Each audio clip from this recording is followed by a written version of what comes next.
Chapter 1. The Crossing. Qing gazed disdainfully at the soldiers opposite him, uttering a few words. "Brothers, let's teach him a lesson." Behind him, his comrades let out a fierce roar, brandishing their cold weapons as they charged into the ranks of the enemy, systematically engaging them in combat. Qing, wielding a metal pipe, led the charge like a tiger entering a flock of sheep. This 185-meter-tall northern man, born in the year of 49, hailed from a military family. His elder brother also served in the armed forces from a young age. He trained in the art of Bajiquan and was further instructed in the Black Dragon 18 Hands and Tantue by his elders after graduating from military academy. He requested to be stationed at the roof of the world, steadily rising through the ranks, and now held the position of major in a regiment.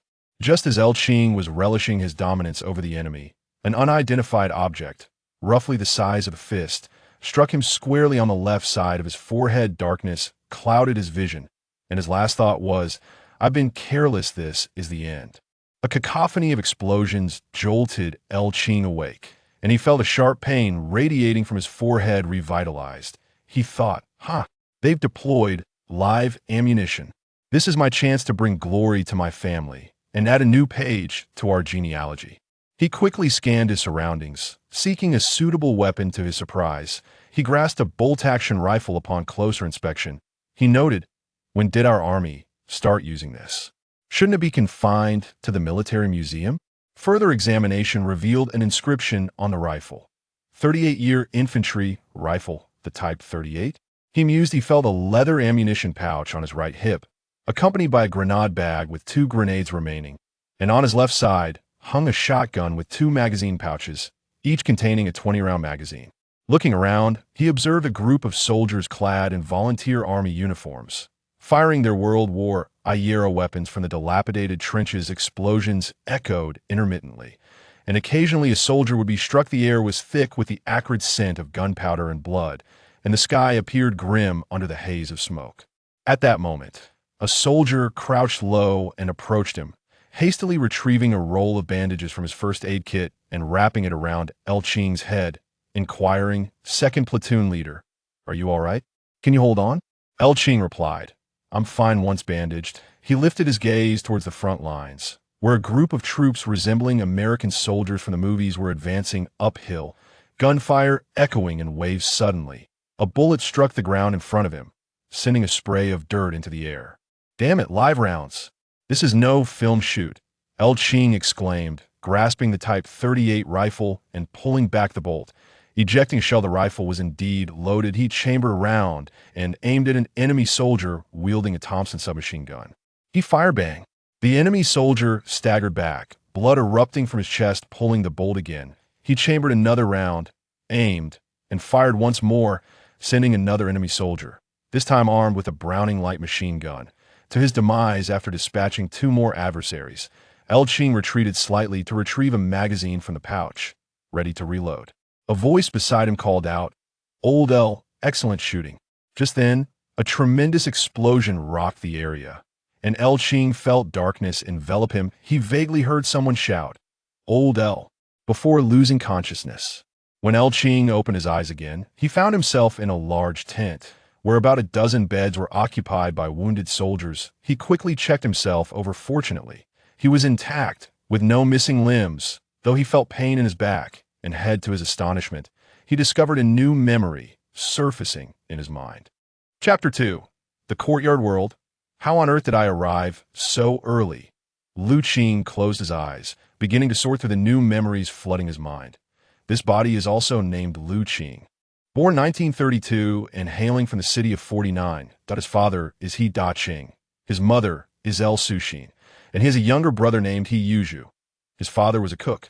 And when Qing was 4, due to the chaos of war and the addition of He Yuzhu to the family, fearing he could not provide for both children, his uncle took him in.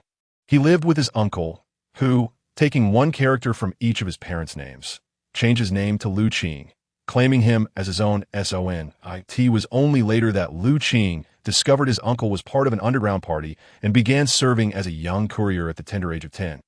In 1944, due to betrayal, he and his uncle could only return to the base. Tall and robust for his age, he desperately joined the 8th Route Army at 13, and from that moment on, he never returned to the city of 49, instead fighting alongside the troops in various campaigns. Now, he finds himself in Korea, with his uncle also serving in the military, now a regiment leader, albeit stationed in the south. By the way, Lu Qing's current commander is named Kong Jie Hidaching. He Yuzhu, Kong Jie. Lu Qing could only feel as if thunder had struck him. What a chaotic turn of events! Just then, a chime echoed in Lu Qing's mind. Welcome to the courtyard world. Dear host, I am the sign-in service system that has traveled with you. Designated number 9527. Lu Qing felt utterly bewildered. What on earth is 9527? Is this number universally recognized across the cosmos? And what exactly is the courtyard world? Speaking of the courtyard, Lu Qing was not unfamiliar with it. In his past life, during his free time, he had perused many novels on the topic while visiting the Taoist site, given that he was stationed in a remote area with no girlfriend. He often turned to novels for entertainment, reading countless stories set in the courtyard world, even watching the series multiple times, feeling a deep sense of injustice. Most novels depicted the character Xiao Jiang as if his intelligence barely surpassed that of a 10-year-old. Far too foolish. After watching the series, Lu Qing felt that Xiao Jiang was merely a victim of circumstance, trapped in a pit from which he could not escape. Since the show began in 1965, the character was already in his 30s. Having been brainwashed for years, morally coerced, and living in such a beastly environment as the courtyard, the outcome was inevitable.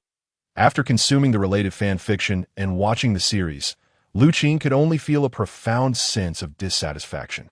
Often fantasizing about how he might save Xiao Jiang and Yu Shui upon his arrival in this world, that moment, the system chimed in again. Dear host, when I struck you in your world, the most searched term in your mind was the courtyard, and my system is also positioned within this world, thus bringing you here. You have already perished in your original world due to my intervention. And due to my low energy, I could only transport your soul. However, during the process of crossing, we encountered temporal turbulence, and fragments from various cinematic worlds merged, causing what should have been the year 1965 to transform into 1951. This original body also perished at this time, hence it never appeared in the original narrative. You are very much in sync with him, so you shall live out his life going forward. Lu Qing, being a seasoned reader, was well versed in the conventions of systems and traversers, and thus inquired within his mind, what functions do you possess? The system replied, I am a sign-in service system, offering daily, weekly, monthly, annual, and holiday sign-ins with rewards that include but are not limited to clothing, food, shelter, transportation, and various skills. Lu Qing was overjoyed and declared, then let us sign in today. Unable to sign in, Lu Qing questioned, why? The system fell silent for a moment before responding. I apologize, host. Our sign-in time and location do not align. That Lu Qing pressed further. What time is it?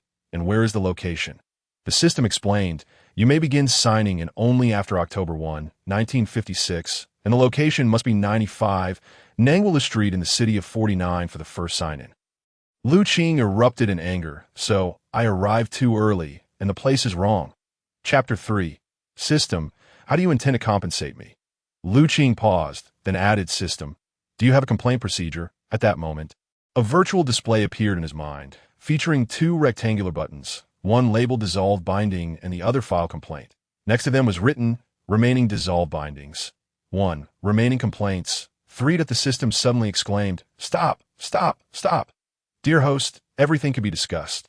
Lu Qing laughed heartily. System brother, you have one chance to organize your thoughts and introduce yourself clearly.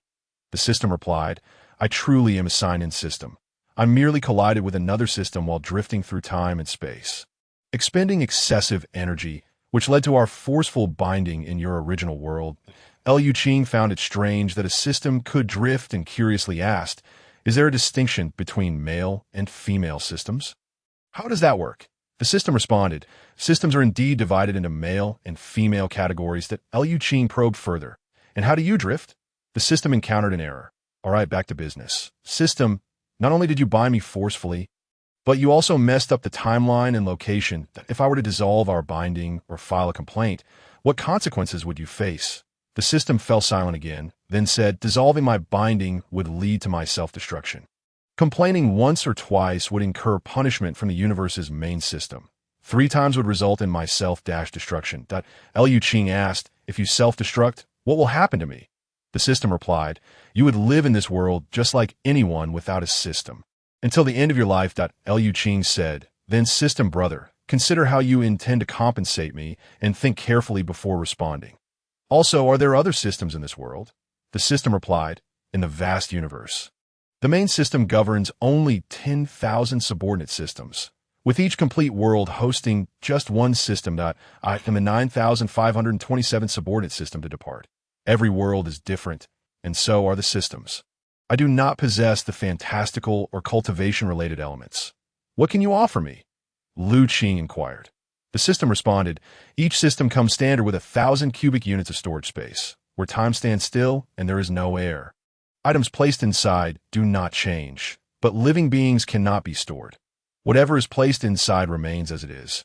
Additionally, there's a planting space comprising 100 acres of farmland, 200 acres of grazing land, and 200 acres of forest, along with a 50-acre aquaculture pond divided into 15 acres of freshwater and 35 acres of seawater, and a 2-entry 4-courtyard residence with 2 warehouses in the front yard, where time is also static.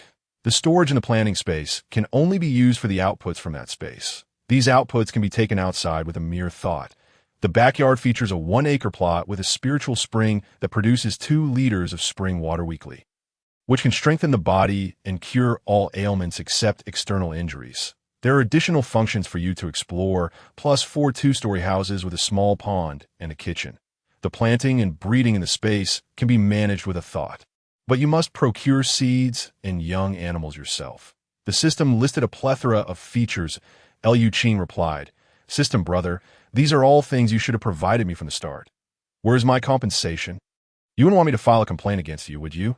The system said, I could provide you with 10 pills each of beauty enhancement, skin rejuvenation, and marrow cleansing that I acquired from that female-focused system on the way. Liu Qing agreed. That sounds good, but let us also discuss the novice gift package. The system remarked, you certainly know the ropes. Let's proceed. The novice gift package is now being distributed. Please accept it, host. The gift package has been placed into your storage space. Chapter 4.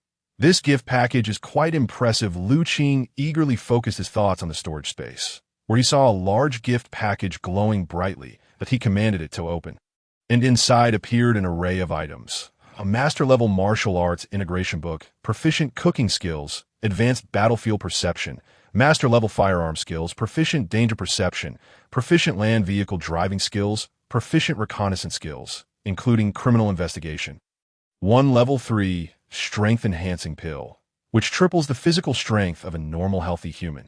2 super bazookas with 100 grenades and 100 armor-piercing rounds. 2 M1 Garens with 500 rounds and 20 magazines. 2 M1911S with 200 rounds and 20 magazines. 50 cans of American beef and 200 pounds of volunteer army fried noodles, along with 20 American military first aid kits. Liu Qing immediately consumed the strength-enhancing pill, feeling a surge of warmth rise from his dantian, spreading throughout his body. The pain in his head and back significantly diminished, and he quickly clicked on the skill book, only to be overwhelmed by a torrent of knowledge flooding into his brain, causing an excruciating pressure that made him black out. When Liu Qing regained consciousness, he opened his eyes to find a nurse with large eyes and a mask sitting by his bedside. Seeing him awake, she hurriedly asked, Squad Leader Liu, you're awake. How do you feel? Is there anywhere that hurts? Liu Qing replied, aside from the wound, I'm just a bit hungry. The nurse smiled, Squad Leader Liu, you were brought down from the front lines and have been unconscious for a day. Of course you're hungry. I'll go fetch you something to eat. Liu Qing said, thank you. Do you have a small mirror? I want to see if my head wound is as bad as it feels. The nurse burst into laughter. Yes, I'll get it for you. From the pocket of his garment, he retrieved a small palm-sized round mirror and handed it to Liu Qing before turning to leave. Liu Qing took the mirror, gazed at his reflection, and found it satisfactory. He did not resemble the foolish middle-aged character portrayed on television. He feared that he might look too much like his own brother, which would be disastrous. With thick brows and large eyes, he appeared far more handsome than the small figure of Jia hanging on the wall in the show, and was indeed a striking young man known throughout the countryside. Stretching his limbs, Liu Qing felt invigorated, estimating his height to be around 1.8 meters. Closing his eyes, he sensed his mind. All the skills he possessed had reached a masterful level, allowing him to execute them with ease, along with many new abilities that felt as if he had practiced them countless times. His physique was remarkably robust, as well as a tea that moment. A nurse approached, carrying a tea mug and a lunchbox. The mug contained hot water, and the lunchbox held 2 steamed buns and some pickled vegetables. That El Squad Leader, she said, please eat. This is all we have here. El Qing accepted the items with gratitude, adding, comrade, what is your surname? Please don't keep calling me Squad Leader El. Just call me El Qing. The female nurse removed her mask and replied, all right, my surname is Wang. You can call me Wang Fong. El Qing lifted his gaze to observe the nurse. Goodness, she had large eyes, an oval face, and exquisitely refined features that aligned perfectly with his aesthetic sensibilities. The Na'vi youth, who had combined 50 years of life experience, suddenly felt a stirring in his heart. As he ate, he inquired of Wang Fong, where are you from? To which she replied, I am from the city of Beijing. El Qing exclaimed, me too. Wang Fong joyfully remarked, so we are fellow townsfolk. El Qing added, my family resides near Xingyangmen. This was the previous residence of El Qing's uncle. Wang Fong responded, my home is near Qianmen Street. She then asked El Qing, how old are you? You look so young to be a squad leader. With a smirk, El Qing replied, comrade Wang Fong, do not let my youth deceive you. I was born in 1932 and have genuinely fought in both the anti-Japanese war and the Liberation War. Wang Fong giggled and said, you do speak with quite the Beijing accent. Subsequently, El Qing conversed and laughed with Wang Fong while eating, aware that she was a year younger and had only been in Korea for a little over a month. Once El Qing finished his meal, Wang Fong picked up the empty lunchbox to leave. He expressed, thank you, comrade Wang Fong. Will I be able to see you often? Wang Fong's cheeks flushed slightly as she replied, sure, and with that, she turned and briskly departed. El Qing gazed at her graceful figure, captivated. Chapter 5. Finally returning home after Wang Fong left, El Qing communicated with the system, which informed him that due to excessive energy consumption, he would enter a shutdown state to replenish cosmic energy, and he would not be able to reboot until he returned to Beijing, and it was September 1956. The system advised him not to be reckless, warning that if he overexerted himself, both he and Wang Fong could face dire consequences. After delivering this message, the system fell silent. But fortunately, multiple spaces remained operational. 2 days later, El Qing sought out the doctor and insisted on being discharged to rejoin his unit. The doctor, observing El Qing's wound, marveled at his rapid recovery. Could anyone recover faster than 3 times the usual rate? The doctor acquiesced to El Qing's request that in those 2 days, El Qing's relationship with Wang Fong blossomed. Although he had never been in love before, he had witnessed enough in his previous life during this information-rich era. The small tricks he employed in his past life were no match for the innocent Wang Fong of this era. Not wanting to part without connection, he exchanged contact information and his Beijing address with her, saluting her before hastily returning to his unit. Time passed swiftly. After the 5 major battles concluded, El Qing had become a company commander by autumn. He was then reassigned to another unit for participation in the Battle of Shanghanling. Followed by subsequent skirmishes, he pioneered the use of single-shot rifles with scopes, employing a super bazooka for sniping, and earned numerous accolades. El Qing and Wang Fong maintained regular correspondence, and their relationship continued to deepen in the spring of 1955. Following the signing of the armistice agreement at Panmunjom, the volunteer army began returning to the homeland in batches.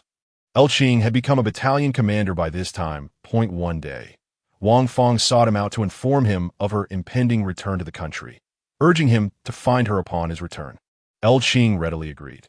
Throughout his years in Korea, El Qing occasionally sent allowances to He Yushui, who resided far away in Beijing. He cleverly used Wang Fong's name as the sender, having her assist him with the mailing.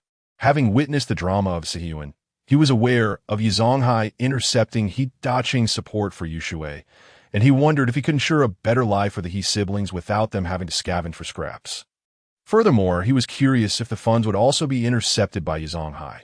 If so, it would be quite amusing.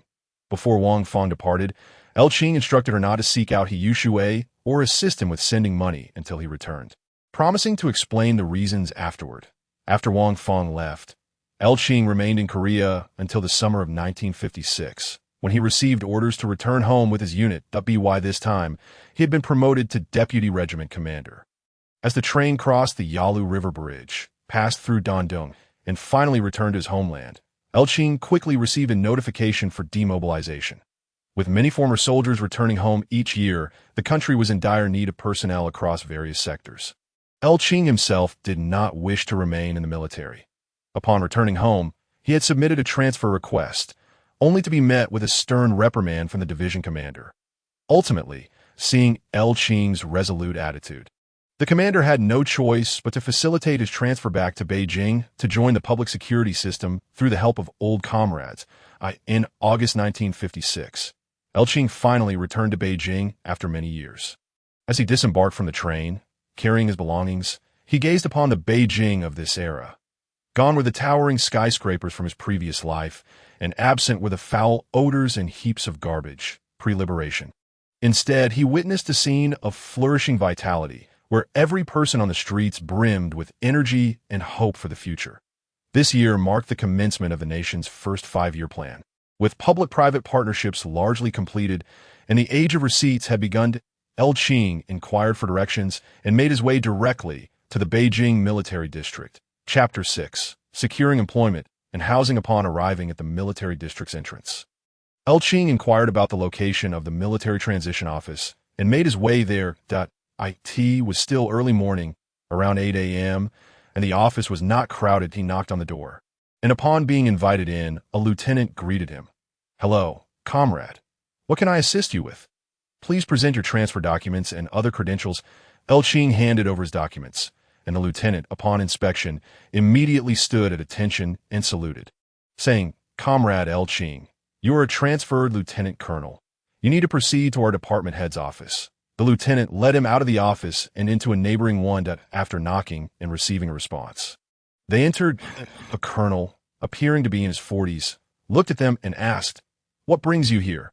Qing saluted and replied, "Comrade Chief, I am here to process my transfer and placement. Here are my credentials." The colonel took the documents, glanced them over, and exclaimed, "Ah, so it's you. Qing, your political commissar is already called ahead. I thought you'd arrive in a few days, yet here you are today." Rising from his seat, the colonel said, "Comrade Xiao, please take a seat." Meanwhile, the lieutenant, displaying initiative, prepared a cup of tea for Qing before stepping out to close the door. The colonel, seated opposite Qing, remarked, "I am an old comrade of your political commissar. He was my superior. After the liberation, I was reassigned to the military district due to health reasons, as I could no longer serve on the front lines." Qing quickly produced a pack of Camel cigarettes from his pocket, offering one to the colonel. The colonel accepted it, sighing, "These have become quite rare since 1953." Qing, eager to please, pulled out 2 more packs and offered them, saying, "Chief, I still have a bit of a stockpile." The colonel chuckled, "You young man still playing this game? However, given my relationship with your political commissar, I shall not refuse this gift. I enjoy strong cigarettes." He then inquired, "Your political commissar asked me to check if there are suitable positions in the Public Security Bureau. What are your thoughts?" Qing responded enthusiastically, "I wish to work on the front lines of public security." The colonel replied, "Very well, I will accompany you to the Beijing Public Security Bureau." Rising from his seat, he made a phone call to inquire about a few details and then told Qing, "Let us go. Bring your belongings." Exiting the office, he called to the lieutenant, "Shaolin, go get the car. We are heading to the Beijing Public Security Bureau." Upon arriving at the bureau, they located the personnel department. The head of the personnel department was also an old comrade, who informed them the Jiadaek police station in the Eastern District is in need of a deputy chief. Qing is a lieutenant colonel transferring over, which perfectly suits this position. They proceeded to the Eastern District Bureau and met with Director Luo, who happened to have been in the same class as Qing's division commander. Director Luo, upon learning of Qing's background, smiled and remarked, "Qing, I never expected you to achieve 2 first-class merits, 2 second-class merits, and a host of third-class merits at such a young age. You've been a revolutionary since the anti-Japanese war and are a local from Beijing. That I know your uncle. He is currently in the public security system, residing in Guangzhou.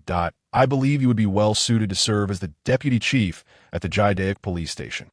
He then inquired, Having been away from Beijing for so many years, do you have a place to stay? Qing replied, no, I haven't returned to my Uncle S house since we left Beijing, so I'm not sure of its current condition. Director Luo commented, I've been there. The Japanese burned it down, and it has remained abandoned. After liberation, the street was reclaimed and rebuilt. The street office is currently using it. You should check with the bureau when you start at the Jiadaeku police station to see if there are any nearby accommodations. After finishing his conversation with Director Luo, he picked up the phone to contact the head of the Jiadaeku street office. Inquiring about the availability of suitable housing, Director Zhong, upon checking, informed him that there was a small courtyard adjacent to number 95 Nanlo Guxiang, which comprised 3 rooms of approximately 30 square meters each, along with a 20 square meter kitchen. However, the property was in a state of disrepair and required extensive renovations before it could be inhabited. Overjoyed, Qing declared that he would finance the repairs himself, but he insisted that the house be registered under his name. Otherwise, if he invested in the renovations only to have the property allocated to someone else, he would have no recourse. Director Zhong assured him that this could be arranged, and thus the matter was settled. The following day, Qing was to visit the street office to pay for the property and discuss how to proceed with the renovations. Director Luo remarked that it was originally the Bureau's responsibility to find housing for him, and as such, they would subsidize him with 400 yuan, after which he would no longer receive housing allowances. Upon hearing this, Qing was delighted and eagerly agreed. He was then instructed to proceed to the Human Resources Department to complete his onboarding paperwork, where he received his uniform, handcuffs, and a Type 54 pistol along with ammunition, and was issued a gun permit. He was advised to report to the police station that afternoon. Subsequently, they all dispersed to attend to their respective duties. In the early afternoon, after having a bowl of noodles on the street, Qing hurried to the Jiadaeku police station, where he fortuitously encountered Director Zhang, successfully commencing his employment in the Criminal Investigation Department. Director Zhang advised Qing to take care of his housing arrangements first, and he could officially start work a week later. Thrilled, Qing expressed his gratitude profusely to Director Zhang for his concern. Upon exiting the police station, Qing found a nearby guest house to drop off his luggage and freshen up. Glancing at his watch, it was already 3 o'clock. He then ventured out to hail a rickshaw, heading straight for the military district hospital. Upon reaching the hospital, he inquired with the guard about the direction to the surgical inpatient department and proceeded inside. After more than a year, Qing finally laid eyes on the girl he had longed for. There she was, Wang Fong, at the nurse's station, engrossed in writing something. Feeling a tightness in his throat, he managed to utter a few words, Wang Fong, I'm back. Upon hearing him, she froze momentarily, then abruptly looked up to see Qing standing before her with a beaming smile. Without hesitation, she set down her pen, circled around the desk, and rushed to embrace his arm, exclaiming in surprise, You're back? Are you leaving again? Her eyes sparkled with hope. Qing nodded vigorously, assuring her, I'm back for good. I've transitioned to civilian life in Sijio City and am now the deputy chief at the Jiadaeku police station. Wang Fong glanced at her watch and said, Please wait a moment. I'll be off work soon. Qing smiled and nodded. Nearby, a nurse noticed the most beautiful flower in the department affectionately holding a man's arm and teasingly remarked, Wang, who is this? Wang Fong confidently replied, He is my boyfriend, just returned from military service, and is working at the Jiadaeku police station. After Wang Fong finished her shift, the two found a restaurant, ordered several dishes, and, as they dined, Qing shared details about his job and housing situation. Finally, he took Wang Fong's hand and, gazing in her eyes, proposed, Fong, once I get the house sorted out, shall we get married? With tears in her eyes. Wang Fong replied, I've been waiting for you for years. Once the house is ready, we'll file for marriage. After seeing Wang Fong back to her dormitory at the hospital, Qing returned to the guest house. Lying on the bed, he began to assess the provisions in his storage space. Over the years, he had only managed to cultivate some grains and a few trees, along with a dozen ginseng plants. Everything else was lacking. The years spent in Korea had made it exceedingly challenging to procure seeds and young livestock. His storage space also contained numerous spoils, cigarettes, canned food, chocolates, 2 nearly new Willis Jeeps, several barrels of gasoline, light weapons, ammunition, rice knives, and about 10 wristwatches. LV Qing then took out his transition allowance and counted it, along with the recently acquired 400 yuan housing subsidy and several years' worth of saved wages, totaling over 1,800 yuan. That he pondered whether this amount would suffice for the payment at the street office tomorrow, and he felt the pressing need for a bicycle to facilitate his commute. Reflecting on his possessions with a sigh, realizing he needed to devise a plan to earn some money. Next, he considered how to manage matters concerning the courtyard. He needed to pay a visit to Qing and quietly establish a connection with the siblings, Xiao Jiang and his sister, without revealing to the courtyard residents the nature of his relationship with them. Additionally, he needed to assess the situation within this courtyard, initially adopting a low profile while figuring out how to deal with Zhonghai and the others. The system would not restart until October 1, and he needed to officially move into the courtyard for that to happen. The time flow in his planting space was the same as outside. Unlike others whose spaces could accelerate, he resolved to inquire about this with the system in the future. In the midst of his musings, LV Qing drifted into slumber. The next morning, after breakfast, LV Qing went to the street office and waited until working hours to find Director Zhong. The director informed him that they would proceed with transferring the small courtyard to his name today, and the street office would recommend a construction team to assist with renovations, leaving the financial negotiations to him. Naturally, LV Qing readily agreed. After completing the paperwork for the property deed, Director Zhong summoned a staff member named Zhou to accompany LV Qing to the courtyard, along with the construction team leader, Lao Lei, and the neighborhood committee head, Director Wang, to assess the situation. Standing at the entrance of number 95 Namlo Guxiang, LV Qing couldn't help but marvel at the renowned courtyard of the universe. It was now his turn to shine. This day was not a holiday.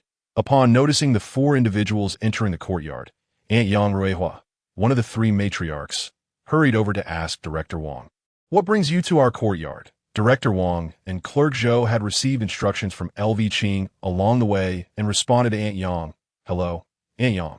These are colleagues from our street office, here to inspect the eastern courtyard, which has already been allocated. The homeowner is financing the repairs themselves." Aunt Yang silently wondered why such a dilapidated courtyard, where the grass was taller than the people and the buildings were in ruins, was being assigned to someone who would pay for repairs. She thought to herself how she could inform old Yen upon his return, pondering whether this naive, wealthy individual could offer her some benefits once settled in. As they entered the inner courtyard, they encountered a group of 7 or 8 women seated in the corridor, some crafting paper boxes while others engaged in needlework, chatting as they worked. One short and plump woman in her 40s, upon seeing the group, exclaimed, "Director Wang, what brings you here? Are you distributing supplies to the needy in our courtyard?" This was none other than the notorious sorceress, Xiao Jiang. Director Wang shot her a glance and replied, "Xiao Jiang, stop your nonsense. This is about the eastern courtyard, which has been allocated, and the resident is funding repairs. We're just here to see how things are to be handled." Xiao Jiang retorted, "What is there to repair in that crumbling courtyard? Why not redirect those repair funds to support families like mine who are truly in need?" Upon hearing this, LV Qing nodded in agreement. Recognizing her typical demeanor, Director Wang ignored her and led the group toward the back courtyard.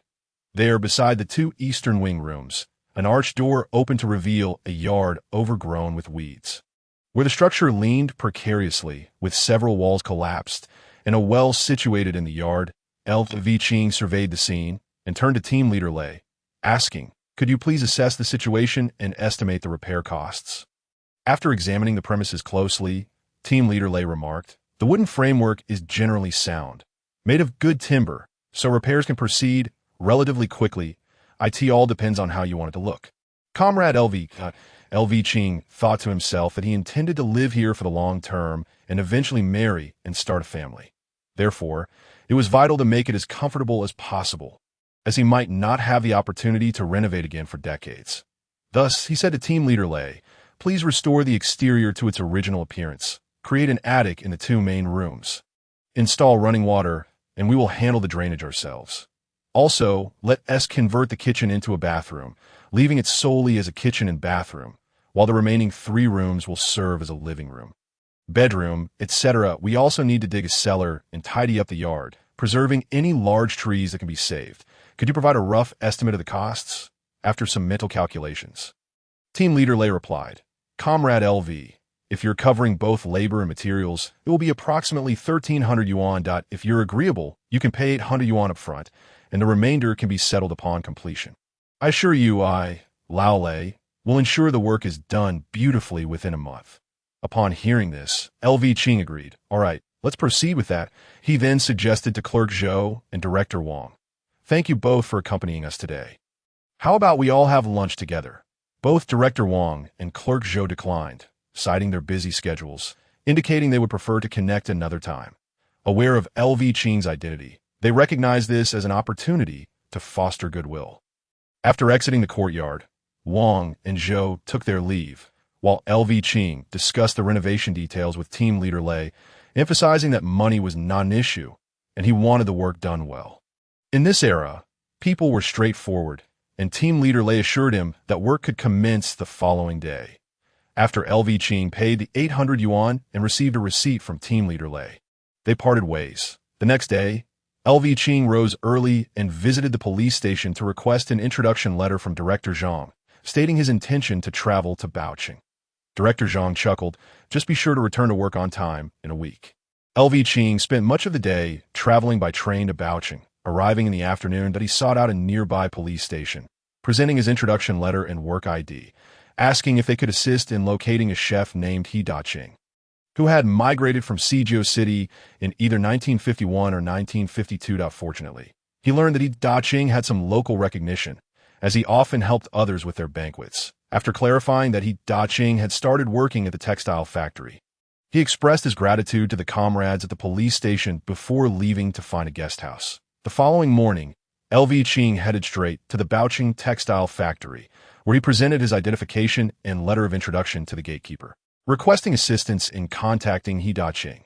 Upon entering the factory, He Da-Qing, who had just begun his shift and was brewing tea, was startled when a factory security guard informed him that a police officer from the 4th Nine City was waiting for him.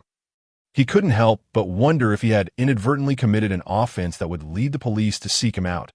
Anxiously, He Da-Qing followed the guard to the gatehouse, where he encountered a tall young man in military uniform, whose prominent features seemed vaguely familiar. Yet he could not place him. LV Qing, upon noticing He Da-Qing, recognized him immediately. His characteristic large eyes and slight baldness made it unmistakable. He stood up and asked if they could step outside for a moment. He Da-Qing nodded and accompanied him to a secluded area outside the factory. Turning around, LV Qing called out Dad to He Da-Qing, who was taken aback and incredulously pointed at LV Qing, exclaiming, You are Qingzi. It was no wonder he felt a sense of familiarity. LV Qing bore a striking resemblance to his mother. LV Qing affirmed, Yes, Dad, I am Qingzi. I returned specifically from the 4th Nine City to find you. Tears welled in He Da-Qing's eyes as he replied, Did we not say that you and your uncle were harmed by the Japanese? I secretly visited your uncle and saw that the house had been burned down. I had not heard from either of you since, and I thought you were both lost. With that, tears streamed down his face once more. Noticing He Da-Qing's agitation, LV Qing guided him to a flower bed by the roadside and asked, Dad, how could you leave your brother and sister and come here? At this moment, He Da-Qing felt no shame and recounted to LV Qing that in the winter of 1951, he had fallen victim to the White Widow's scheme and, in order to avoid legal troubles, had no choice but to come to Baoqing. However, before leaving, he had made arrangements for Zhuzi's job, asking Yi Zhonghai to take Zhu Yuzhu to the steel mill to cover his shift, and he had left a letter of recommendation, along with 200 yuan and some food, promising to send living expenses to He Yushui every month. LV Qing inquired, Dad, have you received any letters from Zhuzi over the years? He Da-Qing shook his head. LV Qing then asked if Zhuzi had come to Baoqing with Yushui in the 12th lunar month of 51 and whether he had seen them. Who were the recipients on your remittance slips and letters? He Da-Qing replied, I had no idea. They came looking for me. I always thought Zhuzi was still angry with me for not replying, and the remittance slips and letters were all addressed in Zhuzi's name. I've kept the stubs. LV Qing further questioned, Dad, who was the first to know that you had come to Baoqing? He Da-Qing recounted that after falling victim to the White Widow and his cousin's scheme, it was the White Widow's cousin who had brought Yi Zhonghai to persuade him to come to Baoqing, assuring him that he would take care of his siblings, which ultimately led to his decision to move. At this point, LV Qing had a clearer understanding and told He Da-Qing, "Dad, you should take a leave of absence and not disclose our relationship to anyone. After you return, bring me the remittance stubs. We will have lunch together and discuss everything in detail." He Da-Qing sensed that something was amiss and hurriedly agreed. After He Da-Qing requested a leave from the factory, LV Qing distributed cigarettes to several comrades in the security department, explaining that he was helping someone from the Fourth Nine City bring a few items for He Da-Qing. With no further inquiries, the security personnel felt relieved, knowing that in those times, when out-of-town police came knocking, it could signify serious matters, keeping them vigilant. Having obtained his leave, He Da-Qing greeted the security staff at the gate before exiting the factory with LV Qing. They found a moderately sized state-run restaurant on the street, where He Da-Qing asked LV Qing to wait for him while he hurried to fetch the remittance stubs from his lodging. Since it was still early and the public-private partnership had only been established for a short while, the restaurant had a few patrons sipping tea and chatting. LV Qing followed suit, ordering a pot of tea, a plate of snacks, and 2 cups, while he waited for He Da-Qing. After more than half an hour, He Da-Qing returned, sweating profusely and holding an envelope. LV Qing invited him to sit, poured him a cup of tea, and urged him to take a moment to catch his breath. Once settled, He Da-Qing handed the envelope to LV Qing and eagerly inquired about his situation over the years. LV Qing shared his journey of joining the army, serving in Korea, and returning to work as the deputy director of the Jidaeku police station, revealing that he had been allocated a house at No. 95 Ning Yao. LV Qing then mentioned that he had yet to recognize Zhuzi and Yushui. He Da-Qing was taken aback and asked why. Thus, LV Qing began to fabricate a story based on details he had seen in television shows and various online narratives. Explaining, "Dad, when I learned that my house was allocated at number 95 in Luoguxiang, I discreetly inquired about the residents in the courtyard. Turns out Zhuzi is living there with his sister, and everyone says you abandoned them to run off with a widow in Baocheng, never to be heard from again. Furthermore, for the past year or two, Zhuzi has been struggling to survive, scavenging with Yushui." Upon hearing this, He Da-Qing's eyes blazed with anger. LV Qing continued, "After learning this, I rushed to find you to uncover the truth. When did you all move to the courtyard at number 95 Nanlo Guxiang? And where is my mother?" He Da-Qing, tearfully reflecting on the past, recounted, "After you and your uncle had your misfortunes, I dared not stay in our original home and left Tan's residence. I transferred the old house to someone else and purchased 2 main rooms and a side room from the deaf old woman in the central courtyard, moving into number 95 the year the Japanese surrendered. Yu Zhonghai also moved in, and that same year, your mother gave birth to Yushui. After her birth, your mother's health deteriorated, and she passed away the following year." After a pause, He Da-Qing continued, "Later, Liu Banqing invited me to work at Liu's steel factory, where I remained until 1951. During the chaotic half-year prior to the liberation of the Fourth Nine City, the factory suspended operations for several months, and I had to buy steam buns to get by. In 1947, I realized Zhuzi wasn't cut out for studying. After half a year junior high, I let him drop out. He first worked with my senior Wang Zhiqi at Jinmen Hongbin Building, then returned to the Fourth Nine City to learn Sichuan and Shandong cuisine at Fengziyuan. As you know, our family's traditional Tan cuisine requires expensive ingredients, making it difficult for Zhuzi to gain experience." After piecing together the events, LV Qing said, "Dad, I sense that there are issues with how you came to Baocheng and the current situation of Zhuzi and Yushui. I will investigate thoroughly. Please do not disclose my visit to anyone. Once I have clarity, I will call you. Ensure that the living expenses for Yushui continue without interruption and maintain the status quo." He Da-Qing, upon hearing about Zhu Yuzhu's situation, also felt that things were amiss and nodded in agreement. As lunchtime approached, LV Qing ordered several dishes and a bottle of Lianhua Bai, pouring a glass for both himself and He Da-Qing. He raised his glass and said, "Dad, I toast to you. This is the first time in so many years that we father and son are sitting down to drink together." He Da-Qing smiled and replied, "Cheers. Today I am very happy. I always thought you were gone, but your appearance before me is worth more than anything." After they drank, LV Qing continued, "Dad, where's my mother's grave? And what day is her death anniversary? I wish to pay my respects." He Da-Qing replied, "Your mother passed away 3 days after the Double Ninth Festival and provided the location of her burial site. as they dined and conversed, and after finishing their meal, LV Qing solemnly said, "Dad, I am now the deputy director of the police station, and I will handle these matters. You must act as if nothing is wrong here, and keep the White Widow in the dark. I believe someone is plotting against you. You should be cautious. Relying on the two young men from the Bai family to support you in the future is unrealistic. Such matters are beyond even Dorgan. Keep some money for yourself, and do not give it all to the White Widow. Once I have clarified everything, you can return to the Fourth Nine City at any time, and I will ensure your well-being." He added, "I only have 5 days off left.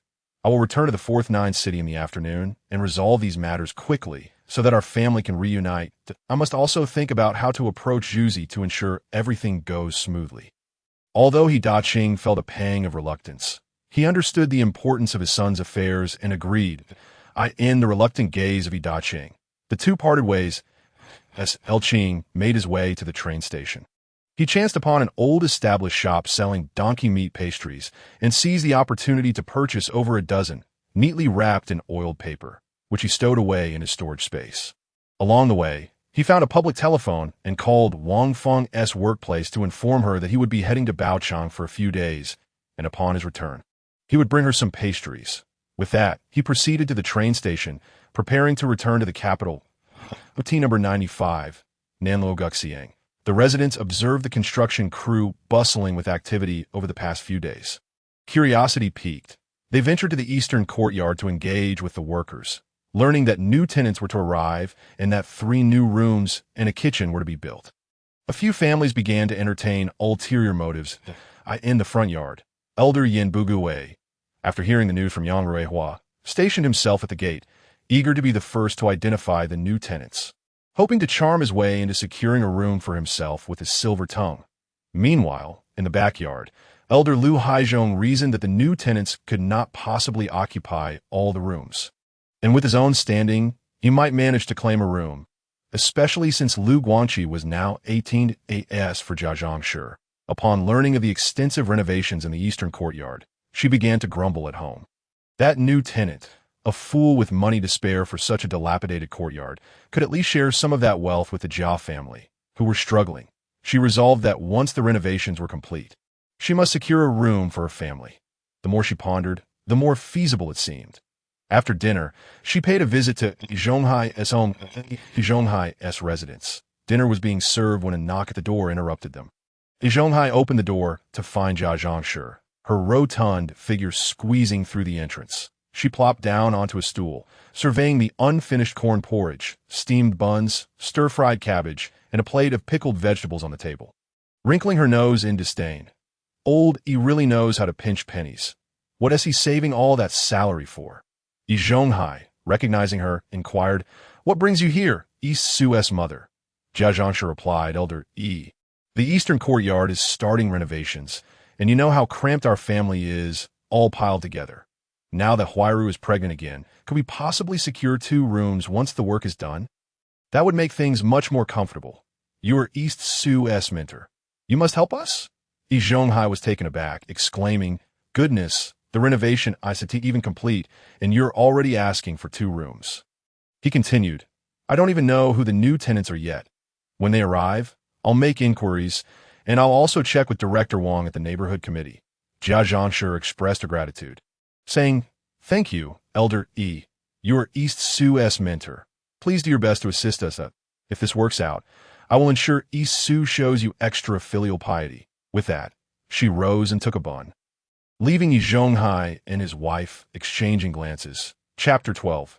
First, gather some funds, then acquire a little vehicle that night. Qing returned to the capital and spent the night at a guest house. The next morning, he leaned against the bed, reflecting on his recent activities and contemplating his next steps. First and foremost, he needed to acquire some money. Qing felt he was bringing shame to his fellow time travelers. He was likely the poorest among them, with a system that would not reboot for over a month.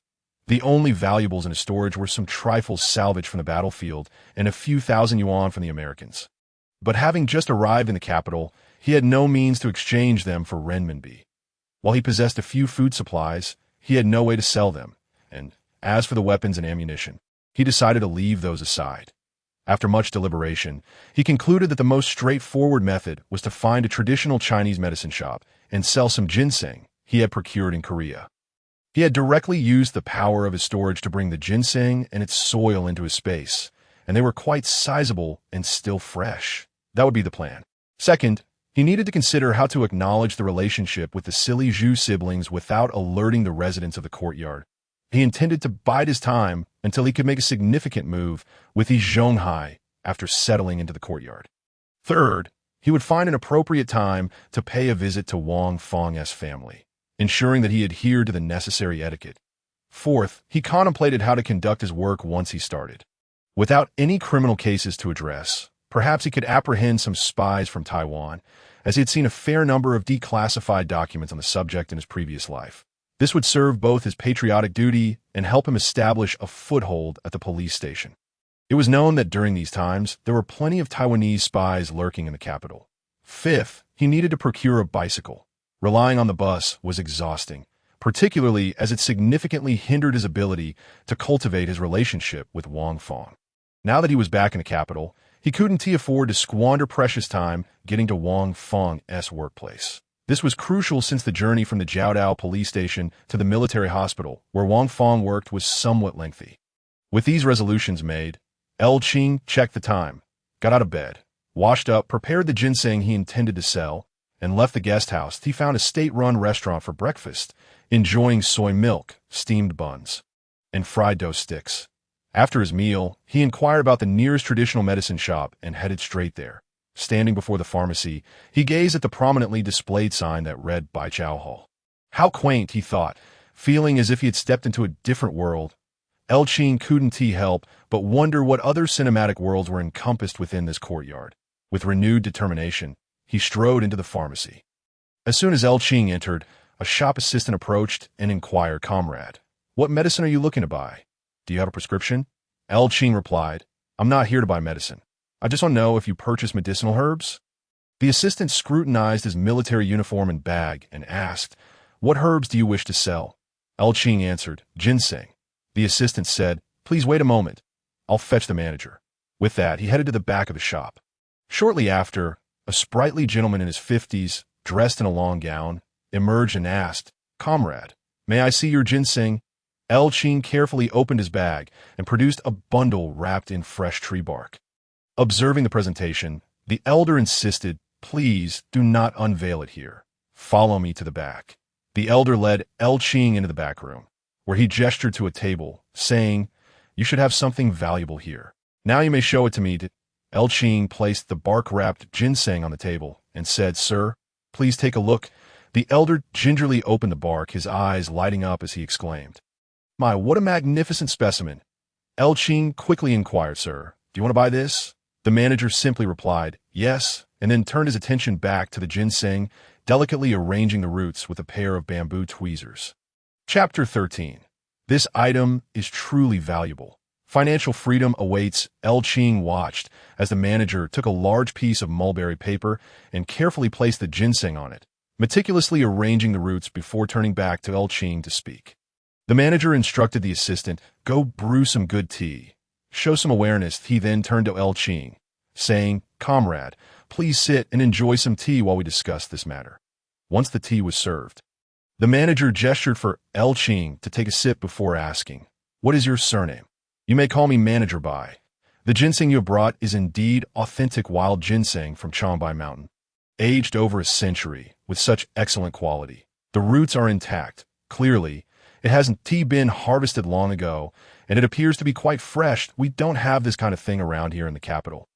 Qing replied, "To be honest, Manager, my name is Qing, that I just returned from Korea, and I'm looking to exchange this for some money that I stumbled upon it while mountain climbing before my departure. How much do you think it's worth?" Qing spoke somewhat vaguely. Manager Bai, being astute and seasoned, understood the difficulties faced by the soldiers. It was quite normal for someone to seek some money from what they found outside. He smiled and said, "Comrade L, this ginseng is a treasure that can save lives in critical situations. I haven't seen such a fine specimen in many years. Are you certain you want to part with it?" Qing nodded. The manager continued, If this were before the liberation, you wouldn't even have a right to look at it without a hefty sum of 10,000 yuan. Now that we've been liberated and are combining public and private ownership, I can offer you a maximum of 20,000 yuan. I will also provide you with a receipt for the transaction, making it all above board. What do you think? Upon hearing the offer of 20,000 yuan, which he could use openly, Qing was astonished. His current salary was just over 100 yuan, with various allowances amounting to roughly 15 or 16 years' worth of wages. He nodded eagerly in agreement. The manager then asked him to wait a moment, as retrieving such a sum would take a little time. Around noon, Qing received the money, and as he was leaving, manager Bai remarked that if any of his comrades had similar items, they were welcome to bring them in for sale. Qing naturally agreed without hesitation. Upon exiting the Baichao Hall, he transferred the money and documents into his space, and with a vigorous swing of his fist, he felt like a wealthy man, ready to purchase a sturdy 28-inch bicycle. His aspirations were refreshingly simple. Without further ado, Qing found a place to have lunch on the street before heading to the newly opened department store from last year. As a native of the Fourth Nine City, Qing had heard from his elders that bicycles began requiring tickets after October 1957. Currently, bicycles could still be purchased freely, although tickets had been issued in some areas since 1953. They were not yet necessary in the Fourth Nine City. He arrived at the department store and made a beeline for the bicycle section. After inspecting the options, he settled on a Yongjiu 28-inch model. With electric lights, a basket, a lock, a pump, and spare valve cores, he completed the purchase for 192 yuan, requested a receipt, paid, and left with his new bicycle. It was all remarkably efficient. Glancing at the time, Qing decided to return to the police station first to register his bicycle. Upon entering the police station, he encountered Director Zhang, who greeted him warmly, stating, "Comrade Qing, you've arrived at the perfect time. All the comrades are here today. Let me introduce you." After a brief glance at Qing's new bicycle, he remarked, "Just bought it? You certainly need a bicycle for your work. I'll have the colleague in charge assist you with the registration and steel stamping." Director Zhang then led Qing on a tour of the various departments. Making introductions along the way, in the director's office, Qing shared tea with Director Zhang, Instructor Huang, and Deputy Director Zhou. After a brief chat, he excused himself, mentioning he would arrive punctually for work and paid a 2.5 yuan registration fee before seeking out Wang Fong. Chapter 14. Family Reunion.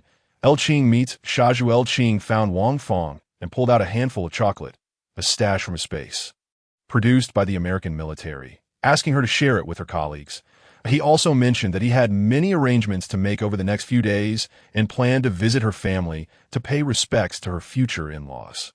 Wang Fong was delighted and encouraged him to focus on his own matters, assuring him she wasn't in a hurry. After parting ways with Wang Fong, Qing pedaled swiftly towards Hongxing Primary School, calculating that He Shui should be in the 5th grade this year. Upon arriving at the school gate, he suddenly realized he had never met He Shui, which made him feel somewhat awkward. He had never laid eyes on this unfortunate little sister. As the school day was nearing its end, he noticed a few parents milling about, waiting to pick up their children. Qing decided to wait and see if He would come to collect Shui. Otherwise, he would find a way to track him down tomorrow at tea. That moment, he spotted a young man dressed in factory work attire, holding a lunchbox in a net bag, walking toward him as the youth approached. Qing recognized him as a younger version of He Yuzhu. It was indeed him. There was no mistaking it. Xiao typically wouldn't pick up Shui. Today, he was likely there to settle outstanding tuition fees. Qing called out to He Yuzhu, who halted and turned to inquire, "Are you calling me?" Qing nodded, and as He Yuzhu approached, he scrutinized Qing, feeling a sense of familiarity but unable to place him. Most people now referred to him as Xiao, which left him momentarily bewildered. "Oh, you know me?" he asked. "I am Qing," Qing replied. Upon hearing this, He Yuzhu felt as though he had been struck by lightning. He stared in disbelief at Qing, the brother he thought had perished at the hands of the enemy, now standing before him, alive and well. Tears streamed down his face uncontrollably. Qing, noticing this, quickly steadied his bicycle with one hand while pulling He Yuzhu aside to a secluded spot. They exchanged glances, both taken aback. He Yuzhu, now 22, bore the weight of hardship on his features, and wore a disheveled work uniform that aged him beyond his years. He usually observed his brother, clad in military attire, exuding confidence and gazing intently at him. Qing then reassured him, "I have returned." Upon hearing those words, he usually opened his mouth, wanting to speak, but found himself at a loss for words. He recalled the winter when Qing abandoned them, forcing him to struggle for survival alongside his 6-year-old sister, donning a fade just to maintain their shelter. No one was there to help him, and he had no one to confide in. Now, the brother he thought was lost forever stood before him, and the tears flowed even more freely. Qing stepped forward and embraced He, saying, "Zhuzi, do not cry that I am back. The suffering you endured will no longer exist. With me here, everything will improve." Unable to contain himself, He burst into tears. Qing patted his back, producing a handkerchief for him, and urged, "Zhuzi, dry your tears. Let me speak with you." He took the handkerchief, wiped his eyes, and took a few deep breaths, tucking it away in his pocket. "Brother, what do you want to say?" Qing replied. "This isn't the place for such discussions. You go collect Yushui. I will wait here for you. Later we'll go to a restaurant for dinner, and I will explain everything in detail." He was perplexed but nodded. Just then, the school bell rang, and He spotted Yushui exiting the school gate. He rushed over to her, taking her hand and leading her back to Qing. Without further ado, Qing guided the siblings towards Bianifang. Remaining silent during the journey, He awkwardly held Yushui's hand, while she assumed her brother was taking them out for a meal, so she followed suit without question. Upon reaching Bianifang, Qing requested a private room, seated the 2 siblings, and ordered 2 roasted ducks along with accompanying dishes. Once seated, he turned to Yushui, saying, "You must be Yushui. I am Qing, your elder brother. Zhuzi here is your second brother." Yushui was taken aback. She had no idea she had an elder brother, especially one with the surname L instead of he. What was going on? She glanced at He, who nodded affirmatively. "Yushui, this truly is our elder brother. He took our mother's surname and lived with our uncle. In 1944, we heard he and our uncle were killed by the enemy. You weren't born yet. After that, we never spoke of him at home, fearing it would upset our mother. You not knowing is completely understandable. When we moved to our current courtyard, no one there was aware we had an elder brother." Yushui interjected, "Then why hasn't he come to find us all these years?" Qing recounted his journey, from joining the 8th Route Army to his recent return from Korea. Yushui leaped off the stool, ran to Qing, and looked up at him, asking, "Brother, will you leave again?" Her eyes glistened with tears, filled with hope.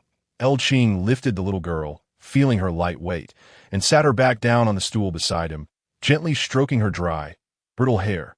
"This time, I will not leave. I will take good care of you, Yushui."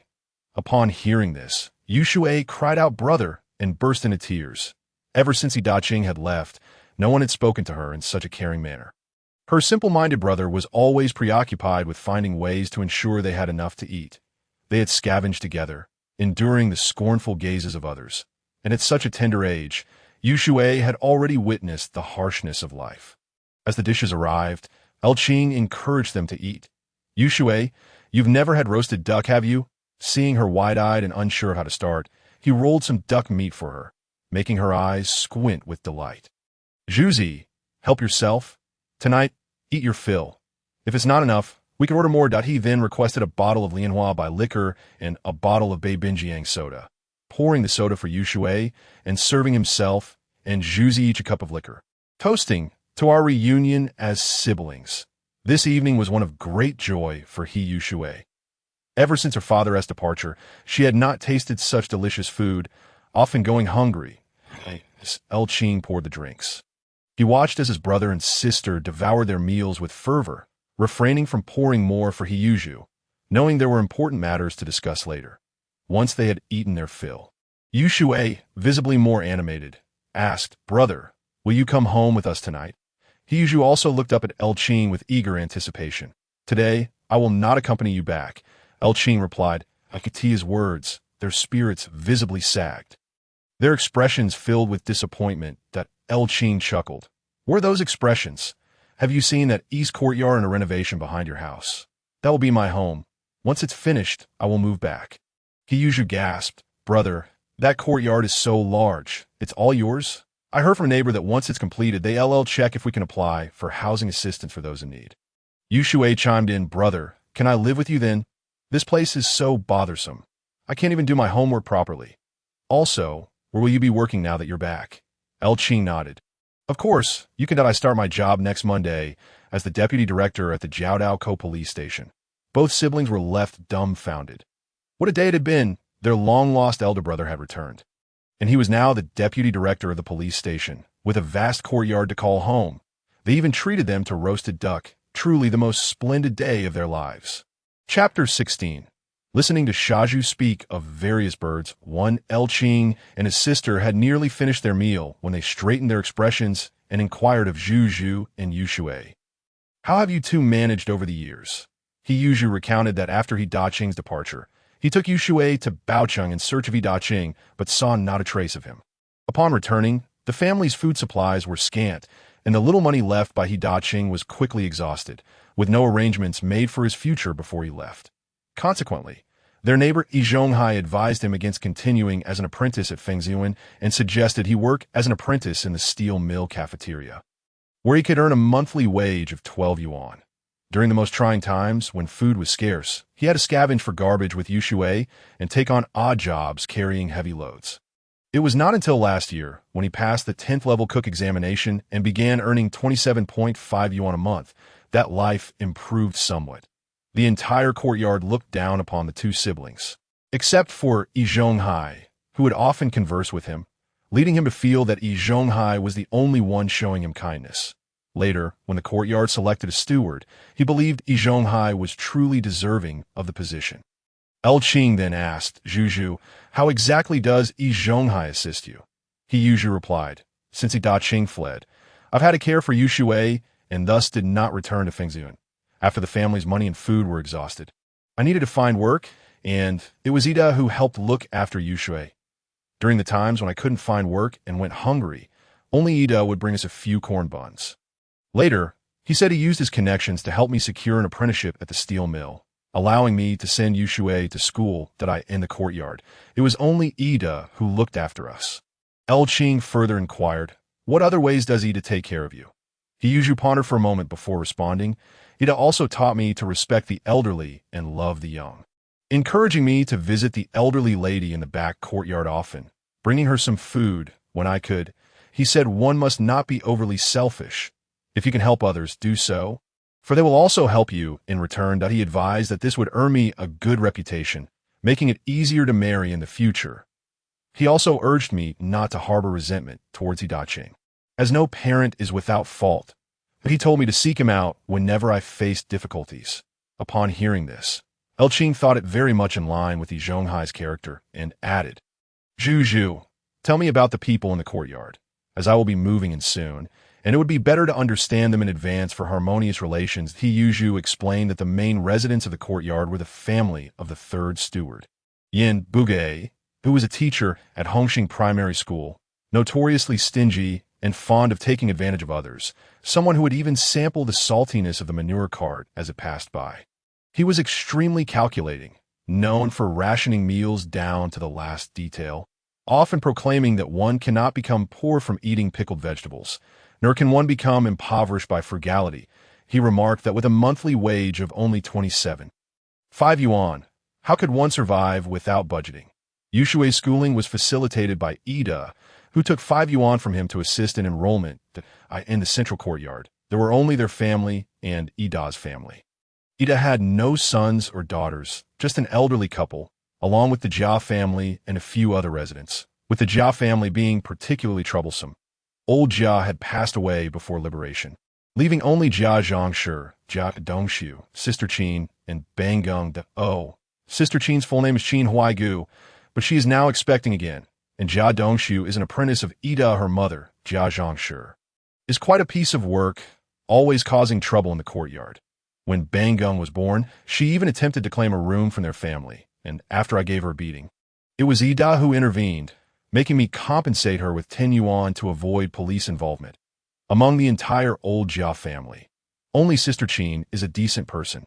Every evening after work, She is seen washing clothes, while Xiao Jiang sure, that old hag, does nothing but eat, sleep, and berate others, always ordering Sister Qin around without ever having a word in return. Furthermore, that old hag's hands are not particularly clean, as she has pilfered from our home multiple times. Were it not for Ida insisting that courtyard matters should be resolved within the community, I would have certainly reported her to the police. Chapter 17. Listening to Xiao speak of various birds too, He spoke until his throat was dry, took a sip of tea, and continued. In the Jia family, only Jia Dongshu works, having studied under Ida for several years, yet still remaining a first-level machinist. I heard he failed to advance to the second level this year. His family consists of 2 women with rural household registration, lacking a grain quota, relying solely on him to support a family of 4. Ida also told me that if we have surplus food, we should help the Jia family. The primary residents in the back courtyard include Su Fuqi's family, the second steward Lu Haizhong's family, the deaf old lady's family, and several other households. They all work at the steel mill, rarely making their presence known except during courtyard meetings when they might exchange a few words. He continued. The Su family consists of 4 members. Su Damao, their son, is 2 years younger than me, and their daughter Su Zhaodi is the same age as Yushui. I heard that Su's wife works as a maid at Director Lu's house and seldom returns to the courtyard.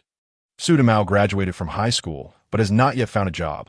I heard Su Xiu is trying to find a solution for him, but Ida and the deaf old lady both say Su Damao is a bad seed, as I have beaten him several times. The second steward Lu Haizhong is an official wannabe, lacking education, yet always dreaming of being in power. Even as the second steward, he carries himself with an air of authority. His family has 3 sons. The eldest, Lu Guangqi, is attending a vocational school, while the second, Lu Guangtian, and the third, Lu Guangfu, often receive severe beatings from Lu Haizhong. Yet Lu Guangqi has never faced punishment. The second steward's wife is a homemaker without a job. Then there is the deaf old lady, who has no children. When we moved in, she was already living in the back courtyard, now a recipient of basic living assistance. Ida told me that the old lady once sent shoes to our group, and that she is a war widow. She's the oldest resident in the courtyard, the matriarch, and she often reminds me to be filial, which is beneficial for our own family as well. The remaining 10 or so households in the courtyard mainly moved in later, most of whom also work at the steel mill, living in houses rented by the mill. During the day, everyone is at work, so there is little interaction to aid tea this moment. Yushui, who had been quietly listening, suddenly interjected, "Brother, Ida and the deaf old lady are not so kind to me." She continued, "And I also feel that Sister Qin is not very nice." That El Qing asked, "In what way do they treat you poorly?" Yushui replied, "In the past, when my brother had something delicious, he would always take some to the deaf old lady. Once, when my brother was late returning from a banquet, I was so hungry that I went to Ida's house hoping for some food. But he wouldn't open the door. That I clearly saw the deaf old lady eating noodles. But when she saw me, she quickly hid the noodles and told me she had nothing to eat, suggesting I just drink more water to get by. I sat at the door crying, and it was only Damao Ge who gave me 2 corn buns, telling me I was a fool. And Sister Qin, every time you bring back good dishes from a banquet, she comes to borrow them, and I barely get to taste anything before she takes it all. Also, brother, after you pass the 10th level cook exam, I saw her ask to borrow money from you several times. Has she ever paid you back? Every time she comes to you, crying and calling you Juju, help me, sister. You lend her the money, yet I have never seen her repay you." Upon hearing Yushui's words, Xiao was taken aback and said, "You never mentioned these things to me before, Yushui. As for Sister Qin borrowing money, it was Ida who advised me that the Jia family was in difficulty, and one should not be too selfish. If you can help, then help, for we are neighbors, and it can earn you a good reputation." That Yushui replied, "I've told you twice already, but you didn't believe me. You said I was just a child talking nonsense. The deaf old lady often calls me a burden, saying I drag you down, and I'm afraid that if I tell you more, you will be just like Dad and not want me." After saying this, Yushui burst into tears, suddenly feeling bold enough to voice things she had previously kept to herself, now that she had a brother by her side. The young girl, who had lost her mother at a tender age and whose father had fled when she was 6, had lived with an older brother with little social experience, instinctively understanding how to survive amidst the coldness of human relationships. Thus, she never dared to confront Xiao. Chapter 18. Qing teaches his siblings. Analyzing the residence, Qing embraced Yushui and helped her dry her tears, saying, "Sister, don't cry. Big brother is back, and from now on, life will be good." Yushui nodded while sniffling, remaining silent. At this moment, Qing straightened his posture and addressed his younger siblings. "Zhu, Yushui, I wish to discuss some matters with you now. You must keep what I say in your hearts, without showing any outward signs or speaking of it to others. Understood?" They both nodded, sensing their elder brother's seriousness. Qing continued, "Zhu, I have listened to you speak about the people and events in the courtyard, and it seems that he cares for you greatly. I have a few questions for you, and I expect honest answers. Do not speak falsely." Xiao nodded. Qing asked, "Did Dad leave you any money or letters when he left?" Zhu replied, "He left nothing. The family's money amounted to less than 30 yuan, being the scattered coins we had saved. The food left was just some coarse grains and cornmeal, only 20 to 30 jin, which was stored in Yushui's room." Qing further inquired, "When did you first learn that Dad had run away? Did he ever mention going to Baocheng?" Zhu recounted, "On the day Dad left, I was working at Fengzuan when Zhonghai came to inform me that Dad had eloped with the widow Bai and gone to Baocheng, abandoning both Yushui and me at that moment. Yushui was the only one left at home. Crying, I returned to the courtyard with him and found Dad was indeed gone. His clothes and belongings were all missing. Leaving only Yushui in tears, that I searched the usual hiding places for money, but all I found were the house deed and less than 30 yuan.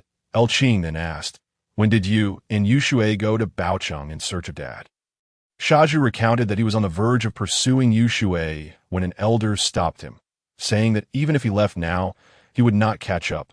Without his father's address in Baocheng, it would be futile to go there, so the elder suggested he wait a moment while he inquired with his friends in Baocheng about his father's whereabouts. They eventually made their way to Baocheng on the third day, only to find that they had missed their father, who had been driven away by the widow Bai, claiming that their father no longer wanted to see them and that they should not seek him out again. Qing, fully aware of the situation, addressed Xiao with seriousness, informing him that he had already met with their father and had uncovered some important details that he needed to share with both of them. Yushui, filled with disbelief, asked if it was true that their father really did not want them anymore. Qing confirmed that he had indeed met their father, who had not abandoned them, but had compelling reasons for his departure to Baocheng. Xiao, filled with skepticism, expressed his disbelief, recalling how silently his father had left and how he had not even seen him in Baocheng. Qing urged him to remain calm and listen carefully. He then produced a remittance receipt given to him by Qing, asking Xiao to take a look at it. Since 1952, their father had been writing to him and sending a monthly allowance of 10 yuan, occasionally sending an extra 5 during holidays, all addressed to Xiao. Had he not received these letters and funds? Xiao shook his head, asserting that it was impossible, as he had never received anything. Upon examining the documents, he found that the earliest ones indeed dated back to 1952 and continued up to the present month. Xiao was left in shock. Qing continued, revealing that their father had left behind a letter, 200 yuan, and some provisions when he departed, as well as a job at the steel mill, intending for Xiao to take over as a formal employee. Would he believe this? Xiao felt as though he might lose his mind. He had never heard of such things before, but the documents compelled him to believe. He recalled the hardships of the past, his eyes reddening as he gazed at Qing, asking for clarification on what had transpired. Even Yushui looked at Qing with tear-filled eyes, eager for answers. Chapter 19. Qing's teachings and analysis of the flock. Qing addressed Xiao and Yushui, stating that after meeting their father and hearing their accounts, he had identified several inconsistencies that he wished to discuss. First, the person who first informed him of their father's departure was Zhonghai. It was Zhonghai who prevented Xiao from pursuing their father, provided the address in Baocheng, and facilitated his entry into the steel mill. Second, their father had been manipulated by the widow Bai, and it was Zhonghai who had urged him to accompany her to Baocheng. Furthermore, he disclosed that it was also Zhonghai who had taken away their living expenses, a fact that had been glossed over previously. Qing understood that a visit to the post office after starting work would reveal the truth, and he was curious to see who at the post office was aiding Zhonghai. Lastly, He mentioned that he had sent money to them while in Korea, as he had already learned of their residence in the courtyard. Xiao Jiang murmured in disbelief, questioning why the elder would take away their living expenses, especially during their difficult times. He overlooked how LV Qing had known about his residence at 95 Nanluo Guxiang, considering it might have been communicated by their father. LV Qing explained that he would now reveal why Yi Zhonghai acted in such a manner. Xiao Jiang pressed him for an explanation. LV Qing noted that Yi Zhonghai was around 45 or 46 years old, and when their father left for Baocheng, Yi Zhonghai was likely in his 40s as well. Lacking children of his own, he might have sought someone to care for him in his old age. Yet, being selfish, he did not wish to adopt a child himself, fearing the cost and potential ingratitude from a grown child. Thus, he set his sights on the courtyard, with Xiao Jiang and Jia Dongxiu becoming his targets. He Yushui interjected, suggesting that Yi Zhonghai did not seem selfish, having helped many people in the courtyard. At LV Qing countered by asking which individuals he had truly aided, suggesting that Yi Zhonghai merely spoke of mutual assistance among neighbors, while others bore the financial burden. Those receiving help would express gratitude to Yi Zhonghai, but it was primarily the Jia family who benefited the most. Xiao Jiang blurted out that Yi Zhonghai often remarked on the Jia family's difficulties, encouraging him to assist them. He Yushui corroborated, stating that during conflicts involving the Jia family, Yi Zhonghai often advocated for neighborly unity, urging others to overlook grievances. When others resisted, he would signal Xiao Jiang to confront them, only to later act as a peacemaker, asserting the importance of maintaining the courtyard's reputation. Yet, whenever the Jia family was in the right, it was others who ended up compensating them. Moreover, the courtyard's donations often favored the Jia family, with Xiao Jiang contributing the most aside from Yi Zhonghai.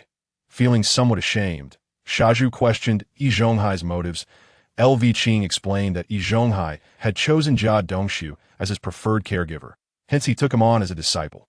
He speculated that Jia Dongxiu's failure to pass the secondary examination might be due to Yi Zhonghai's influence, as only when the Jia family faced hardship would Yi Zhonghai offer them help, ensuring Jia Dongxiu's gratitude and future support for him in old age. Chapter 20. LV Qing's teachings and analysis of the flock. Xiao Jiang further inquired why Yi Zhonghai would plot against him. LV Qing replied that it was because Xiao Jiang was also a candidate for his care in old age.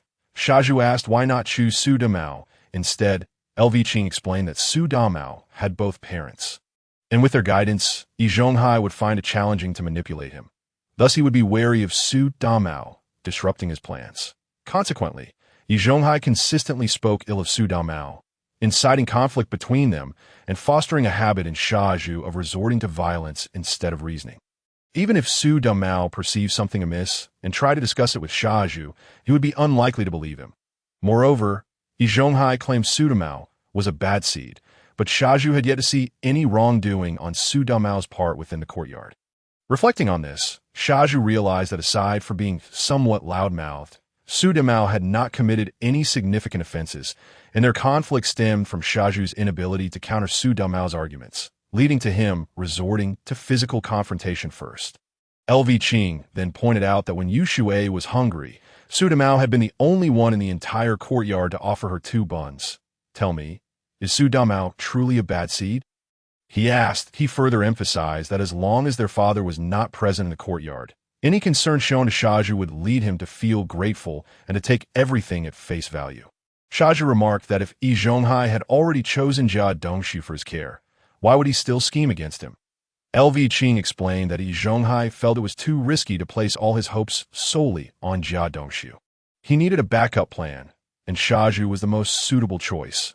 Should Jia Dongxiu eventually decide against caring for him, Xiao Jiang could serve as a safeguard, as Yi Zhonghai could rely on Xiao Jiang's strength to support him and the Jia family without incurring any costs himself. A perfect arrangement. Xiao Jiang questioned how Yi Zhonghai planned to train him as a thug. LV Qing pointed out that every time Xiao Jiang confronted Su Damao, it was invariably Yi Zhonghai who would step in to smooth things over, allowing the situation to fizzle out. Whenever there was discord in the courtyard, and someone defied Yi Zhonghai's authority with a mere glance, Xiao Jiang would be the first to step up. He Yushui chimed in, noting that whenever there was disagreement among the elders, it was Xiao Jiang who would take the lead in offending them, only for Yi Zhonghai to emerge as the peacemaker. Xiao murmured that he simply could not abide by the behavior of the second and third elders. Qing chuckled, calling him a foolish Xiao, stating that while he was the one engaging in discord, it was Yi Zhonghai who reaped the benefits. Xiao then questioned how Yi Zhonghai could be selfish yet still care for the deaf old lady in the back courtyard. Qing explained that the deaf old lady was a state-supported individual, receiving a monthly allowance of 5 yuan along with corresponding food stamps. With such provisions, she was well taken care of. Yi Zhonghai's role was merely to assist with cooking and cleaning, duties that could easily be managed by the elder lady, allowing him to cultivate a reputation for caring for the elderly without any personal expenditure. Moreover, he established a precedent for the courtyard residents to voluntarily support the elderly, all while contributing nothing himself. If the deaf old lady craved better food, she would turn to Xiao, the cook, to fulfill her desires. All the while, Yi Zhonghai would simply suggest that Xiao show respect and care for the elderly, ultimately leaving Xiao to bear the cost and effort without Yi Zhonghai spending a single penny. The deaf old woman has been blessed with culinary delights, while Yi Zhonghai has gained notoriety. What have you, Zhuzi, managed to acquire? Zhuzi listened, gritting his teeth in frustration. Even He Yuxue appeared bewildered. Chapter 21. Analyzing the various characters of the courtyard. The more Zhuzi pondered, the angrier he became, and he abruptly stood up, ready to rush outside. Qing seized him, and Zhuzi felt as if his arm were ensnared in an iron grip. Qing barked. "What are you doing? Sit down." Zhuzi replied, "I want to hold that old bastard accountable." Qing said, "I have my own plans for settling scores. No need to rush. Today, I am merely helping you analyze the people in this courtyard, so you can be aware and not fall prey to their schemes. Before undertaking any action, think carefully and clearly." Pulling Zhuzi back down, Qing filled their cups with tea, took a sip, and continued. "Now, let us discuss the Jia family. They're not as they seem on the surface. Presently, Jia Dongxiu is a first-class worker, earning around 30 yuan a month. The standard for impoverished households in Suzhou City is an average of less than 5 yuan per person. How can the Jia family, with so few members, be considered impoverished? Even Jia Zhangshi or your sister Qin could find some odd jobs to supplement the household income." Zhuzi retorted, "Sister Qin has many household chores. I see her washing clothes every day when I return home from work." Qing burst into laughter, saying, "Oh, my foolish brother, have you ever seen a woman who doesn't wash clothes in the morning to dry in the sun? Especially in winter, washing clothes after work and then letting them freeze overnight? Would she thaw them and wash them again? That would be absurd. Moreover, in these times, who washes clothes every day?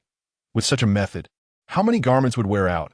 Apart from landlords and capitalists, who has that many clothes to wash daily?" Zhuzi pondered this, realizing the truth, and asked, "But why is that?" He Yuxue also looked curious. Qing explained, "It's all for show. She chooses this time to wash because that is when most people return from work, passing through the courtyard. When people see her washing clothes then, they will think of her as diligent and virtuous. Otherwise, who would she be performing for by washing in the morning?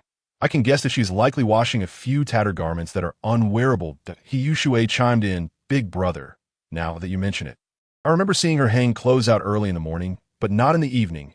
Zhuzi, confused, asked, "What is the point of pretending? Isn't it tiring?" Qing replied, "That is why the Jia family is rather cunning. Think about it. Old Jia passed away before the liberation. How could Jia Zhangshi, with a half-grown son, manage to survive without putting on a show? If she didn't act tough and unreasonable, she would have been taken advantage of long ago, let alone helping Jia Dongxiu find a wife. As for Qin Huairu, I suspect they have it all planned. Jia Zhangshi plays the role of the fierce one, while Qin Huairu adopts the meek and fragile persona to apologize and placate others whenever Jia Zhangshi oversteps. This way, the matter is smoothed over, and they reap the benefits. Meanwhile, Jia Dongxiu portrays himself as a filial son and a good husband, while ignoring the petty dramas of Jia Zhangshi in the courtyard." Zhuzi appeared skeptical, saying, "Sister Qin is so beautiful. That can't be right." Qing unflinchingly pointed out, "I see you're just infatuated with Qin Huairu's figure. What respectable person addresses an elder neighbor's wife as sister? If you ever wish to marry, keep your distance from her and change how you refer to her. Call her Jia family sister-in-law.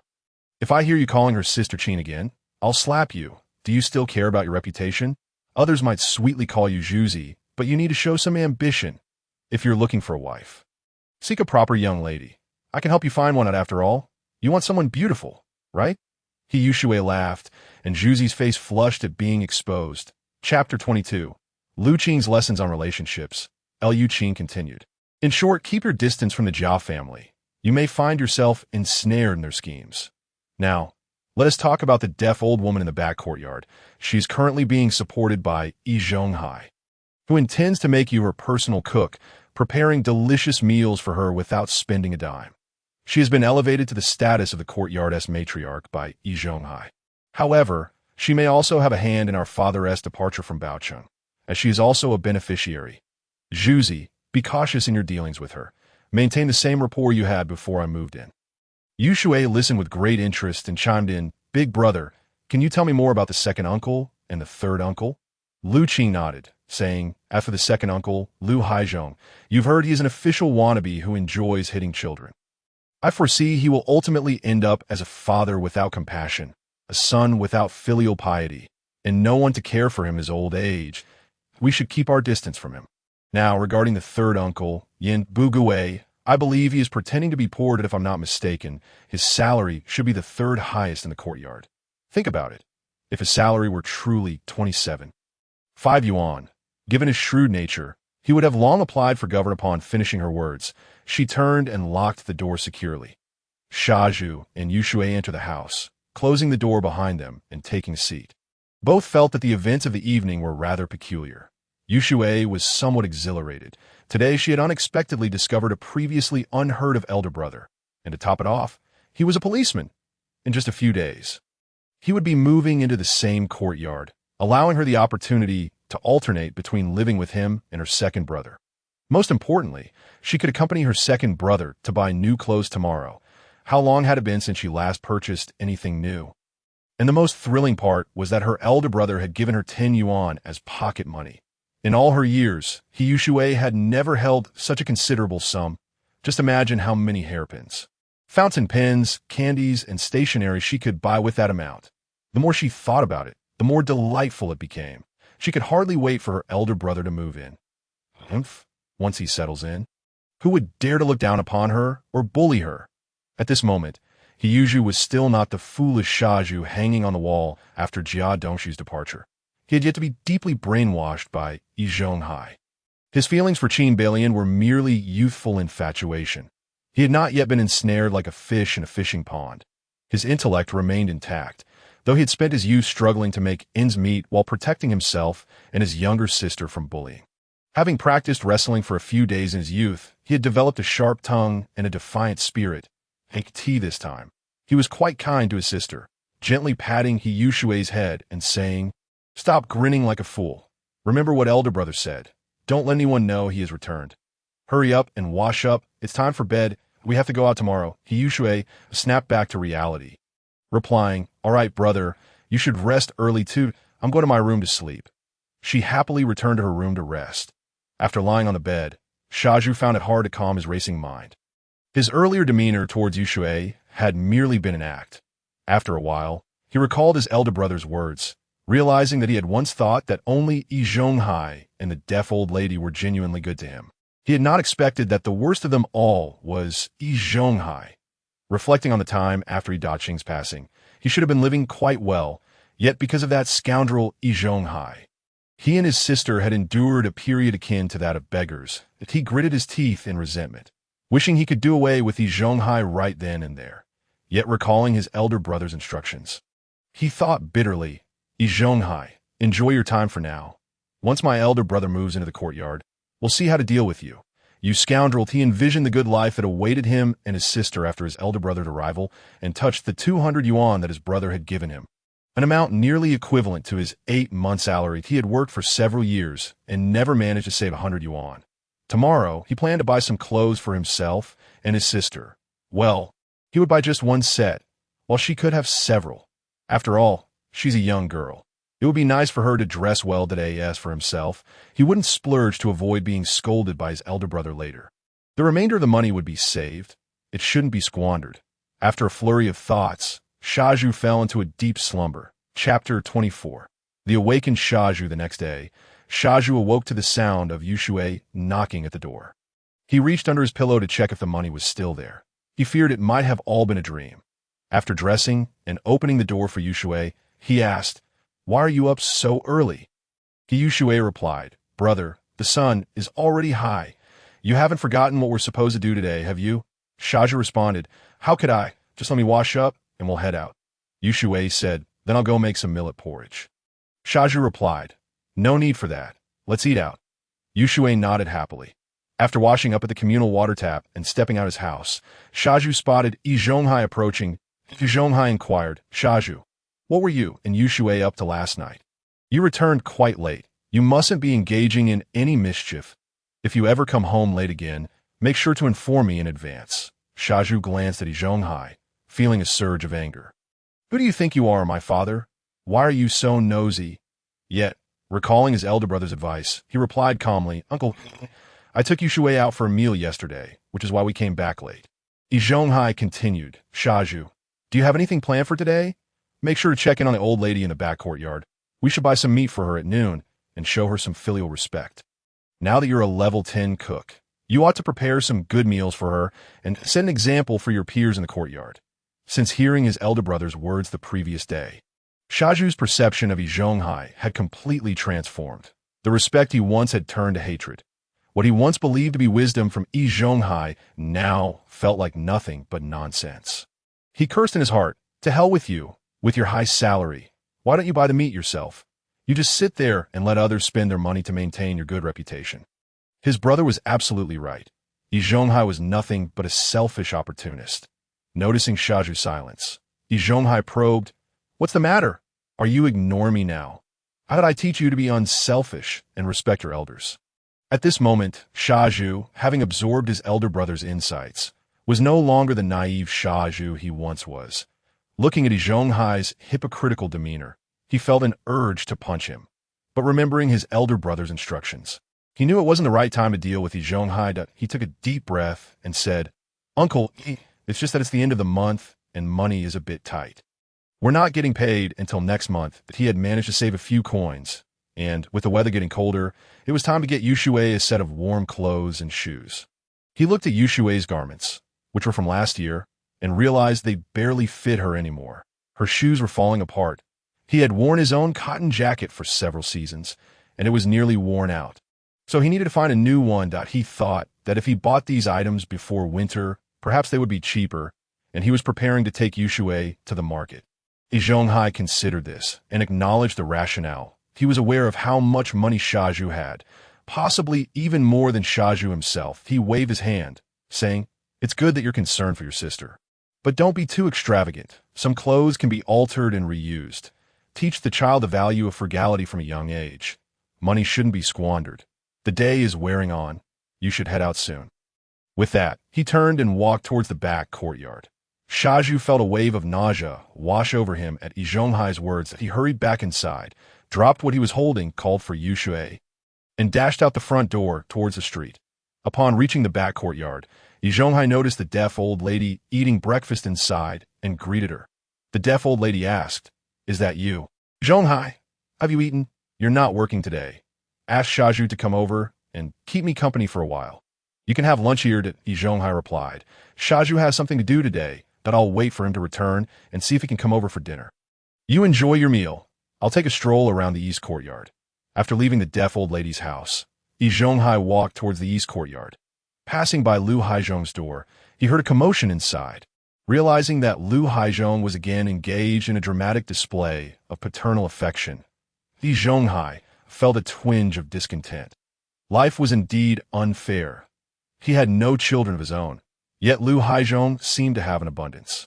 Shaking his head, he reached the entrance of the east courtyard, observing the bustling construction inside without entering. After a brief look, he returned to the central courtyard, pondering over who the new residents of the courtyard might be. He thought of inquiring about the housing situation, as it seemed excessive for only one family to occupy such a large space. He considered asking at the street office if they could allocate 1 or 2 rooms for families in need. It's obvious who those in need were. After some consideration, Zhonghai decided not to return home and instead headed directly to the neighborhood committee. Chapter 25. The first visit to the in-laws. Meanwhile, early the next morning, Qing picked up Wang Fong from her dormitory. Although he was a novice son-in-law making his first visit, Qing knew he could not go empty-handed. He took Wang Fong to the department store for an extensive shopping spree. 2 packs of Daecuman cigarettes, please. 2 pounds of ABC Mickey Mouse candy, 2 bottles of Shangxi Fingio, a box each of donkey rolling, pea cake, juju flour pastry, and rose cake. Also, 5 pounds of pork belly and 6 yards of fabric. With plenty of tickets from his military discharge, he had both tickets and money. He could be quite indulgent. Wang Fong watched in disbelief, thinking that once they were married, she would need to take charge of the finances. This man knew how to spend. She advised Qing to buy less, implying that it was sufficient to bring something, as her family did not lack these items and were not particular about such things. Qing boldly replied, "It's my first time visiting your home. There's no such thing as being too considerate. We, men from the 4-9 city, pride ourselves on our face. It's not like we don't have the means." Unable to persuade him otherwise, Wang Fong acquiesced, reasoning that it was also a matter of saving face for her family, with a bicycle laden with bags, and Wang Fong carrying items in her hands. Qing pedaled under her guidance until they reached the entrance of a military district. Qing, puzzled, asked, "Wang Fong, didn't you say your family lived on Qianmen Street?" Wang Fong covered her mouth and giggled. "That's true. My family's old house is over there, but my parents live here."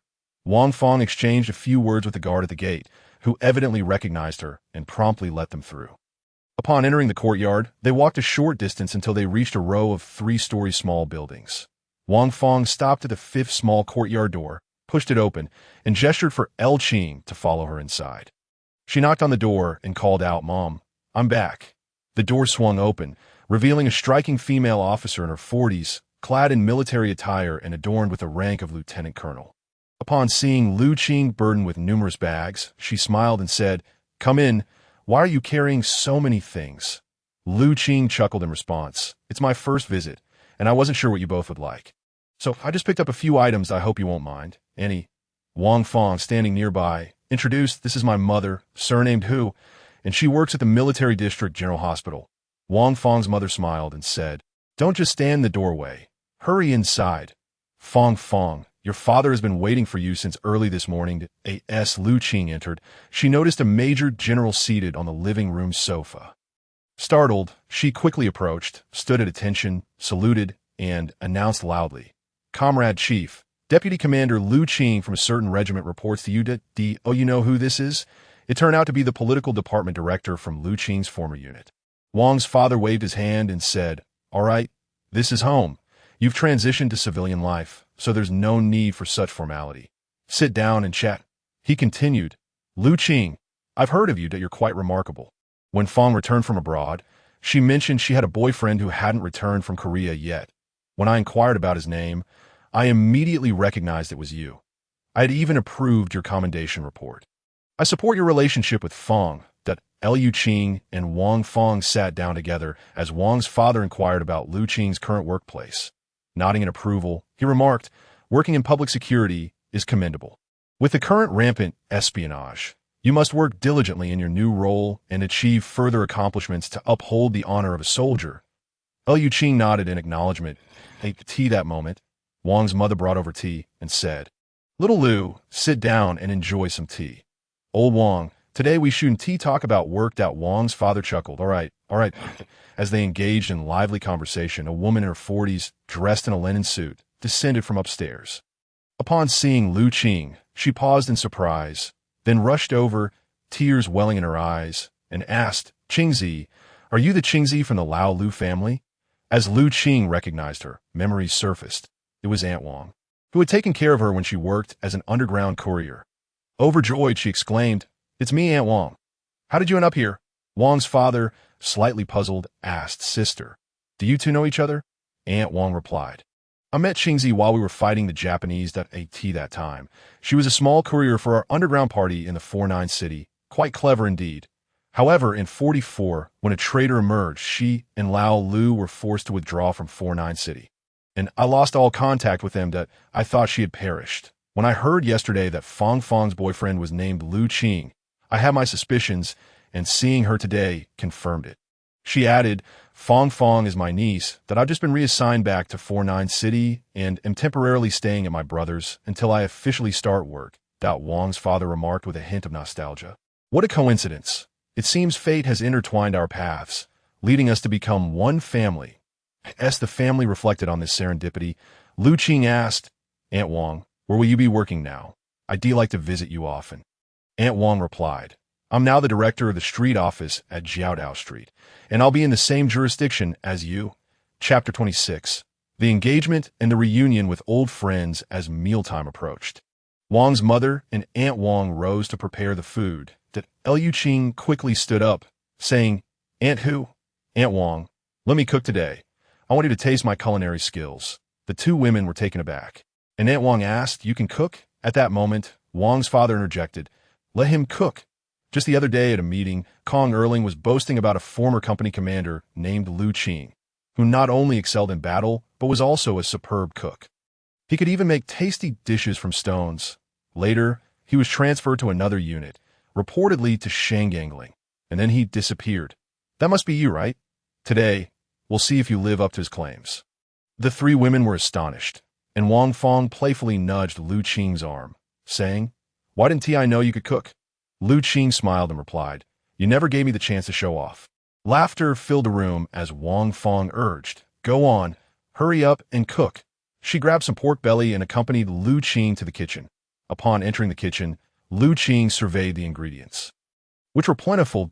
It seemed Wang's family had gone to great lengths to prepare for their future son-in-law's visit, with an array of fish, meat, poultry, eggs, and vegetables, along with a complete set of seasonings, including Sichuan pickled vegetables and pickled chili peppers. After inquiring about any dietary restrictions, Wang Fong confirmed, There are no restrictions. We can all handle spicy food. Liu Qing glanced at the ingredients and formulated a plan in his mind.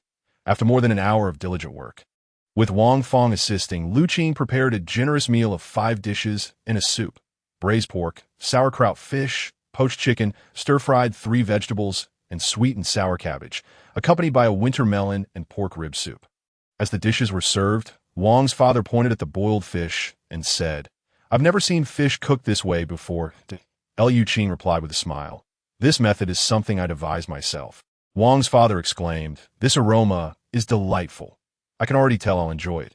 Fong Fong, please fetch a plate for those fried peanuts. The family gathered around the table, and Lu Qing eagerly poured finjiu for everyone. Wang's father took his first bite of the sauerkraut fish and praised, Spicy, numbing, fresh, and fragrant. The fish is tender and completely devoid of any fishy taste. Excellent. After sampling a piece of sauerkraut, he added, This sauerkraut is delicious. Sour, fragrant, and crunchy. It pairs wonderfully with the fish. Liu Qing quickly stood up, raised his glass, and said, Uncle, I'd like to toast you. He downed his drink in one go, and Wang's father followed suit. Liu Qing poured more drinks and toasted Aunt Hu and Aunt Wang. Aunt Hu looked at Lu Qing, her prospective son-in-law, becoming increasingly fond of him. He was not only handsome, but also a youthful deputy-level cadre, and he shared a mutual affection with her daughter. She laughed, Qingzi, don't rush with the drinking. Have some food to balance it out. The atmosphere was lively as they began to eat, with everyone praising Lu Qing's culinary skills. The lady sipped a drink and then refrained from further drinking. Lu Qing and Wang's father engaged in a spirited conversation, discussing everything under the sun. Wang's father realized that Lu Qing was quite knowledgeable, unlike the typical rough-and-tumble soldiers, which made him even more pleased with his prospective son-in-law. His daughter had indeed made a wise choice. As the drinks flowed, they polished off 2 bottles of finjiu and were about to open a bottle of Mao Tai when Aunt Hu intervened, as both were already feeling pleasantly tipsy. After indulging in food and drink, they tidied up and brewed some tea. Wang's father laughed heartily and said, Next time I run into Kong Erling, I'll let him know you've become my son-in-law. He'll be green with envy. Upon hearing this, Lu Qing quickly interjected, Dad, Fong Fong and I came to discuss our plans for marriage with you. Wang's father waved his hand and said, We are all military families here. Fong Fong has an older brother who is also in Korea, and when he returns, we'll have both families dine together. I'll invite a few old comrades. You two can discuss the details for your wedding. We all party cadres here, so let us avoid any extravagant celebrations. Back in my day, when I married your mother-in-law during the Long March, we just pinned a red flower on each other and called it a day. You and Fong Fong should come back for dinner often.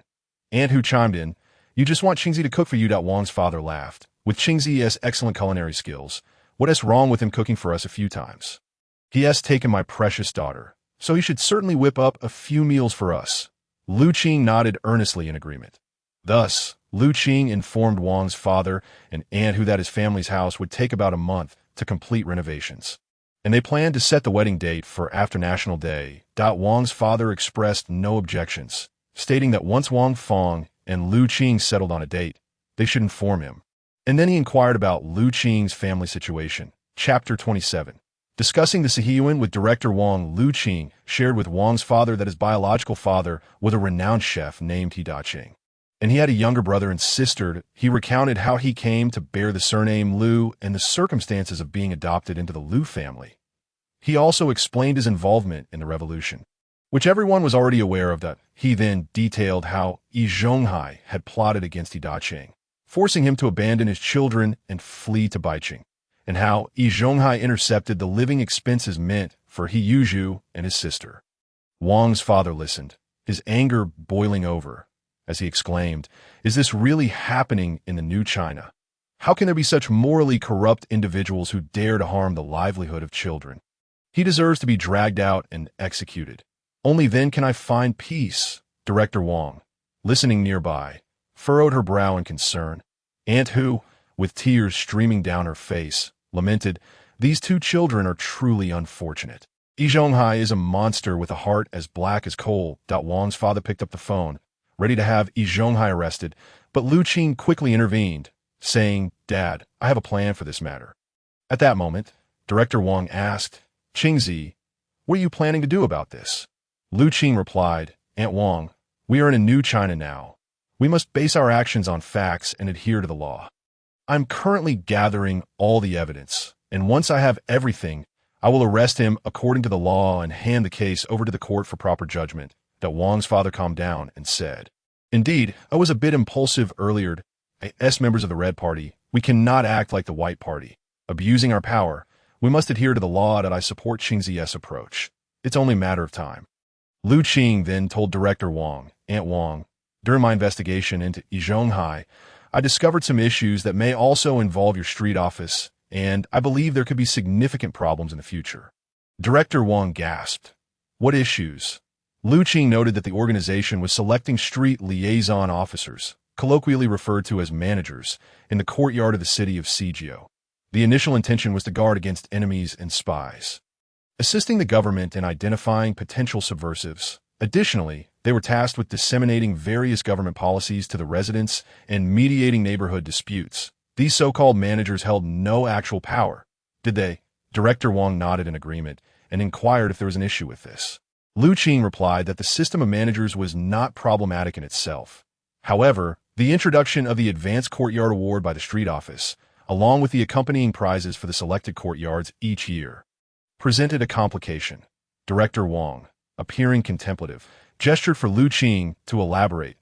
Lu Qing continued, stating that although these managers originally wielded no authority, the incentive of the Advanced Courtyard Award led to the Street Office providing prizes to the managers, who were then responsible for distributing them to the residents.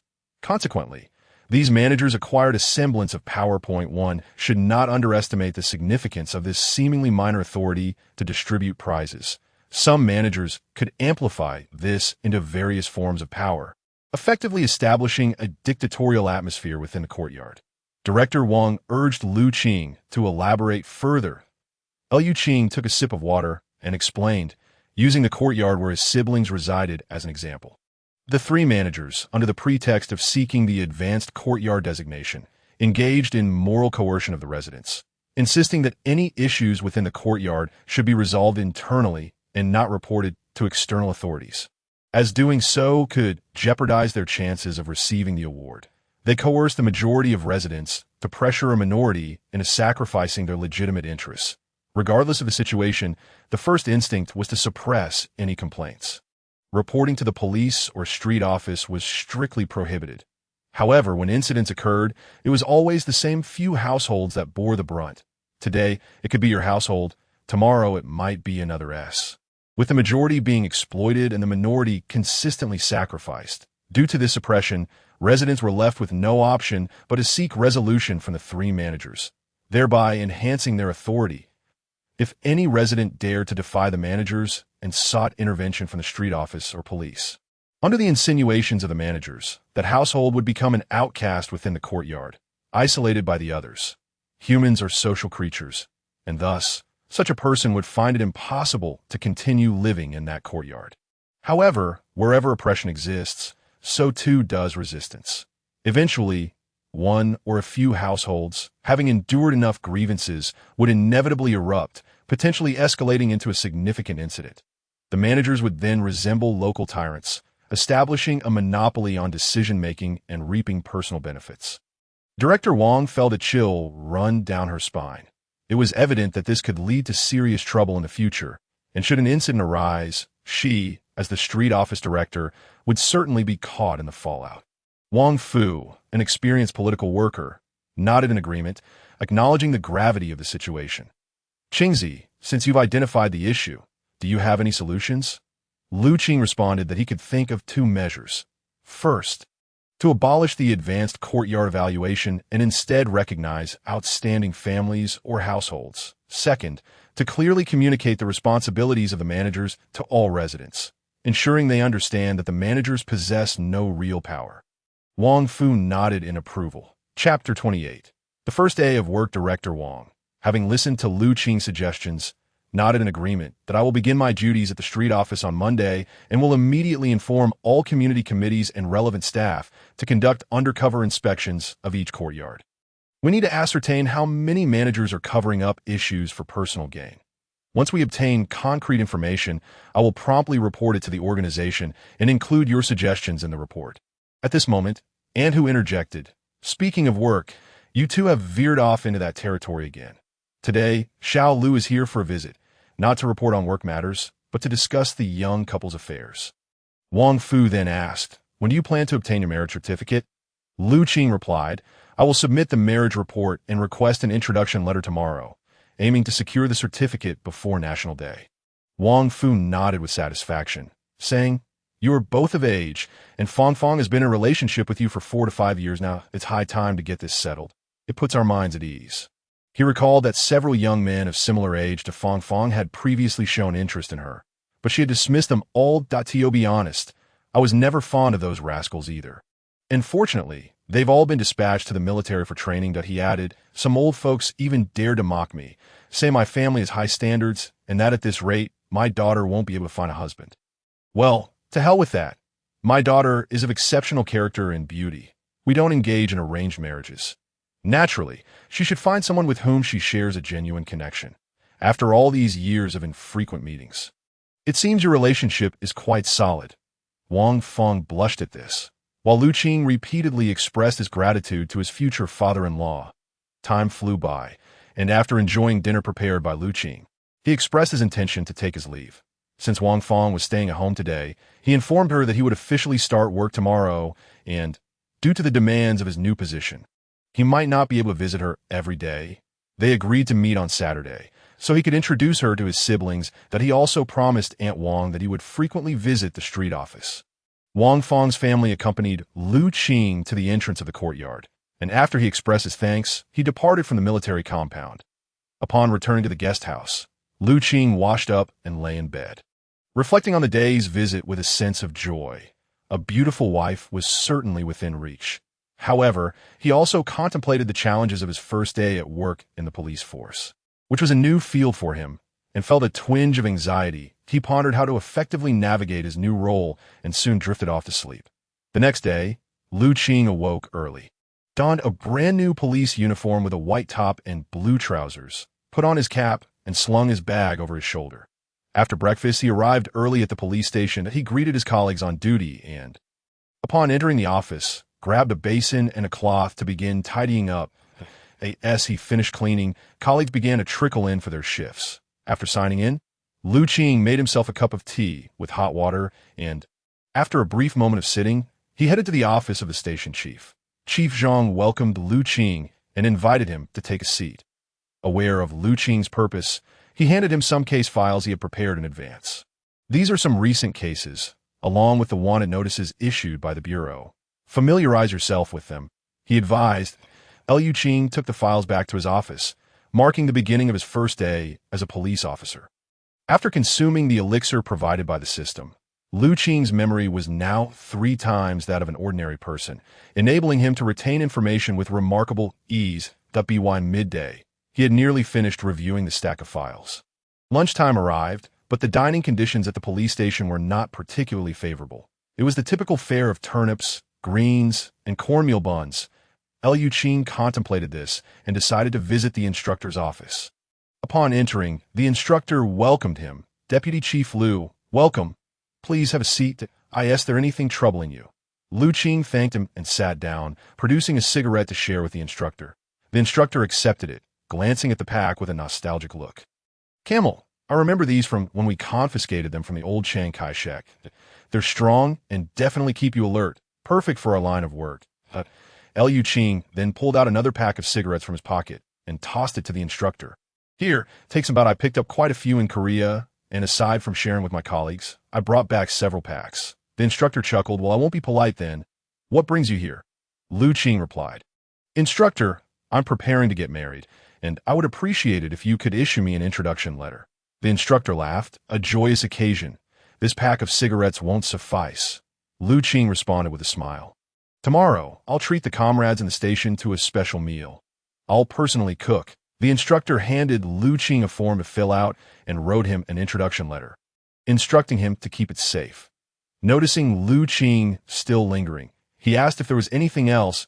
Lu Qing then invited the instructor to join him in the station chief's office.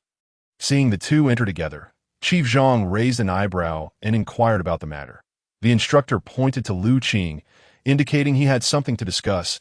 Lu Qing distributed the cigarettes he had brought, lighting them for everyone before addressing the chief. Chief, I came into some tickets since my transfer and noticed them are about to expire. IT would be ashamed to waste them. After checking the dining options, I thought I could use these tickets to bring in some ingredients tomorrow and cook a meal for everyone, allowing us to get to know each other better. I wanted to inform you both and seek your approval. Chief Jiang, surprised, asked, You can cook? Lu Qing replied, My father is a renowned chef in Sijiu City. It's a family tradition. Once you cook, we'll see for ourselves, the chief responded. The instructor interjected, This kid just requested a marriage introduction letter from me. It's only fair to treat him to a meal. Chief Jiang laughed heartily and approved the plan, noting that would be a welcome change for the comrades, since they often had meager meals. The instructor then informed Lu Qing of the total number of personnel at the station, advising him to calculate the amount of food accordingly to avoid waste. After discussing plans for the afternoon, where Lu Qing intended to take an officer out to familiarize themselves with the jurisdiction, he left the chief's office alongside the instructor. Chapter 29. Collecting evidence at the post office. Upon exiting the chief's office, Lu Qing approached the criminal investigation team in the main office and called over a young officer. The young man, in his early 20s and surnamed Li, accompanied Lu Qing as he rode his bicycle out of the factory alley. After inquiring about directions from Shaoli, they proceeded directly to the Post and Telecommunications office in Jiaodaokou. Upon their arrival, Lu Qing and his companion presented their credentials to the staff at the counter, directly requesting to speak with the head of the office. In this day and age, people instinctively harbor a sense of reverence for the police. And upon recognizing the two as officers, the staff member hastily went to fetch the supervisor, fearing the worst. Before long, a man in his 40s approached Lu Qing, inquiring, Comrade, may I ask if there has been an incident involving someone from our Post and Telecommunications office? My surname is Zhao, and I am the director here. Lu Qing returned the greeting, saying, Hello, Director Zhao, we have a matter that requires your cooperation in an investigation. Could we perhaps find a quieter place to discuss this? Director Zhao, taken aback, quickly replied, Yes, of course. That he led the two men to his office on the second floor of the post office, where he closed the door and asked, Which police station do you represent? Comrade, I am Lu Qing, the deputy chief of the Jiaodaokou police station. Lu Qing replied. Director Zhao then asked, What brings you here today? Lu Qing produced a remittance receipt for Director Zhao to examine. Explaining, Director Zhao, I received a report regarding a comrade named He Da-Ching, who, since 1952 until this month, has been sending money every month to comrade He Yuzhu, residing at 95 Nanlo-Guxiang. There have also been occasional letters. And comrade Wang Fong has sent money to He Yushui, who resides in the same courtyard. The funds were sent from the military, totaling 560 yuan from He Da-Ching and 180 yuan from Wang Fong. However, neither of them has received a single cent, which is why I came here to investigate. Upon hearing this, Director Zhao broke into a cold sweat, realizing the gravity of the situation. If the issue lay with them, it could spell disaster, jeopardizing his position. That he promptly said, "Director Liu, could I see the receipt? I will immediately have my staff look into it." Liu Qing nodded in agreement, indicating that Zhao could take the receipt to investigate. Director Zhao hurriedly took the receipt and left the office. After more than an hour, Director Zhao returned, drenched in sweat, holding several ledgers, each marked with folded pages. "Director Liu, I found the information. All the signatures belong to a man named Yi Zhonghai." He stated. Liu Qing questioned, "Isn't it necessary for the recipient to claim the funds in person?" Director Zhao turned pale, realizing that this was indeed their office's fault. He quickly added, "I inquired about this as well." Yi Zhonghai claimed that the He siblings had gone to visit relatives out of town and were not in the courtyard. He is the caretaker of that courtyard and offered to collect the money on their behalf, promising to pass it on when they returned. Liu Qing frowned. "And you believed him?"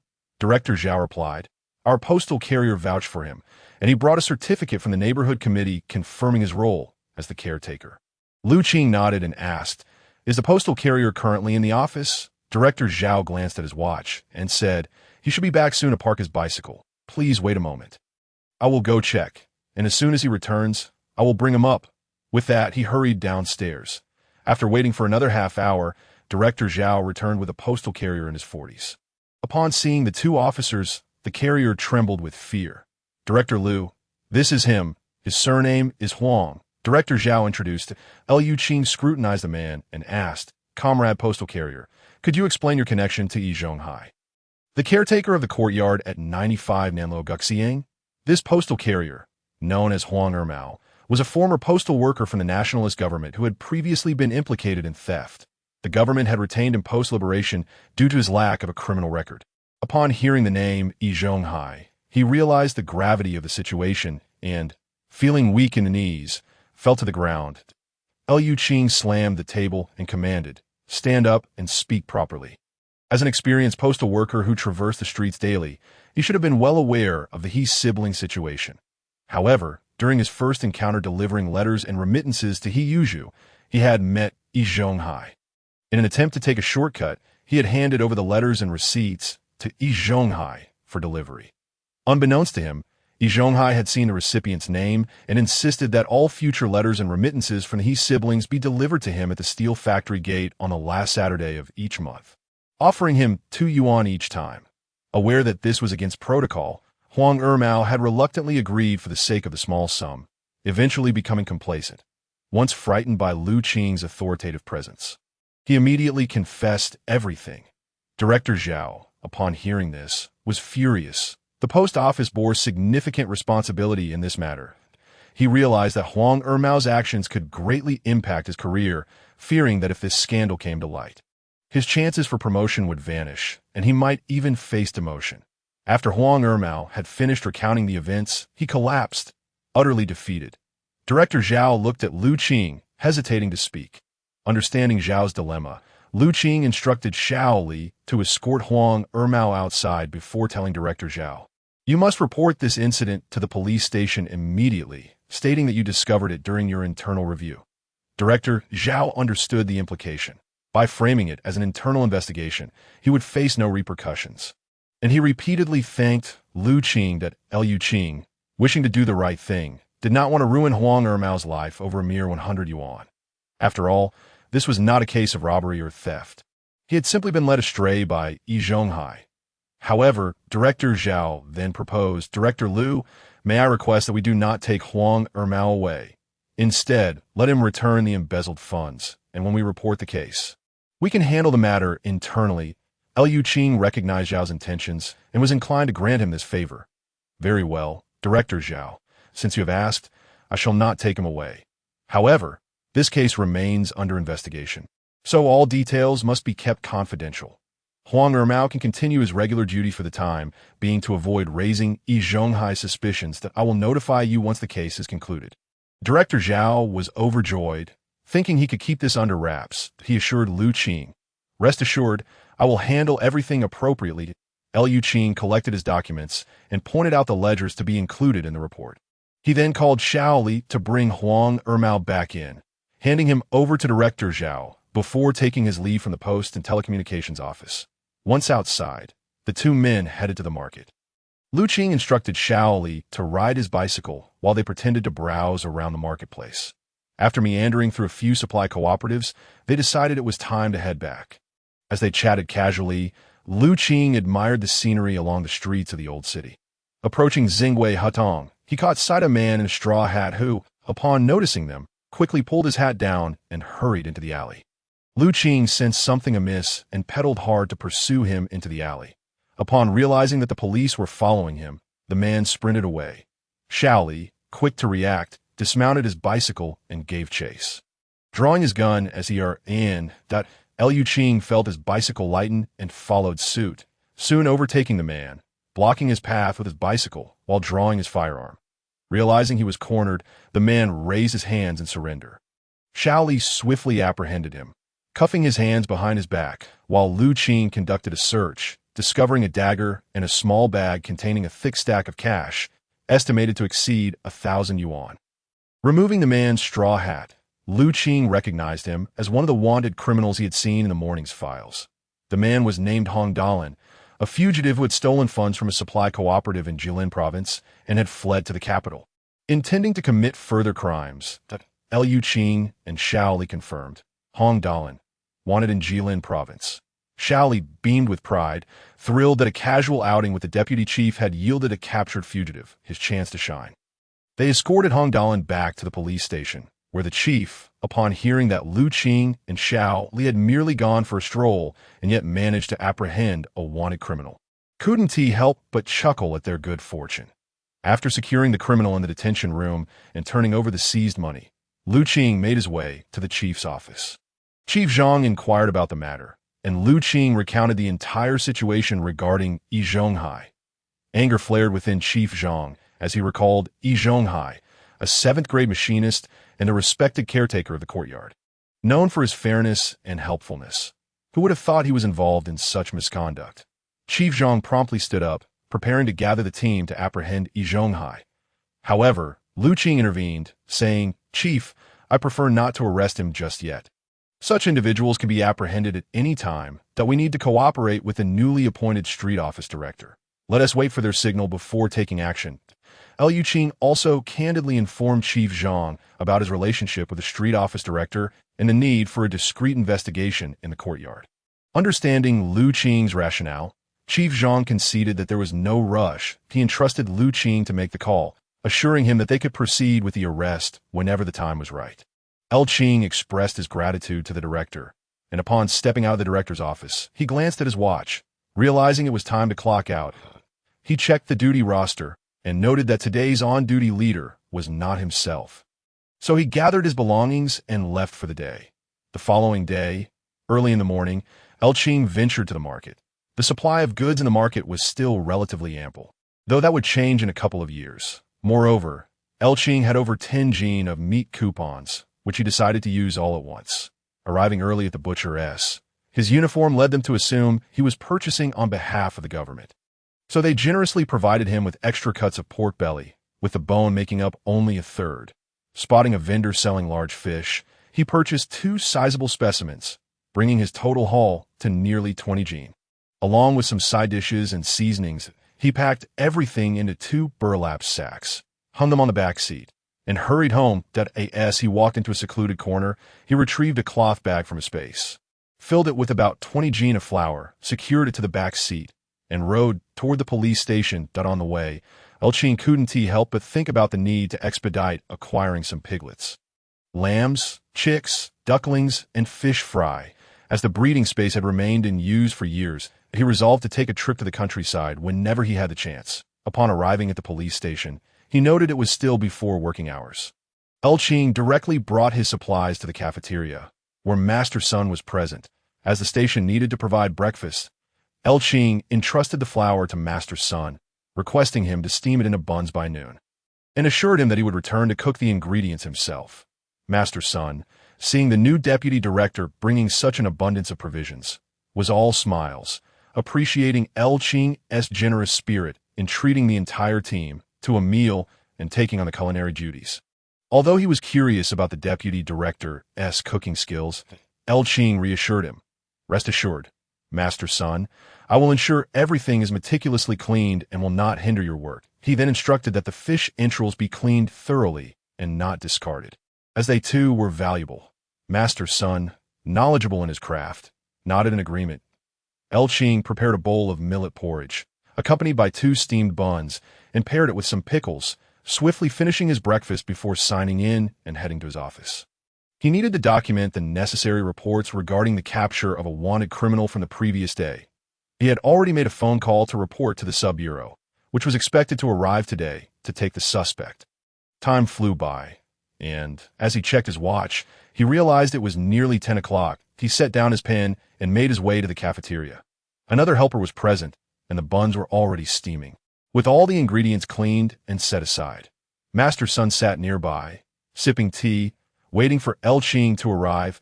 Qing asked Master Sun for an apron, washed his hands, and got to work that he exhibited remarkable skill with a knife, demonstrating his culinary prowess. While Qing was busy in the kitchen, 2 vehicles arrived at the police station. They were from the sub-bureau, here to collect the suspect. A jeep pulled up, and 2 individuals disembarked. Director Luo and Political Commissar Chen from the sub-bureau. Director Zhang spotted them as they entered the courtyard and promptly went out to greet them, saluting, "What brings you 2 leaders here today? It's been a while since you last visited us for inspection and guidance." Director Luo replied, "I heard from your report yesterday that you apprehended a wanted criminal and that it was Qing's first day on the job, that I was quite curious about how fortunate he is. Since the sub-bureau is coming to collect the suspect today, I thought it would be a good opportunity to come along with old Chen, to meet him since he wasn't here when Qing visited the sub-bureau." Director Luo exchanged salutes and handshakes with Instructor Lu and Deputy Director Zhou before inquiring, "Where is that young fellow Qing?" Instructor Lu chuckled. "He is likely busy in the cafeteria at this moment." Director Luo asked, "What is he busy with in the cafeteria?" Instructor Lu explained, "Comrade Qing learned that everyone hadn't had meat in a long time, so he gathered some ingredients to personally cook a feast for everyone." Director Luo remarked, "I've heard he excels in combat, but I hadn't heard of his culinary skills." Political Commissar Chen laughed. "Old Luo, let us go take a look ourselves." Director Luo agreed, and the group entered the cafeteria. Immediately enveloped by the rich aroma of cooking, a large basin of braised pork was steaming on the serving table. As they approached the kitchen, they found Qing rolling up his sleeves, busy at work with 2 large pots simmering away. Director Luo called out, "Qing, what cooking in the pots?" Qing turned around, recognizing Director Luo, and saluted. "One pot has fish and tofu stew, and the other is pickled fish. I'll also prepare some stir-fried cabbage shortly. Everything will be ready in no more than 10 minutes. Director Luo checked his watch, noting it was nearly 11:30, and said, "Your lunch today smells quite delightful." Political Commissar Chen and I, along with the comrades from the sub-bureau, will partake in your meal. That it seems fortuitous that we arrived just in time. We're in for a treat today." He then pointed to Commissar Chen, introducing him. "This is Political Commissar Chen from the sub-bureau." Qing quickly stood at attention and saluted. "Greetings, Commissar." Commissar Chen returned the gesture. "Continue with your work. We will wait outside for you. We look forward to sampling your culinary creations." He then joined the others in the dining area. Dishes emerged one by one from the pots. Within 10 minutes, Qing had prepared an impressive spread, with each dish garnished in generous portions. He called Master Sun to help carry the plates out at a square table in the dining area. Director Luo, Commissar Chen, and Director Zhang and Zhou had already taken their seats, while the instructor stepped out to gather the comrades for lunch. Qing and Master Sun served the dishes, followed by a steaming basin of steamed buns, distributing utensils and preparing for everyone to enjoy together. Once everyone had filled their plates and sat down, the instructor stood up and announced, "Comrades, today's feast is courtesy of Deputy Director Qing. We are also honored by the presence of Director Luo and Commissar Chen from the Sub-Bureau, who are here to inspect our work. I invite our esteemed leaders to say a few words. After a round of applause, Director Luo and Commissar Chen exchanged a few words before standing to say, "We have nothing specific to add. Comrades, enjoy your meal and savor the culinary talents of your Deputy Director, Qing." Applause erupted once more, with some even exclaiming praise for the director's wisdom. As everyone dug into their meals, they couldn't help but praise the exquisite flavors of the dishes, remarking that they had never tasted anything so delectable. After a lengthy absence from meat, everyone eagerly indulged, and the room was filled with the sounds of enthusiastic chewing.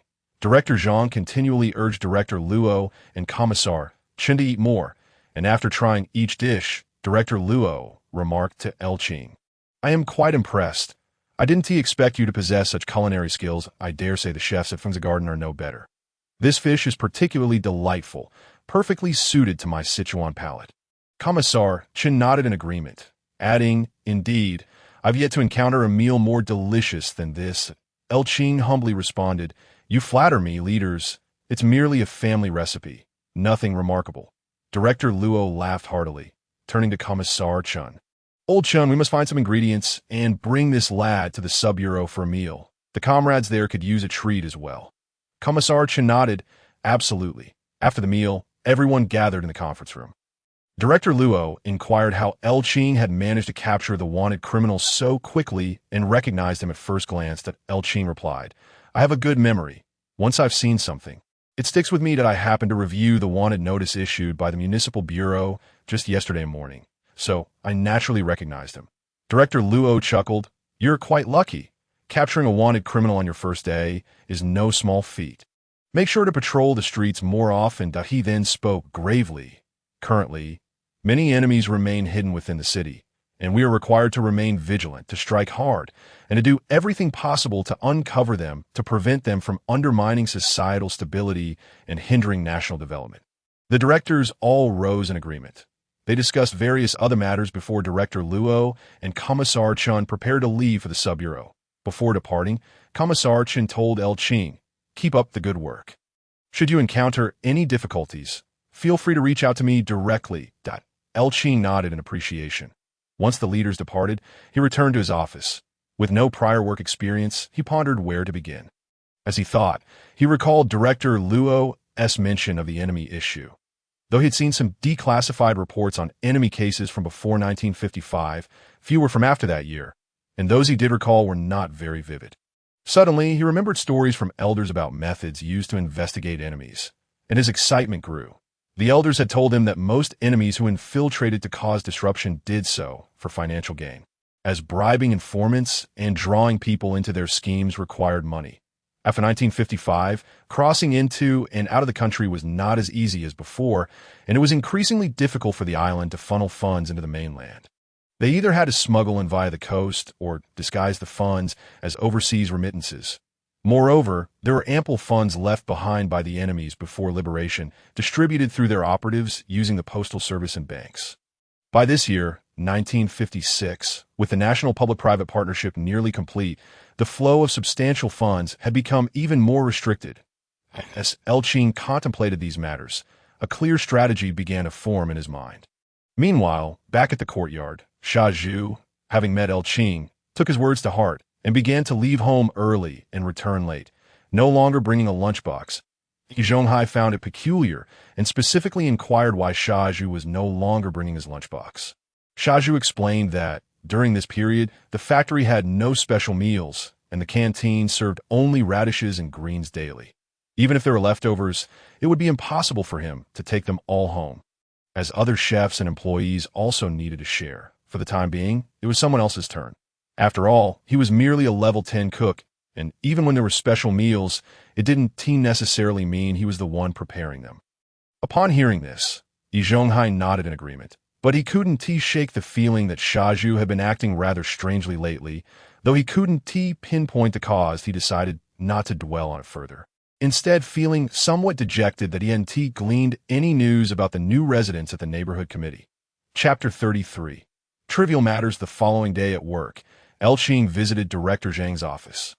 Retrieving a Colt M1911 pistol from his bag and placing on the desk, he asked the director, "What procedures must I follow to keep a few firearms I brought back from the U? I stopped military when I transitioned." Director Zhang picked up the pistol with great affection, playfully handling it, and remarked, "Qing, you possess such fine items. Do you have anything else to show?" Qing replied, "I also have a nearly new Type 79.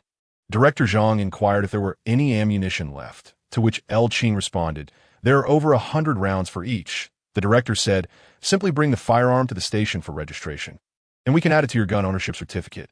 However, I would like to borrow this 1911 for a few days." Qing waved dismissively. "Consider this a gift.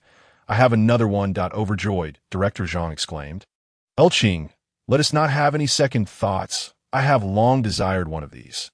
During my time in Jinsheng, I confiscated a slightly used one, only to have it snatched away by the regiment commander. The thought still pains me." He then added, "What about your long gun? You want to need it, right?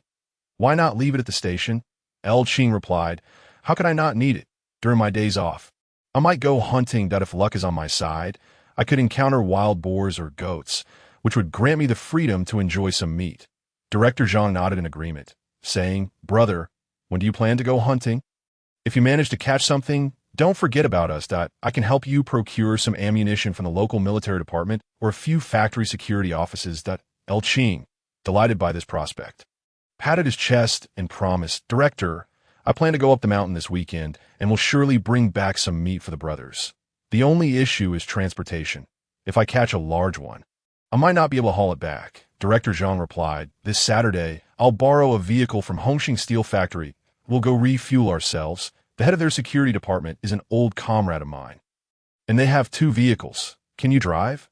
he asked. Qing replied, "Of course." The director inquired if he had a driver's license, and Qing shook his head. Director Zhang immediately locked the 1911 in his drawer and said, "Let us go to the substation to get you a driver's license." In this day and age, there were not many individuals who could drive. The local police station didn't even have a patrol car. They only possessed 2 sidecars, the kind seen in movies ridden by the Japanese, which they cherished dearly. Hearing that Qing could drive, Director Zhang's mind began to race. There had been no one in the station capable of driving before. But now that Qing had that skill, it was high time for the substation to be allocated a vehicle. He took Qing on a bicycle ride to the substation. Upon reaching the substation, obtaining a license was a straightforward process.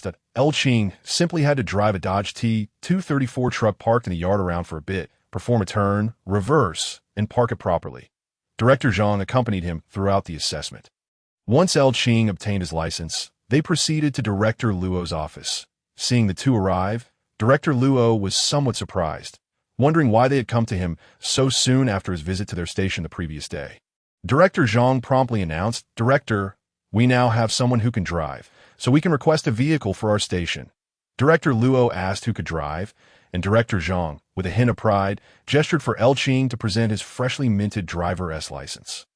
After glancing at it, Director Luo exclaimed, Well, you just got your license and are already asking for a vehicle." Director Zhang pressed, "Director, please let us know if we can have one." Director Luo picked up the phone, made an internal call to inquire with logistics, and, after hanging up, stated, "There's an old Willis Jeep confiscated from the White Gang. It's a bit worn, but logistics will check it for you. You can pick it up next Monday." Director Zhang was not one to complain, as he was simply pleased to have a vehicle. Qing was equally delighted, knowing that he could also acquire a similar model and alter its appearance to ensure he felt comfortable driving it. Returning to the police station, Qing felt that the morning had been quite productive. He had secured the firearm and could now use it with peace of mind, in addition to obtaining a vehicle and a driver's license, leaving him in high spirits. After lunch, he bid farewell to Director Zhang and rode his bicycle to the street office, where he spoke with the guard about finding the new director. The guard, upon seeing he was from the police, directly escorted him to Director Wang's office. Entering, Qing called out, "Aunt Wang, I've come to see you." Director Wang was pleased to see him and asked, "What brings you here during working hours?" Qing smiled and replied, "First, I wanted to see you. Second, I need to take care of my grain book. And third, I have something to discuss." Director Wang summoned a staff member to retrieve Qing's documents for the grain book. Once seated, she inquired about the matter he wished to discuss. Qing informed her about the street office's undercover investigation and mentioned that he would like to know which large households had significant electricity consumption, which individuals led comfortable lives without proper work, and so forth, so he could document these details for her. Director Wang, being seasoned in such matters, understood the implications immediately, acknowledging that the street office also had responsibilities regarding counterintelligence. She nodded, assuring him that she would provide him with the information when the time came. After receiving the grain book and bidding farewell to Director Wang, Qing took a stroll around the street before returning to the station. Chapter 34. Siblings meet sister-in-law. Preparations for hunting time flew by, and soon it was Saturday. In the afternoon, Qing called Wang Fong to arrange to pick her up after work.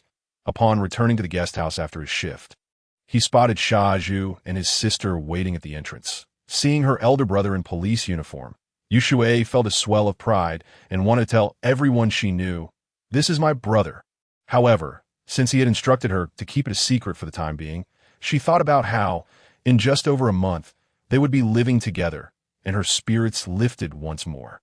Yushui rushed to embrace Qing, exclaiming, "Brother, I've missed you." Yushu also called out brother, and Qing informed the two, "You two go ahead of Bieni Fong. I'll change my clothes and then pick up your sister-in-law." The two were overjoyed and happily made their way to Bieni Fong. After picking up Wang Fong from her dormitory, Qing told her about the gathering with his siblings. Wang Fong was delighted and wanted to buy gifts for them. But Qing stopped her, explaining his reasoning. Understanding her man's thoughts, she acquiesced. Upon arriving at Bieni Fong, Xiao and his sister were already waiting at the entrance. The four of them entered together. Opting for a private room, where they introduced one another before stepping out to order food, Yushu, taken aback by his sister-in-law's beauty, could hardly speak, only feeling that his brother was impressive. Meanwhile, Yushui took to Wang Fong like a cheerful little bird, chattering away. After Qing ordered the dishes, he returned to find the two women engrossed in conversation, so he pulled Yushu aside to ask about any happenings in the courtyard. Yushu replied that aside from the occasional disturbances caused by Jia Zhangshi and Lu Haizhong beating their children, nothing else had occurred. He added that Zhonghai was behaving as usual. Qing advised him to maintain this status quo, assuring him that it would only last a month at most. Yes, the four of them enjoyed their meal. Qing mentioned their plans for hunting and outdoor cooking the following day, asking if they wished to join. The three were elated at the prospect, having never experienced such an adventure before, and eagerly agreed. Qing instructed Xiao and his sister to wait for him at the guest house the next morning. After leaving Bieni Fong, Qing reiterated a few points of caution to the siblings before Yushui reluctantly bid farewell to Qing and Wang Fong.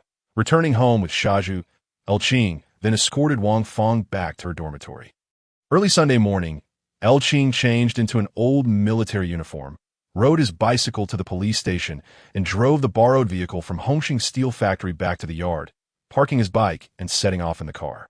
He traveled to a remote location where he loaded the pre-prepared outdoor cooking tools, seasonings, firearms, fishing gear, provisions, water bottles, and knives into the vehicle before heading to pick up Wang Fong.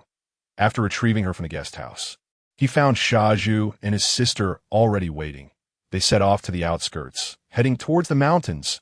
Upon reaching a village at the foot of the mountain, Qing inquired for directions and found the village chief. Explaining their intent to hunt, that in those times, with famine not yet upon them, wild boars occasionally descended from the mountains and wreaked havoc on crops.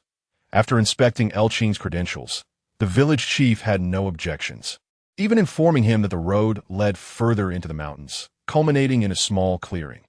Nearby, a stream flowed down from the mountains, making it an ideal spot for parking. It was once used by villagers to store freshly cut timber. Thanking the village chief, Qing drove into the mountains. Upon reaching the end of the road, he parked the vehicle, then handed Xiao a long gun and gave Wang Fong a handgun for protection. Wang Fong, being of military background, was quite familiar with firearms. She took the gun, removed the magazine, checked that it was fully loaded, racked the slide to inspect the chamber, secure the magazine, engaged the safety, and tucked it at her waist. Qing instructed the two women to fish by the river, while keeping an eye on the vehicle and to nibble on some provisions if they got hungry, while waiting for the two men to return. Xiao, receiving the gun, was instantly thrilled. It was his first time holding a firearm, and every man has an affinity for such things. Qing taught Xiao how to handle the gun, emphasizing the safety protocols, such as never pointing the muzzle at a person, and he set up a fixed target, allowing Xiao to fire an entire magazine. Xiao was over the moon with J.O.Y.AT last, having mastered the use of a firearm. Lu Qing and Xiao ascended the mountain. They made their way upward.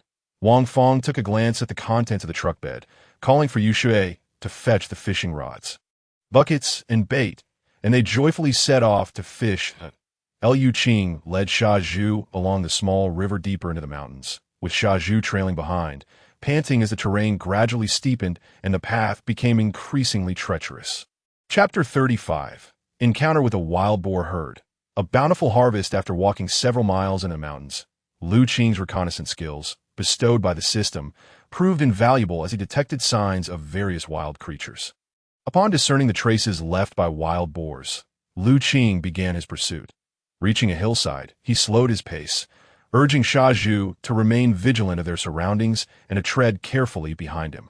Gradually, he advanced, emerging from a thicket to discover a grove of wild fruits a few hundred meters ahead, where a herd of wild boars was foraging beneath the trees.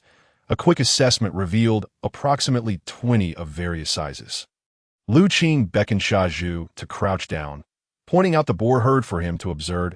It was Xiao's first encounter with such a scene, and his heart raced as if it might leap from his throat. Lu Qing whispered for Xiao to remain silent and to follow his lead as they stealthily crept forward. After advancing cautiously for a short distance, they found themselves just over 100 meters from the wild boar herd. Positioned perfectly downwind, the breeze carried the unmistakable odor of the boars. Lu Qing directed Xiao to find a spot akin to his own, adopting a kneeling stance while raising his weapon. Gently disengaging the safety, chambering around, and preparing to fire at the prey. Upon hearing a gunshot, he would take a shot. Xiao nodded in understanding, his excitement palpable. With a resounding bang, the gun fired, followed by rapid shots, as Xiao also joined in. Lu Qing aimed at the largest boar and, with his sharpshooting skills, did not miss. After his first shot, he continued firing in succession at the targets he had previously observed, pausing after 5 rounds. Meanwhile, Xiao emptied his entire clip of 8 bullets, the empty magazine clattering to the ground. Once the gunfire ceased, not a single living boar remained in sight, as they scattered in fright. Xiao stood up, eager to see if he had hit anything, but Lu Qing grasped his arm, urging him to wait. Lu Qing picked up the empty magazine, handed Xiao a full one. Instructing him to load the bullets and engage the safety, he then inquired if Xiao knew the way back down the mountain. Xiao nodded, and Lu Qing instructed him to descend immediately to the nearby village. Find a village chief, and bring 6 or 7 men to carry the boars, informing them that the nearly 300-pound boar was theirs. Realizing that the 2 of them could not manage the haul down the mountain, Xiao nodded, shouldering his rifle and racing down the slope like the wind. Lu Qing approached the fallen prey, counting as he neared. The largest boar weighed around 300 pounds, with long tusks. There were 4 others weighing just over 100 pounds each, along with a smaller boar of about 50 pounds. Hearing a shrill cry from a small boar, he followed the sound and was delighted to find a 20-pounder whose hind leg had become wedged in a crevice while fleeing in panic. Lu Qing quickly subdued the little boar and placed it in his storage space, leaving it in the breeding area without further thought. Returning to the main group of boars, he noted they were all lifeless, a testament to the lethal power of the 7.62mm rifle rounds that he stored 2 of the larger boars in his storage space, then used a knife to make incisions in the necks of the others, positioning them to bleed out effectively. The urgency of sending Xiao down for assistance was twofold. Firstly, to facilitate the transportation of the boars, and secondly, to ensure they could fit in the vehicle. For otherwise, it would be impossible to transport them at for any inquiries for Xiao later. Lu Qing figured he would simply claim they had only shot these few, knowing Xiao's character would lead him to believe he had miscounted. Having completed his tasks, Lu Qing lit a cigarette and glanced at his watch. It was nearly 11 o'clock, up by around 1 in the afternoon. Xiao returned as everyone finished their meal, leaving behind a considerable amount of meat. Qing glanced at the setting sun, noting that the hour was growing late. He called for Xiao Jiang to fetch a bucket of water, extinguishing the fire in the hearth, and tidied up all their belongings. They loaded the remaining 2 wild boars into the truck, and the group set off back to the city. Along the way, Xiao Jiang animatedly recounted their hunting adventures to Yu Shui, who listened with great interest. By the time they reached the outskirts of the city, darkness had already fallen. When they were approximately a mile from Nanluo Guxiang, Elqing halted the vehicle, allowing Xiao Jiang and his sister to disembark. He handed Xiao Jiang the other half of the roasted meat and the pig's head, carefully packed in bags for him to take home, and offered a few reminders before bidding farewell to the siblings. Driving directly to Wang Fang's parents' house. Chapter 37. Dividing the meat. Having received Elqing's instructions, Xiao Jiang, now wise to the situation, conferred with Yu Shui on a plausible story, and the pair shared laughter as they made their way home. Upon reaching the courtyard entrance, fortune smiled upon them. The gatekeeper, Yin Buge, was absent, allowing them to slip inside.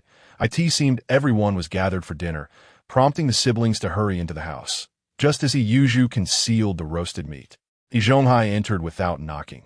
Xiao Jiang, harboring a deep resentment toward Zhonghai, furrowed his brow and remarked, "Uncle, do you not knock when visiting others?" Zhonghai, taken aback, pondered the unusual demeanor of Xiao Jiang today.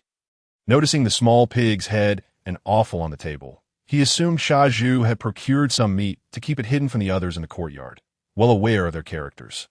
Realizing this, Zhonghai addressed Xiao Jiang, "My apologies. I'll be sure to knock next time. I haven't seen you two all day. Where have you been? The old lady was just mentioning you this afternoon. Wondering why you hadn't visited her." He gestured towards the items on the table, inquiring where they had come from. "Why is this pig's head so small?" In the dim light, Zhonghai couldn't discern whether it was a domestic pig or a wild one. Yu Zhu had already prepared his response, stating, "We helped someone with a feast today, working hard all day. Aside from sharing 2 meals with Yu Shui, we earn not a penny. The host simply offered us these as compensation." Zhonghai nodded, agreeing that the host was rather ungenerous, and suggested, "Xiao Jiang, take some of that meat to the old lady. It's important to show respect to our elders." He himself was eager to partake, but felt it inappropriate to voice his desire. After that, he turned and departed. Yu Zhu secured the door, muttering to himself about the insufferable Zhonghai. "Just wait a few more days. I will endure." He then took the pig's head and offal into the kitchen, intending to prepare them as braised dishes. Meanwhile, Elqing drove Wang Fang to her home, where her parents were finishing dinner and sipping tea, upon seeing their daughter and her fiancé arrive by car. They were somewhat taken aback. Elqing unloaded a wild boar from the vehicle, stating, "Dad, I took Fang hunting today and managed to catch a few wild boars. That I brought one for you." Wang's father, upon seeing the hefty boar, was delighted and quickly called someone to have it processed at the canteen, planning a feast for the following day with some old comrades and a few neighboring officials.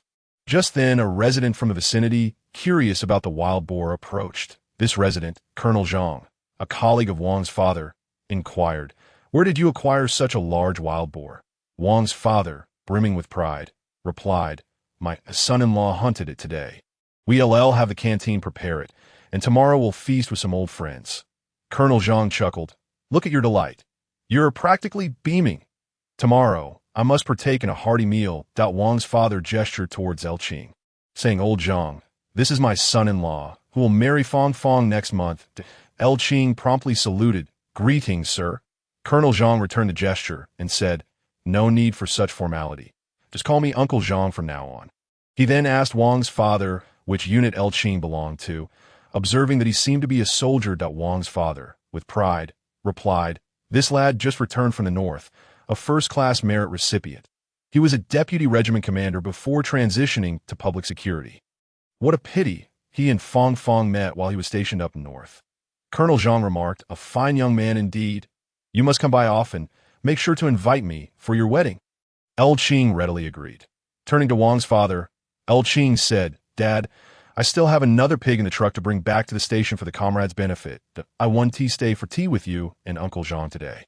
But I'll come by next Sunday to prepare a few dishes and invite Uncle Zhang for a drink. I must take my leave now," Wang's father replied. "Go ahead. Just remember to return for dinner next Sunday." Elqing then inquired if Wang Fang would be returning to the dormitory or staying at home. After a moment's thought, she chose to remain home, advising Qing to drive carefully in high spirits. Wang's father invited Colonel Zhang inside for tea. While Wang Fong brewed some for the two men, Wang's father recounted, "Old Zhang, my son-in-law, was once my soldier. He joined the ranks at the tender age of 13 during the war. Later, he went to the north to fight the Americans, ultimately being reassigned under General Qin during the Battle of Shanghanling. He has earned 2 first-class merits. My daughter has chosen well." Colonel Zhang praised Wang's father's good fortune in finding such a splendid son-in-law. Meanwhile, without further ado, Qing returned to the police station, having disposed of another wild boar in the truck and stowed away his firearms and other belongings. Upon arriving at the station, he was surprised to find both Director Zhang and the instructor waiting for him, having been anticipating his return since the afternoon. Hearing the sound of his truck, they rushed out, their spirits lifted at the sight of 2 wild boars in the back. They called for assistance to carry them into the kitchen. Qing, feeling no need to be modest, directed everyone to heat water as they began processing the wild boars, a task that consumed 2 hours.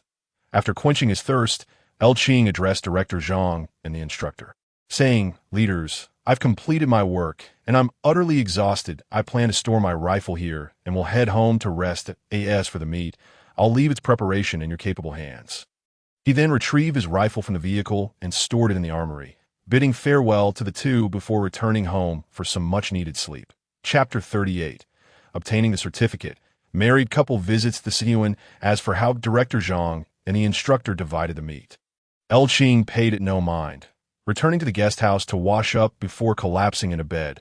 Utterly fatigued from the week's endeavors on Monday, Director Zhang delivered a wild boar to the bureau, allocating 2 pig legs to the steel plant's security department as a favor for borrowing the vehicle.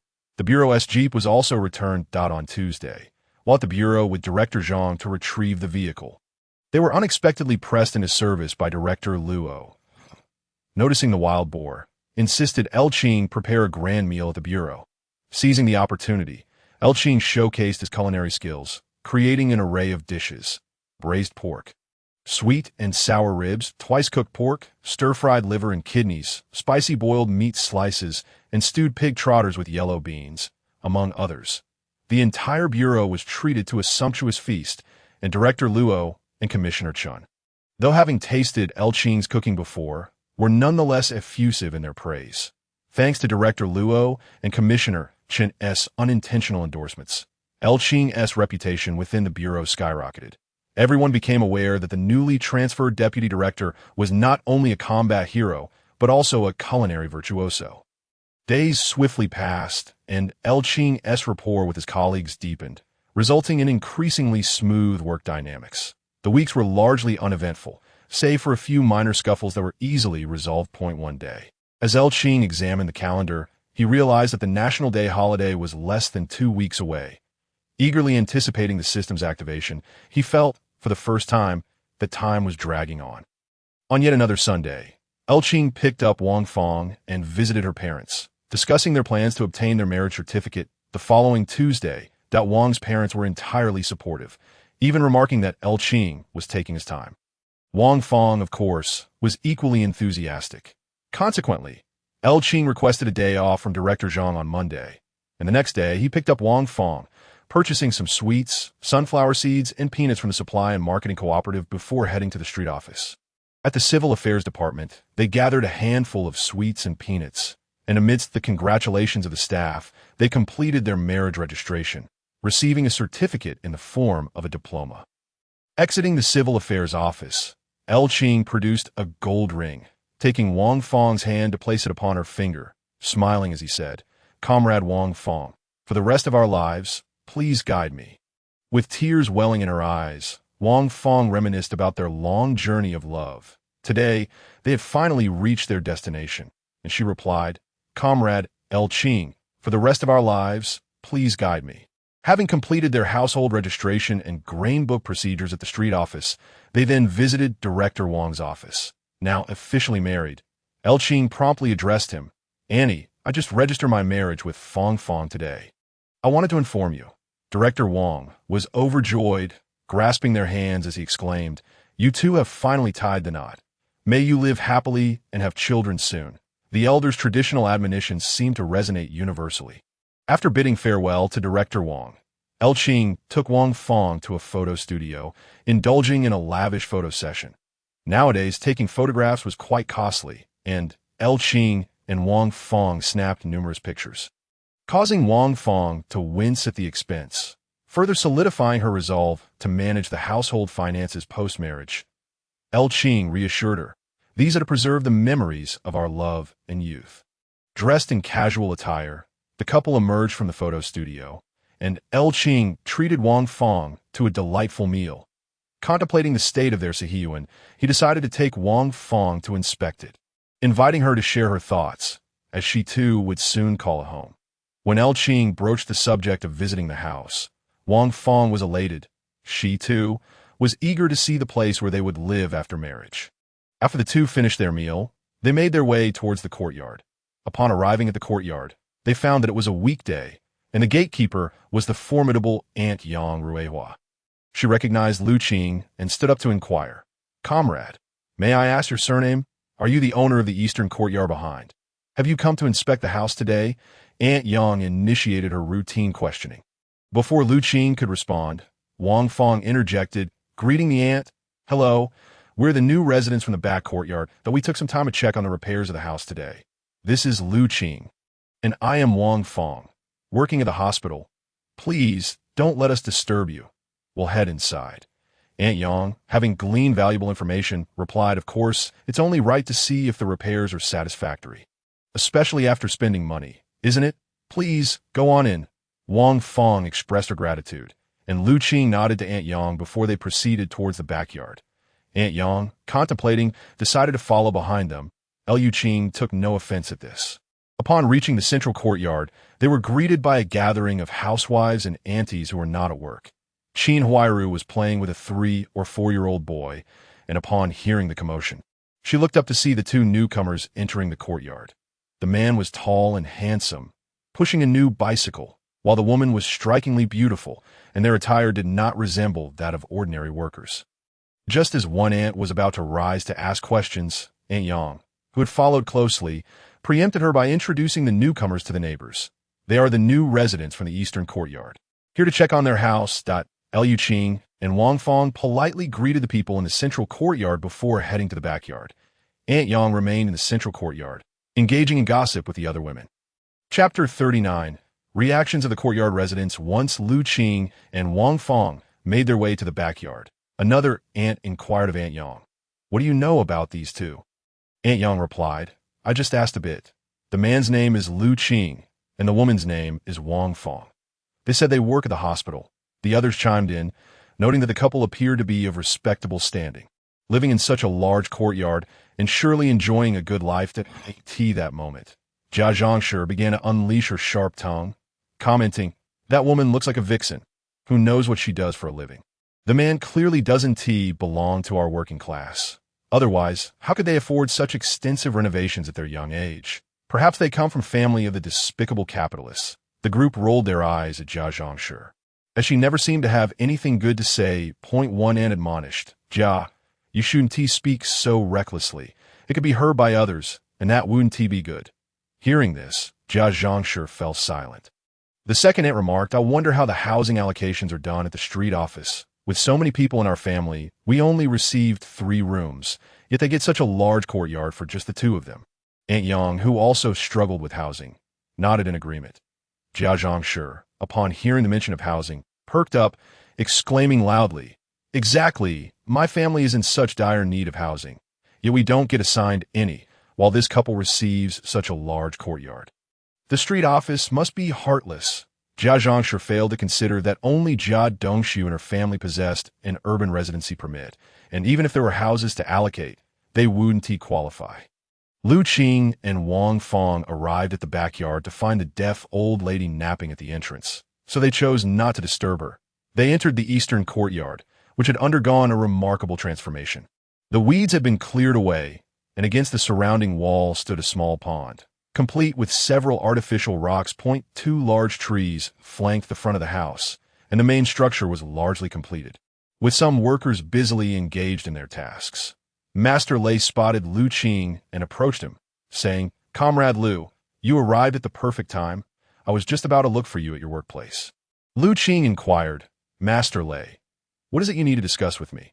Master Lei replied, "After all these days, you haven't come to check in. I wanted you to see if there are any areas that need adjustments. Otherwise, it would be difficult to make changes once the house is completely finished." Lu Qing turned to Wang Fong, saying, "Fong Fong, you are the lady of this house. Please take a look and see what needs to be modified."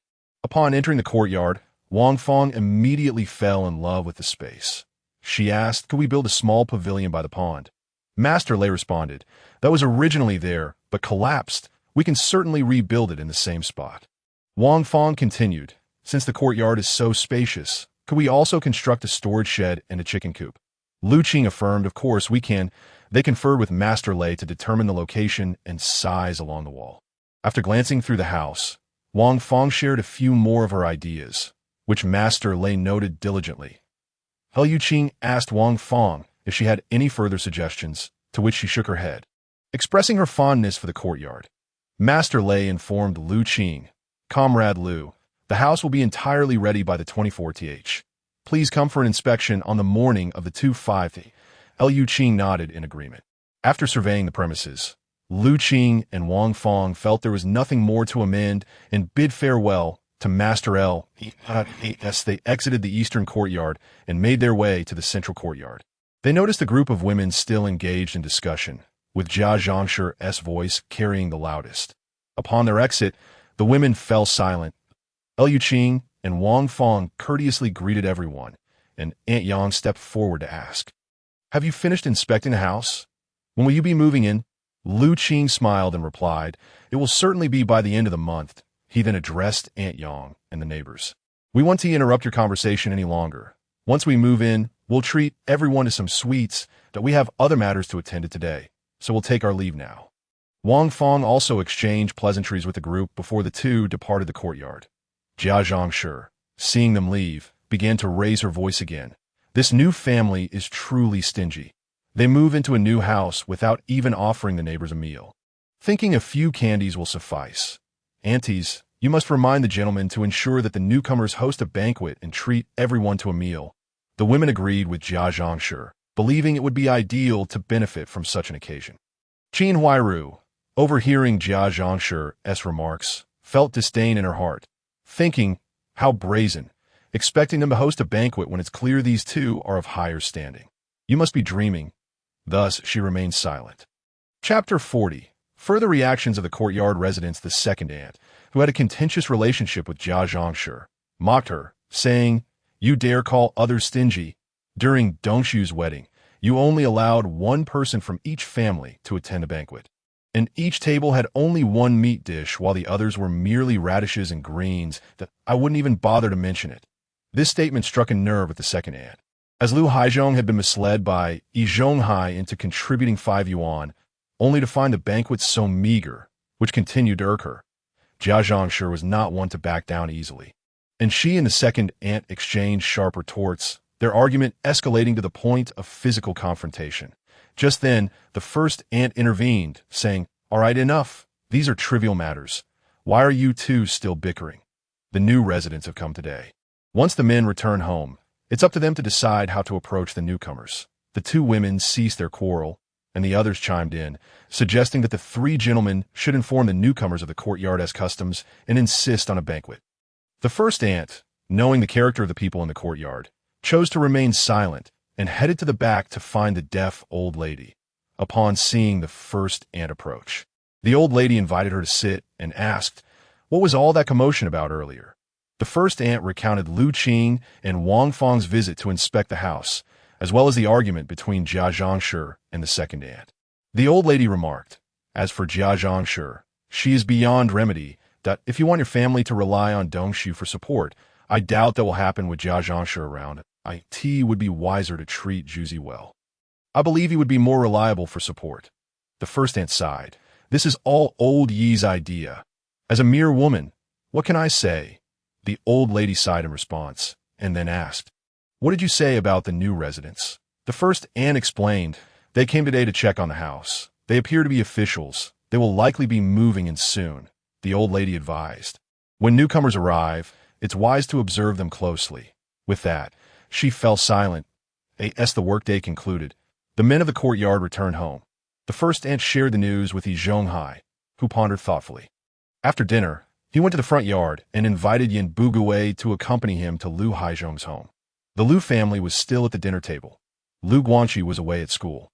While Lu Haizhong enjoyed a small drink, accompanied by a plate of scrambled eggs and peanuts, with the rest being simple vegetables, upon noticing the arrival of the first and third aunts, Lu Haizhong scolded his sons. "Hurry and get down. Can't you see the two aunts are here? You don't even know to offer them a seat. Such a lack of manners." The Lu brothers quickly retreated into the house with their food. Lu Haizhong asked, Old Yen, is there something you need to discuss with us? Are we holding a meeting for the entire courtyard? Yi Zhonghai replied, We're not holding a meeting. We have something else to discuss. Lu Haizhong invited the two to sit down. Shall we have a drink together? Lu Haizhong asked. Just as Yi Zhonghai was about to decline, Yin Bugui interjected, That sounds good. With no other option, Yi Zhonghai nodded and said, I have some fried tofu. Let me go fetch it. When Dong Yizonghai brought the dishes to the table, Lu Haizhong had already poured the wine.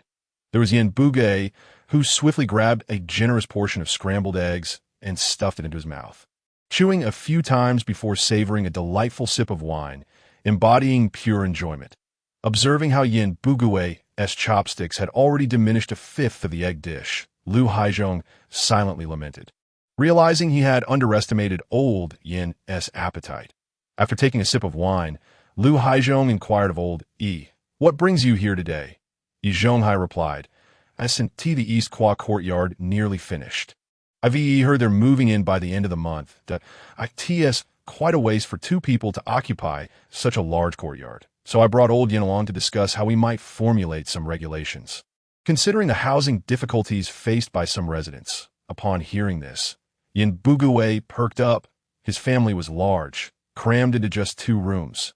However, he remained silent, focusing on attacking the plate of scrambled eggs, eager to hear Yi Zhonghai and Lu Haizhong's thoughts before voicing his own. Lu Haizhong, intrigued, noted his own housing troubles, particularly with Lu Guanxi's impending marriage and the lack of space for that. Thus, he asked, What are your thoughts, old? Yi Zhonghai responded, I'll first consult with the street office to see if they can allocate 2 rooms for those facing housing difficulties in the courtyard. I've checked the East Qua courtyard, and the 3 large houses have been renovated with lofts, allowing for occupancy both upstairs and downstairs. The newcomers could easily fit into 1 room. Lu Haizhong then asked, What if the street office refuses to allocate the rooms? After all, they've spent their own money on the renovations. That Yi Zhonghai replied, If the street office declines, we could rent from them. We can hold a courtyard-wide meeting to let all tenants vote. If the majority agrees, the newcomers would likely feel embarrassed to object. Chapter 41. Reactions from the courtyard residents. Lu Haizhong found Yi Zhonghai's approach quite feasible. If successful, as the second elder of the courtyard, he could secure a room for himself. Yin Bugui also deemed it practical. If they secured housing, even if he couldn't get a room, a floor would suffice. Both men nodded in agreement. After a while of drinking, the trio dispersed. Upon the return of Xiao and his sister, they overheard residents discussing the arrival of potential tenants to the back courtyard. Having seen the property, Xiao realized that his elder brother's move-in date was drawing near. After preparing dinner, he called for Yu Shui to join him, frying a plate of peanuts for himself and pouring a glass of wine. Feeling quite content during this period of tea that moment, Su Damao knocked twice on the door before entering. Xiao felt a mix of emotions upon seeing Su Damao. Ever since his elder brother enlightened him, he understood there was no real conflict between them, just a distaste for Su Damao's demeanor. Su Damao spoke. Xiao drinking alone? Xiao replied, Su Damao, do you have something on your mind? Su Damao, unfazed by the casual address, smugly stated, Xiao, starting tomorrow, I'll be working at the steel factory, learning film projection from my dad. In a year, I'll be regular, earning $21 a month. Xiao retorted, What is there to be proud of? I've been making 27 since last year. Is there anything else? Or are you just here for a drink? Su Damao glanced at the dishes on the table. Stir-fried potato shreds, vinegar cabbage, braised tofu, and a plate of steaming peanuts. Swallowing hard and recalling his father Su Fugui's cooking, he said, I'll join you for a few drinks. But I need to grab something first. Currently, Su's mother was working as a maid at Liu Banqing's home, and dinner was typically prepared by Su Fuga. Su Damao dashed back to the rear courtyard, spotting the three elders deep in thought at Liu Haizhong's home. Upon returning home, Su Damao grabbed a bottle of wine and headed out, but was stopped by Su Fuge, who asked Damao, "Where are you off to?" Su Damao replied, "Dad, I'm going to Xiaoji's for drinks. I'm worried there won't be enough, so I'm getting another bottle." Su Fugue was somewhat surprised that weren't those two at odds. Today, the sun must be rising from the west if they were drinking together. He considered it a good thing. If Damao were to live in the large courtyard alone, it would be beneficial for him to reconcile with Xiaoju. Thus, he said, "Take a plate of sausages with you." "We mustn't lose our manners," Su Damao agreed and fetched 2 sausages, thinking, "I can't be bothered to cut them myself. I'll let Xiaoju do it." He asked the expert, with the items in hand. He made his way to Xiaoju's house. Upon entering, he exclaimed, "Xiaoju, look what I brought," displaying the goodies in his hands like a treasure. Xiaoju, eyeing the items, chuckled, "Oh, Nulinshin and sausages. Damao, you're quite generous. Hand me the sausages, and I'll get them cut. Please close the door to avoid interruptions while we drink." That he then took the sausages to the kitchen. Su Damao turned to close the door, while Yuxue brought bowls and wine cups to the table, saying, "Damao, please have a seat." Su Damao thanked her and sat down. Soon after which Yuxu brought out the sliced sausages and placed them on the table. Su Damao offered some to Yuxue, saying, "Yuxue, try some of the sausages from my home." Yuxue replied, "Thank you, Damao." She then focused on her meal, with steamed buns made from 2 flour dough. As the main dish, Yuxu filled Su Damao's cup to the brim, filling his own as well, and raised his glass, saying, "Damao, let us toast tea this point." Su Damao had yet to master the art of drinking, but he clinked glasses with Yuxu and downed his drink in one go. Yuxu continued pouring wine, while Su Damao sampled each dish, secretly thinking, "Xiaoju's cooking is truly commendable. Comparing it to what my father makes is like comparing delicacies to slop." Although all the dishes were vegetarian, Xiaoju made them incredibly tasty. After a few bites, Su Damao asked, "What prompted you to invite me for drinks today?" Yuxu retorted, "Damao, what is the big deal? It's just a drink. Do you think I'm trying to harm you?" Su Damao, hearing himself called Damao again, worried that he might end up with an embarrassing nickname. He quickly interjected, "Hold on, Xiaoju. For now on I'll call you Zhuzi, and you won't call me Damao anymore." "All right." Xiaoju chuckled, "Sure." And Yuxue giggled as well. Su Damao took another bite, and, feigning mystery, said, "Zhuzi, guess what I saw when I went to fetch the items just now?" Yuxu replied, "How could I possibly guess?" Su Damao continued, "I'll tell you.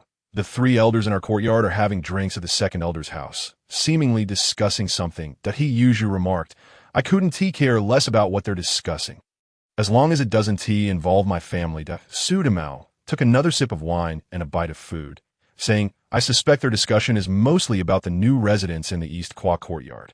The He siblings perked up at the mention of their elder brother. Chapter 42. Reactions from the courtyard residents. Noticing the He siblings hanging on his every word, Su Damao felt quite gratified. After another bite of potato shreds, he remarked, "Zhuzi, your potato shreds are far tastier than those at my home." Yuxu, speechless, retorted, "Damao, can you please stop pausing to breathe and just get on with it?" Su Damao replied, "I'm guessing the 3 elders are deliberating on how to deal with the new tenants in the East Kwa courtyard." Yuxu exclaimed in shock, "That can't be. They haven't even moved in yet. What could the 3 elders possibly be discussing?" Yet internally she thought, "My elder brother hasn't moved in yet, but he has already analyzed those 3 elders thoroughly.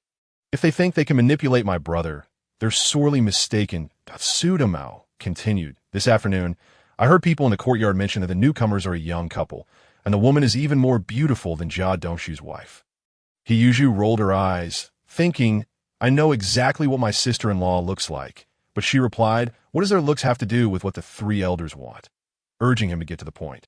She said, "Please focus on what is important." Su Damao said, "I just mentioned that casually. I suspect the 3 elders are worried that the newcomers might be like the 2 families that moved out in the past 2 years. Always opposing them." Yuxu queried, "Are you referring to the Leaf family from the front courtyard and the Feng family from the back? They weren't forced out.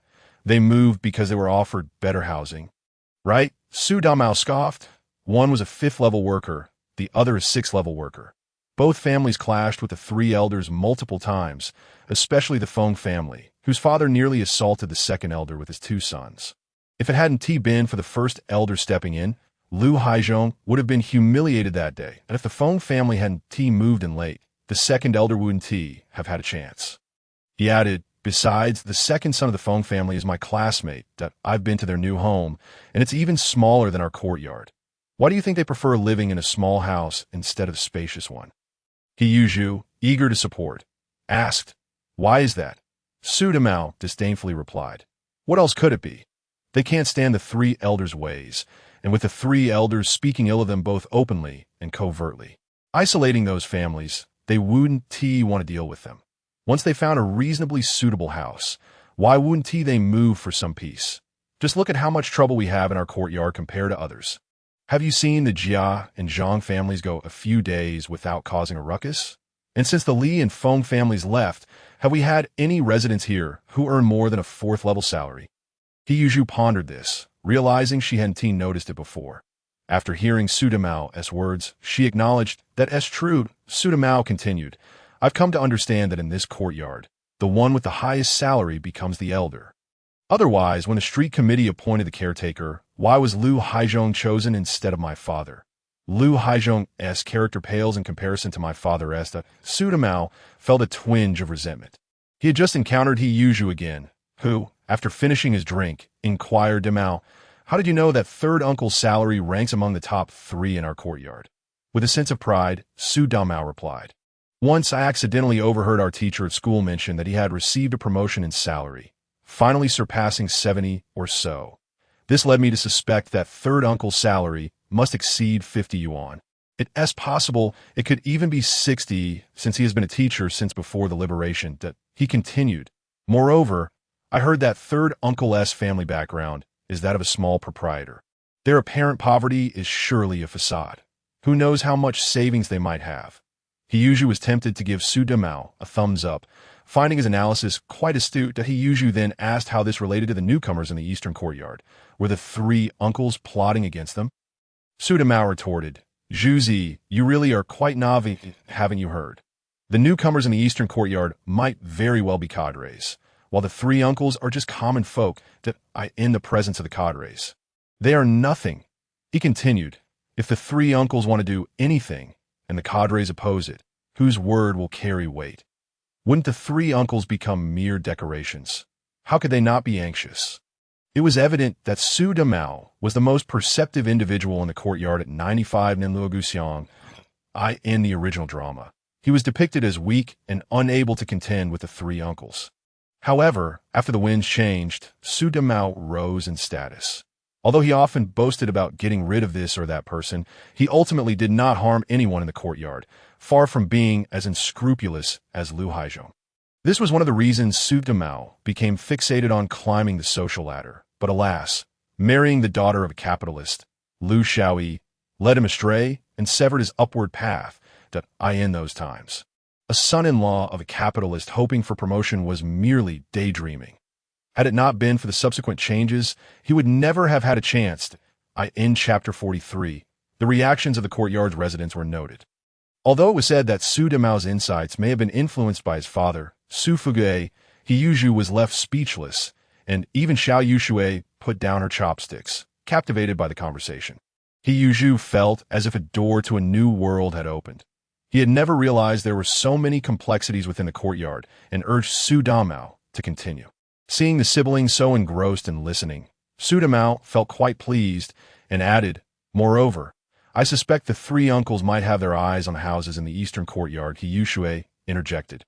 But the first uncle's family consists of just 2 people. Why would they need more space? Su Damao reminded him of the incident a few years back when the Jia family borrowed from them, causing them a loss of 10 yuan.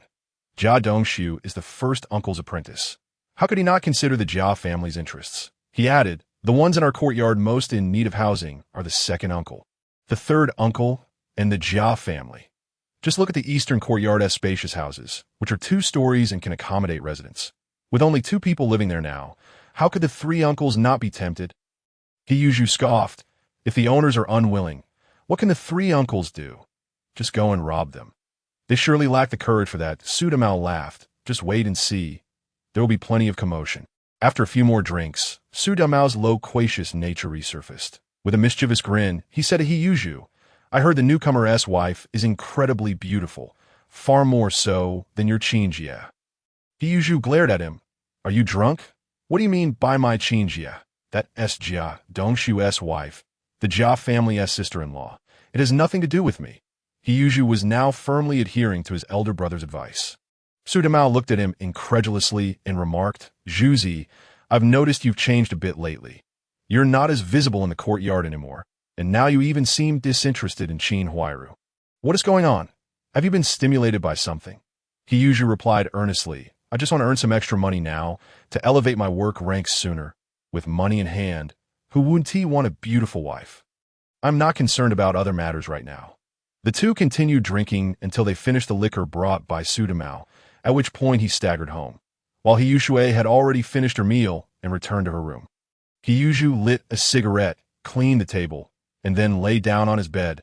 He contemplated Su Damao's words, resolving to discuss these matters with his brother on Saturday. Meanwhile, at the Jia family residence, Qin Huairu felt a sense of inferiority after meeting Wang Fong. Previously, she had perceived herself as the most beautiful in the courtyard, effortlessly charming several young men. However, in comparison to Wang Fong, she found herself lacking in looks, temperament, and attire. Consequently, she was somewhat distracted during dinner. Xiao Jiang, on the other hand, was incessantly grumbling, lamenting the unfairness of heaven for allowing that couple in the eastern courtyard to occupy such a large space, while her own family was relegated to just a single room. She also criticized Yi Zhonghai for being useless, stating that he had failed to gather any useful information over a long period, especially regarding housing. Jia Dongxiu, after finishing a tiring shift at the steel mill, was exhausted, enduring his mother's constant complaints while trying to eat. Annoyed, he said, Mom, can you please stop? Let me enjoy my meal in peace. Jia Zhongshi muttered, Isn't this for the family? Jia Dongxi replied, Fine, I'll ask my master tomorrow. I won't disturb him tonight. With that, Jia Zhongshi fell silent and began to eat ravenously. After finishing her meal, Jia Zhongshi pushed her bowl away and directly went to bed. Qin Huairu tidied everything up and coaxed Bang Gong to sleep. Lying in bed, she quietly asked Jia Dongxiu, Do you think the first uncle could help us get a house? Jia Dongxiu, too, desired an additional room. He was reluctant to share with his mother, as it hindered his privacy with Qin Huairu, making him feel as if he were stealing. Thus, he said, I'll plead with my master tomorrow. I must secure a room.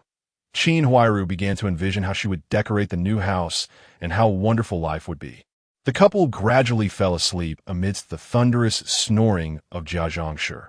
After the departure of the first and third uncles, Lu Haizhong felt optimistic, believing that given the three uncles' prestige and the courtyard residents' attitudes, the newcomers would inevitably vacate their house. His mood lifted, he relished the rare day without any trouble from the children.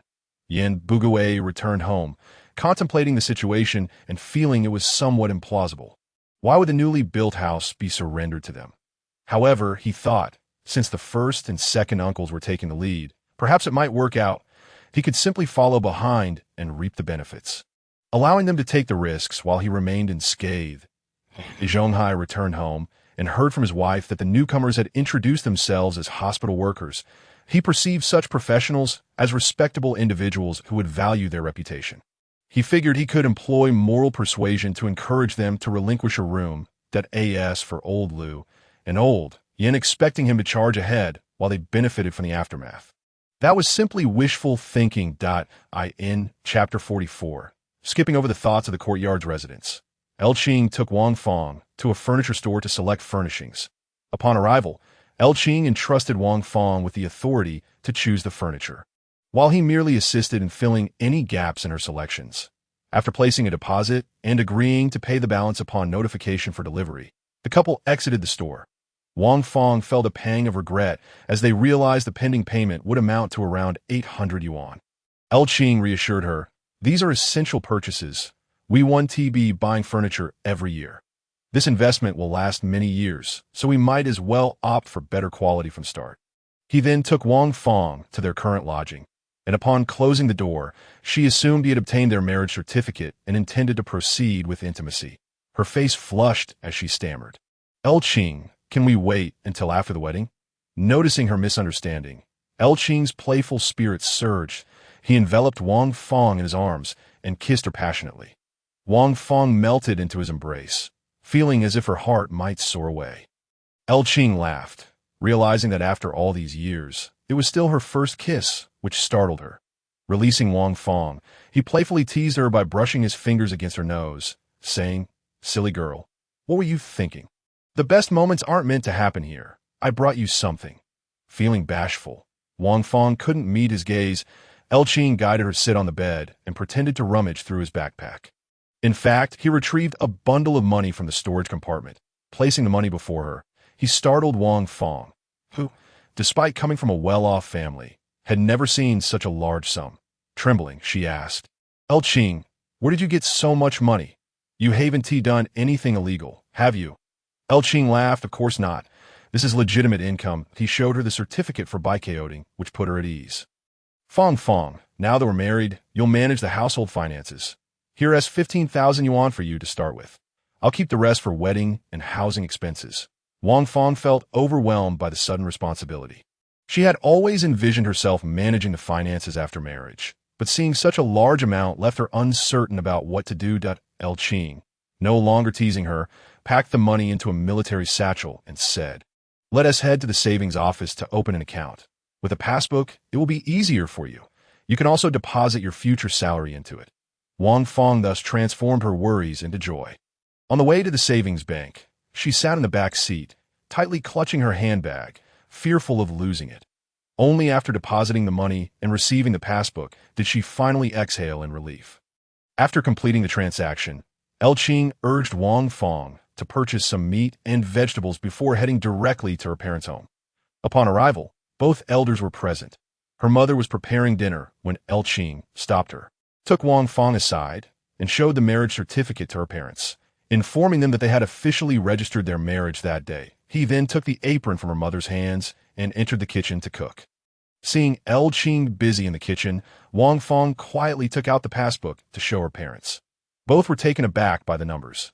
After Wang Fong explained the source of the funds, they felt reassured. Wang Fong's father sighed, expressing that his daughter had indeed chosen wisely. Her mother advised her to live well after marriage and not to indulge in petty whims. Both parents felt a sense of nostalgia. Given the current wage levels, very few men would directly hand over such a substantial sum to their wives, which made them increasingly satisfied with their son-in-law. Elqing prepared 4 dishes and a soup. And once seated, he poured everyone a glass of wine, saying, "Dad, Mom, today, Fong and I have obtained our marriage certificate, officially becoming a family, that we raise our glasses in honor of you both." Wang Fong's father joyfully remarked that today was a memorable day. Urging the couple to cherish their future together, he and Wang Fong's mother promptly finished their drinks. Elqing and Wang Fong followed suit, and he poured another round, asking her father, "Dad, do you have any specific requests regarding the wedding?" Her father replied that, given their family's circumstances, a grand celebration was inappropriate. He would only invite a few old comrades, while Elqing could manage a side as he saw fit. Elqing said he would invite only a few family members and perhaps a couple of leaders or colleagues, amounting to no more than 2 tables. Wang Fong's father inquired how many guests she intended to invite. She responded that nowadays, most merely distribute some wedding candies, and she wouldn't need even a full table. He then suggested 5 tables, proposing the military district canteen as the venue, noting that it was inconvenient for their group to dine out, that he would handle the arrangements with the canteen. He also asked if they had settled on a wedding date. Elqing replied that they had not yet decided, but were considering after National Day. As they needed to wait for the house to be arranged, they would discuss it further with Wang Fong. Her father instructed them to inform him in advance once they had finalized the date. Chapter 45. Preparations before moving into the courtyard in the days that followed.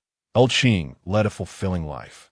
Apart from work, he sought moments of intimacy with Wang Fong after his shifts that on Sundays, he found an excuse to drive back to the village where he had previously hunted, with the village chief's assistance. He purchased piglets, lambs, chicks, and ducklings at a high price and acquired a substantial quantity of vegetable and grain seeds. He ventured into the mountains alone, hunting wild boars, goats, wild chickens, and hares, while also collecting a few young wild animals to introduce into his cultivation space, finally allowing it to serve its intended purpose. When Qing descended the mountain, he carried only 100-plus-pound wild boar and 2 hares. The village chief was not surprised, as it was not always possible to catch a large haul. After all, Qing's previous success was deemed a stroke of luck, making today's modest catch seem more typical. Qing gifted the 2 hares to the village chief, loaded the cages containing the young animals and the seed bags on his vehicle, paid, thanked the chief, and swiftly returned to the city. Along the way, he stored the young animals and seeds into his space, planting them according to the pre-planned zones, some to be cultivated, others to be raised. Observing the animals in his space and the freshly sown fields, Qing felt an inexplicable sense of peace. He was finally preparing for the true beginning of those 3 years. Finally, on the 25th, Qing donned casual attire and arrived at the courtyard, where Master Lei awaited him in the east wing. Upon entering, Qing inspected the premises, traversing the upstairs and downstairs of several rooms. Master Lei's work was truly commendable. The courtyard was impeccably tidy, and each room had been cleaned thoroughly, ready for occupancy as soon as the furniture arrived. Qing paid the fee and received the courtyard gate key from Master Lei. This seasoned craftsman had prioritized fixing the main gate on the first day of work, ensuring it was locked securely each evening, thereby preventing many chaotic occurrences. Qing then sought out Wang Fong, took a day off, and together they visited a furniture store. After making their purchases, they hired 2 handcarts and store workers to transport the furniture to the courtyard. They toiled for most of the day, arranging the furniture inside. Qing generously rewarded each worker with an extra yuan as a token of appreciation, and they departed joyfully with their earnings. A group of unemployed women in the courtyard observed Qing and his wife making repeated trips to move their belongings, marveling at the exquisite furniture while secretly calculating its worth. Once Qing and Wang Fong had left, the women began to discuss, expressing that this new family must be quite affluent. They estimated the value of the furniture to exceed 600 yuan. This conclusion elicited gasps of astonishment. 600 yuan was an amount that their husbands would need nearly 2 years of frugal living to save. Envy stirred within each of them, questioning how such a young couple could possess such wealth. At that moment, Xiao Jiang interjected loudly, declaring that the newcomers must be capitalists, suggesting that the street authorities had likely received some benefit to allocate such a large courtyard to them. The women found her reasoning compelling. Recalling how beautiful the house appeared when they had seen it just days prior, completely overlooking its former dilapidated state, Qin Huairu had also visited the property and, upon witnessing the constant stream of furniture being moved in, compared it to her own home, which contained little more than a dining table and bed. Reflecting on her impulsive marriage to Jia Dongxiu, she lamented her lack of inquiries into his family's situation before committing. Envying the beautiful furnishings, she felt a mix of self-pity and resentment. Jia Zhangshi was more convinced than ever that the family in the East Wing must indeed be capitalists. She resolved to speak with Uncle Yi later to report them, hoping to drive them away and secure a room for her own family. As the evening approached and the men returned home from work, the women shared the day's events, their feelings a blend of admiration, jealousy, and resentment. Jia Zhangshi rushed to embellish the story to Yi Zhonghai, who began to consider the likelihood of them being capitalists. Feeling more assured in his suspicions, that he suggested they observe the newcomers for a few days before reporting to the street authorities, who could escalate the matter to the district level, ensuring the family would be driven out. The residents of the courtyard each harbored their own thoughts. The He siblings were secretly delighted that their elder brother would finally be moving in. Qing leisurely accompanied Wang Fong to select bedding and curtains, preparing to arrange their new home the following day. They were on the verge of moving in. Anticipating the system's activation, Qing was filled with expectation. Chapter 46. Entering the courtyard for the first time passed swiftly, and on September 29, 1956, the 25th day of the 8th lunar month, a Saturday, designated for worship, blessings, moving, and bathing, Qing changed in a casual attire after work, now a routine for him. He checked out of the guest house, collected his luggage, and placed it in the back seat of his bicycle as he rode towards the courtyard. Previously, he had informed the He siblings during the Mid-Autumn Festival that he would be moving into the courtyard on the last Saturday of the month. So they did not come today. Wang Fong intended to wait until after the wedding before moving in. Upon reaching the courtyard entrance, just as he was about to lift his bicycle over the threshold, the gatekeeper, Yan Bugui, appeared and stopped him, asking, "Comrade, do you have business in our courtyard?" "I'm the third master of this courtyard, but you may also call me teacher," Yan Elqing replied. "Hello, third master. I am a new resident of the East Wing. My name is Elqing." With that, he lifted his bicycle over the threshold. At that moment, third master Yan's wife emerged, informing him, "Old Yan, this is the new resident of the East Wing." After securing his bicycle, Elqing offered a cigarette to Yan Bugui, who, upon seeing the camel brand, exclaimed, "A rare treat. Today is your first day moving in. What a joyous occasion. One good deed deserves another. You should offer 2 cigarettes." Elqing, somewhat speechless, handed him another cigarette. Elqing then said, "Third master, I will be going in now." He pushed his bicycle inside, and Yan Bugui followed him. "Third master, do you have anything else to discuss?" Elqing inquired. Yan Bugui replied, "I just wanted to introduce you to the people in the courtyard." Together, Elqing and Yan Bugui entered the central courtyard, where many were gathered. Women washed vegetables at the water trough in preparation for dinner, while men chatted in small groups. As Elqing and Yan Bugui entered, they caught the attention of the crowd. Many women recognized Elqing, but did not pay much mind. Yan Bugui announced loudly, "Everyone, please meet our new resident, Elqing, so you won't be strangers when you encounter him outside." Zhonghai and Lu Haizhong, who were conversing, approached as well. "Hello, I am Zhonghai, the steward here, and I welcome you to our courtyard, and if you encounter any difficulties, feel free to reach out to me," he said. Lu Haizhong quickly added, "I'm the second steward, Lu Haizhong, residing in the back courtyard. You can also come to me with any matters." Elqing scrutinized the 2 individuals before him, and indeed they resembled those he had seen on television. One was sporting a crew cut and had a robust physique, appearing to be in his 40s with no signs of graying hair, holding a tea mug. The other, easily recognizable by his build, was Lu Haizhong. He was undoubtedly the heftiest man in the courtyard, as the men from the yard gathered around. Elqing produced a pack of cigarettes, dispersing them among the group. Yan Bugui eagerly accepted one, feeling quite pleased with himself for having received 3 cigarettes, thus sparing him the expense of purchasing more the following day.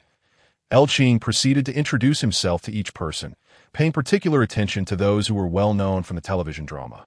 It was a Saturday, and the courtyard was bustling with activity, with the likes of Yin Jieqing, Su Damao, and Jia Dongshu present. One could not help but admire Jia Dongshu's appearance. He truly stood out as the most handsome among the men in the courtyard. As He Yushu was preparing dinner and He Yushui was working on her homework, they heard the commotion outside and stepped out to investigate. Upon recognizing her elder brother, He Yushu was about to rush forward. But He Yushui caught her arm and signaled her to hold back, recalling their brother's earlier instructions. Immediately, she feigned interest in the spectacle unfolding outside. Seeing He Yushu emerge, Zhonghai introduced him to Elqing, saying, "This is He Yushu, our chef at the steel mill. He is quite the culinary talent and often brings delicious food to the elderly widows in the back courtyard. A truly filial child. Elqing, you should make a point to visit the old lady more often." Zhonghai continued, "Our courtyard has been recognized as an exemplary quadrangle by the street committee, and the residents here are very united. Aside from a few households, everyone works at the steel mill." Elqing took the opportunity to shake hands with He Yushu, applying a gentle pressure, which He Yushu understood perfectly well, yet feigned the demeanor of a first-time meeting, thumping his chest and declaring that Elqing was welcome to seek him out for culinary assistance in the future. Just then, the third elder, Yan Bugui, chimed in, "Elqing, now that you have moved into your new residence, shouldn't we set up a few tables to celebrate?" Elqing thought to himself that Yan Bugui was indeed a shrewd individual, already scheming for a benefit. Upon hearing Yan Bugui's suggestion, the eyes of the others in the courtyard sparkled with excitement. Even Jia Zhangshi, sitting at her doorstep, began calculating how large a bowl she would need to bring to the feast. Observing the eager expressions of the courtyard residents, Elqing noted that they truly came alive at the prospect of a bargain. A testament to the lively spirit of the quadrangle, I must respectfully decline. Dear neighbors, Qing began, I have just completed renovations and furnished my home, and the little savings I had have been entirely spent, leaving me in a bit of a bind. In light of the current policies advocating for frugality, I will instead procure some candies to sweeten your evening. The crowd pondered this, realizing that the cost of home renovations and furnishings could easily surpass 2,000.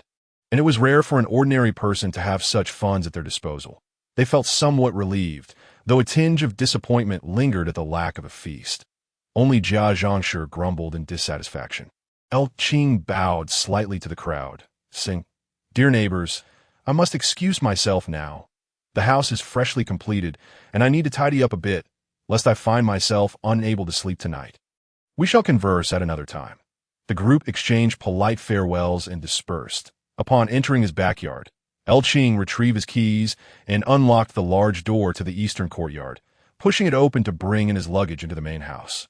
He then took out about a pound of flour and roughly 2 pounds of wild boar meat from his space, locked the eastern courtyard door, and made his way towards the He residence. In the central courtyard, Yizhonghai noticed the items Qing was carrying and approached him, asking, Qing, do you have something urgent? Qing replied, Uncle E, as you are aware, I have just arrived, and I have yet to purchase firewood and coal. You mentioned this Yu is a chef, correct? I would like to enlist his help for dinner tonight, and I have a few matters to discuss with him. Zhonghai pondered this, but was left curious about what Qing needed assistance with. He decided to inquire further with Yuzhu later. Qing called out to Yuzhu, Comrade Yuzhu, could you step outside for a moment? Yuzhu emerged and asked, Oldago, what can I do for you? Qing handed him the items, stating, Comrade Yuzhu, I brought a few things over and would like to prepare dinner with you tonight, as I am not yet adept at cooking. I also have a favor to ask of you. Yuzhu found the situation amusing and exclaimed, What could possibly be the problem? It's a simple task. Once dinner is ready, I'll have Yushui call you Zhonghai. Overhearing this, said nothing more and returned home with his tea mug in hand. Xiao Jiang, observing the items in Qing's possession, felt a pang of envy. She muttered to herself, This new arrival truly must be blind to hand over meat and flour to the foolish Zhu. How could 3 people possibly consume all this? Does he not realize anyone can cook? Jia Dongshu felt a twinge of jealousy as well, though he was not as vocal as Jia Zhangshi. At that moment, he caught sight of Qing glancing their way, seemingly having heard Jia Zhangshi's complaints, and quickly pulled her away. Qing returned to his home, unpacking and organizing his belongings, making the bed, and contemplating the following day, which was Sunday. With the National Day holiday extending over 3 days, he had only to work on the 3RD, allowing him to take Wang Feng and the He siblings to Baoqing. Zhonghai arrived home to find Aunt E already had dinner prepared, and she was about to take a portion to the backyard. Zhonghai poured himself a drink and began to ponder Qing's true intentions. Didn't they say he was married? Why is he alone and moving in? What could he possibly need from Zhu? He found himself lost in thought. Aunt E returned with the meal and noticed Zhonghai in a trance. She sat down and asked, Old, what has you so preoccupied? Zhonghai snapped back to reality, responding, I was contemplating our new neighbor, Qing. I have no idea what his background is, and he just want to ask Zhu for assistance. I find it rather peculiar. After just meeting, what could he possibly need from him? Annie shrugged. What is the big deal? Just ask Zhu later. There's no harm in that. Now, eat your dinner. Zhonghai concluded that it was indeed reasonable to ask Zhu directly. As Yuzhu finished preparing the meal, he called out for Yushui, instructing her to fetch Qing for dinner. Yushui arrived at the eastern courtyard, knocked on the door, and Qing opened it, inviting her inside. With the flair of a performer, she announced loudly, Eldago, my brother has finished cooking and is inviting you to dinner. Her voice was loud enough for Su Damao and Lu Haizhong to hear. The siblings exchanged amused glances. Qing locked the door behind him and headed toward the He household. Once inside, Yuzhu was just placing the last dish, braised pork, onto the table. The 3 siblings commenced their meal, and Yuzhu quietly inquired, Brother, why did you come alone? Where is sister-in-law? Qing replied, Your sister-in-law will move in after the wedding. Yuzhu eagerly asked, When will you hold a wedding, big brother? Qing responded, Next month. Yuzhu then asked, You mentioned you needed my help with something? Qing replied, "Tomorrow, I would like you to accompany me to purchase some firewood and coal that I will buy some vegetables and candy. And then I'll invite your sister-in-law over to distribute the sweets in the courtyard. In the evening, we shall prepare a meal and invite the 3 elders and the deaf old lady to share in the feast. This serves to celebrate our new beginning while also gauging the reactions of the elders that it is important that we maintain proper etiquette. When others inquire about my reasons for visiting you, you need only speak the truth without revealing our relationship." The He siblings found themselves caught up in this little charade, intrigued by the thrill of all, even if they were unsure of their brother's motives. He Yushui confidently assured him that she would not let anything slip. After finishing dinner, Qing offered a few more reminders before returning home, while He Zhonghai kept a watchful eye on the proceedings. It wasn't until He Yushui had finished washing the dishes and retreated to her room that He Zhonghai finally made his way to the He residence that he knocked on the door. And He Yushu opened it, asking, "Uncle E, what brings you here?" He Zhonghai entered and sat down, inquiring, "Zhu, what is it that Qing needs from you?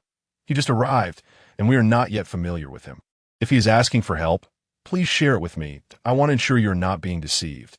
I only wish what is best for you." That He Yushu internally scoffed at his Zhonghai's overthinking, but replied, "Uncle E, you are mistaken. He simply asked me to accompany him tomorrow to buy some firewood and coal.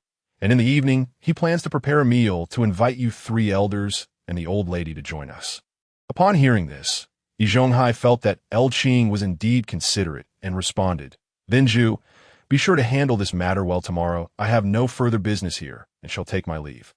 With that, He Zhonghai turned and returned home. He Yushu closed the door, reflecting on how accurately his brother had calculated the situation. That on September 30th, under clear skies, Qing enlisted He Yushu's help and borrowed a cart to fetch a load of firewood and coal. After a half-day's work, he enjoyed lunch with the He family before personally visiting the 3 elders and the deaf old lady to invite them for dinner that evening. More than an hour later, he returned with a bounty of ingredients, including chicken, meat, fish, and various seasonal vegetables. Qing summoned the He siblings to his home, instructing He Yushu to organize the cooking schedule before heading out to collect Wang Fong. By the time Qing and Wang Fong returned to the quadrangle, it was already evening. The 3rd elder, Yin Bugay, had been waiting at the entrance and greeted Qing with a wide grin. Following Qing into the backyard, they passed through the central courtyard, where He Zhonghai was called over. Upon reaching the entrance of the eastern courtyard, Qing also invited Lu Haizhong and the deaf old lady. The group entered Qing's home together. This was the first time the residents of the courtyard had stepped inside Qing's newly renovated house. They marveled at the beauty of the small courtyard and admired the layout of the living room. Their eyes filled with envy as they took in the scene. The deaf old woman and He Zhonghai must have seen quite a bit of the world. It was nothing remarkable, merely a comfort in their current living arrangement. Lu Qing and Wang Fong invited everyone to take a seat at the grand round table, and the guests promptly offered the place of honor to the deaf old woman. Moments later, He Yushu began to serve the dishes, and 3rd uncle could hardly contain his saliva as he gazed at the 10 delectable offerings on the table. Once the He siblings joined the table, Lu Qing poured wine for everyone, raising a toast alongside Wang Fong to express gratitude for their presence in celebrating the family's new pot. The dinner was filled with joy and merriment. After the meal, with leftovers remaining, Lu Qing instructed He Yushu to take them away. 3rd uncle, already tipsy, made several attempts to request some, but ultimately restrained himself. After bidding farewell to the guests as they departed the courtyard, Lu Qing and Wang Fong tidied up the living room before he rode his bicycle to return her to the dormitory. By the time Lu Qing returned to the courtyard, it was nearly 9 o'clock in the evening. 3rd aunt was still waiting at the gate. Upon seeing Lu Qing, she urged him to enter quickly, then closed and secured the door, advising him to rest early before heading home. Once back in his own courtyard, Lu Qing washed up and climbed into bed. Turning off the lights, enveloped in darkness, he awaited the moment with an unusual restlessness. Tonight, he felt no inclination for sleep. In a few hours, his system was set to reboot. To be honest, Lu Qing felt a surge of excitement. After 5 long years, the day had finally arrived. Never before had time seemed to drag on as it did today. He occasionally glanced at the luminous watch on his wrist. Suddenly, a familiar chime resonated, and Lu Qing perked up as an electronic voice in his mind announced the system's verification of the timeline and location, signaling the formal activation of the 9527 sign-in system. After a brief interval, the system's voice echoed again. "Dear host, would you like to sign in?" Lu Qing hastily focused his thoughts on the sign-in process. A chime sounded. Host's first sign-in has triggered a critical success effect. Sign-in rewards include high yield, selectable seed varieties of rice, wheat, peanuts, rapeseed, and pasture seeds, each 5 pounds of high-yield breeding stock, 2 pairs of cattle, 2 pairs of dairy cows, 2 pairs of pigs, and 2 pairs of sheep. Cultivation space with a time flow rate increased to 5 times. 1 invisibility ring, usable for 24 hours with a cooldown of 72 hours. Complete data set on the 2 bombs and a satellite program, and a top-tier lightness skill manual capable of silent jumps of up to 20 meters. With doubled running speed and 2 longevity pills, each extending life by 100 years. A complete steelmaking manual, technology documented until the year 2000. All reward items have been placed into the storage space. Please check. Host. Lu Qing was elated. The rewards from this sign-in were truly abundant and enticing. Just then, the system's cheeky voice chimed in again. "Host, how do you find your first sign-in reward?" Lu Qing responded enthusiastically. "It's amazing," but in that moment, an alarming voice interrupted. "Warning, warning, warning. Items that should not appear in this world have been detected." Lu Qing was puzzled as to which item was deemed inappropriate for this realm. The system's panicked voice followed. "Host, I have received a warning from the main system. I must flee to avoid the storm. After I leave, you will still have access to all space, resources, and skills, but the sign-in function will cease. Perhaps we shall meet again in the future." With that, Lu Qing felt as if something had vanished from his mind. He hurriedly checked his storage space. Everything remained intact, and he had no trouble retrieving or storing items. Calling for the system in his mind yielded no response. It appeared to have truly fled. Lu Qing was at a loss for words. What kind of situation was this? The system vanished after just 1 sign-in. Chapter 49.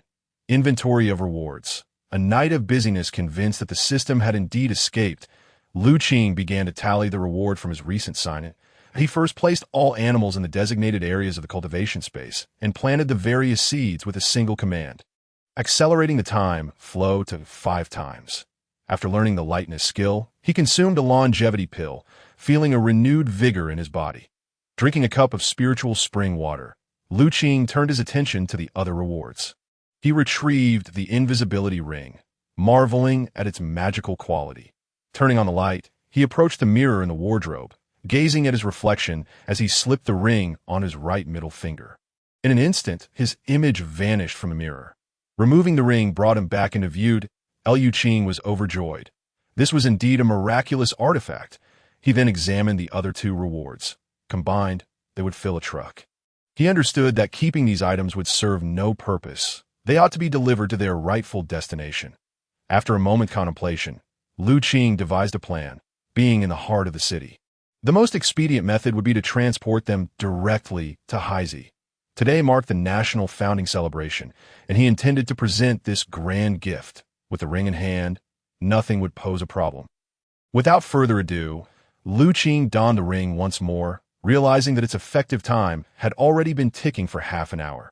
The timer commenced at the moment of first use, even if removed, counting down until the full 24 hours had elapsed before it could be used again after 72 hours. Turning off the light, he stepped outside, lightly leaping into the air, soaring over 3 meters high.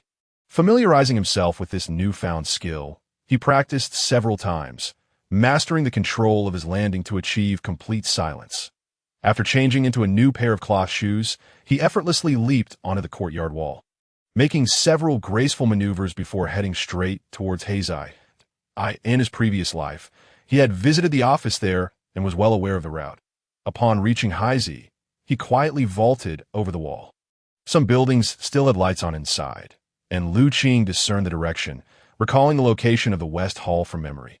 The lights there were off, so he stealthily entered, using the faint glow from outside to place the 2 sets of documents carefully before slipping back out of Haizi.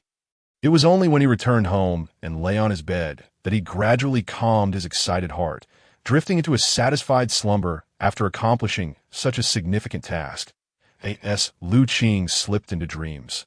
Heisey had already discovered the contents in the West Hall. Reports reached the responsible person still working in the office, who promptly arrived at the West Hall. Upon examining the documents, he immediately summoned experts for consultation. After reviewing some of the materials, the experts had an inkling of their authenticity and informed the responsible person, "I have examined part of it. It appears genuine, but requires full verification that if all verifications are successful, we can complete our dog-beating stick project before the 10th anniversary celebration." The responsible person was overjoyed and ordered the materials to be transported to a secret base for further arrangements. When subordinates asked whether they should investigate how these items had entered Heisey so quietly, the responsible person generously replied, "Among our people, there are always some capable individuals. This person or organization that delivered these items seems to be very patriotic. Their intention in providing such crucial materials is to strengthen our nation and demonstrate their support. Since they prefer to remain anonymous, we shall not pursue them. I believe that one day, when our country needs them, they will reveal themselves. Let us classify this incident as top secret." The responsible person remarked, "With these materials produced, we will no longer be subject to the threats of American or foreign bullies.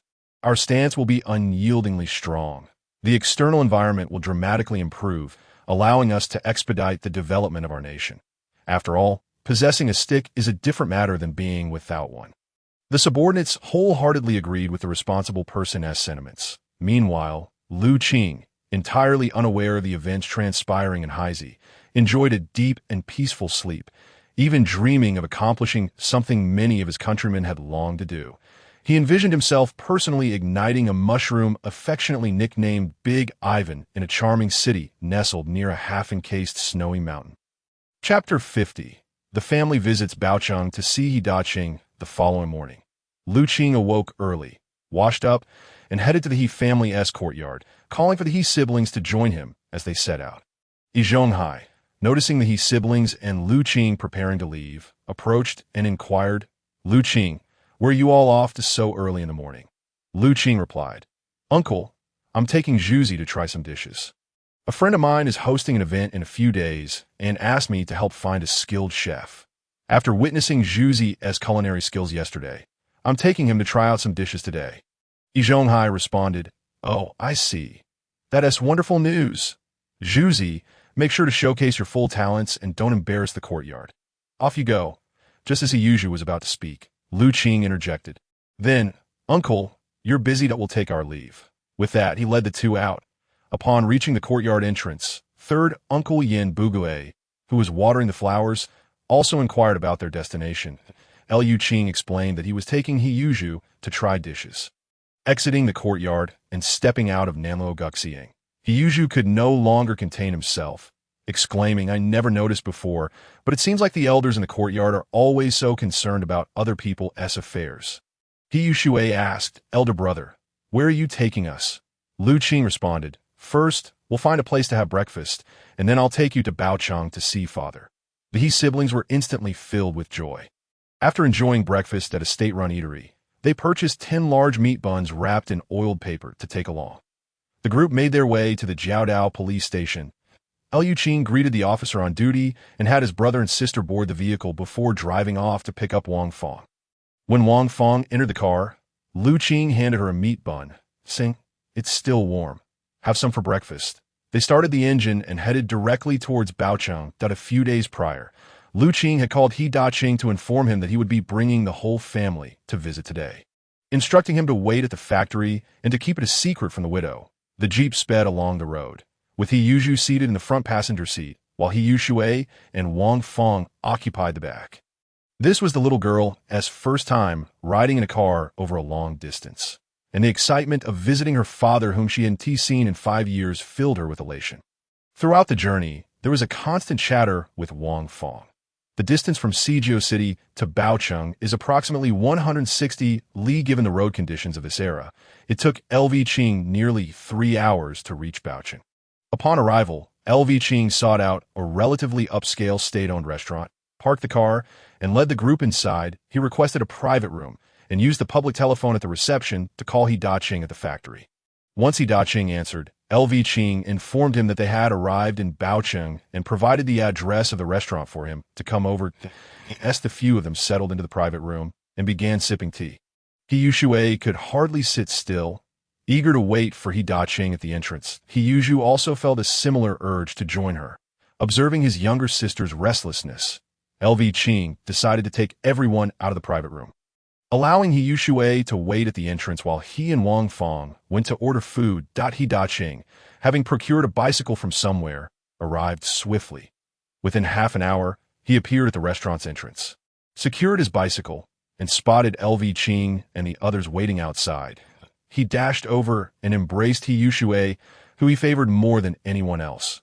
When he had fled, He Yushui was only 6 years old. 5 years had passed, and she had grown considerably, her face flushed from good nourishment over the past month. As He Yushui was enveloped in the arms of her longed-for father, a torrent of grievances surged within her, leading to a heartfelt outburst of tears. He Daqing's eyes moistened at the sight, while He Yushu stood nearby, his eyes reddening as he hesitated to voice his feelings. Noticing the emotional scene, LV Qing remarked, "Father, this is not the place for such conversations. Let us head inside." He Daqing agreed, taking the still-sniffling He Yushui along with him and following LV Qing into the private room. Once seated, He Yushui nestled closely against He Daqing, clutching his clothing, fearful that he might vanish again at any moment. LV Qing stood up, pulling Wang Fong along, and introduced her to He Daqing. "Father, this is my wife, Wang Fong." Turning to Wang Fong, he added, Fong, this is my father." Wang Fong graciously addressed He Daqing as father. Having already learned about Wang Fong's background during their phone conversation, He Daqing was delighted to see his daughter-in-law, so beautiful and composed. Responding with a hearty "ah," he quickly retrieved a red envelope from his pocket, presenting it to Wang Fong with the words, "This is a small token from your father." Wang Fong initially declined, but LV Qing encouraged her, Fong, just accept what father has given you." She then accepted it, saying, "Thank you, father." Once everyone was seated, LV Qing noticed He Yushu appearing to have something on his mind. He prompted, "Zhuzi, if you have any questions for father, feel free to ask." Although he already suspected the answer, He Yushu still yearned to hear it directly from He Daqing. With tears in his eyes, he asked, "Father, why did you leave me and Yushui without a word? Do you know how we have endured these years?" Unable to contain himself, He Yushu broke down in tears. He Daqing's face was awash with tears as he replied, "Zhuzi, I truly regret the suffering you and Yushui have endured these years. It is my fault. I did not handle things properly and never anticipated that the scoundrel Li Zhonghai would act so despicably." He Daqing recounted the entire sequence of events to He Yushu and inquired about how he and Yushui had been surviving over the years. He Yushu, feeling a sense of release, poured out all the hardships he had faced. As He Daqing listened, his eyes reddened and his fists clenched. If Li Zhonghai had been present at that moment, He Daqing would have undoubtedly struck him down. Wang Fong and He Yushui also shed tears. With He Yushui realizing for the first time the unseen struggles her second brother had endured, as the restaurant began serving the dishes, LV Qing interjected, "All right, the past is behind us. Let us enjoy our meal. And we can converse as we eat." In no time, 6 dishes and a soup were served. A meal in Baocheng would not be complete without donkey meat, and 3 of the 4 meat dishes were prepared from the donkey. Aside from LV Qing and He Daqing, the other 3 had never tasted it before, and with the chef's excellent skills, they devoured the food with gusto, praising it profusely. He Daqing occasionally served dishes to He Yushui, while also sharing with He Yushu the preparation methods for the donkey meat dishes. As everyone neared the end of their meal, LV Qing asked, "Father, I plan to hold the wedding with Fong this month. Will you have time to return?" He Daqing assured him, "I will definitely come back. Just inform me in advance."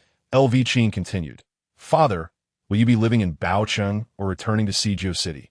If you return, there is no need to worry about accommodation. We have plenty of houses now." Upon hearing this, both He Yushu and He Yushui looked up, their eyes filled with hope. After a moment of contemplation, He Daqing replied, "I am currently living with the widow Bai, and we have not registered our marriage. Give me some time to sort out matters here before I return to Sijio City. However, Finding work may prove challenging upon my return, and I worry about being implicated due to my background. LV Qing reassured him. Father, your background is not an issue. You were misled about the policies. He Qing was elated. Really? LV Qing nodded, and He Qing responded, then there is no problem. LV Qing added, just let me know before you come back that He Yuzhu and He Yushui were instantly overjoyed, as it seemed their family would finally be reunited.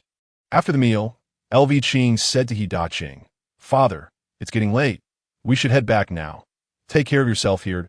He Qing replied, I will resolve matters here as soon as possible and return early. The group exited the restaurant, and He Yushui reluctantly bid farewell to He Qing as they got into the car to return to Sijou City. Meanwhile, Yi Zhonghai sat down after returning home. Feeling that something was amiss, but unable to pinpoint what was at tea that moment, Xiao Jiang knocked and entered. Yi Zhonghai inquired, What is it? Dongshu's mother, Xiao Jiang replied, Uncle Huairu's belly is growing larger by the day. Once the child is born, our house will be too cramped. Considering the new houses available, could you assist in securing 2 rooms for us? You are Dongshu's master. You must help us, so Dongshu can honor you in the future. Having dined at LV Qing's house the previous day, Yi Zhonghai had closely observed the ample space available there. Even if 10 people lived there, it would still be comfortable. Yi Zhonghai contemplated that the house of Xiaozhu was already spacious enough.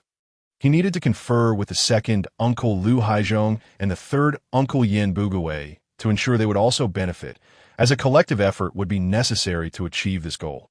While Yi Zhonghai was deep in thought, Xiao Jiang added, Uncle Yi, purchasing grain is now rationed, and Dongshu's share is simply insufficient. We have to buy additional grain at market prices each month, and Dongshu's wages are hardly enough. If this continues, we'll run out of food. Yi Zhonghai assured her, I will discuss this with the second and third uncles and call a meeting of the entire courtyard tomorrow evening. Hearing this, Xiao Jiang felt optimistic and left, buoyed by hope. As Yi Zhonghai stepped out of the house and approached the front yard, he called out to Yin Bugui, who was tending to the flowers. Old Yin, do you have some time? Come to my place for a visit. I'll invite old Lu as well. Let us have a drink at my house at noon. Yin Bugui, eager for a drink, quickly replied, I'm free. Let me wash my hands and change my clothes, and I'll be right over. Yi Zhonghai responded, That's great. I'll go fetch old Lu. After summoning Lu Haizhong from the backyard, they found Yin Bugui already waiting. Zhonghai took out some jasmine tea that he usually reserved, brewed 3 cups, and asked Aunt Li Talon to buy some meat and vegetables for their midday gathering.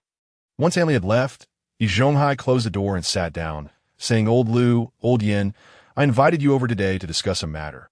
Lu Haizhong asked, Old Yi, what is the matter? Why so serious? Yi Zhonghai replied, You both visited LV Qing's house yesterday and saw the vacant houses. What are your thoughts? Lu Haizhong was still processing this, but Yin Bugui's eyes lit up with excitement.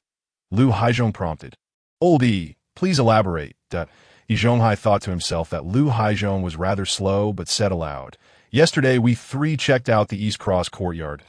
So many houses are empty. It's a pity.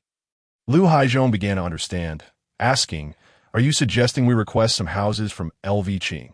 Do you have a plan? Yin Bugui also looked at Yi Zhonghai with eager anticipation. Yi Zhonghai continued, Old Lu, Old Yin, we all know that your families and the Jia family are the only ones struggling with housing in this courtyard. Although you both have 2 rooms, you have many sons that in the future, as they grow up and marry, they will need space. 2 rooms will not suffice. We cannot ignore the future needs of our children. Zhonghai took a sip of tea and added, Old Lu, Old Yin, your eldest sons are nearly of marriageable age, right? If the potential brides see your housing conditions, they might reconsider the marriage. As for the Jia family, they are crammed into 1 room, and Qin Huairu is about to give birth. It is simply untenable.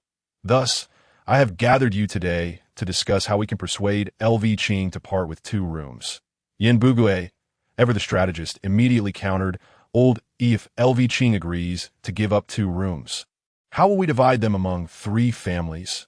Yi Zhonghai, maintaining his composure, replied, I sent Xiaozhu's family already well off. I'll speak to him. It will surely work.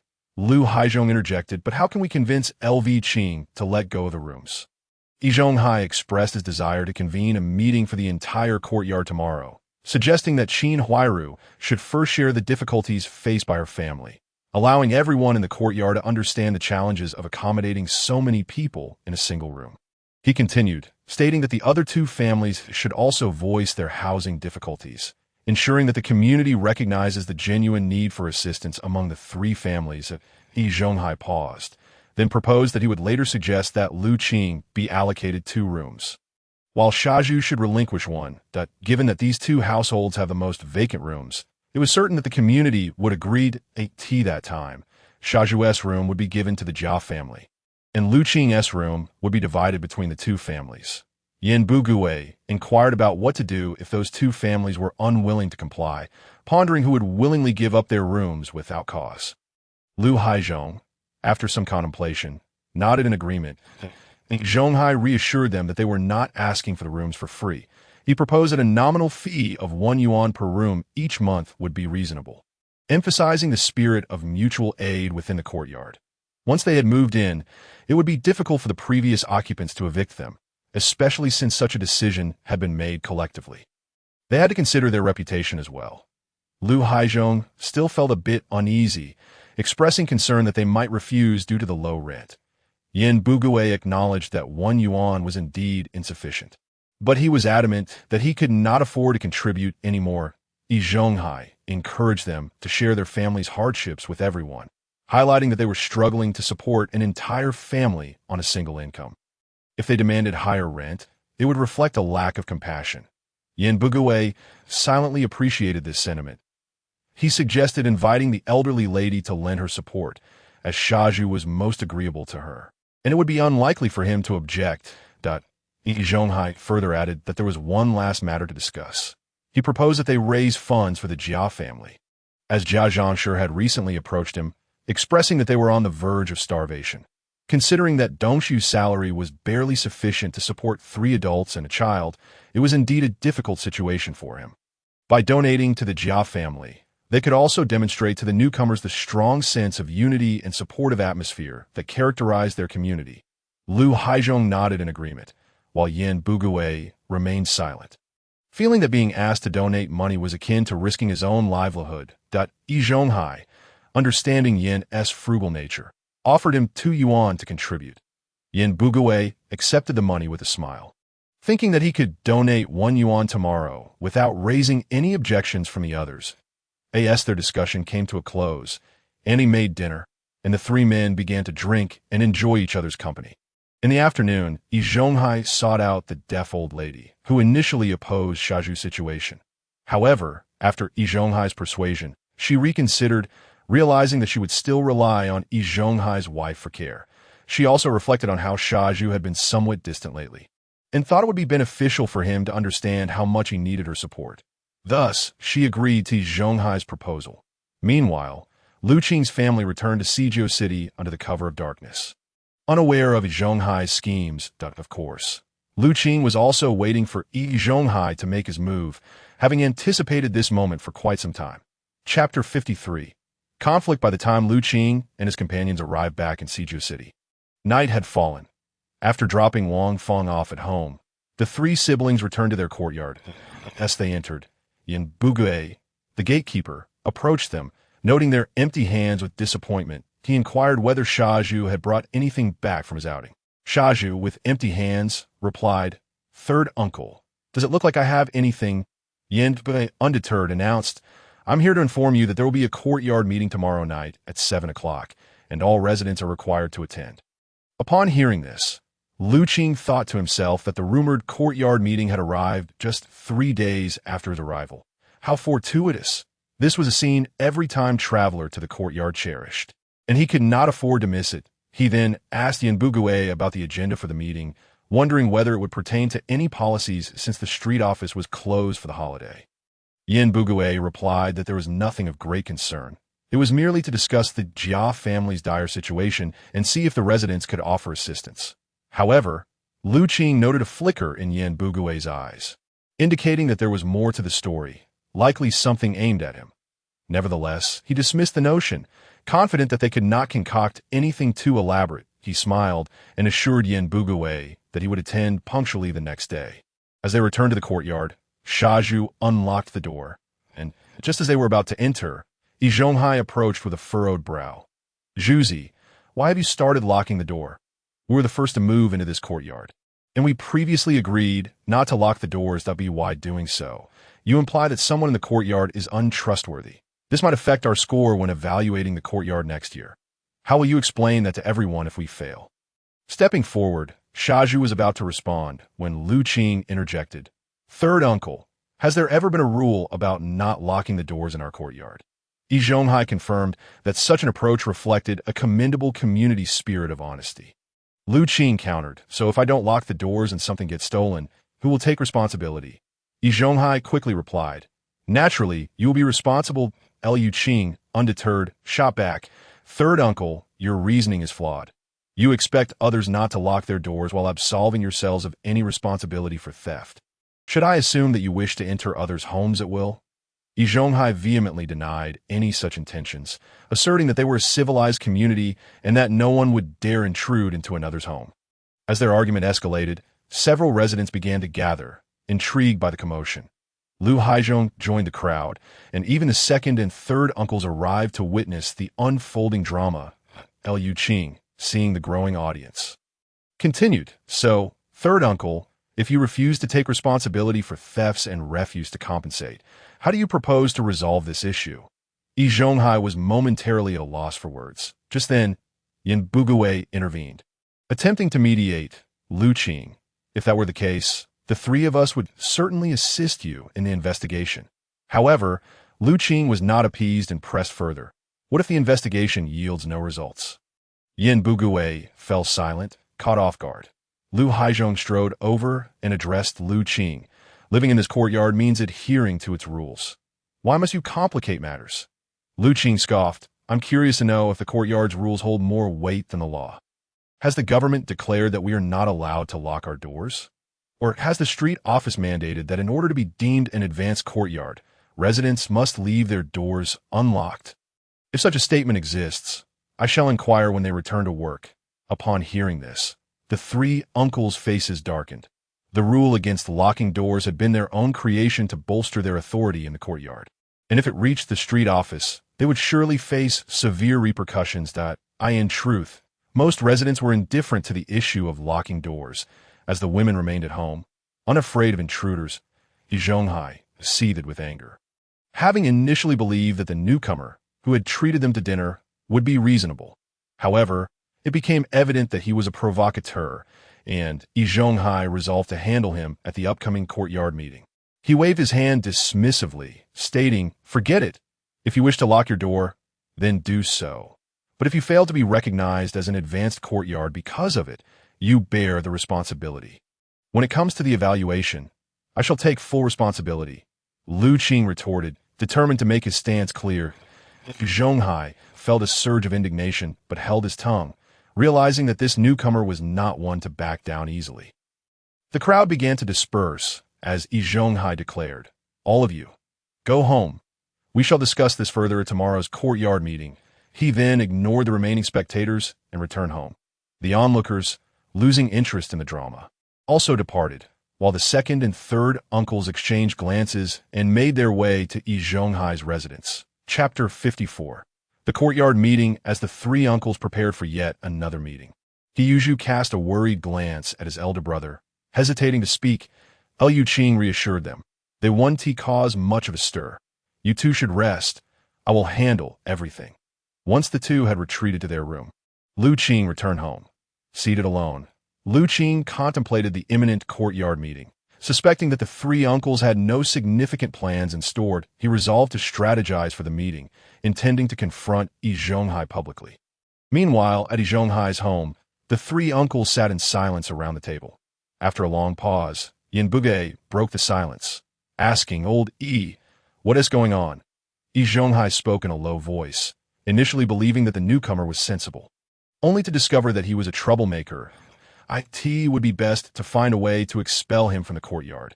Otherwise, the atmosphere within would surely deteriorate with such a disruptive presence. Lu Haizhong, the official, inquired, "Old Yi, do you have any plans?" Yi Zhonghai replied, Let us wait for the courtyard meeting tomorrow. We shall teach him a lesson. The three of them discussed for a while longer before returning to their respective homes. The following morning, Lu Qing summoned the He siblings to leave the courtyard together to Yizhonghai. Observing this scene from behind the window, felt a flicker of gloom in his eyes. This foolish Zhu, it seemed, would need to be dealt with properly. Lu Qing took the He siblings for breakfast before driving to Wang Fang's residence, where Director Wang was also present. Lu Qing introduced her siblings to the Wang family, who were already aware of their past difficulties and treated them with great courtesy. Wang's parents and Wang Fang warmly welcomed the He siblings. Meanwhile, Lu Qing discussed matters with Director Wang. Lu Qing said, "Aunt, we are holding a courtyard meeting tonight at 7 o'clock. You might want to witness the performance of those three grandfathers." Director Wang replied that she would bring the duty officer Lu to observe as well. Upon learning about the courtyard meeting, Wang Fang expressed her curiosity and insisted on returning to the courtyard to see it. Director Wang informed Lu Qing that she would arrive around 7:10 to attend the meeting. After dinner, Lu Qing and Wang Fang calculated the time and returned to the courtyard just before 6:50. Today, no one was guarding the gate. Everyone had gone to the central courtyard. The central courtyard. A broken square table was set up, with Yizhonghai sitting at the center, flanked by Lu Haizhong and Yan Bugui. Almost all the residents were present, some seated, others standing, and the deaf old lady sat behind Yizhonghai. Upon seeing Lu Qing and the He siblings, Yizhonghai, displeased, remarked, "Why are you so late? Everyone in the courtyard is waiting for you. It's already 7. Lu Qing retorted, "Have we reached 7 yet?" Yizhonghai replied, "Though it isn't 7 yet, you are indeed the last to arrive." Lu Qing, uninterested in his remarks, instructed He Yuzhu to bring out 2 benches. He Yuzhu opened the door and fetched 2 long benches, placing them at the entrance, and the family sat there waiting for the courtyard meeting to commence. At this moment, Lu Haizhong glanced at Yizhonghai, who nodded in response. Lu Haizhong rapped on the table with a teacup and declared loudly, "All right, everyone, please cease your chatter. The courtyard meeting is about to begin. Now, let us invite a grandfather to speak." The crowd fell silent. Yizhonghai began. "The purpose of today's courtyard meeting is primarily to assist the residents in need. As you all know, the Jia family has only Dongxiu with a grain ration, and their monthly supply is insufficient, forcing them to buy grain at market prices. Dongxiu's salary is not high, and he has to support 4 family members. With Qin Huairu about to give birth and their food supply running low, we are a united courtyard, and we must promote the spirit of mutual assistance. I urge everyone to extend a helping hand to the Jia family." At this moment, Qin Huairu, with her prominent belly, stood up and bowed to everyone, expressing her gratitude for the help. Yizhonghai placed 5 yuan on the table, proclaiming his donation, while Lu Haizhong contributed 3 yuan. Yan Bugui rose and stated, "As you all know, my family situation is not good, so I will donate 1 yuan, placing his contribution on the table." After the 3 grandfathers had made their donations, no one among the residents moved, leading to an awkward silence. Jia Zhangshi, anxious, prepared to stand up, but was firmly restrained by Jia Dongxiu. Noticing the silence, Yizhonghai turned to He Yuzhu, expecting a reaction, but when none came, he said, "Zhu, why don't you lead by example?" Yizhonghai recalled that in previous donation drives, this foolish lad had been the most enthusiastic. What was different today? Lu Qing, having read the original text and numerous fan fictions about the courtyard, had briefed He Yuzhu on the donation process on their way back, explaining how he should handle the situation. He Yuzhu unexpectedly replied, "Grandfather, is this donation voluntary?" Yizhonghai assured him it was. "Then I won't donate," He Yuzhu stated. Before Yizhonghai could respond, Jia Zhangshi erupted, "You foolish Zhu, dragging along a burden with all that money. How could you not donate to my family? You must give me 5 yuan today." Chapter 55, continuation of the courtyard meeting. Yizhonghai realized that Jia Zhangshi's outburst would spell trouble. She was truly a hindrance. That he quickly urged, "Dongxiu, pull your mother back." Jia Dongxiu hastily restrained Jia Zhangshi. Yizhonghai continued, "Zhu, one must not be selfish. Today, by helping the Jia family, you ensure that they will assist you in your times of need." He Yuzhu retorted, "When I was scavenging with you Shui, starving, where was the help then?"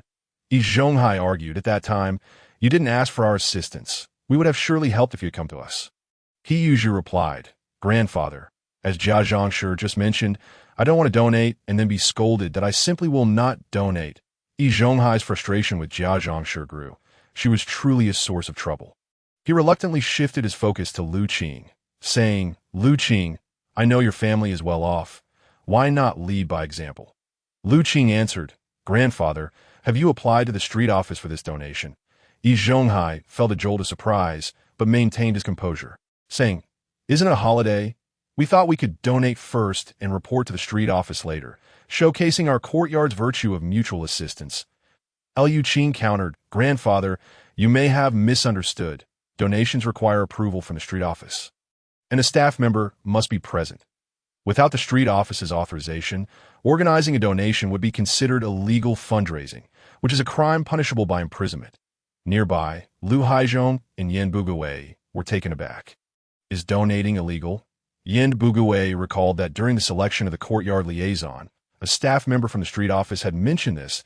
He quickly stood up, saying, Oh dear, I had forgotten about that. Old E, let's wait until the street office resumes work and submit an application before organizing the donations. He promptly retrieved his 1 yuan. Lu Haizhong followed suit, taking back his 3 yuan. Seeing this, Xiao Jiang realized that no donations were forthcoming, which incited her further rage. She attempted to rush out to shout, but was firmly held back by Jia Dongxiu, who whispered about the house, which finally calmed her down, as the house was more important than the donation. Yi Zhonghai seized the opportunity, stating, We can discuss the donations later. There is another matter to address at today's meeting. After taking a sip of tea, he continued, Several families in our courtyard are experiencing housing difficulties, with multiple people cramped into a single room, while some families have excess rooms that are going to waste. We 3 grandfathers have decided to ask those with surplus rooms to offer them to those in need.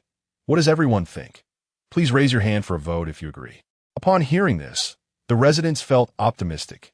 After all, their own housing was cramped, and everyone raised their hands in agreement. Yi Zhonghai turned to Lu Qing, saying, Lu Qing, everyone has agreed. You have 2 vacant rooms. Why not offer them up? Lu Qing, unfazed, inquired, Grandfather, how much are you willing to pay for my rooms? Yi Zhonghai clarified, I am not suggesting a purchase. Rather, I am asking you to let the rooms be used by those who need them more. Lu Qing countered, and who exactly are these people in greater need? Yi Zhonghai replied, the Jia family, and both the 2nd and 3rd grandfather's families. They all require assistance. Just then, an angry voice interrupted, Enough! Are the courtyard liaisons now so powerful? Lu Haizhong angrily demanded, Who spoke? Step forward. A man and a woman pushed through the crowd to the front. The 3 grandfathers did not recognize Director Wang, but they knew Officer Lu. Yi Zhonghai asked, Officer Lu, why didn't you give us a heads up about your arrival? And who is this lady? Officer Lu introduced, This is the new Director Wang from the street office, responsible for this area. Yi Zhonghai felt a sinking sensation. It was bad news that Director Wang had overheard their previous comments. Just as he was about to speak, Director Wang glanced at the positioning of the 3 grandfathers at the table and casually remarked, You all are quite something, holding court in the courtyard. What do you intend to do? Her words sent chills down the spines of the 3 grandfathers. Historically, setting up a court without authorization was a capital offense, and they had no desire to face such dire consequences. Yin Bugui quickly interjected, Director Wang, please don't misunderstand. This table is merely for placing teacups. Director Wang had only made a passing comment to intimidate them. Smoothly shifting topics, she then asked, Could you 3 grandfathers explain what authority you have to demand that others vacate their homes? Yi Zhonghai, sweating profusely, replied, We merely wish to suggest that those with extra rooms rent them out to those in need. We never claimed to take their homes. Director Wang didn't even spare him a glance. Turning to address all the residents loudly, the grandfathers managing this courtyard are merely liaisons for the street office, responsible for preventing hostile elements from infiltrating. They also convey and promote government policies and mediate neighborhood disputes during their free time, but if you are dissatisfied with their mediation results, you may report to the street office or the police. Chapter 56. Further continuation of the courtyard meeting. Once Director Wang finished speaking, the residents turned their gazes toward the 3 grandfathers, who had not previously stated things this way. It seemed they were wielding authority without justification. acting as if they were significant figures. Just as Lu Haizhong was about to speak to salvage the situation, Director Wang announced, "From today onward, the authority of the grandfathers in this courtyard is revoked. The street office will conduct a further investigation into your actions." Xiao Jiang was instantly enraged upon witnessing the scene and loudly inquired, "Old master, does your promise of granting Shaju one room still hold true?" All the residents were taken aback, while Yi Zhonghai appeared utterly stunned. The betrayal was too severe. He furiously retorted, "What room? Don't spout nonsense."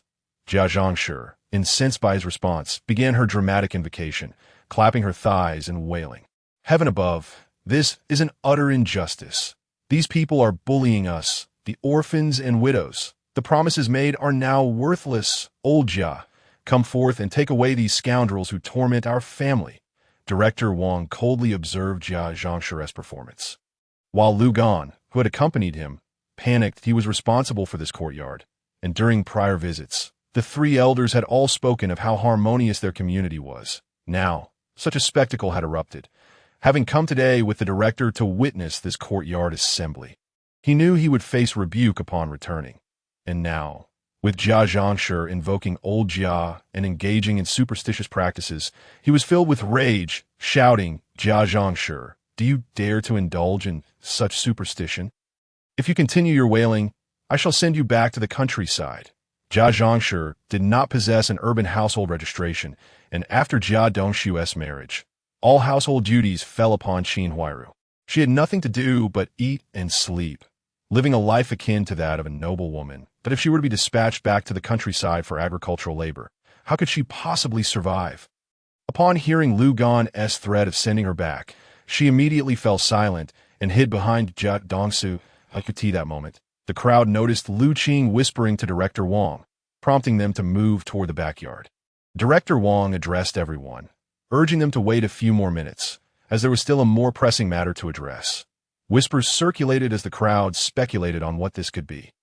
Old Lady Long, unable to sit still, felt the atmosphere shift too dramatically from what they had anticipated at the assembly. Sensing trouble, she stood and said to Director Wang, "Director, you see, Xiao, Yi, and the others only wish to help the courtyard. It was merely a misapplied method. Why not have them write a reflection and apologize to everyone?" Director Wang replied, "There's no rush in handling them. The matter has not yet been fully discussed." He then turned to Yan Bugui, the third elder, and inquired, "How many times have you conducted such donations?" Yan Bugui trembled as he answered, "3 times. Today marks the 4th. Is there a record?" Director Wang pressed further. Yan Bugui replied, "Yes, I've kept a ledger for each occasion." "Have these donations been reported to the street office? Were there street officials present during the donation? Lastly, how are the donations utilized?" The barrage of questions caused Yan Bugui to break into a cold sweat. Even Lu Haizhong, despite his usual foolishness, sensed the dire situation and quickly said to Director Wang, "Director, every donation was initiated by the elder Yi Zhonghai, who said the Jia family was in distress and organized a donation to assist them. All the donated items and money were given to the Jia family. Both he and Old Yin had inquired whether the street office was aware, and Lu Haizhong claimed he had already informed them." He immediately began to shirk his responsibility, with Yan Bugui echoing his sentiment. Yi Zhonghai's eyes burned with fury, realizing these two had shifted the blame onto him. Director Wang then asked Lu Gan if Yi Zhonghai had ever applied to the street office regarding these matters. Lu Gan shook his head repeatedly, stating he had not received any application. Just as Old Lady Long was about to speak again, someone suddenly exclaimed, "Why is there police in the backyard?" Everyone turned to peer around the corner toward the back courtyard, where a figure dressed in a white uniform and a large cap approached. Upon closer inspection, Su Damao exclaimed in disbelief, "How is this possible? Lu Qing is actually police." The crowd beheld Lu Qing in a crisp police uniform, armed with a holster and handcuffs, confidently striding forward while holding a dossier. Yi Zhonghai felt a chill run down his spine, sensing impending doom. Chapter 57. Yi Zhonghai, your deeds have been uncovered. As Lu Qing neared, silence fell over the crowd, with everyone anxiously speculating in these times. The police wielded considerable intimidation over the common folk that Lu Qing addressed Su Damao. asking Damao, "Can you ride a bicycle? If so, take mine and go to the Jiaoko police station to bring back a few officers. Telling them Lu Qing sent you. My bike is parked in the east courtyard, and it's unlocked." Sutran nodded vigorously. "I can do that. I'll be right back." He dashed off toward the backyard. Lu Qing then approached a rickety table and called out to Yi Zhonghai, "Yi Zhonghai, your misdeeds have come to light." Yi Zhonghai was so frightened that his legs nearly gave way, repeatedly insisting, "I haven't committed any crime. I'm a grade 7 machinist at the factory. You can't just arrest me." "This is retaliation for what happened earlier," the other residents murmured among themselves, skeptical that the elder would engage in any criminal activity at this moment. Lu Haizhong and Yanbu Gui had already distanced themselves from Yi Zhonghai, fearing association. Auntie Jia clutched Yi Zhonghai tightly. Old Lady Long stepped forward. "Lu Qing, even as police, you can't just arrest someone without cause. Xiao, you made a mistake, but it didn't result in any harm. How can you justify this?" Director Wang interjected, "Everyone, please remain calm and let Lu Qing continue." Old Lady Long sensed the gravity of the situation. Was it possible that Xiao Yi had genuinely committed a crime? Lu Qing reassured her. "Please, madam, don't fret. Sit down and allow me to explain what Yi Zhonghai has done. That I am a People's police officer and do not arrest individuals arbitrarily." Turning to the crowd, Lu Qing announced, "The long-standing residents of this courtyard must recall He Yuzhu's father, He Da-Qing." Yes, upon hearing the name, Yi Zhonghai realized that the matter had indeed been uncovered, and he slumped onto the bench. Lu Qing continued, "When He Da-Qing departed for Jiucheng, rumors spread that he had abandoned his children, He Yuzhu and He Yushui. You were the first to propagate this, weren't you, Yi Zhonghai? Yet, when He Da-Qing left, he entrusted 200 yuan and a job referral letter to the steel mill for his children. You, Yi Zhonghai, were the one to sell that position, weren't you? After He Da-Qing left, he continued to send 10 yuan each month for their living expenses, which you intercepted and secretly collected from the post office. Do you acknowledge this? Yi Zhonghai struggled to stand. "What evidence do you have?" Lu Qing replied, "This envelope contains all the receipts for the remittances and your signatures upon collection. Would you like to see them?" Yi Zhonghai immediately retorted, "I didn't spend a single cent. I kept it all for them." He claimed, "They were too young then. I was merely protecting their savings." "And what of that job position?" Lu Qing pressed. "Yi Zhonghai, you are truly shameless. Let me ask you again. Do you remember a person named Wang Fong who sent money to He Yushui? You intercepted that too, didn't you?" At this moment, Wang Fong appeared, declaring, "I am Wang Fong. The money was sent during our fight against the northern bandits." That Yi Zhonghai's mind reeled as he realized he was truly doomed. No wonder he felt something was amiss with the newly arrived couple. It dawned on him that someone named Wang Fong had indeed sent money to He Yushui from the north. But he had dismissed it after 2 years of silence, assuming the sender had perished. Yi Zhonghai, in disbelief, demanded, "Who are you to He Yushui that you would send her money?" Wang Fong replied with a smile, "I am He Yushui's sister-in-law, her real sister law." Lu Qing then proclaimed, "I am the eldest son of the He family who left home to serve in the military, the biological elder brother of He Yuzhu and He Yushui." The revelation caused an uproar among the residents. As this news was utterly shocking, Yi Zhonghai weakly pointed at He Yuzhu, asking, "Zhuzi, how did you know this? Your family never mentioned it before." He Yuzhu furiously retorted, "Let me clarify, Yi Zhonghai. My brother and I reunited with him over a month ago. He is merely 3 years older than I. How could I not know I have a brother? He played with me as a child. However, after he went off to fight the Japanese, we lost contact. When we moved into this courtyard, I feared it would upset my mother, so neither my father nor I mentioned my brother by the time Yushui was born. My brother had already left home, and she had no idea. You understand now." The crowd was in shock, unable to fathom that the usually helpful and selfless Yi Zhonghai was, in reality, such a person. The second and third elders were equally incredulous, having witnessed the hardships endured by the He siblings over the past 2 years. They had seen He Yushui often crying from hunger. Shaju had to carry heavy loads while bringing little Yushui along to scavenge just to survive. The true architect of all this suffering was Yi Zhonghai. Yanbu Gui felt that his own clever schemes paled in comparison to Yi Zhonghai's cunning. The latter's underhanded tactics were truly masterful. Old Lady Long and Andy Li Tsolon stared at Yi Zhonghai in shock. Yi Zhonghai as confidant. Andy Li had been completely oblivious to his nefarious deeds. Old Lady Long, having never heard Yi Zhonghai mention any of this, pointed at him and scolded, "Zhonghai, you have truly committed heinous acts. How could you stoop so low as to target even the life-saving funds? You must be asking for divine retribution." And as I speak, tears of sorrow streamed down my face. Chapter 58. Aftermath of the courtyard assembly. At this moment, Su Damao arrived with 2 police officers, both riding bicycles, and they came swiftly. The 2 officers parked their bicycles and hurried over to salute Lu Qing. One of them was Xiao Li, who had previously assisted Lu Qing in capturing a wanted criminal. Xiao Li reported, "Deputy Director Lu, we have arrived. What are your instructions?" Lu Qing pointed to Yi Zhonghai and commanded, "Cuff him." Xiao Li and the other officer immediately rushed forward, pinning Yi Zhonghai to the ground and securing his hand behind his back before lifting him up. With a bitter smile, Yi Zhonghai addressed Lu Qing.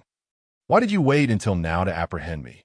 Silly Zhu, you and your sister kept this hidden so well. For an entire month, I had no inkling ta. Whoever still calls you Silly Zhu is the real fool."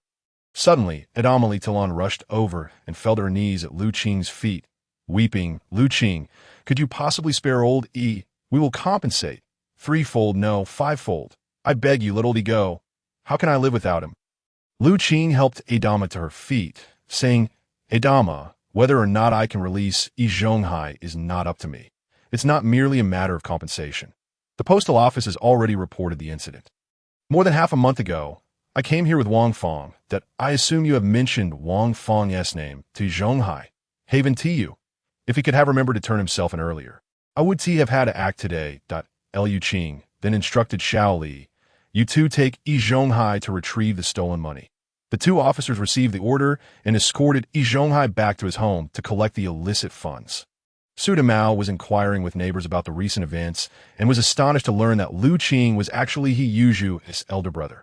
The revelation that Yi Zhonghai had taken 5 years' worth of living expenses from He Yuzhu left him dumbfounded. The world had changed so rapidly that he suddenly recalled something and shouted, "Lu Qing, I have information to report." Lu Qing turned to Su Damao and said, "Damao, if you have something to say, come over and tell me." Su Damao approached Lu Qing and recounted, "On the morning when Uncle he left, I didn't go to school that I saw Yi Zhonghai enter the He household carrying a large bag. And shortly after, Jia Zhangshi also went to take a bag of her own.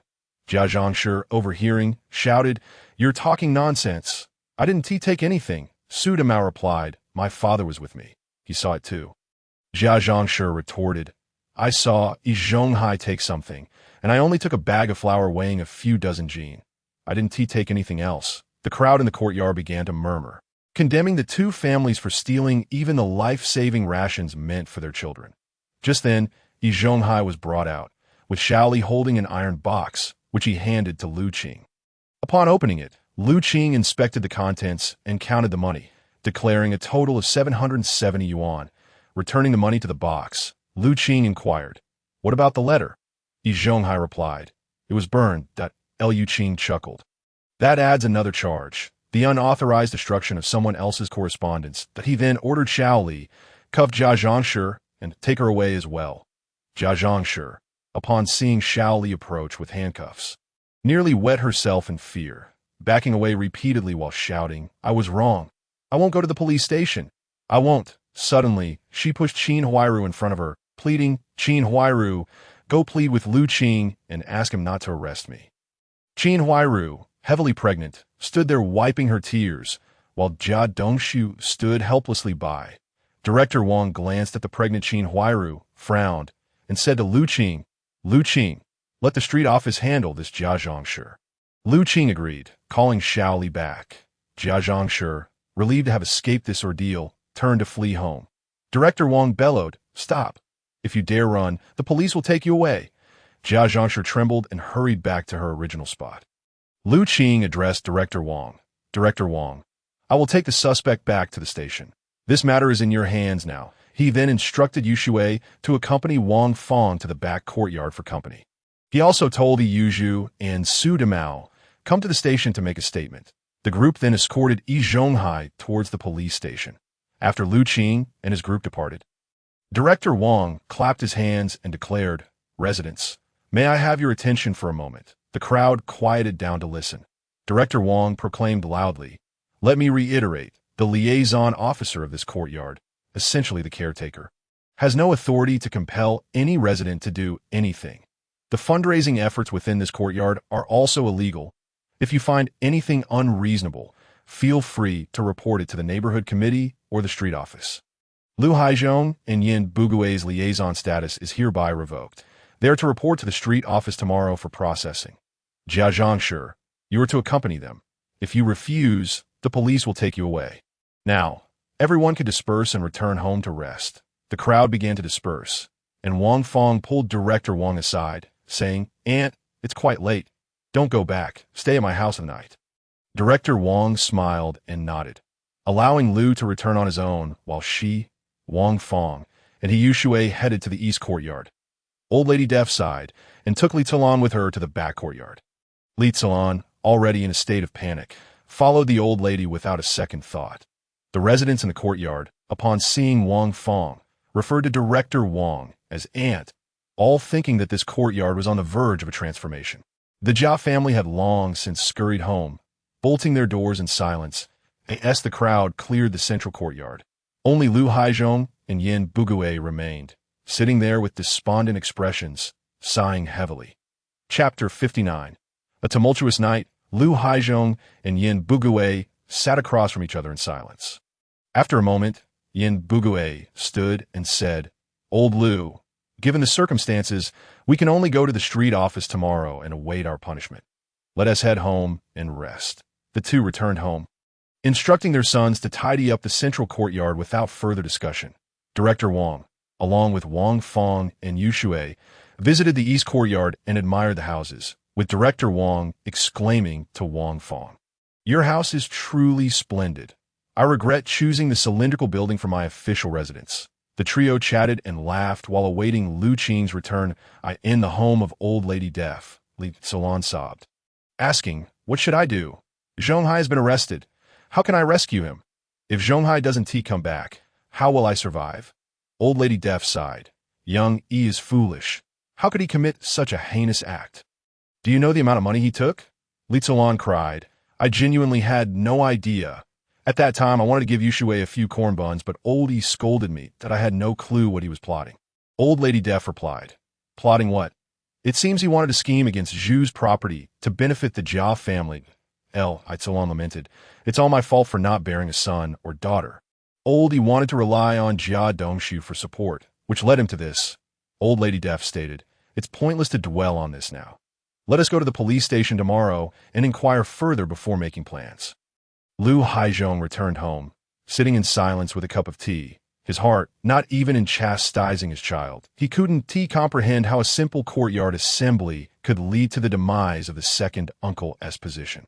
Tomorrow, he would also have to go to the street office to await his fate. He felt utterly wronged. Having done nothing to deserve this, it was unimaginable that Zhonghai, who appeared so upright, could commit such a despicable act. Yes, all of this was Yi Zhonghai's fault.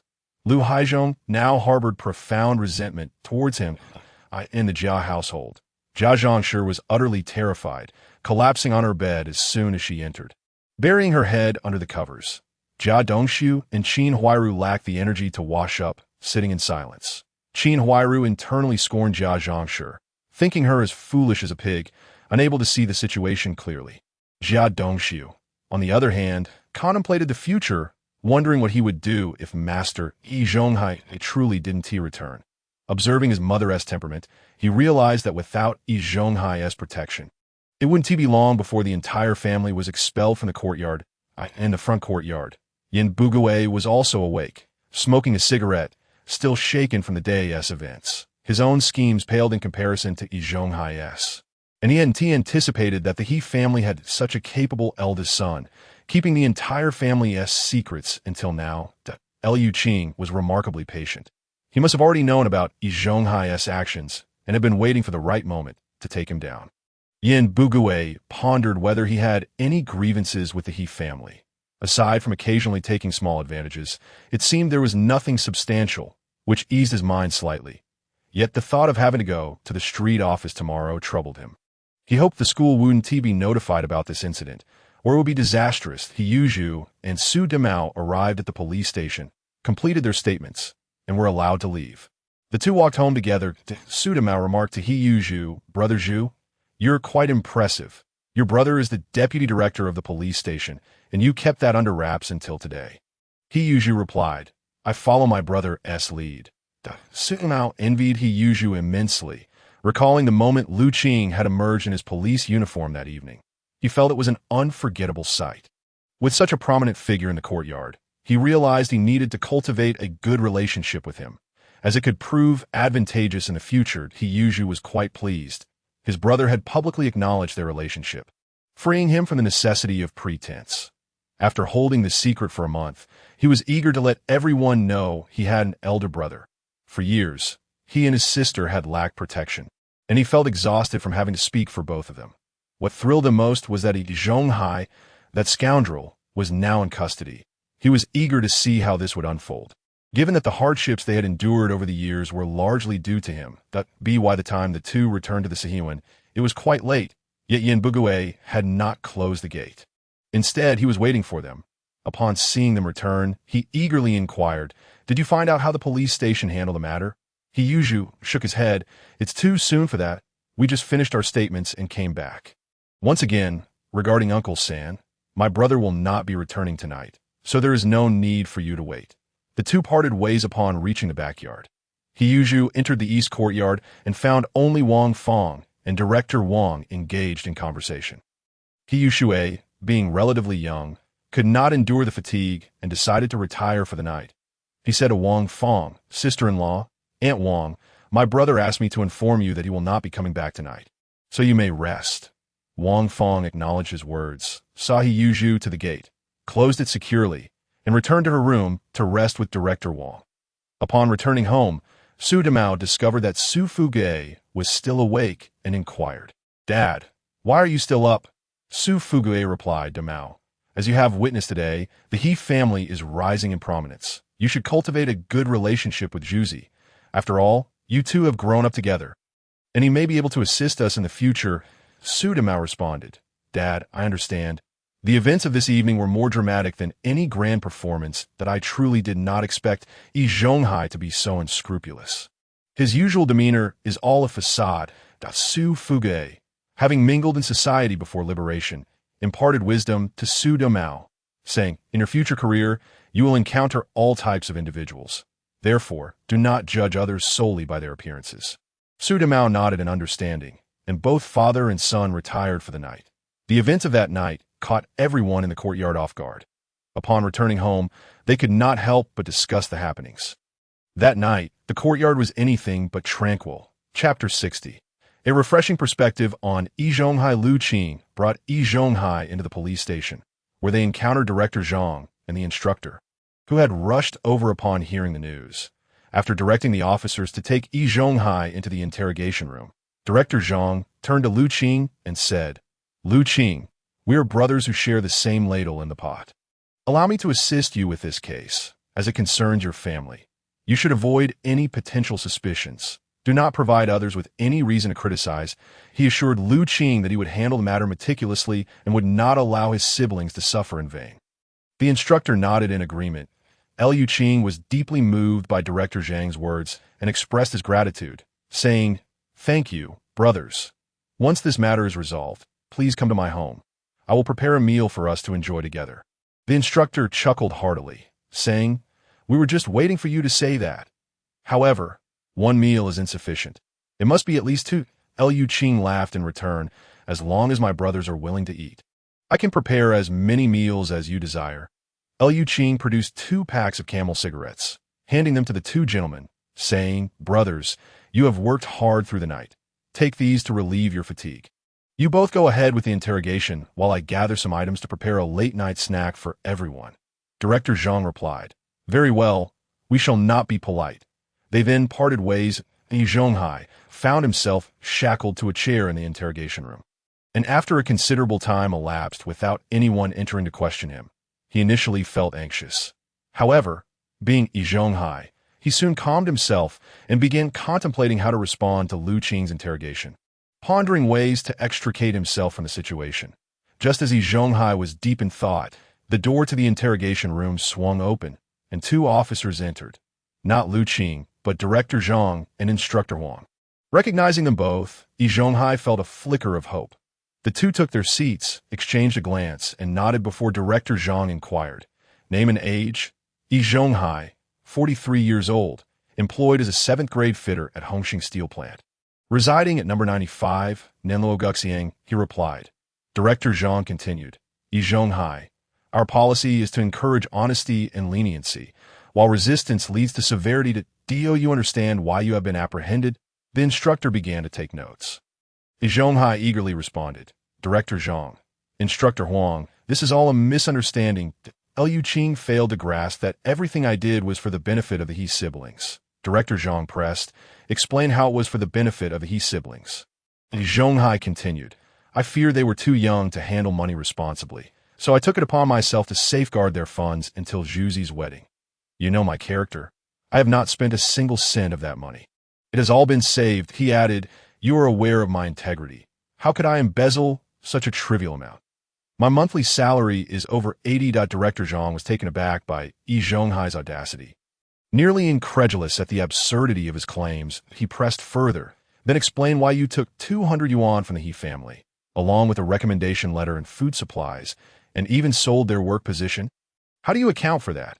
Zhonghai answered. At that time, He Daqing had fled, and the family was unguarded. That I feared that money and supplies would be stolen, so I took them to keep them safe. As for the work position, Zhuzi was still too young at 16. I was concerned that he might become complacent if he entered the factory as a regular employee too soon. The position was vacant and wasted. I sold it to help him build character. Director Zhang and the instructor were left in disbelief. Zhonghai's shamelessness was cloaked in such a veneer of righteousness that it appeared as if the He siblings ought to be grateful to him. Director Zhang, suppressing his anger, asked, Then why did you not return the money and supplies to the He siblings later? Zhonghai replied, I noticed that the He siblings were not lacking in food and clothing. And over time, they simply forgot that I can return all now. Then why did He Yuzhu and He Yushui have to rely on carrying heavy bags and scavenging to barely fill their stomachs while you withhold the food and the support money sent by He Daqing? Director Zhang pressed again that Zhonghai explained that was to cultivate their resilience and ability to endure hardship. That's the elder in the courtyard. I have a duty to guide them. Director Zhang continued, Why did you intercept the money that Wang Feng sent to He Yushui? That was money sent from the military. You are quite bold. Zhonghai replied, Precisely because it was from the military. I saw that the He siblings were not in dire straits, so I believed it should go to someone in greater need. Who did you give it to? I gave it to Jia Dongshu's family from our court at that time. He was the only one working, having just been confirmed at his position, and was preparing to marry. He later had a son, needing to support a family of 4. I thought it more appropriate to assist them. Director Zhang and Instructor Huang felt as if they had wasted years of their lives. How could one be so shameless, claiming to act in the interests of others when the He family was merely ordinary neighbors?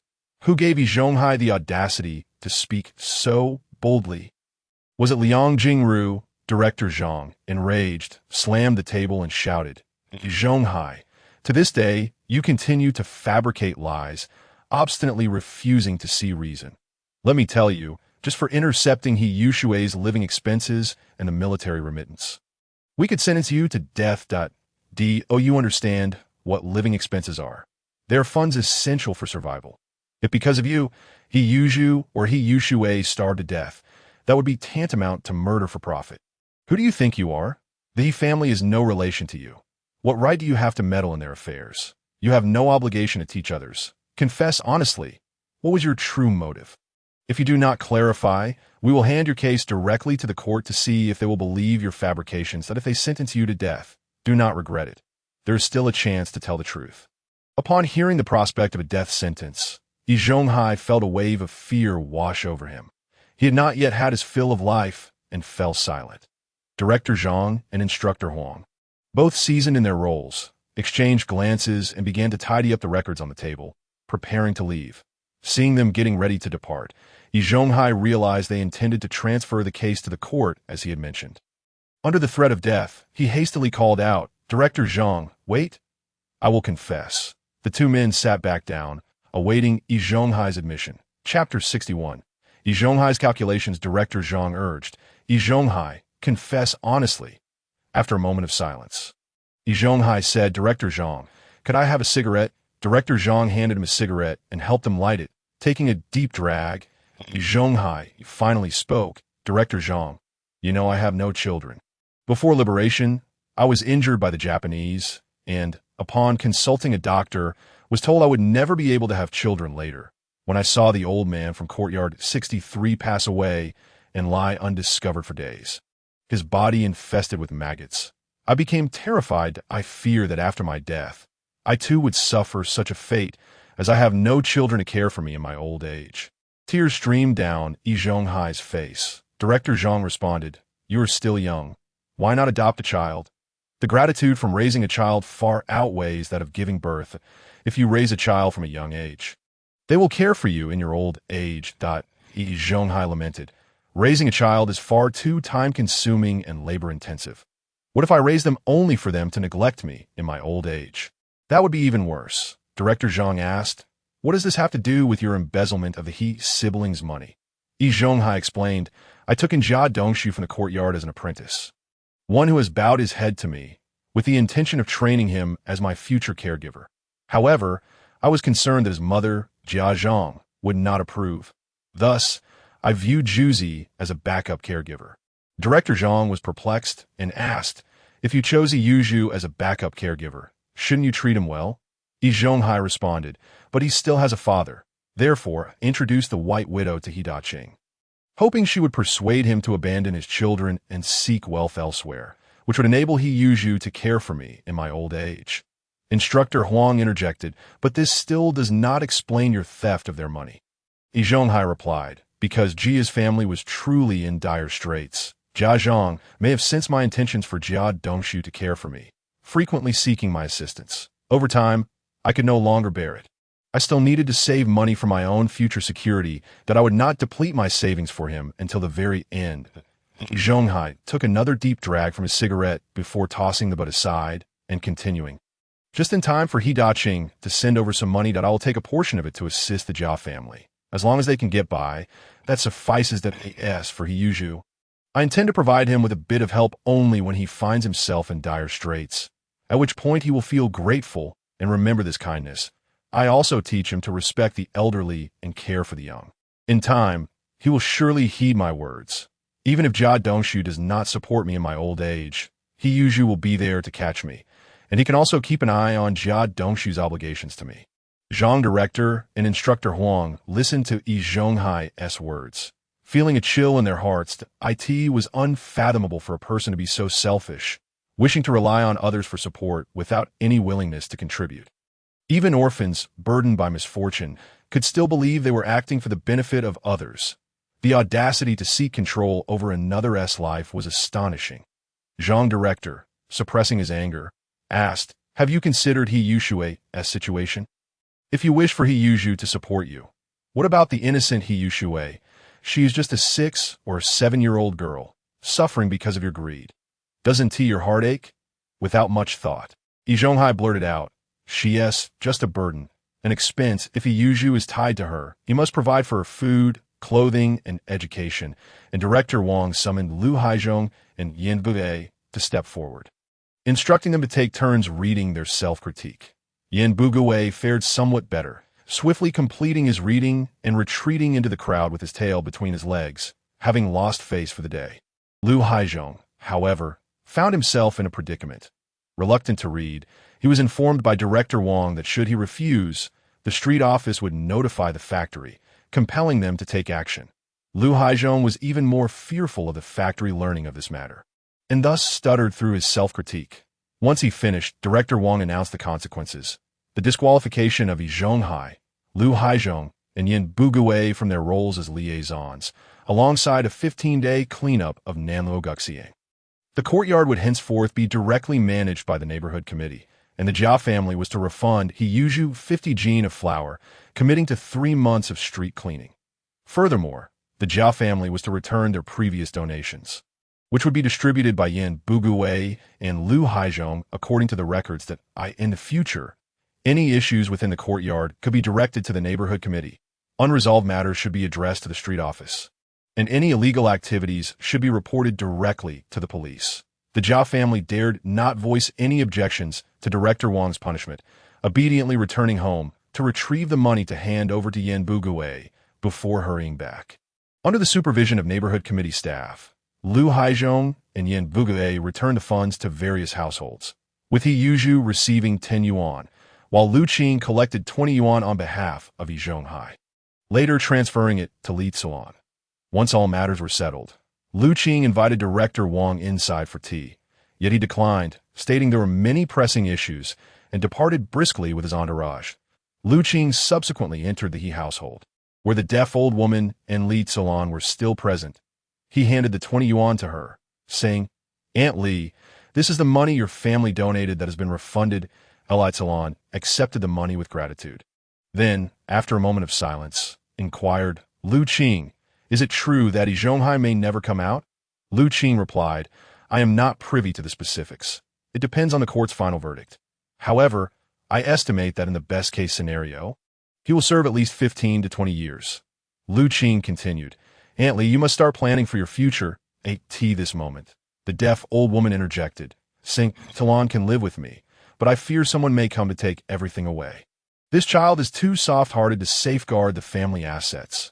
Lu Qing, "You are capable. Can you assist her?" After glancing towards the Jia family, Lu Qing pondered for a moment before responding, "Aunt Li, you can approach the Women's Federation. Explain your situation honestly, and seek their assistance in divorcing He Zhonghai, that he is the one at fault. You should aim to secure a greater share of the assets, ideally ensuring he leaves with nothing. He is going away, and you must continue living without carrying the stigma of being a criminal's family member.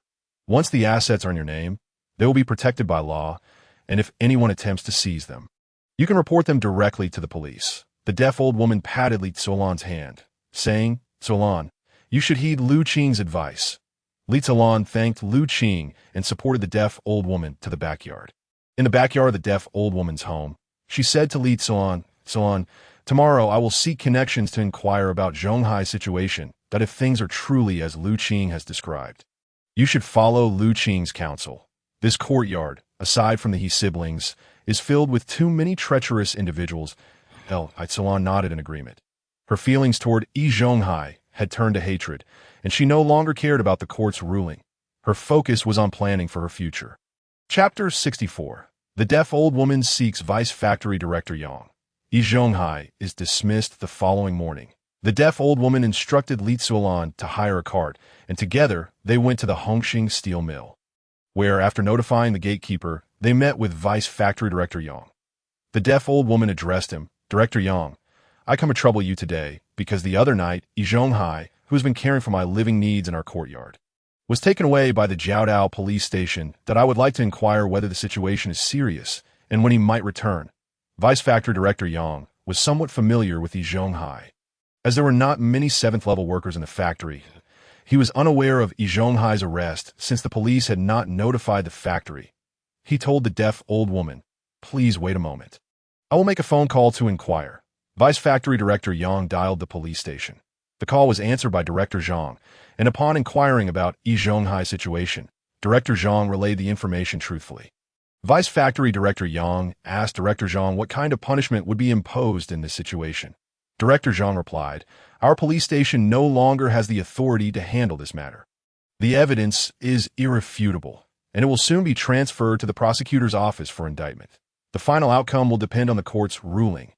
Vice Factory Director Yang further inquired, "In such cases, how does the court typically rule?" Director Zhang stated, "The most likely outcome is a lengthy sentence, possibly life imprisonment, given that this case was reported by the Postal Service, involving bribery of state officials, fraudulent receipt of remittances, and embezzlement of funds meant for revolutionary soldiers, coupled with deception of a national institution." Upon hearing that the case was reported by the Postal Service, Vice Factory Director Yang realized that there was no room for redemption. The best outcome would be to spare Yi Zhonghai's life, as any hope of his release was dashed. After hanging up, Vice Factory Director Yang relayed the situation to the deaf old woman. Feeling a quiet resentment, Yi Zhonghai, who had always projected an image of integrity, turned out to be so shameless behind the scenes. Once the case was reported to the factory, he feared he would be the subject of ridicule, especially since he was responsible for production management. The ideological education of the workers was crucial. Otherwise, how could they trust the production of sensitive products? After seeing off the deaf old woman and her companion, Vice Factory Director Yang sat down, deep in thought. The arrest of a 7th-level worker was no trivial matter. With the factory director on medical leave and unable to manage affairs, he needed to report to Secretary Xiao immediately to avoid finding himself in a precarious situation that could jeopardize his future.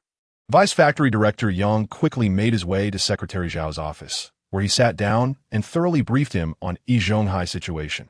Secretary Xiao, an old revolutionary, had grown older and was planning to remain at the steel mill for another 2 years before gradually retiring. He typically did not concern himself with minor issues. Upon hearing Vice Factory Director Yang's report, Secretary Xiao was incensed. How could such a morally bankrupt individual have become a 7th-level worker? In this era, the expectations for moral character were stringent, and if the steel mill mishandled this matter, it could adversely affect Secretary Xiao's retirement. Secretary Xiao also made a phone call to the Jiaodao police station to confirm the facts and immediately convened a factory party meeting, where it was decided to dismiss Yi Zhonghai, revoke his position, and issue a notice to the entire factory. The factory embarked on a 3-month ideological and moral education campaign, and all of Yi Zhonghai's apprentices were reassigned to other mentors. The factory acted swiftly. By noon, the factory's loudspeaker had broadcast Yi Zhonghai's criminal actions and the decisions regarding his punishment. Lu Haizhong listened with trepidation, relieved that the street office had not informed the factory, or he too would have faced repercussions. Jia Dongxiu, upon hearing the broadcast, felt utterly bewildered, unsure of what to do. Yi Zhonghai's other apprentices shared a similar sense of shame, unsure of how to proceed. Fortunately, the workshop director announced that these individuals would be reassigned to different mentors, providing them some relief. He Yu, in the kitchen, also heard the broadcast and thought to himself, what a mess this has turned into. The cafeteria patrons began to inquire about Yi Zhonghai's situation, as gossip of this nature was a source of intrigue for everyone, regardless of age or gender. Chapter 65. Li Tsuolan's divorce. Qin Huairu offers advice upon returning to the courtyard. The deaf old woman said to Li Tsuolan, given the circumstances, it seems unlikely that Yi Zhonghai will return. You must start planning for yourself. Follow Lu Qing's advice and visit the street office to expedite the process. Delay may lead to unforeseen complications, and the Jia family is unreliable. They might do something unexpected. After having lunch, Li Tsuolan went to the street office to find Director Wang. She recounted how she had been deceived by Yi Zhonghai for over a decade, bearing much grievance, and requested a divorce, insisting that Yi Zhonghai leave with nothing. Director Wang made a phone call to verify Li Tsuolan's account with Lu Qing, confirming her plight as a woman who had endured hardship, and helped her connect with comrades from the Women's Federation, explaining her situation to them. The Women's Federation was very supportive and secured an opportunity for Li Tsuolan to meet Yi Zhonghai the following day. The next day, Li Tsuolan brought along a pound of meat, a roasted chicken, a bowl of braised pork, and several steamed buns, all neatly packed in a food container, accompanied by the Women's Federation comrades. She passed through security and met Yi Zhonghai. After several days of detention, Yi Zhonghai had lost the imposing demeanor he once held in the courtyard. His unkempt beard and disheveled appearance spoke of his despondency. Upon seeing Li Tsuolan, he was delighted, thinking to himself that his old partner was still there for him. Fawn arranged the food before him, stating, Zhonghai, this may be the last time I cook for you. Please eat. Having subsisted on little more than 2 corn buns and a bowl of water for the past few days, Yi Zhonghai devoured the food ravenously. Once he had eaten his fill, Li Tsuolan calmly said, Yi Zhonghai, please sign the divorce agreement. Yi Zhonghai set down his chopsticks, his gaze fixed on Li Tsuolan. She continued, you have deceived me for 15 years. Do you know how much grievance I have endured? All of this is your doing, and from now on, I will live for myself. Yi Zhonghai remained silent for a moment before exhaling deeply, asking, "So you know everything?" Li Zuolan nodded, aware that his chances of release were slim. Yet he still clung to hope, asking, "Have you sought help from the old lady?" Li Zuolan replied, "I spoke with Vice Factory Director Yang, but he too is powerless." Yi Zhonghai then said, "After so many years as husband and wife, if I receive a severe sentence, please take care to find a good place for me." Li Zuolan, unable to hold back her tears. After all, they had been married for many years, nodded and replied, "I promise you that."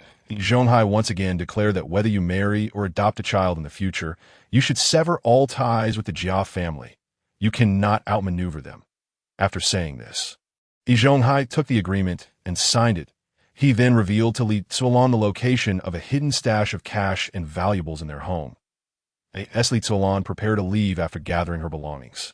Yi Zhonghai spoke to her, saying, "Zuolan, I owe you an apology that if you wish, you may take care of the old lady. If not, then so be it." With that, he turned and was escorted back to his cell by the police. After finalizing her divorce at the neighborhood office, Li Zuolan transferred the house in her name.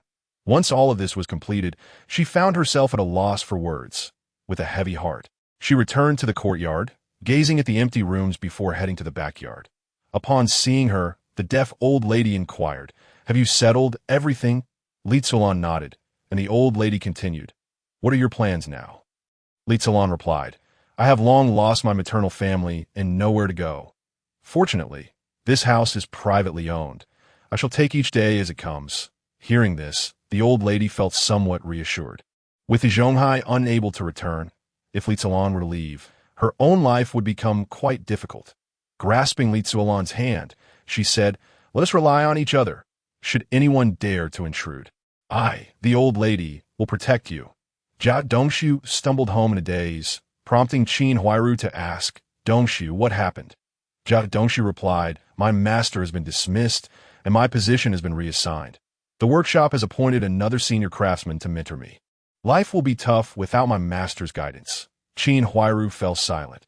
After a moment, she suddenly inquired, "Dongxiu, do you think your master will ever return?" Jia Dongxiu nodded, "I believe so." Qin Huairu suggested, "Later, let us visit your master's wife. It would be wise to maintain a good relationship with her. Ideally, you could ask her to be your godmother."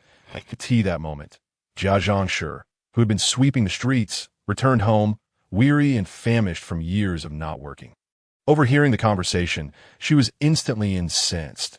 "Your mother is not dead yet, and you, little hussy, dare to find my Dongxiu a godmother. Just wait until I deal with you." She stretched out her hand, ready to claw at Qin Huairu, who quickly interjected, "Mother, please let me finish before you strike."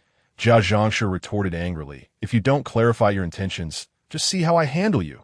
Qin Huairu explained, "Mother, you see, uncle is not coming back, leaving Anne alone with 2 rooms. The deaf old lady also has 2 rooms. Should she pass away, won't those rooms then belong to Aunt?" Jia Zhangshi began to grasp the situation and asked Qin Huairu, "What are you suggesting?" Qin Huairu replied, "I want Dongxiu to acknowledge Aunt as his godmother. Then all these houses will ultimately belong to us. When Bongging grows up and needs to marry, there will be houses available. Furthermore, we won't have to worry about housing when we have children." She added, "Uncle must have left Aunt with a considerable sum. Eventually, that too will come to us." Jia Zhangshi's spirits lifted significantly at this, as the prospect of acquiring 4 houses without substantial sacrifice was enticing. She eagerly told Jia Dongxiu, "Once Yi Zhonghai is sentenced, you should see to it that that useless hen lets you both occupy one of the rooms." Qin Huairu shook her head internally at Jia Zhangshi's remarks. Chapter 66. Paying respects to Xiao after the broadcast from the steel factory, the courtyard returned to a semblance of calm, with everyone continuing their lives as usual. Qing now dined at He Jia's place. Unwilling to cook for himself, he shared some grains, meat, and eggs with He Yuzhu, who was thrilled by the improved meals that Qing and Wang Fong set their wedding date for Saturday, October 28th. He informed He Daqing and even called his uncle in Yangcheng, who was delighted and promised to attend if possible.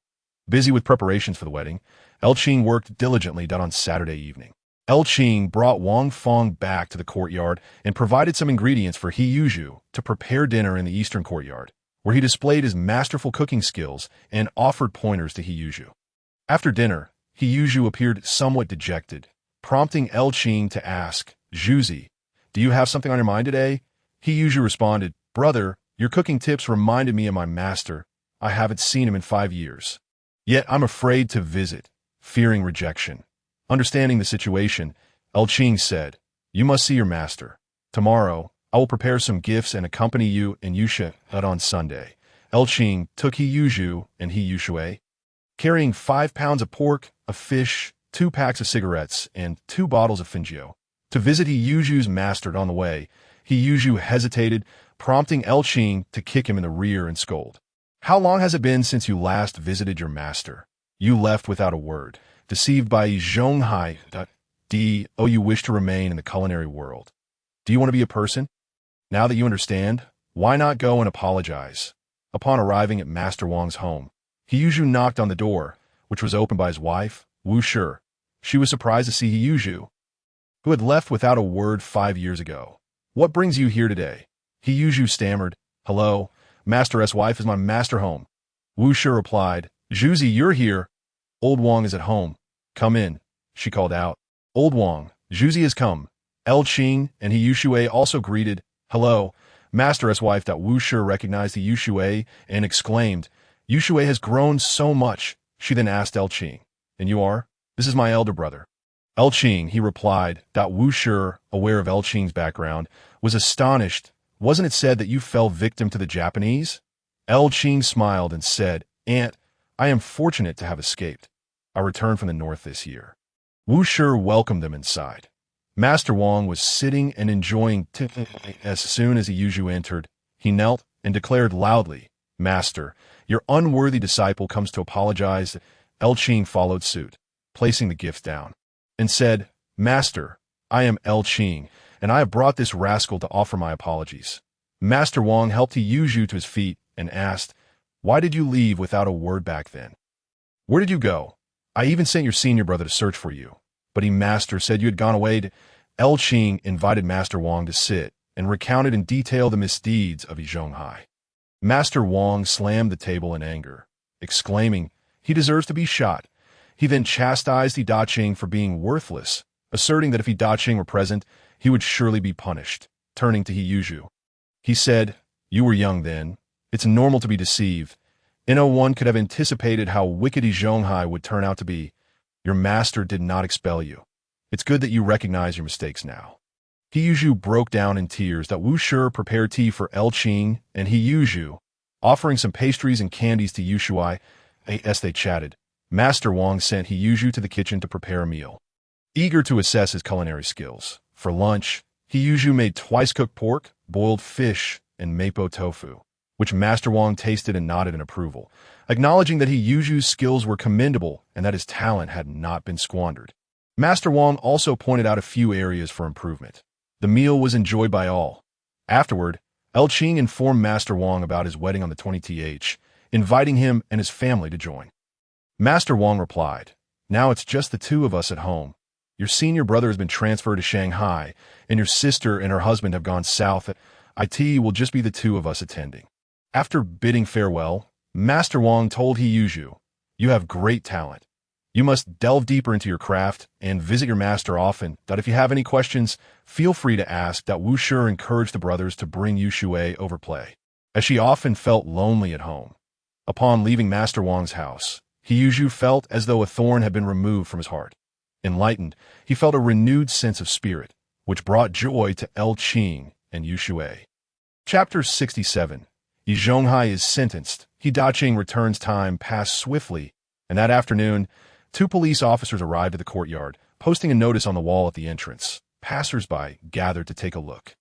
It read judgment, detailing Zhonghai's name, age, workplace, origin, and the nature of his crimes. It concluded with the verdict.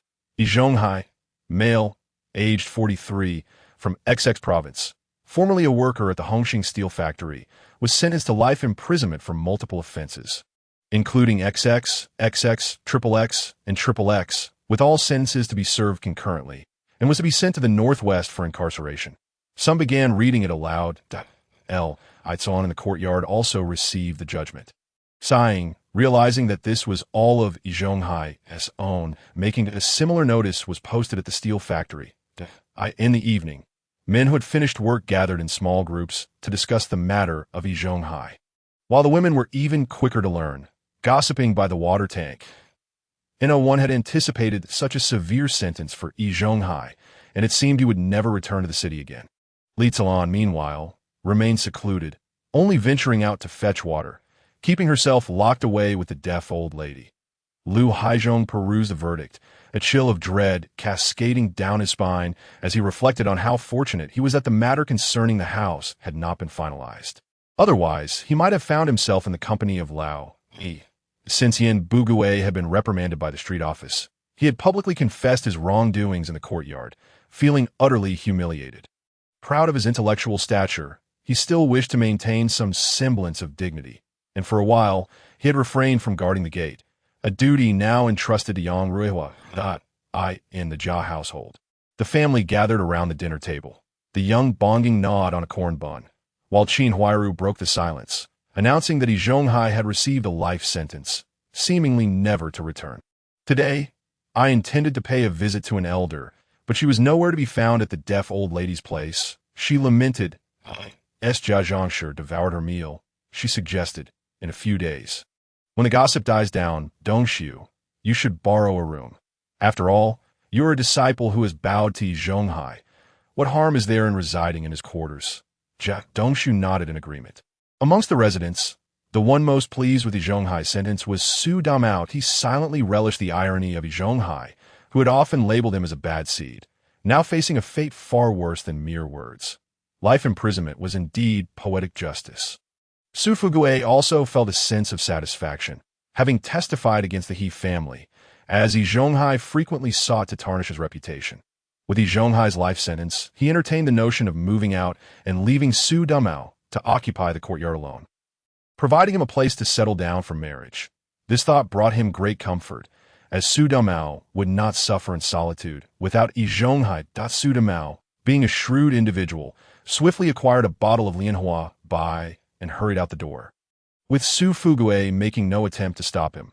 Upon entering the He household, Su Damao found that Qing had not returned for dinner, while He Yuzhu had just finished bringing in the dishes. Seeing Su Damao arrive with a bottle of wine, He Yuzhu inquired, Damao, what brings you here today? Su Damao replied with a smile. Yizhonghai received his sentence today, so I thought to bring some wine to celebrate with you. He Yuzhu welcomed him to sit down and called out to Yu Shui, announcing that dinner was served. He Yuzhu, having also received the verdict notification earlier that day, had retrieved his money from the police station and was in high spirits. Hence the more lavish meal. Qing had informed him that he would not return for dinner, prompting him to buy a bottle of wine to lift his own spirits. Su Damao's arrival was fortuitous, as he found in him a companion amidst the courtyard's other residents, who he deemed unworthy of his time.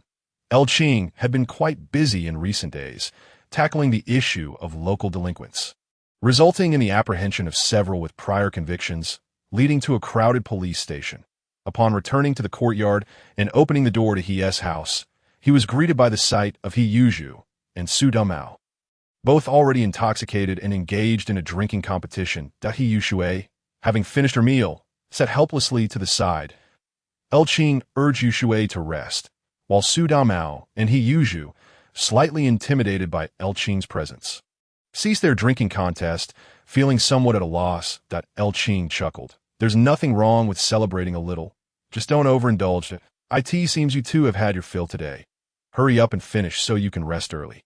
We all have work tomorrow. After exchanging a few words with them, he returned to the eastern courtyard. 2 days after Yizhonghai's sentencing, in the afternoon, Yin Bugue had only one class to teach. Once it concluded, he slipped back to tend to his flowers and plants. Suddenly, he heard someone call out, Old Yin, aren't you working today? You seem quite free. Turning around, he was startled to see a familiar figure carrying luggage. Adjusting his glasses, he exclaimed, He Daqing, you've returned. He Daqing set down his bags and offered a cigarette to Yin Bugue with a smile.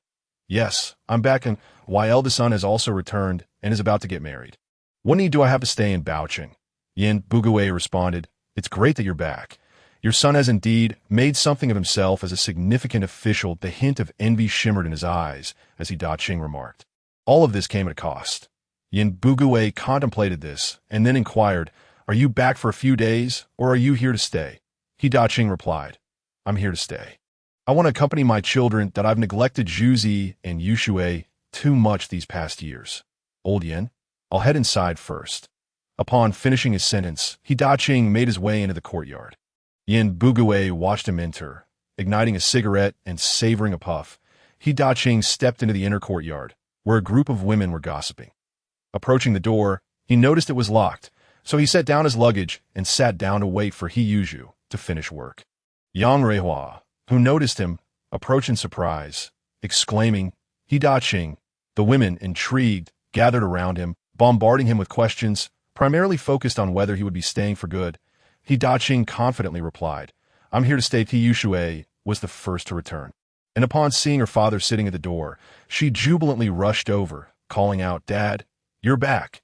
He Da Qing embraced his daughter, saying, "Yes, Dad is back and will never leave again."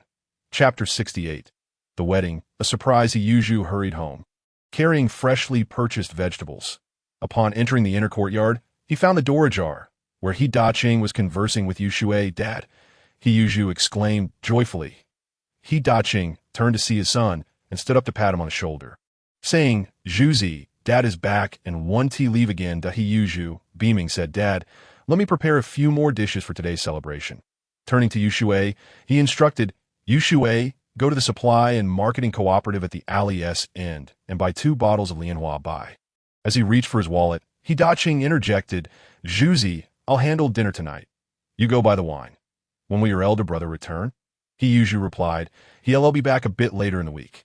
He Da Qing glanced at the groceries He Yuzhu had bought, intending to speak, but He Yuzhu pulled him towards the kitchen, retrieving a chunk of meat weighing around 3 pounds. "Dad, the meat is here."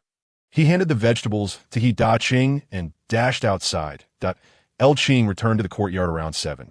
Locking his bike before entering the house, he found He Da Qing, He Yuzhu, and Yushui seated at the table, all of them waiting with their chopsticks untouched. He Da Qing urged El Qing to hurry. We've been waiting for you." "The food is still hot," El Qing called out, "Dad," as he shut the door and took a seat. He Yuzhu quickly opened the wine bottle and poured for everyone. Today, he had a brilliant idea and had also purchased a bottle of North Ice soda for Yushui, who was overjoyed by the treat. He Da Qing raised his glass, proclaiming, "Today, we are a reunited family. Let us toast together." After they all raised their glasses, He Da Qing continued, "I won't be leaving again." "Oldest son, where will your wedding take place?" El Qing replied, "At my father-in-law's cafeteria." "It wouldn't be appropriate for them to eat out?" He Da Qing asked. "Have you arranged for a chef?" El Qing replied, "Not yet." He Da Qing asserted, "Tomorrow, I'll visit some old friends and take care of the chef situation." The family enjoyed a delightful dinner together. After the meal, He Da Qing inquired about the wedding arrangements, asking how many tables and which guests would be invited. He suggested that El Qing prepare an extra table for a few of his senior brothers. After chatting for a while, El Qing offered to take He Da Qing to the eastern courtyard for a stay, but He Da Qing declined, saying, "I'll stay with Zhuzi for a few days, if possible. Yushui can move to your place, and I'll occupy her room." El Qing did not insist further and handed He Da Qing a key to the eastern courtyard as they went their separate ways for rest. The news of He Da Qing's return elicited varied reactions among the residents of the courtyard, with most realizing they would no longer benefit from the He family, as He Da Qing was not someone to be trifled with. Xiao Jiang quietly cursed, fully aware that provoking He Da Qing could invite serious repercussions in the back courtyard. Lu Haizhong was indulging in scrambled eggs and a small drink, lamenting the unfortunate turns in his career. As he was still not even a group leader, he envied He Da Qing's eldest son for his official position, hoping that his own son would graduate from technical school and also find a path in government service. The news of He Da Qing's return reached the deaf old lady, who had been informed by Erdema. She glanced at Li Zilan, who was tidying up the house, and her mind began to churn with thoughts. Soon, the 20th arrived. He Da Qing hired 2 well-known chefs to prepare a banquet for El Qing and procured some rare ingredients. El Qing also contributed significantly, and the wedding feast comprised 6 tables, each with 12 dishes, which was quite lavish for that era. On the evening of the wedding, the couple donned brand-new uniforms adorned with red flowers, and under the officiation of Director Luo from the Sub-Bureau, they completed a simple ceremony before toasting their guests. Although El Qing's uncle could not attend due to work commitments, he called to inform El Qing that he would return for the spring festival, sending along 200 yuan. The guests included leaders from the public security system, He Yu's mentors, and several of Qing's senior brothers. El Qing also encountered his former teacher, Kong Jie, along with Zhao Zhenwei and the renowned General Li Jun, as well as General Ding Xiao. These individuals were old war comrades of El Qing's father-in-law, conveniently in Beijing for conference, and had been invited to the celebration. After a simple yet lively wedding banquet, El Qing's father-in-law arranged for a vehicle to take El Qing, Wang Fong, and the He family back to the courtyard. After returning to the eastern courtyard, El Qing and Wang Fong freshened up and finally settled down for a well-deserved rest. El Qing gazed at his shy yet beautiful wife, turned off the lights, and began a journey into bliss. Holding the now-asleep Wang Fong contentedly in his arms, he envisioned a bright future ahead when suddenly a delightful sound echoed in his mind. Could it be that the system had returned? Lu Qing, feeling anxious, called out to the system, but there was no response. However, he sensed that something new had appeared in his storage space. He hurriedly checked and found a bag along with a letter. Lu Qing first clicked on the letter, and a voice resonated in his mind. "Dear host, although I have fled, I have left you a wedding gift package. Upon the completion of your wedding, it will be activated, wishing you a joyful marriage. Lastly, I implore you to live well. I shall return." Chapter 69. The system's thoughtful gift with a heart full of excitement. Lu Qing opened the grand gift package. With a chime, several items appeared in his storage space.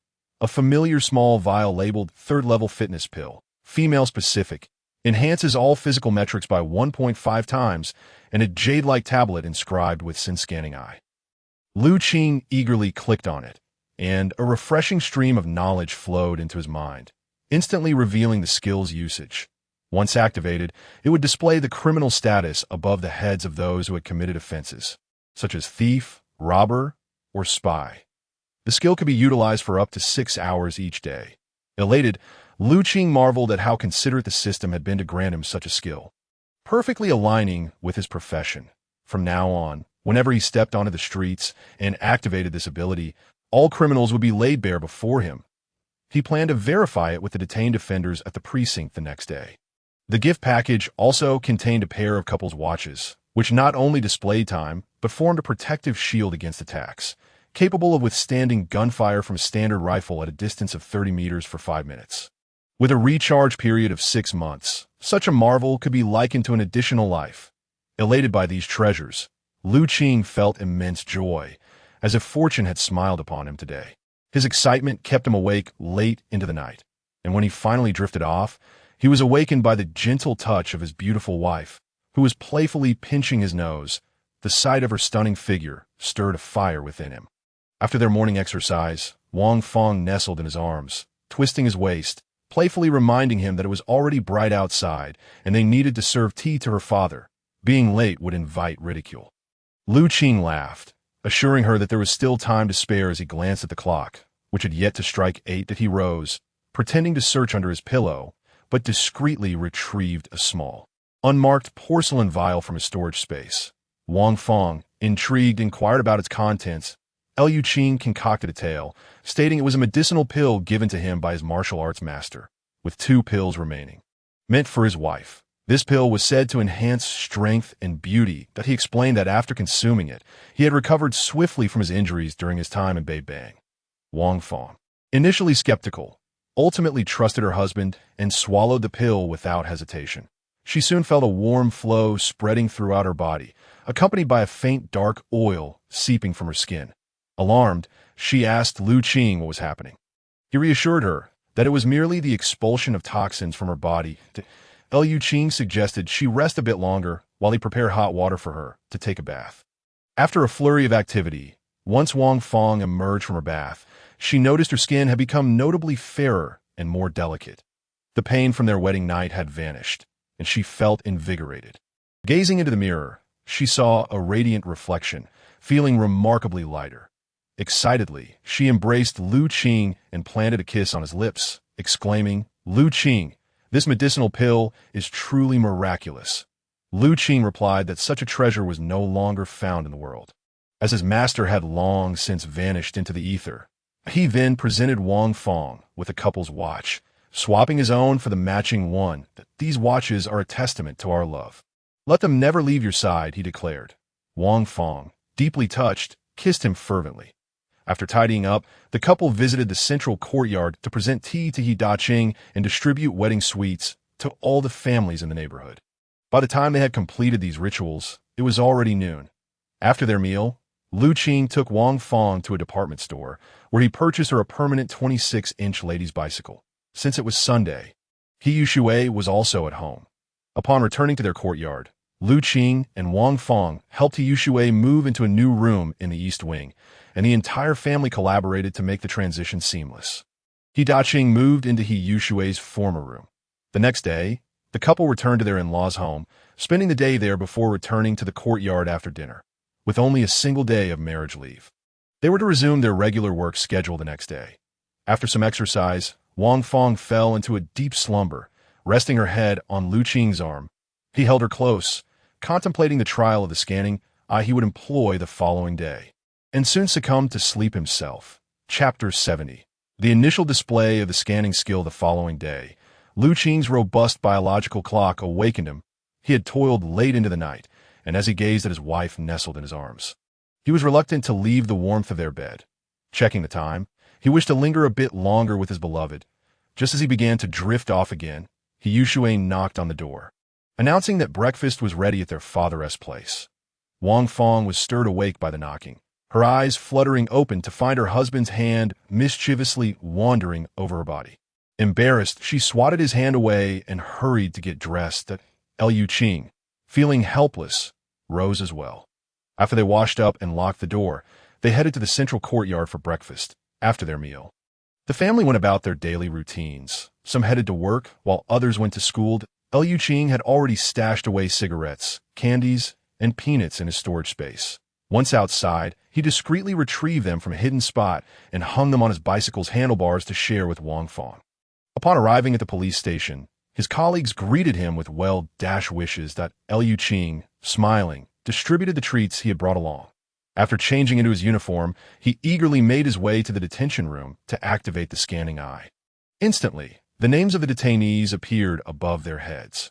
One bore the label thief in pale yellow, with a note indicating 3 thefts, while another's designation was in a darker hue, revealing 11 thefts. A third individual had the label robber in orange, with a note stating 2 offenses. Lu Qing was overjoyed by the effectiveness of the scanning. He requested the case files from the officer in charge and discovered that aside from the thief, who had committed 3 offenses, the other 2 claimed it was their first crime. Armed with this information, Lu Qing pointed out to the responsible officer that these 2 were clearly not first-time offenders and suggested they should be interrogated again to refresh their memories. The officer understood and summoned them for questioning. Lu Qing then visited Director Zhang's office, offering him a cigarette. "Director, I wish to take a few colleagues out in plain clothes for a stroll. When we wear uniforms, those with guilty consciences tend to avoid us. If we leave, they may resurface, and I'm hoping we might catch a few in the act," Lu Qing proposed. Director Zhang agreed. Expressing his own frustrations with the petty thieves and robbers in the area, noting that numerous victims had reported crimes, albeit with minor losses, he readily endorsed Lu Qing's plan. With the director's approval, Lu Qing gathered 4 officers from his team, dressed them in civilian clothes, and together they exited the police station without riding their bikes. Lu Qing and his team headed straight for the bustling market, a place frequented by a diverse crowd, both state-run and private vendors lining the streets. Upon arrival, Lu Qing instructed the group to disperse and operate independently, keeping only Officer Xiao Li by his side. Activating the scanning eye, he immediately spotted 3 individuals with deep yellow names above their heads, indicating criminality, with 2-digit annotations beside them. Lu Qing called back the 3 officers, directing them to keep an eye on those potential thieves while he and Xiao Li maintained a watchful perimeter, ready to provide support if necessary. After approximately half an hour, one of the thieves made his move, just as he successfully stashed a wallet into his pocket and was preparing to target his next victim. Officer Zhou, who had been observing him, sprang into action. Officer Zhou stealthily approached the thief, and before the latter could react, he executed a swift maneuver, pinning the thief face down onto the ground, using his knee to immobilize him. Within less than a minute, Zhou had skillfully placed handcuffs on the thief's wrists, securing him behind his back. The crowd, witnessing the police apprehending a criminal, quickly gathered around to watch the spectacle. Qing noticed that two other accomplices, identifiable by their yellow attire, were rushing towards the scene, one of them reaching towards his lower back. Realizing that this individual was likely armed, Qing sprinted toward him. The thief had already drawn a dagger and was charging towards Officer Zhou, while the other accomplice joined in, presumably thinking that with only Zhou present, they could rescue their comrade, believing that the police would hesitate to use their firearms given the crowd.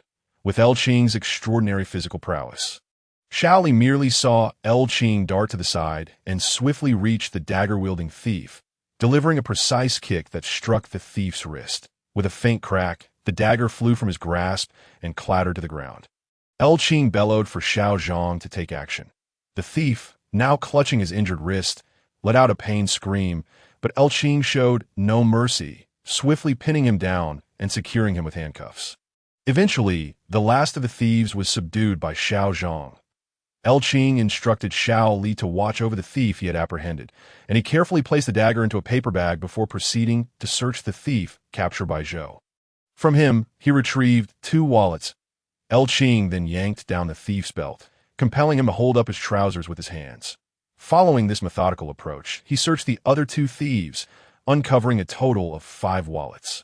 While the one he had kicked continued to wail, the remaining 2 thieves trembled uncontrollably, hands gripping their waistbands. In these times, it was not unheard of for thieves to be beaten to death on the spot. Indeed, the crowd, upon witnessing the arrest, swelled with curiosity, and some even contemplated administering their own justice. Qing shouted, forbidding any violence, assuring them that the police would handle the situation and urging everyone to check if they had lost any wallets. Shortly thereafter, several victims approached to reclaim their belongings.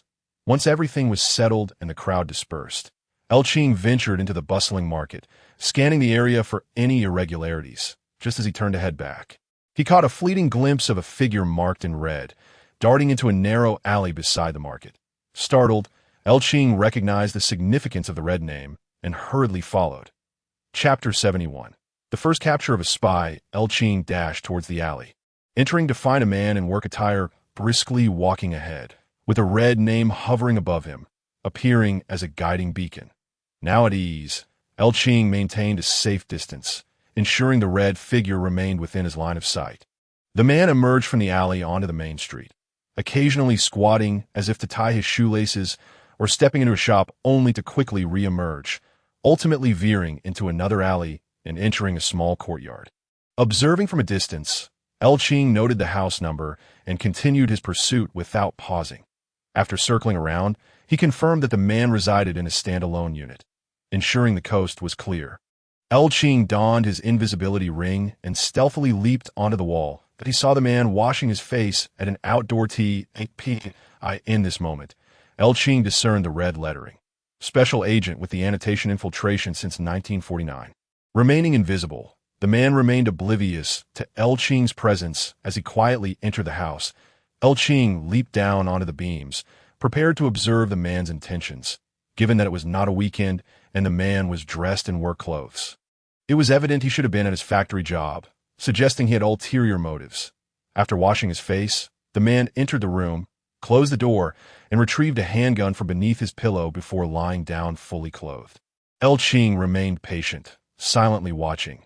The man soon rose, rummaging beneath the bed, removing several bricks and extracting a wooden board, from which he drew out a box.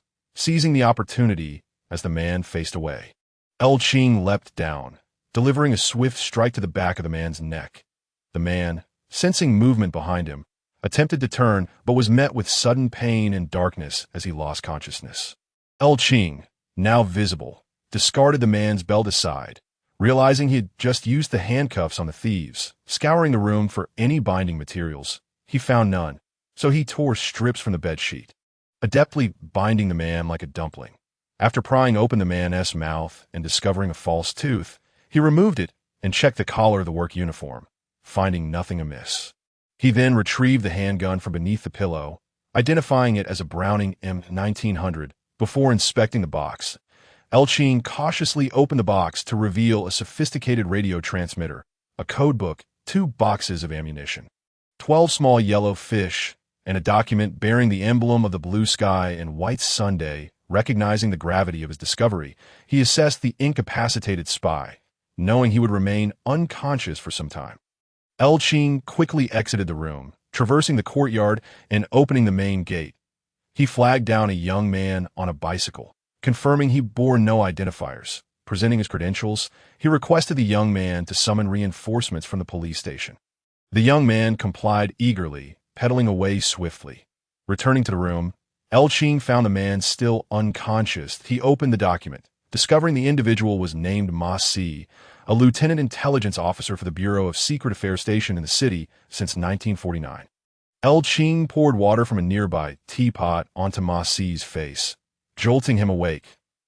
As Ma Si regained consciousness and saw Qing seated calmly, he attempted to rise, only to find himself tightly bound. Enraged, he demanded to know who Qing was and his intentions. Qing flashed his credentials, inquiring if Ma Si had anything to say. Startled, Ma Si, who had been operating under the alias Ma Benshan at the meat processing plant for years without revealing his true identity, recounted how he had just received intelligence about a shipment of meat destined for an unfamiliar location called Factory 346. Suspecting foul play, he had intended to report the matter, but was captured before he could do so. Upon spotting the box on the bed, Ma Si realized his complete exposure. Understanding that the police had come for him, he chose to confess rather than suffer physical punishment, revealing that he had 2 accomplices still at the meat processing plant. Before long, the sound of motorcycles echoed from outside. Director Zhang shouted for Qing. Inquiring about the situation, Qing called out for him to enter. Director Zhang rushed in, observing the bound spy and the items scattered about the room, a wave of exhilaration washing over him. This was a major breakthrough. Qing informed Director Zhang that Ma Si had disclosed the whereabouts of 2 more accomplices at the meat plant, urging immediate action to prevent them from escaping. Director Zhang swiftly instructed his team to gather the items and take Ma Si into custody, while leaving 2 officers behind to continue searching the premises. With Qing and Director Zhang leading the charge, they rode out on 3 motorcycles, successfully apprehending the 2 accomplices at the meat processing plant with Ma Si's guidance, triumphantly returning to the police station. Upon arrival, Director Zhang promptly called to report to Bureau Chief Luo, while Qing handed over Ma Si's handgun to him. In less than an hour, 3 vehicles pulled into the station. Bureau Chief Luo jumped out, demanding to know the situation. Qing and Director Zhang greeted him, ushering him inside. Luo examined the radio transmitter, codebook, and other items on the table, bursting into laughter, exclaiming that Qing had achieved a significant victory and that the station had made a remarkable contribution. Director Zhang and Officer Huang also shared in the joy. Bureau Chief Luo instructed the team to complete the transfer paperwork before hastily departing with the captured individuals and their contraband.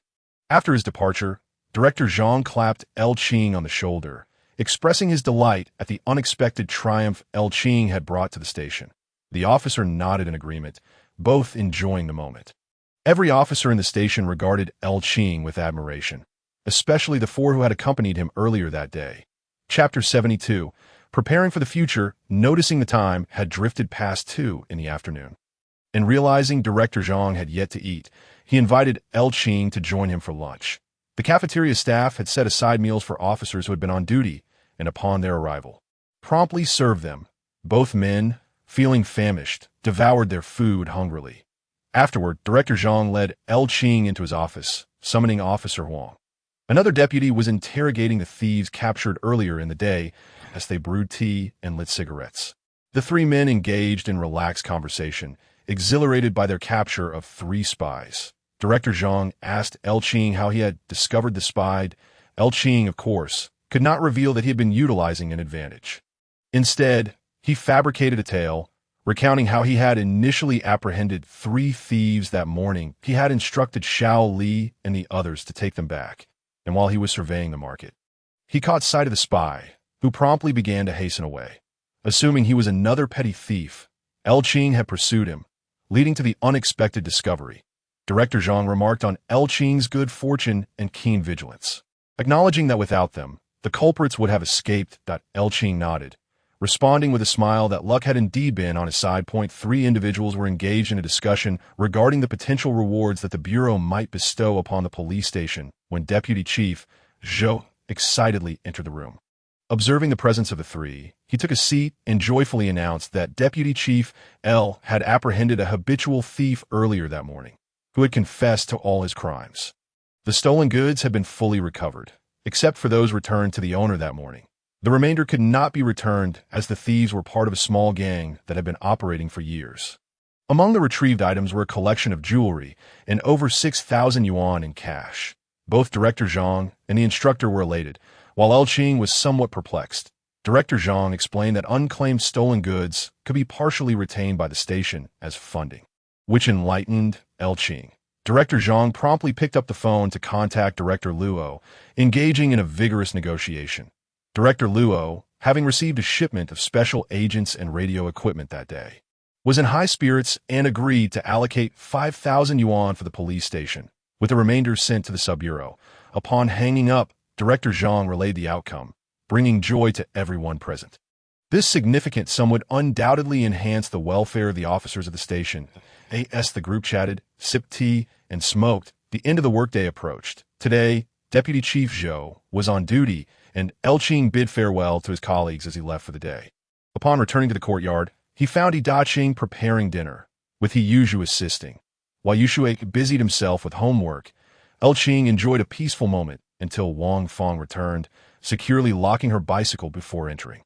Dinner was ready, and He Yuzhu was serving the dishes. Qing called everyone to wash their hands and join the meal, which consisted of 4 dishes and a soup, with the aroma of meat wafting through the courtyard. The He family shared a delightful dinner, filled with laughter and conversation, embodying a sense of happiness. The residents of the courtyard looked on enviously at the He family, with 3 out of 5 members employed, and one holding a leadership position that if they were to learn that Wang Fong was also a cadre at the deputy section chief level, it would surely ignite their jealousy. The savory scents filled the air. Xiao Jiang could be heard uttering her usual string of curses, which Jia Dongxiu and Xin Huiru chose to ignore. The young boy, Bonggong, imitated his grandmother, rolling on the ground and demanding meat, only to be lifted by Jia Dongxiu and given a few swats on his bottom to quiet him, obediently nibbling on a coarse bun instead. Jia Dongxiu had acquired a new mentor, and after a few days of learning, he found instruction far superior to that of his Zhonghai, who often offered vague advice about not being overly ambitious and the importance of solidifying one's foundation. He felt hopeful about the upcoming Level 3 skills examination that Qing, with his keen hearing, caught the sound of Jia Zhangshu's curses. He turned to Qing and suggested, "Father, starting tomorrow, let us have our meals over at my place. Otherwise, indulging in delicious food may incite jealousy, and one can never be sure what others might say." He gestured toward the Jia residence with his chopsticks. Qing agreed, stating, "Dinner will be at your place, while breakfast and lunch will be here. You can have breakfast at our place and head directly to work. I'll eat alone at noon and 1 tea come over." He further mentioned his intention to visit Boss Lu the next day, remarking on how he hadn't seen the old employer in 5 years. That Qing nodded in agreement, also recalling Qing's work and planning to inquire about it tomorrow, after the family finished dinner and tidied up. They chatted for a while before dispersing. Qing and Wang Fong washed up and went to bed, where another battle ensued, ultimately resulting in Wang Fong's defeat, and she fell into a deep slumber. Qing lit a cigarette and finished it, his consciousness drifting into the planting space in the space. All high-yield crops had been sown, and the animals had grown significantly, with a 5-fold acceleration of time. Crops reached maturity in about a month. Qing also planted some of the original varieties to prevent the land from lying fallow. He calculated how many high-yield seeds he could produce by the end of 57. estimating he could plant around 12 more crops, that he thought he might take another trip to Haizi then, hoping to contribute in any way he could for his country, staying true to his principles. He planned to leave a note as a reminder, hoping to avert any potential tragedies. Understanding that the ultimate outcome was beyond his control, he could only do his part. Qing glanced at the animals he was raising. The fish population was increasing and growing larger, but there were too few land animals.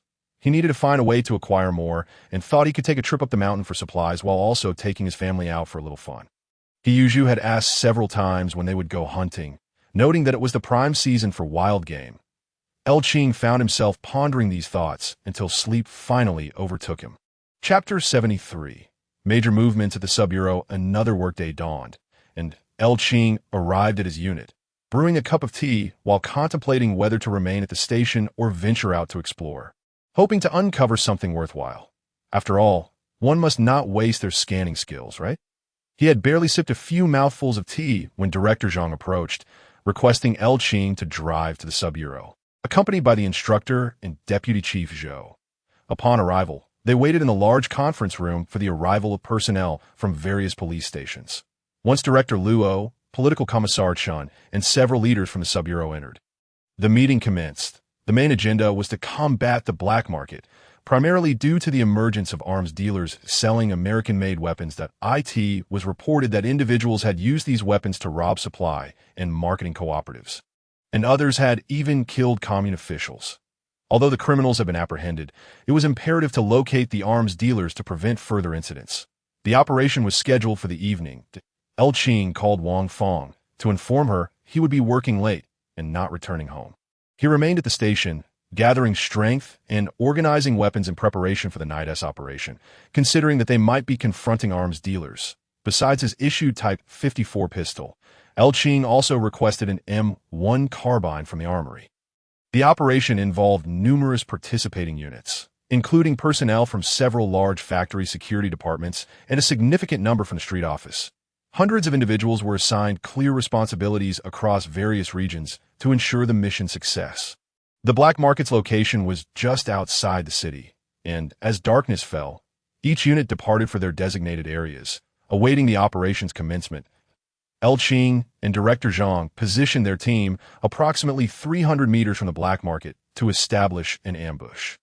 As time ticked away, it was soon past midnight when a red flare suddenly illuminated the sky. All participants swiftly advanced to encircle the black market, shouting loudly, "Public security!" Most individuals crouched down, covering their heads, as those who resisted were shot on the spot. Inside the black market, there were approximately 200 to 300 people who heard the shouts and beheld the blinding beams of flashlights. The majority quickly complied, understanding that no one would risk their life for mere possessions. The customers became more submissive. Qing activated his scanning skills, observing individuals with yellow and orange identifiers being apprehended by the police. Suddenly, a person with a white tag caught Qing's attention, who was moving rapidly and appeared ready to escape through a gap in the factory's security. In the darkness, the factory's guards had limited flashlights and were stationed on the periphery. Failing to notice the gap that this individual exploited, that Qing stealthily pursued, and the person fled into a narrow alley, where Qing could see his identifier shining brightly, marking him as a target. Qing followed him into a courtyard, where he finally discerned the label above the man's head reading "Murderer," with a note indicating 3 prior offenses. Qing raised his weapon, loudly declaring, "Public security!" Crouched down, he did not turn on his flashlight. His vision was 3 times that of an average person, allowing him to see the individual clearly. The man, pulling out a handgun, fired 2 shots in Qing's direction. Qing thought, "A murderer dares to shoot at me. I shall send you to meet your maker," and fired 3 rounds from his carbine, hitting the man twice in the chest and once in the head, causing him to collapse instantly. Lifeless, Qing approached to check for a pulse. Finding none, he examined the man's weapon, a 1911 pistol, which he promptly retrieved and secured at his waist before cautiously entering the building, wary of potential threats inside. Kicking the door open, he quickly stepped aside, finding the interior silent. Upon entering, he discovered it was a warehouse filled with grains, cloth, and several bundles of cotton. Qing hastily collected a portion of each item into his storage space, including several large wooden crates, without pausing to inspect them thoroughly. Tea that moment. Others, having heard the gunfire, arrived outside the courtyard, shouting for anyone inside to come out. Qing quickly turned on his flashlight, stepping to the door to announce, "This is Qing from the Jiaodao police station. Do not fire." Director Zhang soon arrived, hearing Qing's voice, and called out, "Friendlies, let's check inside." Qing responded loudly, "Someone shot at me, and I neutralized him. Hurry inside." Director Zhang rushed in with his flashlight, spotting the body on the ground. Qing illuminated the entrance, urging Director Zhang to enter. As he did, he flashed his light around, astonished to find a room filled with burlap sacks that appeared to contain grain, alongside piles of cloth and cotton, as well as a few long green boxes that Qing hadn't noticed earlier. Qing handed the confiscated 1911 to Director Zhang, stating, "This is the weapon of the criminal." Upon receiving the gun, Director Zhang heard shouts from outside, identifying the deceased as the wanted murderer, Qian Erbao.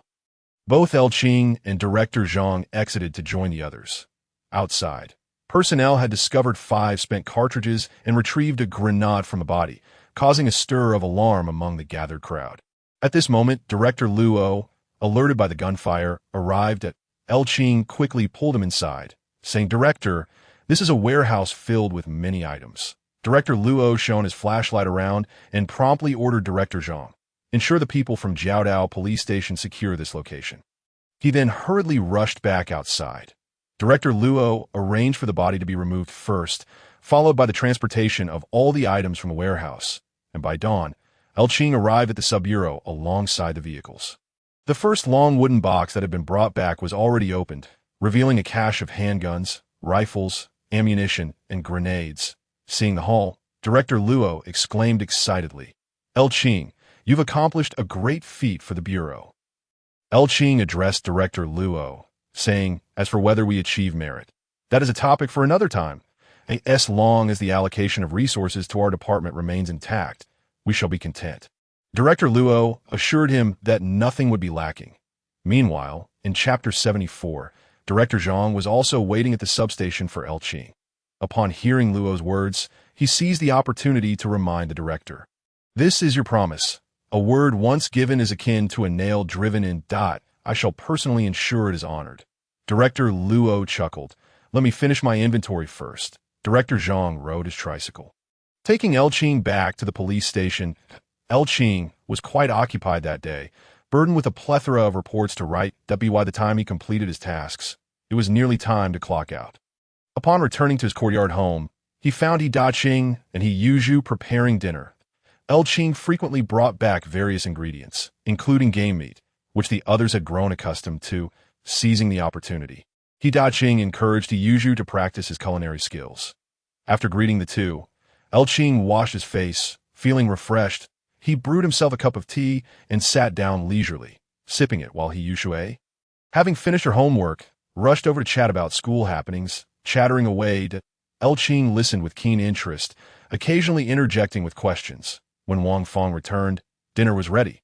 After they finished their meal, Wang Fong and Yushui tidied up the table while the 3 men settled down for tea. Qing savored the purchased jasmine cake, almost causing a mishap with his own head, pondering how to acquire a few tea plants.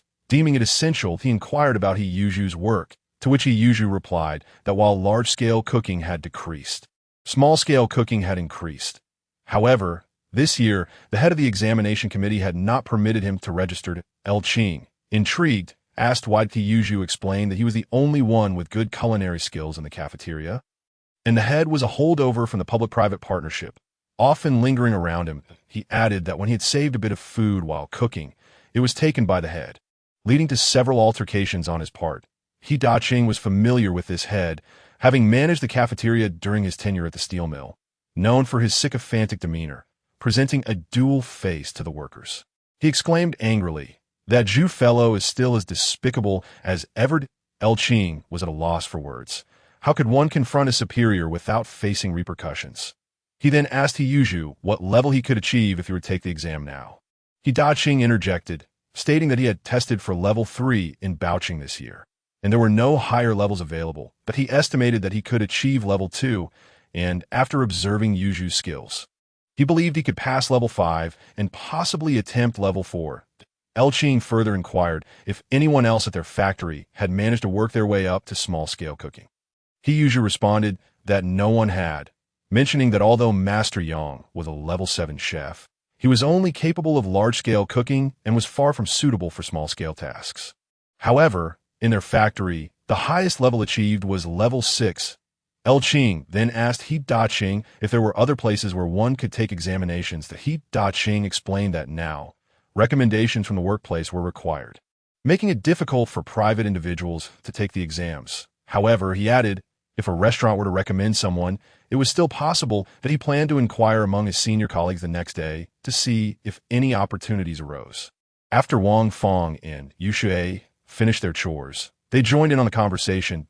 Qing discreetly retrieved 2 watches from his clothing pocket, which he had taken from his spatial storage, and presented one to each of He Da-Qing and He Yuju, saying, "These are from my dealings with the Americans. If you do not mind, feel free to use them."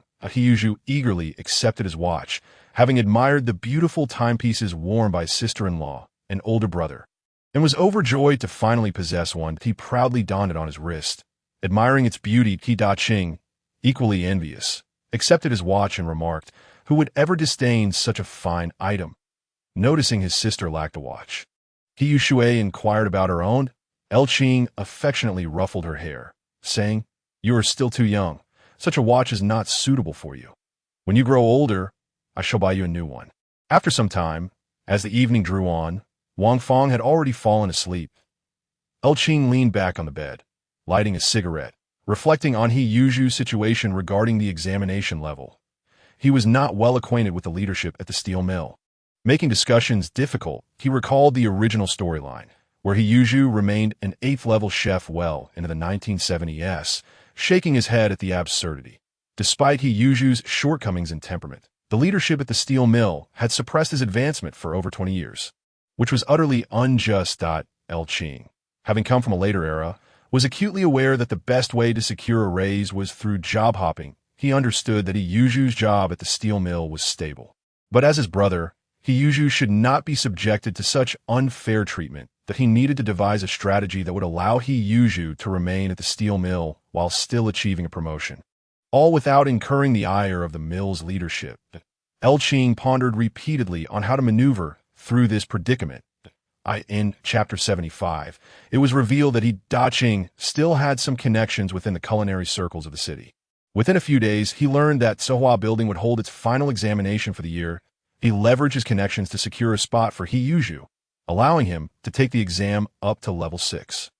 When the examination day arrived, He Yuju took a day off and accompanied He Da-Qing to Sohua Building, where he successfully obtained his level 6 chef certification without incident.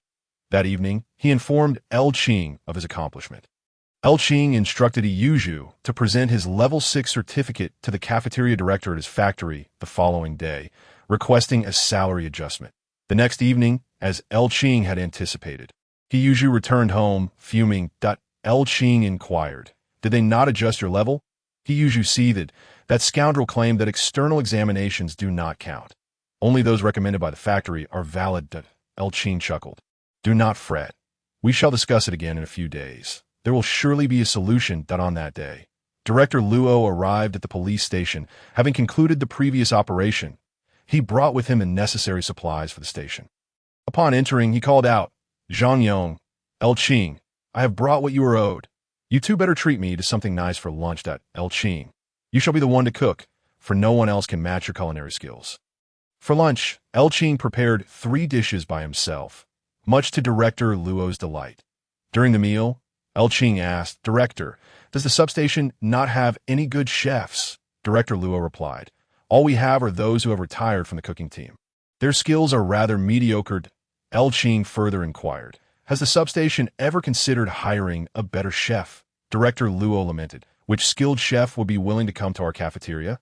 We are only able to offer level 5 chef treatment, which is a mere 50 yuan a month, far inferior to that of restaurants." Qing chuckled, "Director, if I have a candidate for the position, would the Bureau be interested?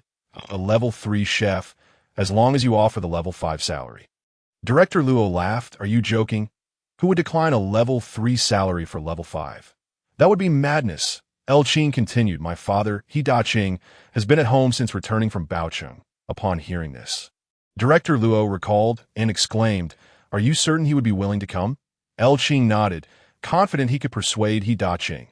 Director Luo, overjoyed, declared, All right, I will discuss it with the political commissar. The comrades of the substation could certainly benefit from an improvement in their lives.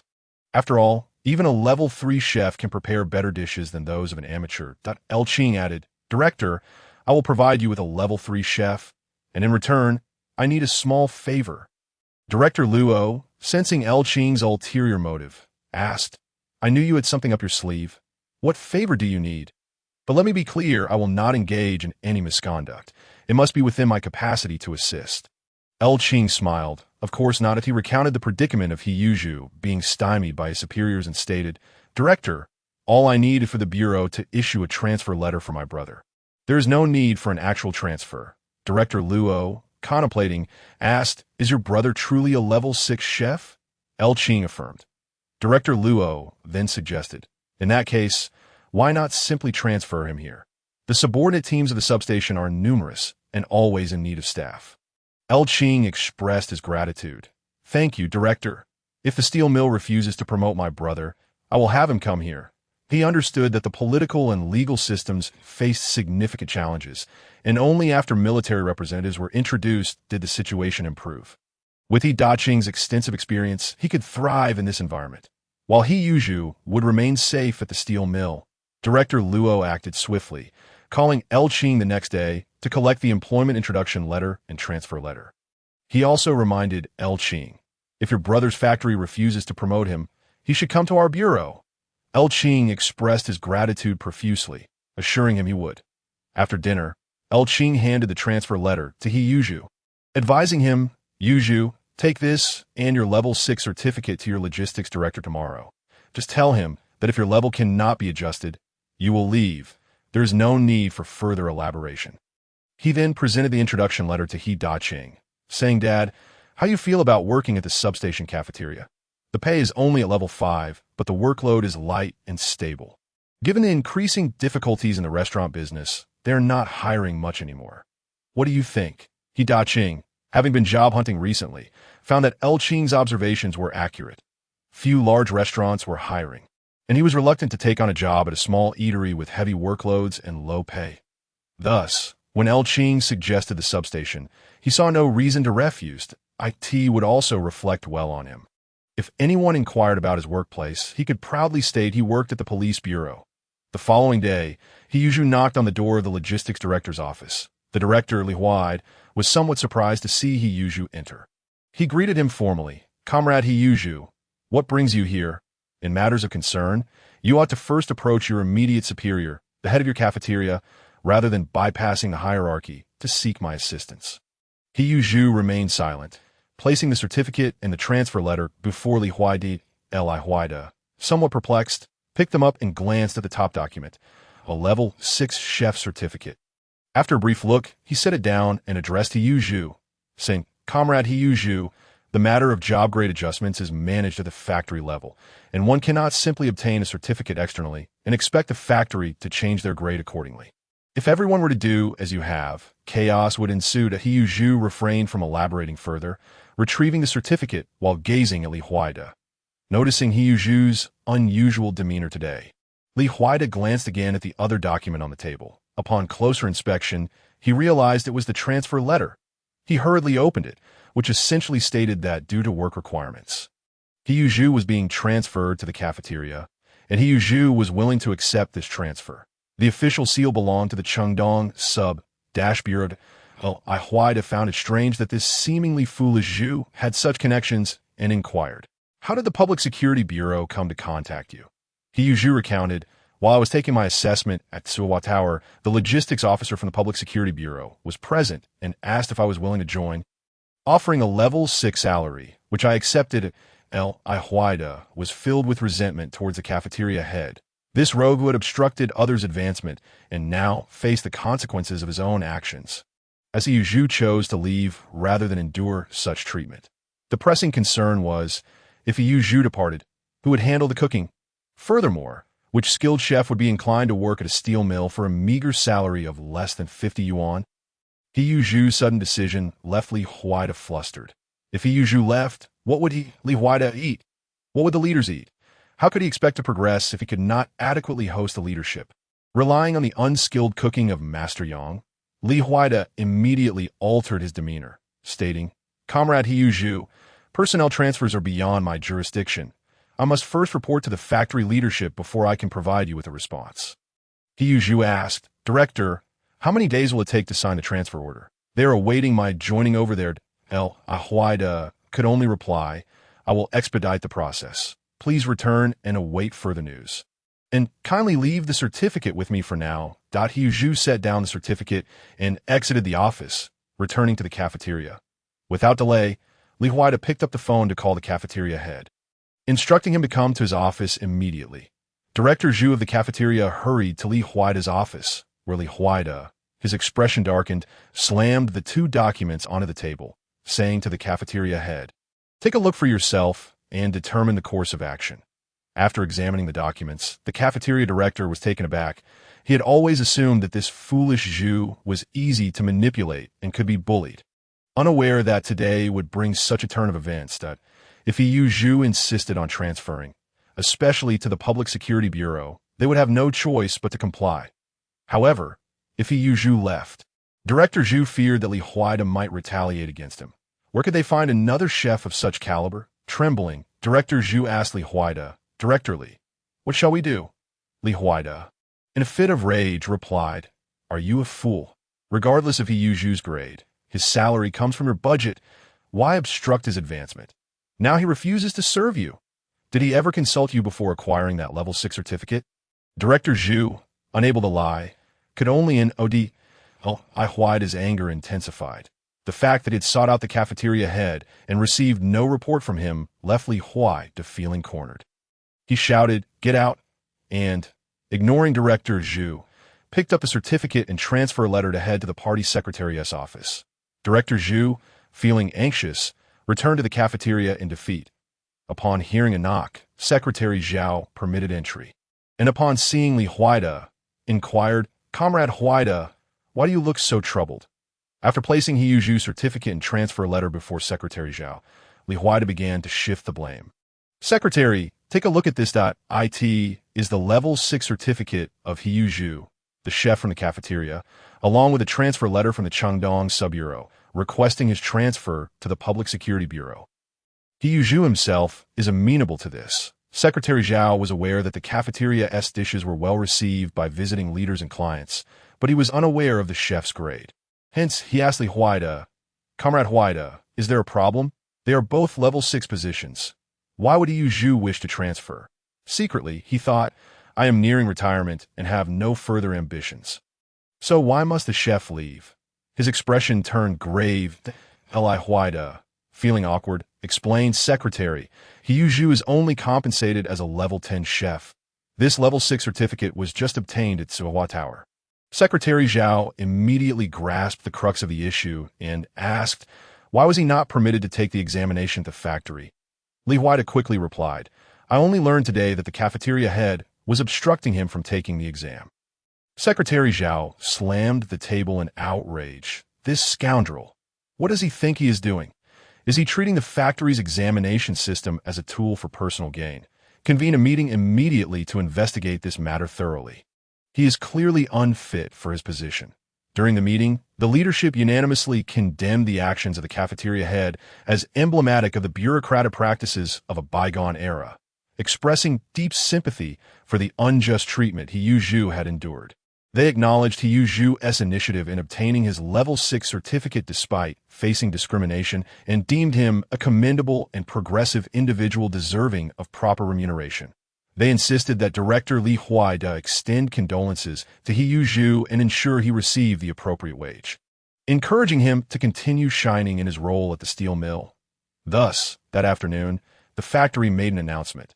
Director Zhu was to be removed from his position, receiving a serious reprimand and reassignment to the warehouse. A new cafeteria head was appointed. while He Zhu was recognized for his industriousness and awarded the same level 6 salary as a certificate, subsequently being promoted to the position of cafeteria team leader. With a salary of 47.5 yuan, Chapter 77. He Zhu's promotion and salary increase. While Lu Haizhong was hammering away in the forging workshop, he heard the announcement of He Zhu's promotion to cafeteria team leader and was taken aback. What? That foolish Zhu has become the team leader of the cafeteria? Why can't the leadership see my excellence? He concluded that He Zhu must have an influential sibling who had arranged this with the factory leaders. Lu Haizhong convinced himself he had uncovered the secret to obtaining power. Meanwhile, Jia Su, having changed masters, was attentively listening to his new master explain the techniques of a fitter. Having trained under this master for some time, he observed that this man was in his 40s and a level 6 worker. Watching Jia Su's operations, the master shook his head, thinking, what on earth is Yi Zhonghai teaching? No wonder Jia Su, after 5 or 6 years, hasn't even managed to pass for a level 2 fitter. He noted Jia Su's flawed techniques, predicting trouble would arise. Jia Su's new master, surnamed Sun, spoke with several other fitters who had taken on Yi Zhonghai's apprentices and discovered a similarly troubling trend. Concerned, he reported the matter to the workshop director. The director, surprised by the gravity of the situation, realized that if all advanced workers were to emulate Yi Zhonghai, it could lead to a significant skills gap among younger workers. Now wary of Yi Zhonghai, the deputy factory director, having previously supported him due to his perceived integrity and proficiency, was relieved that Yi Zhonghai had been apprehended. After reporting the situation to Secretary Zhao, the deputy factory director convened a meeting with all management personnel across workshops. During the meeting, he emphasized that advanced workers must not follow Yi Zhonghai's example of withholding knowledge from their apprentices, as it undermines national development. The meeting also introduced a policy to reward advanced workers for each level their apprentices advance. Meanwhile, Su Mao, who had just returned from the countryside with Su Fu Gui, upon hearing of Yi Zhu's promotion and salary increase to 47.5 yuan, was engulfed by envy and jealousy. This foolish Zhu is neither as handsome as I am, nor as educated, nor as clever. Yet he has become a team leader with a salary nearly double mine. This cannot stand. I, Su Mao, shall not be overshadowed by this fool. Noticing his son's distracted demeanor after hearing of Yi Zhu's advancement, Su Fu Gui gently tapped Su Mao's head and inquired, what are you pondering? Su Mao, startled, came to his senses and asked, Dad, how did this foolish Zhu suddenly become the cafeteria team leader and receive such a salary increase? Understanding his son's thoughts, Su Fu Gui advised, do not dwell on trivial matters. Your priority should be to secure your position before considering anything else. Su Mao wholeheartedly agreed. Meanwhile, Yi Zhu returned to the cafeteria to continue his work.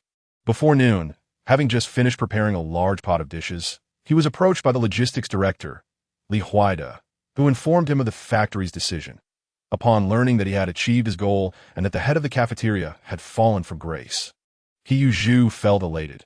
Following the guidance of L.V. Qing, he expressed that since the factory had granted him the deserved treatment, he would no longer pursue a position at the Public Security Bureau and would continue his work at the factory.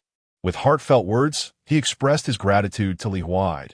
Inquiring about the dishes the director wished to have, he assured that as long as the cafeteria had it, he would exert all efforts to prepare it. Li Huaida was also quite pleased. After all, Yi Zhu was easy to talk to. As long as he received the treatment he deserved, he was content to stay at the factory, unlike others who spoke of him as someone who merely muddled through. Li Huaida could not help but extend a warm greeting to the cafeteria's head, saying to Yi Zhu, Comrade Yi Zhu, you should work diligently at the factory from now on. If you encounter any difficulties, feel free to come to me directly. After offering his encouragement, he departed with satisfaction. Once Li Huaida left, the others in the cafeteria gathered around to congratulate Yi Zhu on his promotion and salary increase. Even the older workers, like Master Yang, showed a much friendlier demeanor, but Yi Zhu had not anticipated that following his elder brother's advice would lead to such a straightforward resolution. They could only hope that time would pass swiftly, so he could leave work early and share the joyous news of his promotion and salary increase with his family. Chapter 78. Family Matters of the He Household. During this period, El Qing was exceedingly busy, working during the day and exercising at night. Additionally, he was occupied with expanding his agricultural space, constantly increasing the cultivation of high-yield grain seeds. He hoped to produce more seeds by 1957, and once all available land was utilized, he planned to stockpile a batch of seeds to send to the farmers at High Z as soon as possible.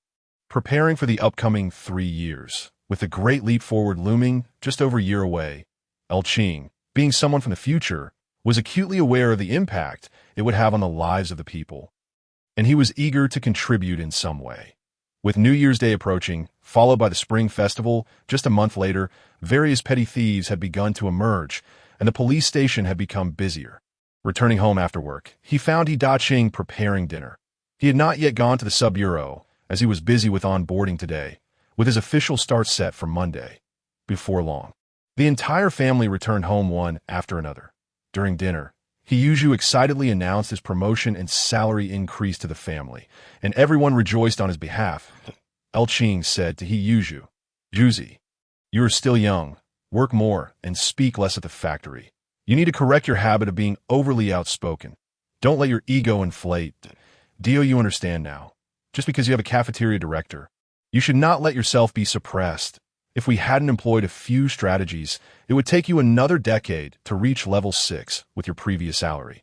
How would you marry and raise children with that?" Qing continued to impart workplace wisdom, often guiding Yuzhu through casual conversation. After this incident, Yuzhu found himself greatly convinced by his elder brother's advice that Qing added, "Juzi, while working at the factory, focus on your own responsibilities and steer clear of unnecessary complications. Understood?"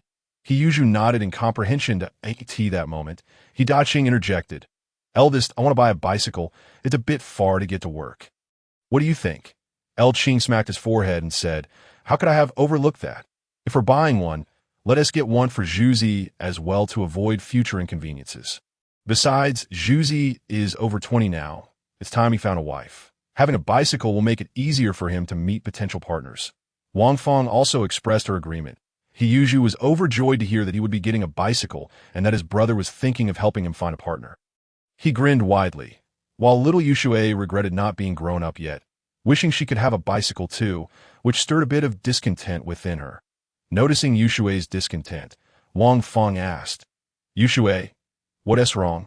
If something's bothering you, you can tell your sister-in-law." Yushui replied, "I want a bicycle too." Qing chuckled, "When you grow a bit taller and can ride, I'll get you a girl-less bicycle." "Just like your sister-in-law," as Yushui immediately brightened up and said, "Pinky promised that." Qing made a pinky promise with her. Suddenly, Qing recalled a classmate of Yushui named Yu Haitang, who had an older sister, Yuli, who later married Yan Jieqing. A shrewd woman, he thought it might be a good match to set her up with Yuzhu. It would certainly be better than pairing the foolish heir and Zhu together. Therefore, Qing asked Yushui, "Yushui, do you have a classmate named Yu Haitang?" Yushui, puzzled, asked, "Brother, how do you know?" "Haitang is my good friend. Clever and perceptive," Yushui added. "Haitang has an older sister I've met. She's very pretty." Qing gave Yushui a thumbs up. Yuzhu, still naive, hadn't grasped the implications, but Qing and Wang Feng had already understood Qing's intentions. Qing inquired, "Eldest, are you considering something?" Qing nodded. "Juzi is approaching the right age. He has stable work and a decent salary. It's time we help him find a wife." Hearing his father and brother discussing finding a wife made Yuzhu's ears flush with embarrassment. Qing continued, "Juzi, if you're looking for a partner, you need to tidy up your act. Keep your room clean. No decent girl will be interested in a messy boy." Since Wang Feng joined the family, she has been washing our dirty clothes every night. Qing felt a pang of sympathy for his wife, which was one of the reasons he was eager to help Yuzhu find a spouse. Qing was a man of action. The next day, he brought a pack of cigarettes, 2 bottles of liquor, and a pound of sugar to visit Director Wang of the neighborhood committee, expressing his desire to have Yuli introduced to Yuzhu. Director Wang was very familiar with which families had unmarried daughters of suitable age in the area, and upon hearing the name, she immediately recognized the family. She informed Qing, "I know the girl you're referring to. She is the daughter of Yudahai. After the new year, she will also be of age." Qing eagerly requested Director Wang to assist in making an introduction, promising a generous reward once the match was successful. Director Wang, seeing Qing bring such gifts, remarked, "Helping suitable young people find marriage partners is part of our duties. I can't accept these." Qing replied. Director Wang, "Work is work, but this is a personal matter, and we shouldn't mix the two. Please accept these. I can't let you work for free, can I?" Director Wang, wishing to strengthen her relationship with the deputy director of the police station, reluctantly accepted the gifts and assured Qing, "Rest assured, I'll bring you good news." After providing Director Wang with He Yuzhu's personal information, Qing took his leave. Chapter 79. The Spring of the Foolish Yu. Director Wang of the Neighborhood Committee acted swiftly. Visiting the Yu family the same day, Yu Dahai was at the woodworking factory, leaving only U.S. mother and Yuli at home. They were somewhat surprised to see the committee director. Director Wang said to U.S. mother, "I've come to your home today to share some good news." Then she pointed to Yuli, who was standing beside her, saying, "This must be your daughter. She is truly lovely. Has she been promised to anyone yet?" Yuli's face flushed with embarrassment. Yu's mother chuckled. "To be honest, Director Wang, my eldest daughter hasn't been promised to anyone yet. She won't be of age until next year. And as you know, our family situation is such that it's just old you working, trying to support the whole family. Ali still has younger siblings in school, and no one has come to propose yet." Director Wang smiled and replied, "I'm here for that very reason. He Yuzhu from 95 Nanlo Guxiang is also reaching marriageable age next year. His older brother, who is the deputy director of our police station, asked me to help find a suitable partner for him, and you were the first family that came to mind." Yu's mother inquired, "What kind of person is this He Yuzhu?" Yuli, listening intently, knew this was related to her future. Director Wang explained, "He Yuzhu is a fine young man, working in the cafeteria of the steel plant. He has just been promoted to cafeteria manager with a salary of 47 yuan and 5 jiao." U.S. mother gasped. "That salary is 2 yuan and 5 jiao more than my husband's." She then asked about his family situation. Director Wang replied, "His family consists of an elderly father, an older brother, and a younger sister. His brother, the deputy director of our local police station, lives separately with his sister in a small courtyard. The He family also has 3 rooms in the middle courtyard, where He usually lives with his father.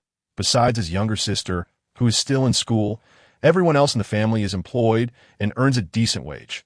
Both U.S. mother and Yuli were quite pleased with such a favorable family background. U.S. mother told Director Wang, "Director Wang, once my husband returns, I'll discuss it with him that if he agrees, we can arrange for the 2 children to meet and see if there is any connection." Director Wang replied with a smile, "That sounds reasonable. I'll await news from your family." When Yu Dahai returned home for dinner that evening, U.S. mother shared the news with him. Yu Dahai asked Yuli, "Lily, what are your thoughts on this?" Yuli, blushing, replied, "I'll follow what Dad decides." Yu Dahai then said, "In that case, let us talk to Director Wang and arrange for the 2 children to meet." U.S. mother nodded in agreement. The next day, U.S. mother visited the neighborhood committee to inform Director Wang that they could arrange for the 2 children to meet first. Director Wang decided to take Yuli to visit He Yuzhu's family on Sunday. She immediately called Qing to inform him of the visit on Sunday, and Qing expressed his gratitude. After returning home and sharing the news with his family, everyone, except for Yushui, who was still a bit confused, began to prepare for the matchmaking on Sunday. On Sunday morning, everyone was at home in the courtyard when Director Wang arrived with Yuli. Having passed some time since, Yin Bugui had resumed guarding the gate. Upon seeing Director Wang accompanied by a young lady, he promptly approached and asked, "Director Wang, are you here for something?" Director Wang replied, "Ah, Teacher Yin, I'm here to see Qing regarding a matter." With that, she disregarded Yin Bugui and led Yuli further inside. Yin Bugui encountered a nail, yet remained unperturbed. Embodying a remarkable resilience, he recalled that the young lady he had just met seemed somewhat familiar, though he couldn't quite place her origins. Director Wang, accompanied by Yuli, entered the central courtyard and proceeded directly to the He family residence, where all members were present. Lu Qing stepped out to greet them. She invited the 2 into the house, where the He family busied themselves with brewing tea and presenting peanuts, sunflower seeds, and sweets as hospitality. Observing the He family's grand reception, the onlookers in the courtyard quickly deduced the purpose of today's gathering, an arranged meeting for potential courtship. Many gathered to witness the spectacle. Recognizing the nature of the crowd, Lu Qing suggested relocating to his own courtyard to avoid the feeling of being a spectacle. Once the He family had moved to the eastern courtyard, the gossip among the residents of the central courtyard began to swell, with Jia Zhangshi's voice rising above the rest. It was a day off for Jia Zhangshi, who did not have to sweep the streets. Jia's mother-in-law and daughter-in-law, clutching sticks, joined in the banter, with Jia Zhangshi loudly proclaiming, "That foolish Zhu is looking to marry. He is destined to remain single." The crowd instinctively distanced themselves from her. Qin Huairu, holding onto the stick, felt a pang of bitterness. She recalled her own youthful Na vet when she first met Jia Dongxiu, captivated by his handsome appearance, and hastily agreed to marry a city dweller without even visiting his family. By the time she wed, it was too late. She had no chance to regret her decision. Initially, she believed that Zhu was the least advantageous match in the courtyard, yet unexpectedly, he had become the most desirable. Regrettably, she had acted too hastily. In a few years, the suitor she was observing today might very well have been her own. Seated nearby, Qin Huairu's thoughts wandered as she watched her indolent mother-in-law spewing nonsense. The deaf old lady and Li Zilan sat outside their home, engaged in needlework. Upon hearing the commotion and seeing the neighborhood committee director accompanied by a young lady entering the He family's eastern courtyard, they murmured, "It seems that Zhu is indeed set to start a family. The He family is truly on the rise. How foolish of me." Li Zilan merely smiled bitterly at the old lady's words. Chapter 80. The spring of Yuzhu Yuli followed Director Wang into the eastern courtyard. Once everyone settled, Director Wang introduced, "This young lady is the eldest daughter of the Lao Yu family." Named Uli. Yuli graciously stood to greet them. Director Wang then pointed to the standing He Yuzhu and said, "Yuli, this is He Yuzhu, the comrade I mentioned. Please take a moment to get acquainted." Today, He Yuzhu had been well prepared by Lu Qing and his wife, dressed in a clean Zhongshan suit, his shoes polished to a shine, and his hair neatly trimmed at the barbers, shedding his former scruffy appearance. With a visage reminiscent of teacher he'd been in his youth, he was quite presentable. Yuli extended her hand with poise, saying, "Hello, comrade." He Yuzhu could tea that moment. He Yuzhu, who had spent 20 years in singlehood, suddenly felt awkward, unable to meet her gaze as he had never held a girl's hand before. Lu Qing, observing the scene, was rendered speechless. Lu Qing rose and gently kicked He Yuzhu, scolding, "You fool, why are you being shy?" Laughter erupted among the crowd as He Yuzhu, blushing, extended his hand to Yuli, saying, "Hello, comrade Yuli," before quickly retracting it, unable to maintain eye contact. Director Wang cut to the chase, asking Lily, "What do you think of Zhu?" Yuli nodded with a blush. He Yuzhu, equally flustered, responded with fervent nods when asked about Yuli. The sight of He Yuzhu's endearing demeanor nearly made Yuli laugh. Wang Fong invited Yuli to sit and introduced her to the family members. He Qing and Lu Qing both presented red envelopes they had prepared in advance. Yuli promptly declined, only accepting after Director Wang insisted. Lu Qing then offered Yuli some water, made for white sugar, and sweets, elaborating on the family dynamics, clearly stating that his daughter, He Yushui, would live with him and Wang Fong, and that He Yuzhu's father also had a job. Thus the house in the central courtyard would belong to He Yuzhu. After some general conversation, Director Wang noticed the young couple's unease and, drawing on her experience, suggested, "Zhu Lily, why don't you take a stroll around the courtyard to get to know each other better?" She ushered them outside. Lu Qing and He Qing proceeded to prepare lunch, while Wang Fong stayed to entertain Director Wang.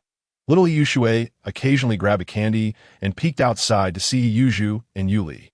Wang Fong, feeling dizzy from the excitement, pulled Yushui aside, urging her to be quiet and not disturb the pair. Seated in a small pavilion within the courtyard, He Yuzhu finally mustered the courage to say, "Yuli, I have my eye on you. What do you think of me?" Yuli, blushing, nodded in agreement. Having received a pep talk from Lu Qing the previous day, He Yuzhu, earnest and sincere, recounted his life story from childhood to the present. When Yuli heard the origin of the nickname Foolish Zhu, she couldn't help but laugh, and she felt a pang of sympathy as he shared his struggles over the years, when he proudly declared that he earned a monthly salary of 47.5 yuan. She gazed at him with newfound admiration. After all, few young people in their 20s earned such a wage. Yuli reciprocated by sharing her own circumstances, assuring him that she had also found a job. Xiu, in a carefree manner, replied, "What does that matter? If you don't have a job, it's no issue. My salary is more than sufficient." Their spirits lifted, they shared laughter and conversation, observing the young couple's ease. Lu Qing and the others felt reassured, while Director Wang sensed that, barring any unforeseen circumstances, this arrangement would indeed flourish. As Yuli looked at the sumptuous lunch spread before her, she realized that her family would never indulge in such a feast, and she was even encountering dishes she had never seen before. After tasting the food, she discovered just how delightful it could be. Wang Fong incessantly piled her plate with food, explaining the rare dishes and their ingredients. While Lu Qing chimed in with additional information, unaware of the chef ranking system, Yuli asked, "Brother Zhu, does that mean your cooking is superior to Uncle He's?" Xiu, bowing his head in modesty, replied, "I am the least skilled cook among the men in my family." This prompted hearty laughter from everyone except Yuli. Wang Fong clarified the confusion to Yuli, explaining that the chef ranking system was contrary to other occupational rankings, which helped her understand that Xiu confidently declared, "I will strive to achieve a level 3 or even a level 2 chef ranking in the future," that Yuli's eyes sparkled with excitement at his ambition. After lunch and a brief moment of relaxation, Director Wang announced her departure, that Yuli rose to leave with her. Noticing Xiu's hesitant demeanor, Lu Qing pulled out 20 yuan and thrust it at him. "Scolding, you rascal! Go see her off. Take this money, hop on your bicycle, and treat Lily to a movie or something." That Xiu eagerly went to fetch his bicycle, trailing behind Yuli and Director Wang as they departed. Once outside the courtyard, Director Wang turned to the young couple, saying, "I have matters to attend to, Zhu. Please see Yuli home." Xiu quickly responded, "Of course, rest assured, I will ensure Lily returns home safely."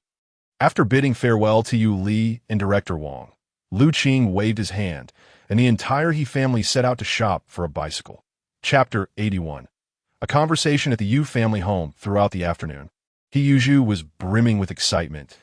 He took Yuli to the movies, strolled through the park, shared stories about the people and events in the courtyard, and even treated her to snacks until she insisted that it was getting late. At the entrance of her alley, they agreed to meet again the following Sunday, reluctantly parting ways. Upon returning home just in time for dinner, Yumu noticed her daughter's radiant demeanor and guessed that she was pleased with her suitor. She called out, "Lily, you're back. Wash your hands and sit down for dinner. Later, tell me all about your date." As the family settled down for dinner, Yumu asked questions while Yu Dahai listened intently. "What is that young man like? Who else is in his family? Is there enough space in their home?"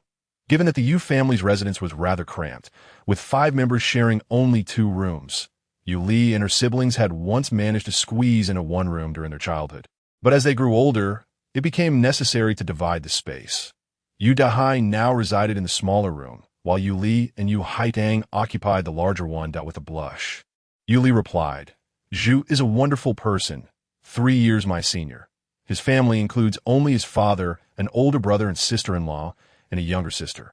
After sipping her bowl of cornmeal porridge, she continued, "Zhu's brother and sister-in-law are both officials, and his father is set to work at the police station canteen. Out of the 5 have jobs. Only the youngest sister, Yu Shui, is still in school. Yu Haidang, who had been attentively listening, interjected, "Yu Shui is my classmate." Yu Mu chided, "Don't interrupt. Let your sister speak." Yu Li continued, "Zhu's brother and sister-in-law live separately in an adjacent courtyard, and Yu Shui stays with them. Their family has 3 rooms in the central courtyard, with Zhu's father occupying one, and his brother stating that the central courtyard house will belong to Zhu in the future. Zhu's salary is the lowest among them." She then recounted Yu's past and his family's circumstances. Yu Mu sighed.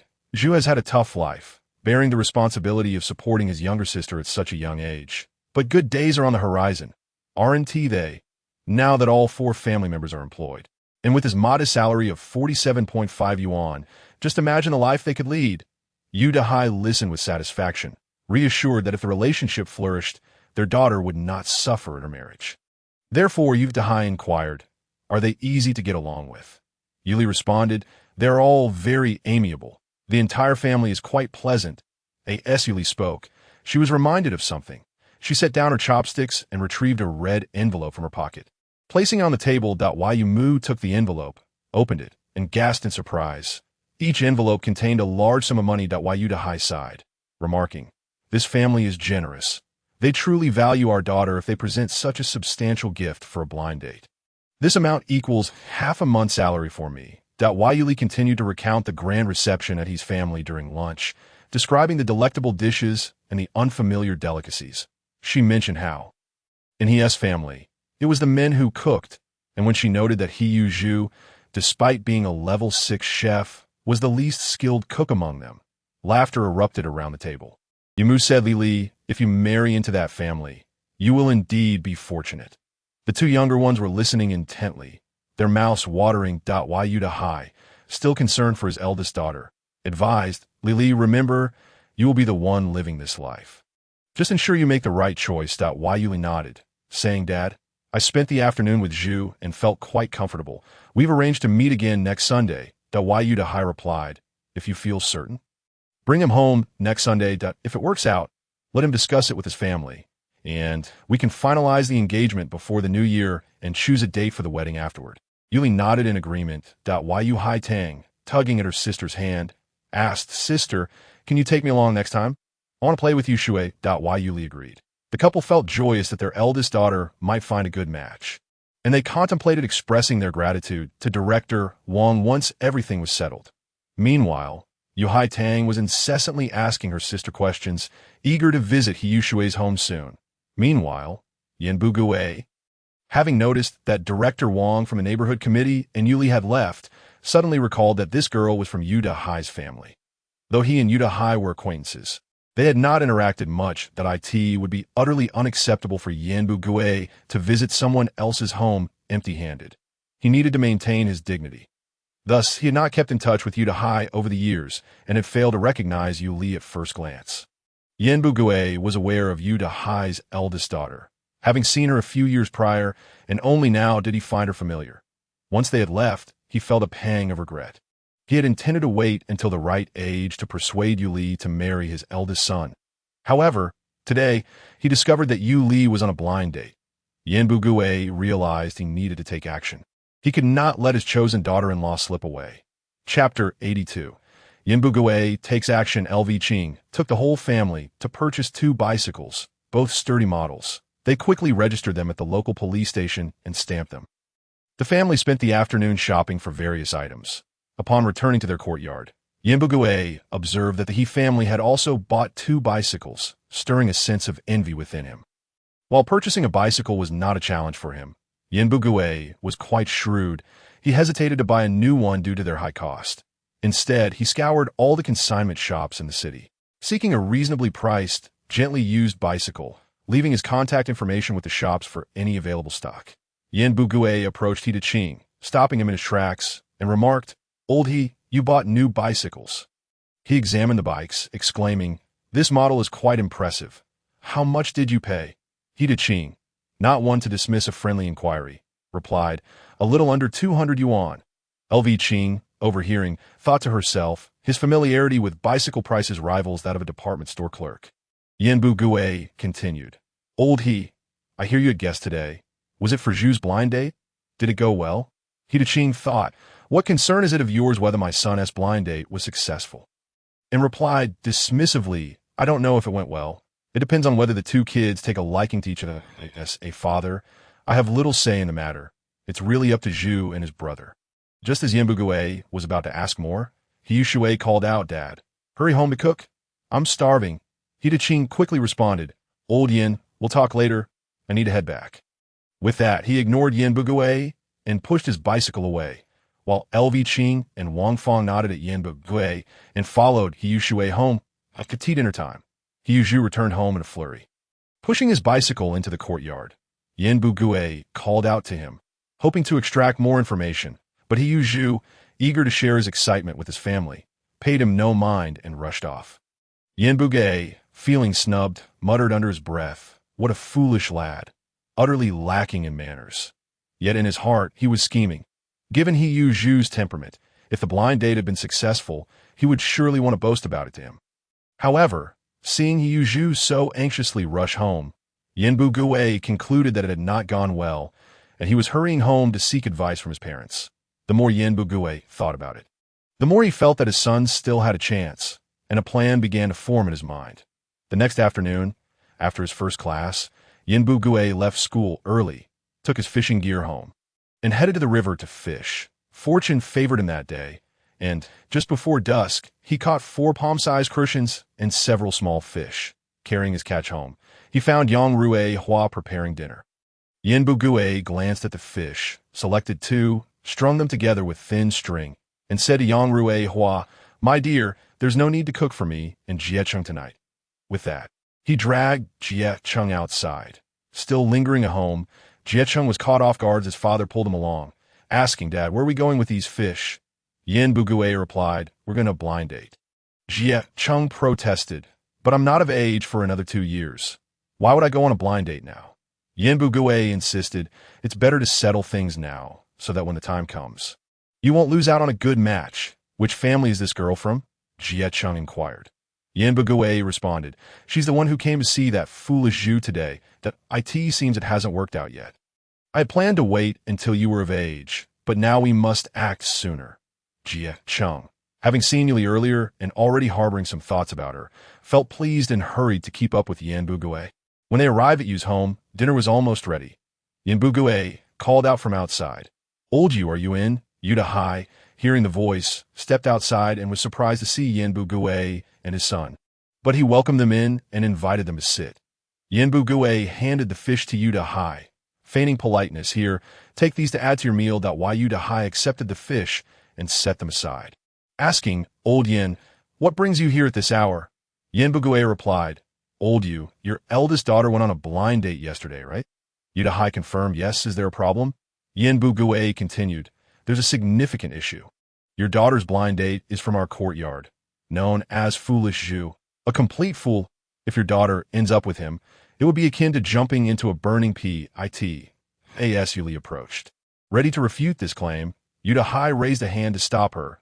Turning to Yin Bugui, "Old Yin, tell me more about this family." Yin Bugui, not being part of the steel mill, was unaware that He Zhu had recently received a promotion with a raise. Those working at the mill knew about He Zhu's current salary of 47.5 yuan, but they kept it to themselves, as discussing it would be embarrassing, especially considering they lived in the same courtyard, and He Zhu's pay was less than that of a 20-something. Yin Bugui spoke ill of He Zhu, saying, "That foolish lad has a bad temper, enjoys fighting, and after working for 4 or 5 years, he remains a level 10 cook. With a meager salary of barely 20 yuan, he has to support a younger sister. And his father is utterly unreliable, and he ran off with a widow and returned only to disappear again." Hearing Yin Bugui's disparaging remarks, which contrasted sharply with what Director Wang had told Yuda Hai, Yuda Hai's expression darkened. Wai Yuli attempted to speak several times, but was silenced by her father. Noticing Yuda Hai's worsening demeanor, Yin Bugui assumed he was swaying him and pulled Jiecheng forward, saying, "Old Yu, just look at my son Jiecheng. He is far more suitable than that foolish Zhu. We've been friends for ages. Wouldn't it be better for us to become in-laws?" Jiecheng also gazed intently at Yuli, feeling that she ought to be his future wife. Wai Yuda Hai inquired, "Old Yin, where is Jiecheng working now? What is his salary?" Yin Bugui, feeling a bit embarrassed, replied, "He doesn't have a job yet, but he will next year." Wai Yuda Hai could no longer contain himself. He seized a fish that Yin Bugui had brought and threw it at him, pointing toward the door and shouting, "Get out!" Chapter 83. No title found when Yin Bugui returned home with his son, carrying 2 small fish in the dark. He was visibly frustrated. He plopped down and gulped down half a cup of water before saying, "Dear, bring out the food. I'm starving." Yang Rui Hua replied, "Old Yin, didn't you say not to cook for you and Jiecheng? What is there to eat now? Should I make something?" Upon hearing this, Yin Bugui recalled his previous words, but remained silent. Jiecheng chimed in, "Mom, please hurry and make something. I'm also very hungry."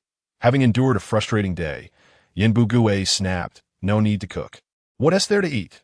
Tonight we'll manage without." Jiecheng, feeling indignant, protested, "Dad, you can't just deny us food." Yin Bugui retorted, "I'm already full from my anger. What more do I need to eat? Besides, we're not going out tonight. Lying in bed after eating would be a waste." Jiecheng argued, "But I paid 5 yuan for my meals." Yin Bugui, even more incensed, exclaimed, "If it weren't for your issue, I wouldn't have endured this anger. How can you still think about eating? Just consider this as compensation for my troubles." Yan Jieqing was momentarily rendered speechless, left with no choice but to wash up and go to bed on an empty stomach. Yearning for the dawn to break so he could savor a morsel of breakfast, Yin Bugui tossed and turned in his bed, unable to find sleep, primarily due to his hunger. Yang Ruihua inquired, "Old Yin, what troubles you today? You rushed out in such a flurry and returned without even having dinner." Yin Bugui recounted the day's events to Yang Ruihua, lamenting, "I lost face today in a grand manner. Not only did Lao Yu refuse to let us stay for dinner, but he also kicked us out. How is our eldest son any less than Xiao? Yang Ruihua rolled his eyes, contemplating, at the very least. "Xiao has a job, while our son lacks even a proper occupation. Don't you have any self-awareness?" He usually arrived at Dongquiwen, where everyone was enjoying their dinner. After washing his hands, he took a bowl and chopsticks, eager to share the news of his upcoming date with Yuli next Sunday, brimming with excitement. The adults in the He family sensed that this matter was nearly settled. After dinner, as he usually prepared to return to the central courtyard, Lu Qing informed him that there was a new bicycle in the yard waiting for him to take. The following day, he usually rode his brand-new bicycle to work. Feeling elated, he spotted Su Damao on his way to work and, riding up behind him, rang his bell. Upon hearing the chime, Su Damao instinctively edged to the side of the road. He usually slowed down beside Su Damao and called out, "Damao, want a ride from Zhuge?" Su Damao turned to see He Yuju on a shiny new bicycle, causing a pang of envy to stir within him. "This fool has a bicycle now. I must persuade my father to buy me one as well." Though he was determined not to let He Yuju gloat, his body was honest. He jumped onto the back of He Yuju's bike. Su Damao asked, "Xiao, where did you get the money for the bicycle?" He Yuju proudly replied, "My brother bought it for me. Now I'm one of the lucky ones with a bike." Su Damao felt even more compelled to acquire a bicycle for himself. Throughout the ride, He Yuju garnered quite a few admiring glances. Upon arriving at the factory gate, Su Damao dismounted, and He Yuju secured his bike before entering the cafeteria, where everyone admired his new bicycle, nearly overwhelming him with flattery. Su Damao was somewhat distracted at work. Following Su Fugue in a daze, Su Fugue noticed and asked, "Damao, what is wrong with you today?" Su Damao replied, "Dad, why does this Xiao suddenly get a pay raise and a bicycle?" Su Fugue, aware that his son had been competing with Xiao, felt discomfort by the realization of how far behind he had fallen. Su Fugue said, "Damao, you need to work harder, get your position confirmed, and your salary will naturally rise. Then I will buy you a bicycle." Hearing his father's words lifted Su Damao's spirits slightly, but the thought of Xiao's recent blind date dampened his mood again. He reflected on how he was 2 years younger than He Yuju, concluding that marriage was still a far-off prospect for him, deepening his gloom. Returning home, Yudahai was infuriated by Yin Bugui's actions. Unable to stomach his dinner, he expressed to his mother, "I never imagined Yin Bugui could be so shameless, daring to bring 2 small, wretched fish to propose a match for his son without considering his son's character or that he lacks a job. How will he support a family in the future?" Yuli had heard about the families in the courtyard from He Yuju and shared her knowledge with Yudahai. He responded, "Fortunately, the community director introduced us to He's son. Otherwise, I might have been deceived by Yin Bugui. If I had allowed my daughter to marry into a family that divides pickled vegetables, it would have been akin to jumping into a pit of fire. We should cease all contact with them." Unbeknownst to Yuli, from the moment she agreed to the match, both her and her family's fate had begun to shift. Chapter 84. Celebration on Monday. He Daqing officially began working in the bureau's cafeteria. Coincidentally, a leader was visiting the bureau that day, and Director Luo assigned He Daqing to prepare the reception meal. He Daqing, eager to showcase his skills and dispel any notions that he had secured the position through connections, exerted great effort to impress. When the dishes were served, despite being a simple 4 dishes and a soup, the presentation was so exquisite that it deterred anyone from hastily digging in. After tasting, the leaders were full of praise, inquiring if the meal had been ordered from a fancy restaurant. Director Luo, brimming with pride, informed them that the splendid meal was prepared by their newly hired chef He, who accepted the position despite holding a 3rd-level chef certification, all because his son was the deputy director of the Jiao Daokou police station. Everyone in the cafeteria, having witnessed the culinary feats of He Daqing, felt a mix of admiration and envy, especially after he casually revealed his status as a third-level chef, solidifying his standing in the cafeteria. After the leaders departed, Director Luo called Lu Qing to inform him that they had received a second-class merit for capturing spies and a collective third-class merit for the station, inviting him and the station chief to attend the commendation ceremony at the city bureau on Thursday, while also expressing gratitude to Lu Qing for bringing He Daqing to work at the bureau, which had brought him recognition. But on Thursday, after attending the commendation ceremony and receiving their medals, Lu Qing and Station Chief Zhang returned to the station, where their colleagues were buzzing with excitement. The instructor suggested they celebrate. In those times, the best way to celebrate was to enjoy a good meal. Everyone turned their hopeful gazes toward Lu Qing, who, sensing their eager expectations, said to Station Chief Zhang, "Chief, I will head in the mountains tomorrow to see if I can bring back some meat." Station Chief Zhang eagerly responded, "Great, go ahead. Consider it a normal shift. Oh, you need to bring an assistant."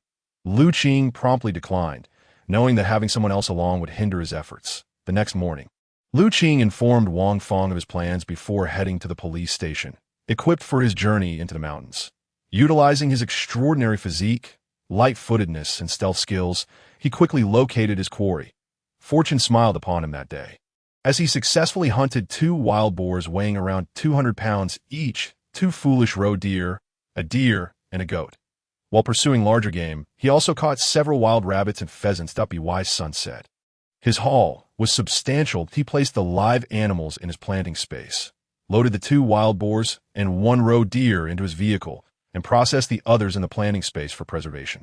Upon returning to the city, he followed tradition and delivered 1 wild boar to his father-in-law, who was overjoyed and insisted he stay for dinner, which Lu Qing politely declined. He then visited Wang Fong's aunt, Director Wang of the street office, gifting her a leg of deer and a leg of goat. By the time he returned to the police station, it was nearly 7 in the evening. Knowing Lu Qing had gone hunting, the station chief and instructor had stayed late, instructing the kitchen to prepare dinner for him. Upon seeing the bounty in Lu Qing's vehicle, the station chief and instructor were elated, urging him to eat first while directing others to process the game in the back kitchen. After dining with his colleagues and helping to handle the game, Lu Qing finished work just shy of 10 o'clock. Upon arriving home, he knocked on the door, and Yin Bugui reluctantly came to answer. Lu Qing offered him a cigarette in appreciation. Returning to Dongquan, Lu Qing hung a leg of deer and a leg of goat in the well for preservation. After washing up and climbing into bed, Wang Fong woke up from a noise, asking if he was hungry. Lu Qing replied that he wasn't and settled down. Wang Fong quickly drifted back to sleep. As Lu Qing lay in bed, he contemplated the inconvenience of having to bother Yin Bugui to open the door whenever he returned late. He thought about possibly installing a door on the street side of Dongquan, which would allow him to come and go more freely, alleviating the watchful gaze of Yin Bugui. The next morning at breakfast, Lu Qing informed He Daqing and He Yuzhu about the 2 animal legs hanging in the well, instructing them to keep an eye on them. Before long, word reached them that Director Luo and several leaders had arrived to congratulate the comrades of Jiao Daokou Police Station for their collective third-class merit, and to honor Lu Qing for his second-class merit. Lu Qing, once again reluctantly, took on the role of chef, preparing several large bowls of dishes using the wild boar and roe deer meat, ensuring that none of the offal went to waste by turning it into delicacies. The lunch left everyone thoroughly satisfied. After the meal, Station Chief Zhang allowed Director Luo to take away 50 pounds of meat, distributing the remainder among all staff members, and sent Lu Qing home early. Upon returning home, Lu Qing recalled his intention to install a door and hurriedly set off to find Master Lei. Together, they confirmed the location and agreed that with a few hands, the job could be completed in a day. Master Lei inquired if Lu Qing had purchased the main door yet, to which Lu Qing shook his head. They eventually settled on a contract that included labor and materials for a total of 30 yuan. Chapter 85. Conflict with the Yin family. Early Sunday morning, Master Lei arrived with his crew to begin work. After breakfast, He Yuzhu eagerly rode his bicycle to pick up Yu Li, his thoughts consumed with her at every available moment. The traits of an infatuated admirer starting to emerge. Upon arriving at the entrance of Yu Li's alley, he waited a few minutes until she finally appeared, accompanied by her younger sister, Yu Haitang. Unable to resist her sister's pleas, Yuli had no choice but to bring her along. Moreover, Yu Dahai had instructed her to let He Yuzhu know that if she felt certain about him, she should tell him to arrange a formal meeting with the adults for their engagement. Upon seeing He Yuzhu, Yuli relayed her father's instructions and introduced her sister, saying, "Zhuge, this is my sister Haitang. She is classmates with your sister." This was still something Wang Fong had asked him to bring along in the morning that He Yuzhu then suggested to Yuli, "Lily, why don't we go to my house first and discuss this matter with my brother and the others?" Haidang can play with Yushui as well. Why Yuli had no objections. After all, her mother had told her the night before, marry a man, and ensure your clothing and meals when encountering a good match. One must seize the opportunity, and no matter how handsome a man may be, he cannot serve as sustenance. Moreover, at this stage, He Yuzhu's looks were still within her acceptable range. He Yuzhu instructed Yu Haitang to sit in the front seat, while Yuli settled in the back, and they returned to the courtyard. Yin Buge, upon seeing Yuli at the entrance, felt somewhat uncomfortable and turned to pretend to water the flowers. Yin Jieching hurried over to Yuli, joyfully exclaiming, "Lily, how did you know I lived here? Are you here to find me? How did you end up coming with Xiao? Don't let him deceive you. Keep your distance from him." This statement left both Yuli and He Yuzhu bewildered. Yuli thought to herself, "Why on earth would I come looking for you? What would I want with you? To discuss pickled vegetables together. If Zhu misunderstands because of your words, what then?" On the other hand, He Yuzhu did not ponder the matter as deeply as Yuli. He handed his bicycle to Yuli and marched over to seize Yin Jieching by the collar, exclaiming, "Yin little tightwad. Feeling cheeky, are we? Lily is someone you can call by name. She's my girlfriend. What do you think you're doing, trying to act tough in front of me? Let me teach you how to behave today." With that, he was about to strike. Hearing He Yuzhu's words, Yin Bugue rushed over, alarmed, and saw his eldest son being grasped by the collar. Ready to receive a beating, he shouted loudly, "Xiao, how can you hit someone?" No sooner had the words left his mouth than Yin Jieching received a punch to the face. Seeing this, Yuli quickly instructed Yu Haitang to run to the back courtyard to find Yushui's father and elder brother. Yu Haitang dashed to the central courtyard and happened to see He Yushui heading towards the backyard, urgently calling out, "Yushui, quickly go find your dad. Your brother's fighting with someone at the entrance." Upon hearing this, He Yushui hurriedly took Yu Haitang to the back courtyard. As they entered, they saw He Daqing moving a tea table into the yard. Sitting there with Lu Qing, sipping tea, he shouted, "Elder brother, second brother is fighting with someone at the gate." He Daqing and Lu quickly stood up and rushed towards the front yard, with Wang Fong and the two little girls following closely behind. Hearing Yu Haitang shout, many in the courtyard came out to see what was happening in the front yard.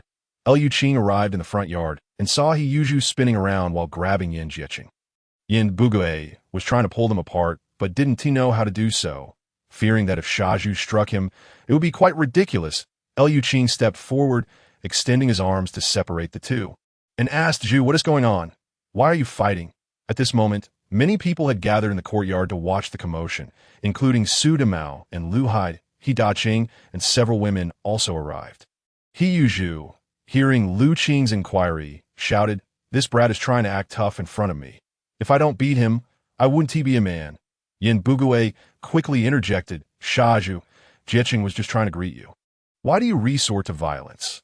You must give me an explanation today, or I will report this to the police." Yu Li, being quite astute, also raised her voice. "What did your son mean by what he said earlier? Was that a greeting? He told me to keep my distance from Zhu. What is going on? A few days ago, he was thrown out of my house by my father, and now he is causing a scene again." Subsequently, Yuli did not spare Yan's family any face, revealing to the entire courtyard that Yin Bugue had brought 2 small fish to her house with Yin Jieching just a few days prior. Hearing this, the crowd began to murmur amongst themselves, with Su Demao stirring the pot, exclaiming loudly, "The Yin family is guarding the entrance, and anyone who comes to court in the courtyard gets treated like this. How will young men in the courtyard find wives in the future?" The families with sons in the courtyard gasped at Su Demao's words, realizing that if what he said were true, how could they find brides for their own sons? They began to criticize the Yin family. He Daqing was seething with anger and stepped forward to yell at Yin Buge, "Yin old tightwad. Are you trying to create a lifelong feud with the He family? It is often said that it is better to dismantle a temple than to ruin a marriage, and especially after Yu Li's revelations. The Yin family's actions were solidified. At this point, Yin Bugui was at a loss for words, only able to repeatedly shout, "No matter what, you cannot strike someone at will." The conflict erupted at the courtyard entrance, with passers-by and neighbors from adjacent courtyards coming out to watch the spectacle, and some inquisitive individuals inquiring with familiar residents of the courtyard, resulting in the Yin family's disgrace. Liu Qing coldly remarked, "Yin Bugui, if Zhu hits Yin Jieqing, you should report to the street office and, if necessary, to the police, but you must also give me an explanation for what your family has done today." Hearing Liu Qing's words, Yin Bugui glanced at his son, who was battered and bruised, and then at the increasingly large crowd of onlookers that he realized that if he did not quickly put an end to this farce, the reputation of the Yin family would be utterly tarnished. Despite his reluctance, Yin Bugui chose to concede, for his eldest son was rather dim-witted and could use this as a lesson. Having made up his mind, Yin Bugui wasted no time and straightforwardly said to Liu Qing, "Liu Qing, this matter was caused by my eldest son, and it is only right that he was beaten by Zhu that I did not educate him properly. And I apologize to your family." With that, he bowed towards Liu Qing. Liu Qing stepped aside to avoid Yin Bugui's bow and replied, "Since you, teacher Yin, have said that, then we will put this matter to rest. Please conduct yourselves properly in the future." Yin Bugui nodded, silently dragging the still somewhat aggrieved Yin Jieqing back home, shutting the door behind them, with not a single member of the family emerging. The crowd outside, finding no more entertainment, dispersed, and the He family, along with U.S. brother-in-law, returned to the eastern courtyard. Upon returning home, Yin Jieqing angrily asked his father, "Dad, why did you apologize? Why not report it to the police?" Yin Bugui was nearly brought to tears by his son's foolishness and swiftly delivered a resounding slap to Yin Jieqing, angrily saying, "And what does Liu Qing do?" Hearing this, Yin Jieqing instantly came to his senses. Ignoring the murmurs regarding the Yin family from the courtyard residents, the eastern courtyard presented a different scene that Wei Yuli was quite pleased with He Yuzhu's reaction today, while Yu Haidang thought her future brother-in-law was quite impressive, and He Yushui had grown accustomed to watching his foolish brother fight. In the eastern courtyard, Yu Haidang and He Yushui, the two little girls, had already gathered to play together. Liu Qing invited Yu Li and He Yuzhu to sit down, while Wang Fong prepared tea for Yu Li and also sat beside Liu Qing. Liu Qing asked He Yuzhu, "Why didn't you two go out to play, but came back instead?" He Yuzhu excitedly replied, "Brother, Lily's family agrees with our relationship and wants our elders to arrange the marriage." Yu Li, sitting beside him, shyly nodded. Liu Qing laughed heartily, saying, "This is wonderful news. You two should finish your meal and then go out to play. Let us celebrate properly at noon. Next Sunday, we'll go to propose." He Qing, who had been listening, also nodded with a smile. Hearing Liu Qing's words, Yuli blushed and ran off to play with the two little girls, leaving He Yuzhu feeling both eager to join them and somewhat shy, which amused Wang Fong and Liu Qing.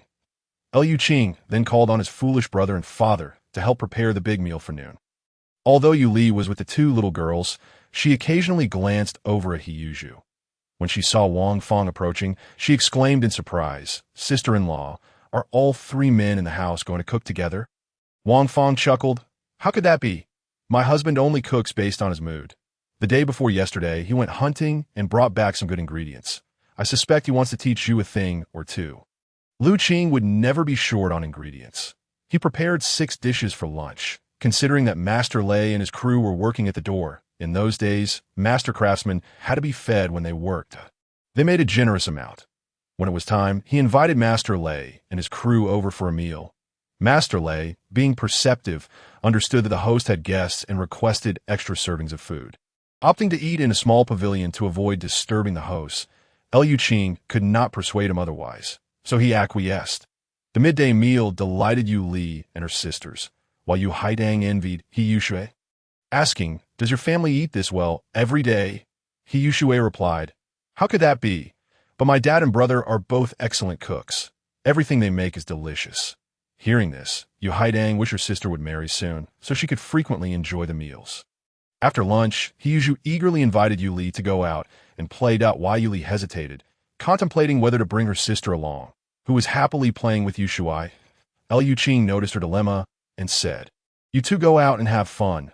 Haidang and Yu Shuai can keep each other company. Just remember to come back for dinner." With that, He Yuzhu and Yu Li happily set off, while Yu Haidang showed no desire to join her sister. She was pulled into a room by He Yushui, where laughter echoed, creating an air of carefree joy. He Daqing took a stroll outside, while Lu Qing settled into a lounge chair in the courtyard to bask in the sunlight. Wang Fong took a seat beside him, and the warm sun illuminated them as Wang Fong softly spoke, occasionally accompanied by the laughter of the little girls. In that moment, Lu Qing felt utterly relaxed, savoring the tranquility of life, and he dozed off. Master Lei and his team worked swiftly, finishing their tasks around 4 in the afternoon. Wang Fong gently woke Lu Qing, urging him to take a look. Upon inspection, Lu Qing found the work to be excellent and promptly paid them. Master Lei instructed that they should refrain from using the door for a few days until the cement had fully dried to ensure its sturdiness. After seeing off Master Lei, Lu Qing glanced at his watch, preparing to head to the kitchen to cook dinner, just as He Daqing returned. The father and son duo prepared dinner while discussing the upcoming proposal by He Yuzhu next Sunday. When Yu Li and He Yuzhu returned, they timed their arrival perfectly for mealtime. Although Yu Li felt somewhat shy about staying for dinner, she was persuaded by Wang Fong to remain, while she intended to take Yu Haidang home. When He Yuzhu was about to send the two sisters back, He Yushui clung to Yu Haidang with palpable reluctance. Chapter 87. The Inescapable Steel Mill. On Monday morning, Director Luo summoned both Director Zhang and LV Qing to a meeting at the Sub-Bureau. The catalyst for this gathering was the gradual expansion of the Hongqing Steel Mill, where the workforce had evolved beyond the initial public-private partnership since the inception of the national first 5-year plan last year. Steel production had assumed a position of paramount importance. Consequently, the upper echelons had devised a plan to transform the mill into a large-scale facility capable of accommodating 10,000 workers. Currently, in addition to the original workforce of over 4,000. Numerous construction teams were engaged in erecting new buildings and installing machinery. The steel mill itself was also in the process of recruiting workers, with nearly 2,000 apprentices joining the first batch. The entire mill area now boasted a workforce nearing 10,000. The original security team of over 80 members was overwhelmed, tasked not only with preventing sabotage by enemy agents, but also with maintaining order within the mill premises.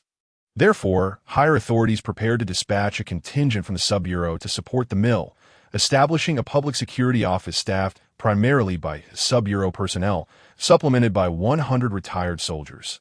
The existing security team would also fall under the jurisdiction of a new office.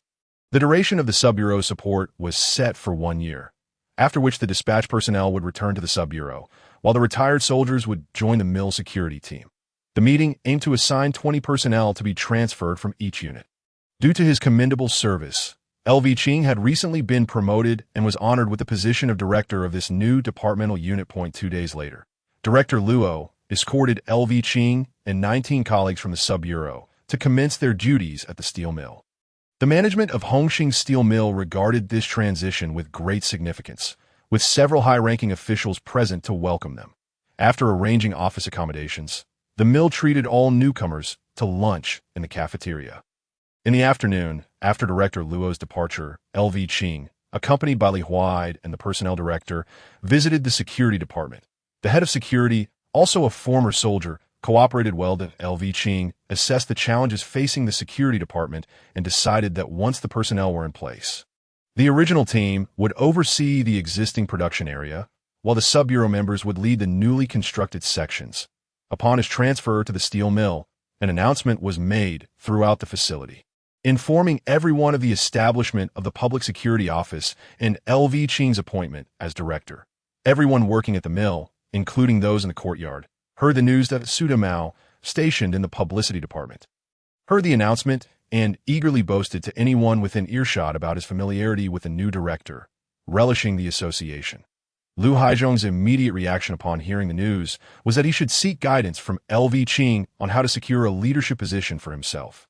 After a bustling afternoon, LV Qing glanced at his watch, noting it was nearly time to clock out. He made his way to the gatehouse, intending to wait there for He Yuzhu to ride home together. However, as he stood there, all the public security personnel accompanying him lined up in 2 rows at the entrance. LV Qing found the situation both amusing and perplexing, yet he did not intervene. Recognizing that the presence of so many security personnel at the gates served as a silent deterrent, as the closing bell rang, workers began to exit the workshops and converged towards the main gate. The first workers to arrive were startled by the sight of the 2 rows of security personnel, causing an immediate hush to fall over the crowd as they proceeded in an orderly manner. Observing the throng of workers, LV Qing whimsically decided to scan the crowd for any potential troublemakers. Indeed, he spotted several workers with yellow markings on their heads, prompting him to summon a few security officers to intercept them at the entrance. Upon a search, they discovered that these individuals had concealed small steel bars or scrap parts from the mill on their persons. Once the majority of the workers had exited, LV Qing apprehended 6 individuals. Instructing the security officers to end their shifts and hand over the captured workers to the duty personnel of the security department for processing, he then called over He Yuzhu, who had been watching the scene unfold. And together they concluded their workday. Meanwhile, Jia Dongxiu, who had witnessed LV Qing detaining the individuals, turned pale with fear. Earlier, he had observed some workers in the workshop attempting to smuggle steel bars by strapping them to their legs. And although he had contemplated joining in, he ultimately did not have the means to procure the necessary ropes. Seeing the others caught at the gate filled him with relief for having abstained from such actions. And he hurried home. Upon returning to the courtyard, news of LV Qing's appointment as the head of the public security office at the steel mill had already spread. LV Qing suddenly noticed that everyone in the courtyard greeted him warmly, a stark contrast to the previous avoidance he had experienced. After a brief moment of reflection, he realized that his new role had granted him a position of authority at home. He Yuzhu was the most elated, feeling that with his elder brother now in the same unit, no one in the mill would dare to look down on him again. Yanbugue was also aware of LV Qing's new position and temporarily set aside his thoughts of revenge against the He family. The following day, 5 trucks arrived at the steel mill, bringing all the retired soldiers into position. LV Qing organized the personnel, officially commencing the operations of the public security office. Busy as ever, a week flew by. And soon it was Saturday evening.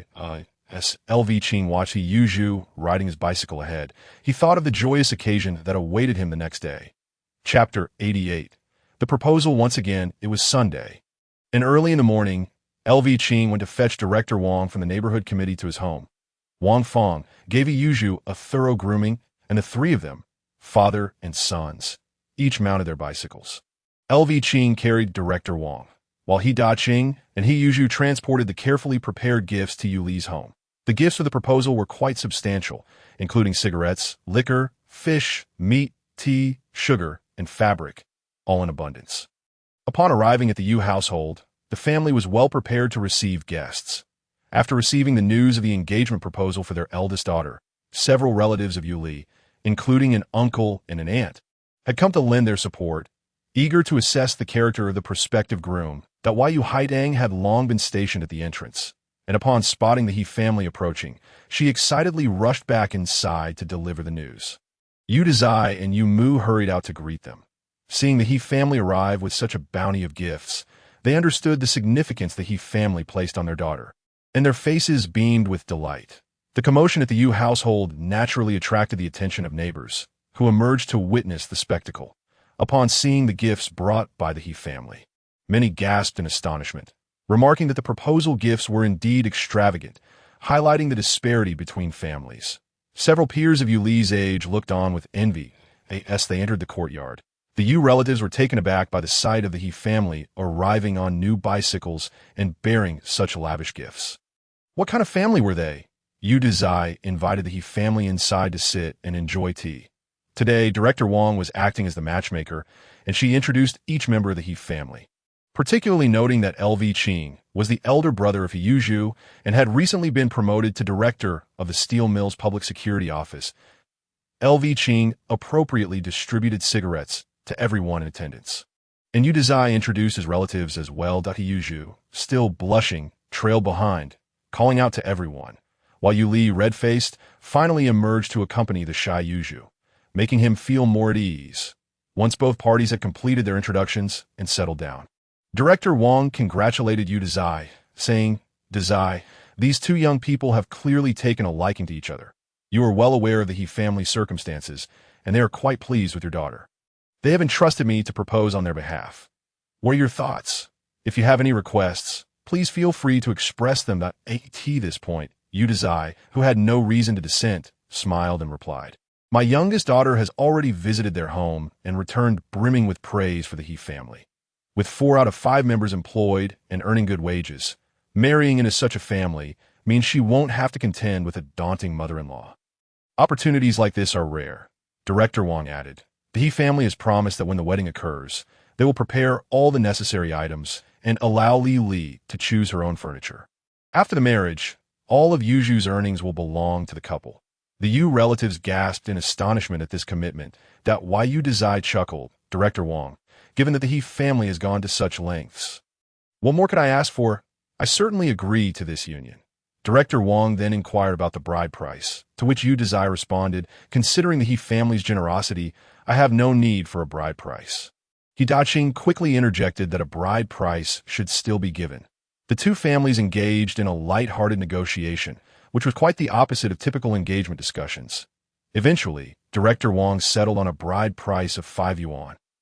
They also agreed upon a wedding date, and once the formalities were concluded, the two families enjoyed a lively conversation, filled with warmth and camaraderie, that Yu Mu and the aunt busied themselves with preparing lunch.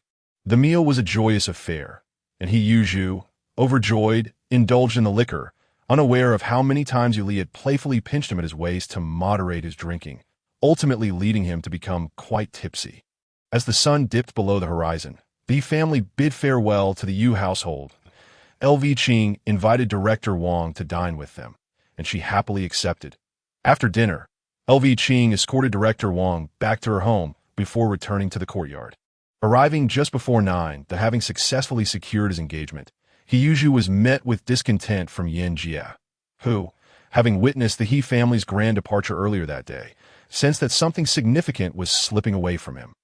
Xiao Jiang, now toiling daily on the streets, felt utterly exhausted. Without Yi Zhonghai's protection, she returned home to discover that Yuju had gone to propose. She could only mutter a few curses under her breath at home.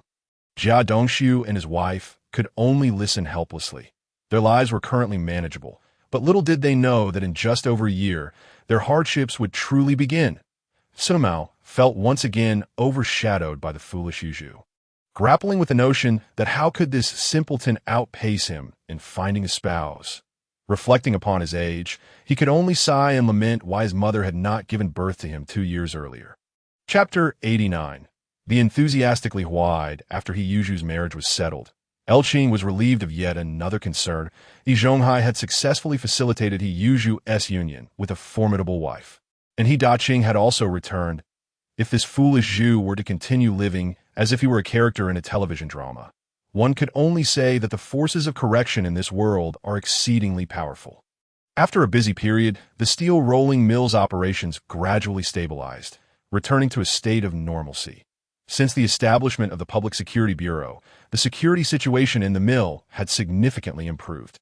Instances of theft of scrap metal and brawls had diminished considerably. One day, as Elqing was strolling through the factory grounds, he was approached by Logistics Director Li Huida. It must be said that Li Huida was indeed a capable individual, far surpassing the pie-in-the-sky dreams of Director Yang. Over time, he had noticed that Elqing focused solely on his own responsibilities, remaining oblivious to the affairs of the factory and not engaging with any senior management. Li Huida, possessing considerable influence, had discerned Elqing's background soon after his arrival and realized that Elqing's connections were not insignificant. Thus, he subconsciously categorized Elqing as one of his peers. Li Huida was an ambitious man with lofty aspirations, unwilling to remain stagnant in his current position. Elqing, being the director of the Public Security Bureau and not intending to develop further within steel mill, was also a member of the factory's party committee. Sharing a similar status and being a fellow committee member, it was essential to cultivate a friendly relationship. One never knows when assistance might be needed. As the saying goes, cultivate numerous friendships and minimize enmities. Though in the television series Li Huai may be portrayed as greedy, lustful, and gluttonous, he was also a man who had seen the battlefield. Shrewdly recognizing that his prospects in the military were limited, he decisively married into a wealthy family, thereby securing his current standing. Li Huai approached Qing with an air of casual acquaintance. Greeting him, "Director L, how are you? Are you busy?" Qing surveyed this television character who had seemingly struck it rich at a mere 30, his hair slicked back impeccably and his deep blue Zhongshan suit free of any creases.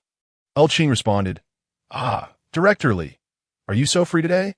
Out for a stroll?" Li Huai produced a special brand of cigarettes and offered one to Qing. After lighting up, he took a puff and chuckled.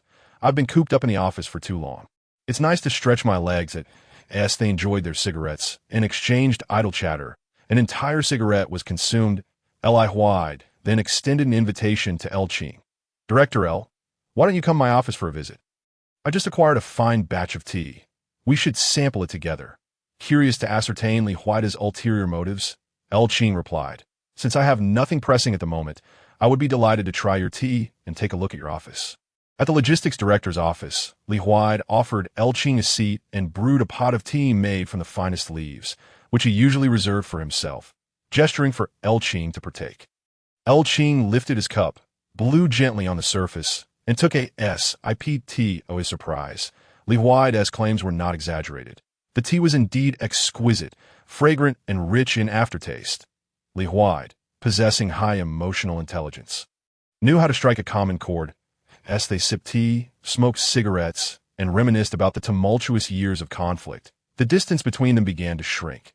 Gradually, their conversation expanded, with Li Huai subtly suggesting that they shared similar backgrounds and lacked any conflicting interests, thus advocating for closer ties in the future. Qing naturally accepted Li Huai's olive branch. Cultivating a good relationship with Li Huai posed no risk for him, and he understood that Li Huai would be quite influential when the winds of change began to blow. Why not foster a beneficial connection? Their mode of address shifted to Brother Li and Brother L. Both harbored their own intentions, and their conversation continued until noon, at which point Li Huai placed a call to the new cafeteria director, requesting 3 dishes and a soup. That he then turned to Qing, saying, "Brother L, it seems our meeting today is long overdue. Let me treat you to lunch." When mealtime arrived, they proceeded to a private dining room in the cafeteria. Shortly thereafter, the cafeteria director entered with a tray, followed by Zhu, who carried another tray. The cafeteria director set down the tray and served the dishes. Upon seeing Qing and Li Huai dining together, Zhu exclaimed, "Brother, there you are. I was wondering why you weren't at the serving window." The implication of this statement was not lost on Li Huai, who observed with a hint of confusion. Noticing Li Huai's puzzled expression, Qing pointed to Zhu and said, "This is my full-blooded younger brother." Li Huai, seemingly enlightened, immediately invited Zhu to join them. "Master, please sit down and eat with us." Zhu, today unusually astute, recognized that his older brother was in discussions with Director Li and, feeling out of place, swiftly remarked, "Leader, I have work to attend to in the kitchen, so I want to intrude. Please enjoy your meal together." After setting down his dish, he exited. The cafeteria director promptly followed, patting Zhu on the shoulder. "Zhuzi, I didn't realize your brother had such a close relationship with Director Li. It's worth noting that since Qing's arrival, he hasn't dined alone with any leaders. It's always been communal meals in the private room." Qing shared with Li Huai that he had recently found his long-lost siblings. Li Huai, quick on the uptake, connected the dots and realized that the highly regarded 7th-level fitter, Yi Zhonghai, was indeed the individual responsible for facilitating Zhu's marriage. He also recalled Zhu's recent promotion, likely influenced by this very person, and felt as if he had been drawn into the equation. A clever strategy, he noted. Thus, he grew increasingly affable towards Qing. Were it not for the impending work commitments in the afternoon, he would have certainly indulged in a celebratory drink. The meal, under Li Huai's deliberate orchestration, was a delightful affair, with both host and guest enjoying themselves thoroughly. Chapter 90.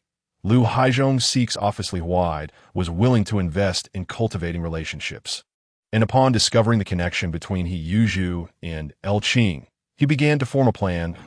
He contemplated whether he could arrange for He Yuzhu to be appointed as a temporary deputy, as transitioning a regular worker into a managerial role could be quite complicated. As for the position itself, it could easily be created.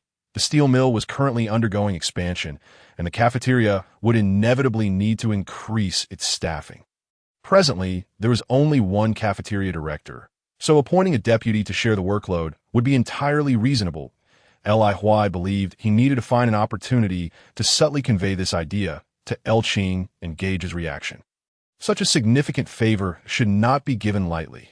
The question remained, how to approach this matter? Li Huai pondered the best course of action. One evening, after finishing dinner, the door to their courtyard was knocked upon. He Yuzhu answered to find Lu Haizhong standing there, one hand carrying 2 bottles of Nulingshan liquor and the other a large front door. He Yuzhu inquired, "Uncle Lu, what brings you here at this late hour?" Lu Haizhong replied, "Zhuzi, I need to speak with your brother. Is that all right?" Hearing the commotion, Qing called out, "Zhuzi, let him in." He Yuzhu admitted Lu Haizhong, who took a seat at Qing's invitation. Qing then asked, "Comrade Lu Haizhong, what can I do for you?" Lu Haizhong responded, "Director L, I have come today to congratulate you on your appointment as the head of security at the steel mill." Qing, upon hearing Lu Haizhong's words, thought to himself, "I've been at the steel mill for quite some time now. Why are you only coming to congratulate me now?" He replied, "Thank you, Comrade Lu Haizhong. I appreciate your sentiments, but please take the gifts back with you." Lu Haizhong was momentarily taken aback, as this was not the customary response he expected. He had anticipated being invited to sit down for tea and inquiring about any difficulties he might be facing, much like how leaders would engage with workers during visits to the workshops. Struggling to find his words, Lu Haizhong faltered, prompting He Qing to chime in, "Old Lu, we've been neighbors for years. Just tell us what you need." With this encouragement, Lu Haizhong finally spoke candidly. "Director L, I also wish to advance in my career, but I'm unsure how to go about it." The He Yuzhu, overhearing this, couldn't help but laugh. "Uncle Lu, wanting to be an official is simply wanting to be an official. Why beat around the bush?" Lu Haizhong felt slightly embarrassed, but Qing came to his rescue. Desiring an official position can indeed be a form of progress. Reflecting on Lu Haizhong's portrayal in the drama, Qing thought of him as a man who had become arrogant upon achieving success. Qing continued, "Comrade Lu Haizhong, I must be frank with you. It is generally quite unlikely for workers to transition into managerial roles." He broadly explained the distinction between worker grades and managerial classifications. That he added, "Unless you have made particularly exceptional contributions, it is rare to receive a promotion outside of the regular protocol." He refrained from mentioning the possibility of a temporary deputy position, aiming instead to extinguish Lu Haizhong's aspirations for an official role. Lu Haizhong had never understood that ordinary workers and officials operated on entirely different levels. He had always believed that a lack of leadership was the reason for his stagnant career. Now, upon hearing Qing's words, he felt as though the air had been let out of his balloon. Utterly deflated.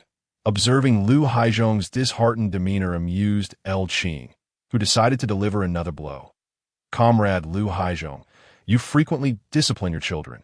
Even if an opportunity arises, should they investigate, they'd find that Lu Haizhong is known for being hot-tempered and aggressive.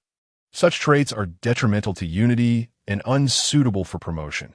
Qing was indeed irked by Lu Haizhong's tendency to discipline his children excessively, especially given how closely they lived to one another. Lu Haizhong had never considered that his parenting style could impact his career prospects. Overwhelmed with despair, he pleaded with a tone bordering on desperation, "Director L, does this mean I have no hope at all?" Qing observed Lu Haizhong's countenance, which was nearly devoid of hope, and felt a twinge of sympathy, prompting him to explore the possibility of salvaging the situation. Thus, Qing remarked, "Comrade Lu Haizhong, do not be disheartened. As long as you perform well, there remains a chance for you to become a group leader or a monitor, even if not in an official capacity." No sooner had he spoken than Lu Haizhong seemed to be revitalized. His spirits lifted as he eagerly exclaimed, "Yes, yes, I simply wish to be a group leader or something of the sort." Lu Haizhong's sudden enthusiasm left the He family in a state of astonished disbelief. It dawned on Qing that Lu Haizhong's aspirations for authority differed significantly from his own. His desires were refreshingly unpretentious. Merely the ability to manage others sufficed. It was a rather amusing predicament. At that moment, Lu Haizhong inquired, Director L, do you have any solutions? To which Qing could only respond, Comrade Lu Haizhong, my work does not intersect with yours, so I cannot assist you.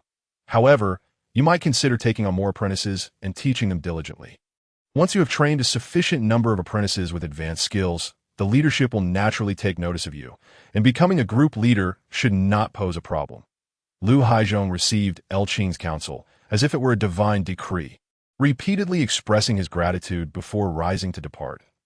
Qing insisted that he take the items he had brought, but Lu Haizhong refused adamantly until Qing remarked that a Red Party member should not engage in such practices, at which point he reluctantly accepted and left. Chapter 91. Li Huai seeks help as Qing escorted Lu Haizhong out the gate. He could not help but shake his head at the absurdity of the situation. Upon returning home, Lu Haizhong was in high spirits, calling out to his wife, Darling, go fry me some eggs. I want to celebrate. Shortly thereafter, his wife presented a plate of fried eggs on the table and inquired, Old Lu, who at Donghuiwen has offered to assist you? Why had you brought things back? She noticed the alcohol and cigarettes on the table. Lu Haizhong replied, The individual is bound by discipline and cannot accept gifts, but they provided me with some ideas. Elated, he relayed Qing's words to his wife. After taking a sip of alcohol and savoring a mouthful of eggs, Lu Haizhong found himself increasingly convinced of the wisdom in Qing's advice. He reassured himself that he indeed possessed skills in teaching apprentices, and when it came to mentorship, Yi Zhonghai was merely a novice in comparison. Lu Haizhong felt a newfound clarity in his life's ambitions. Time, as it often does, flew by, and in just over a week, New Year's Day would arrive. On this particular day, Qing was enjoying tea in his office when the internal phone rang. He picked it up and asked, Hello, who is this? The voice of Li Huai responded, My brother. Are you in the office? I'm coming over to bring you some tea. With that, he hung up. Qing was puzzled as to why Li Huai would bring him tea without cause. Before long, Li Huai entered, carrying a canister of tea, and without preamble, sat across from Qing. Placing the tea on the table, Qing stood to fetch a cup, brewed tea for Li Huai, and offered him a cigarette. Noticing the troubled expression on his face, he chuckled and said, What brings you here today, Director Li? You look quite forlorn. Li Huai sighed. With New Year's approaching, our factory is to hold a banquet, but we are short on meat, which has left me quite distressed. Hence, I came to see if you might have a solution. Qing found this peculiar, responding, If you need meat, why not approach the meat processing factory? Li Huai explained. As New Year's draws near, not only does our factory need to host a banquet, but other units do as well, and all of them are vying for meat. The meat processing factory simply cannot supply enough. Qing laughed, But I do not raise pigs. What use am I to you? With a mysterious smile, Li Huai replied, Brother, I have heard that you are skilled at hunting. Please help an old friend by taking a trip to the mountains. Any meat would suffice. Qing exclaimed. How do you know I hunt? Li Huai proudly stated, I have comrades who are aware. Qing understood and replied, Hunting is purely a matter of luck. I cannot place all my hopes on that. Li Huai insisted, But I am left with no options. Qing inquired, How much meat do you need? Li Huai responded, Around 2,000 pounds. Qing considered his situation. He had a wild boar in his planting space, now weighing over 300 pounds, and the domestic pigs he had received from the system had produced nearly 20 piglets, though they were still small. There was also a group of wild rabbits. With the new year approaching and his own reserves running low, he decided it was worth a trip into the mountains.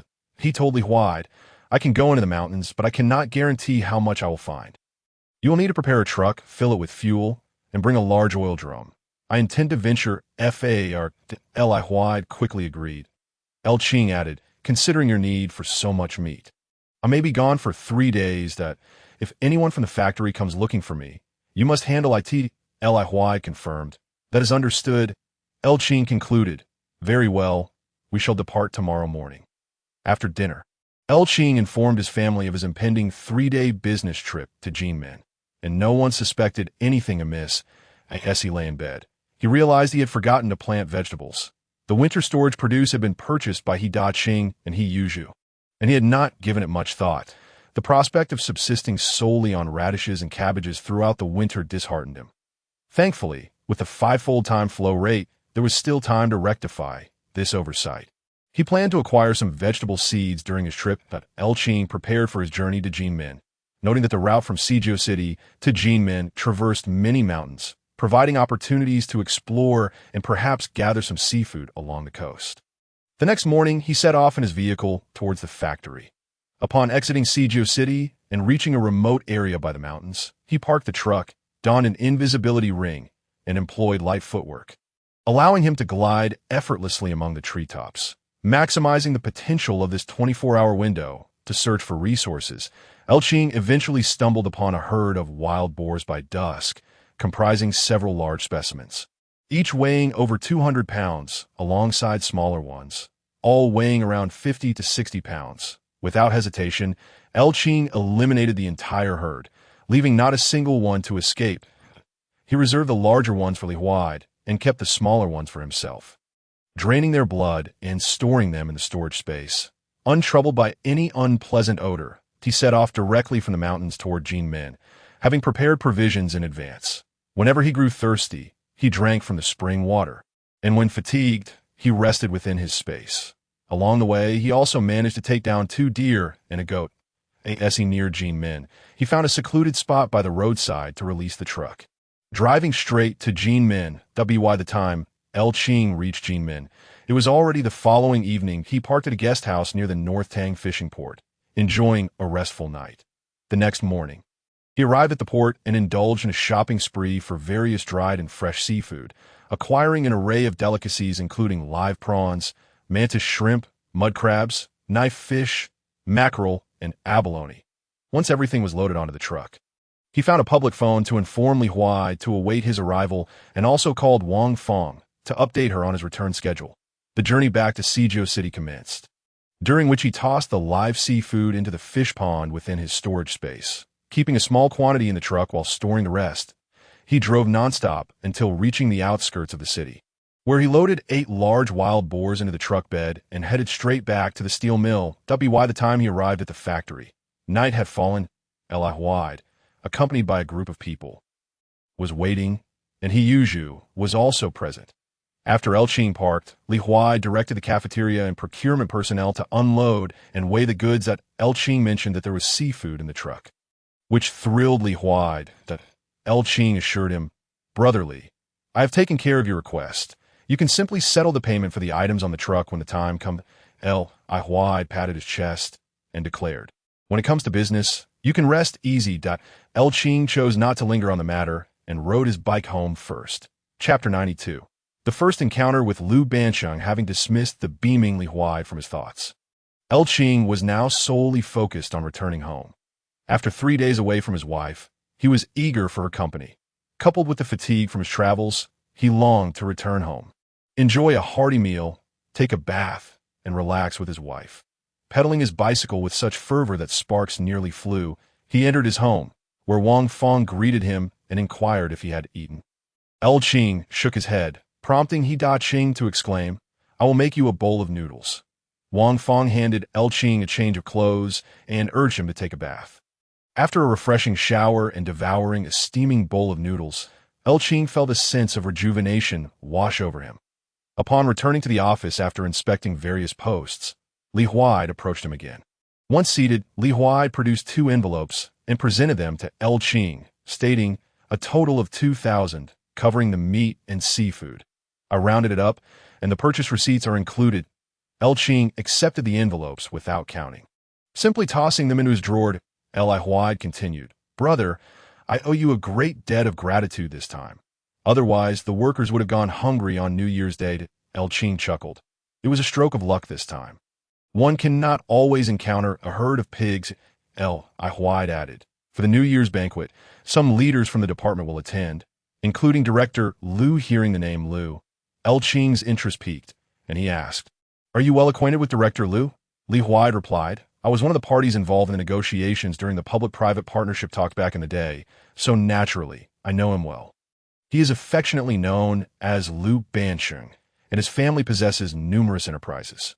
However, Now he primarily focuses on donating to the government or engaging in public-private partnerships, leaving the management of his affairs to others. Noticing a hint of envy in Li Huaida's demeanor, Qing teased, "What? Brotherly, do you aspire to a life of leisure?" Upon hearing the term lying flat, Li Huaida paused, understanding it as akin to merely surviving without ambition. He laughed. "How could that be possible? I'm just curious.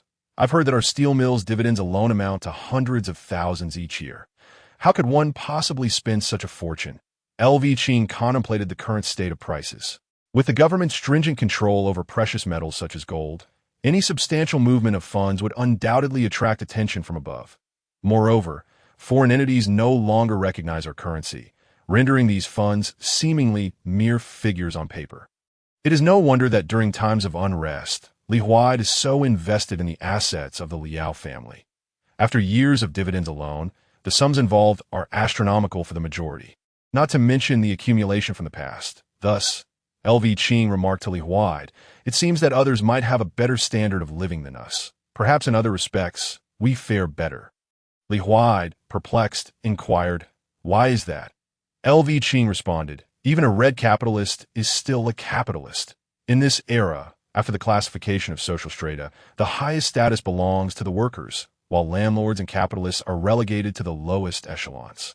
Their societal position has plummeted from once being exalted to now being the most marginalized. They must constantly fear government retribution, for the wealth of these capitalists has seldom been acquired through clean means."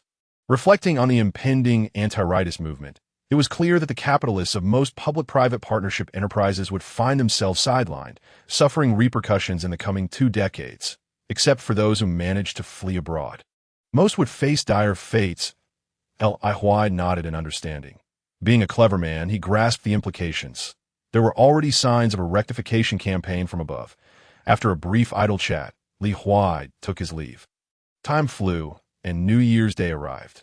The steel mill's banquet was scheduled for noon, with meal tickets issued that allowed for family members to attend. Wang Feng and He Daqing were both at work, leaving He Yushui to accompany them. During the midday banquet, the influential officials of the steel mill, along with their guests, occupied the grand private room, which featured 2 tables. Li Huaida was responsible for the seating arrangements, placing Qing at the table with department leaders, the secretary, and the plant manager. Liao Banqing was also seated at this table, and among all present, Qing, donned in his police uniform, stood out remarkably. Liao Banqing instantly took note of this young police officer seated at the table, piquing his curiosity. As the banquet commenced and leaders were introduced, Deputy Plant Manager Yang presented the officials at the table to Liao Banqing.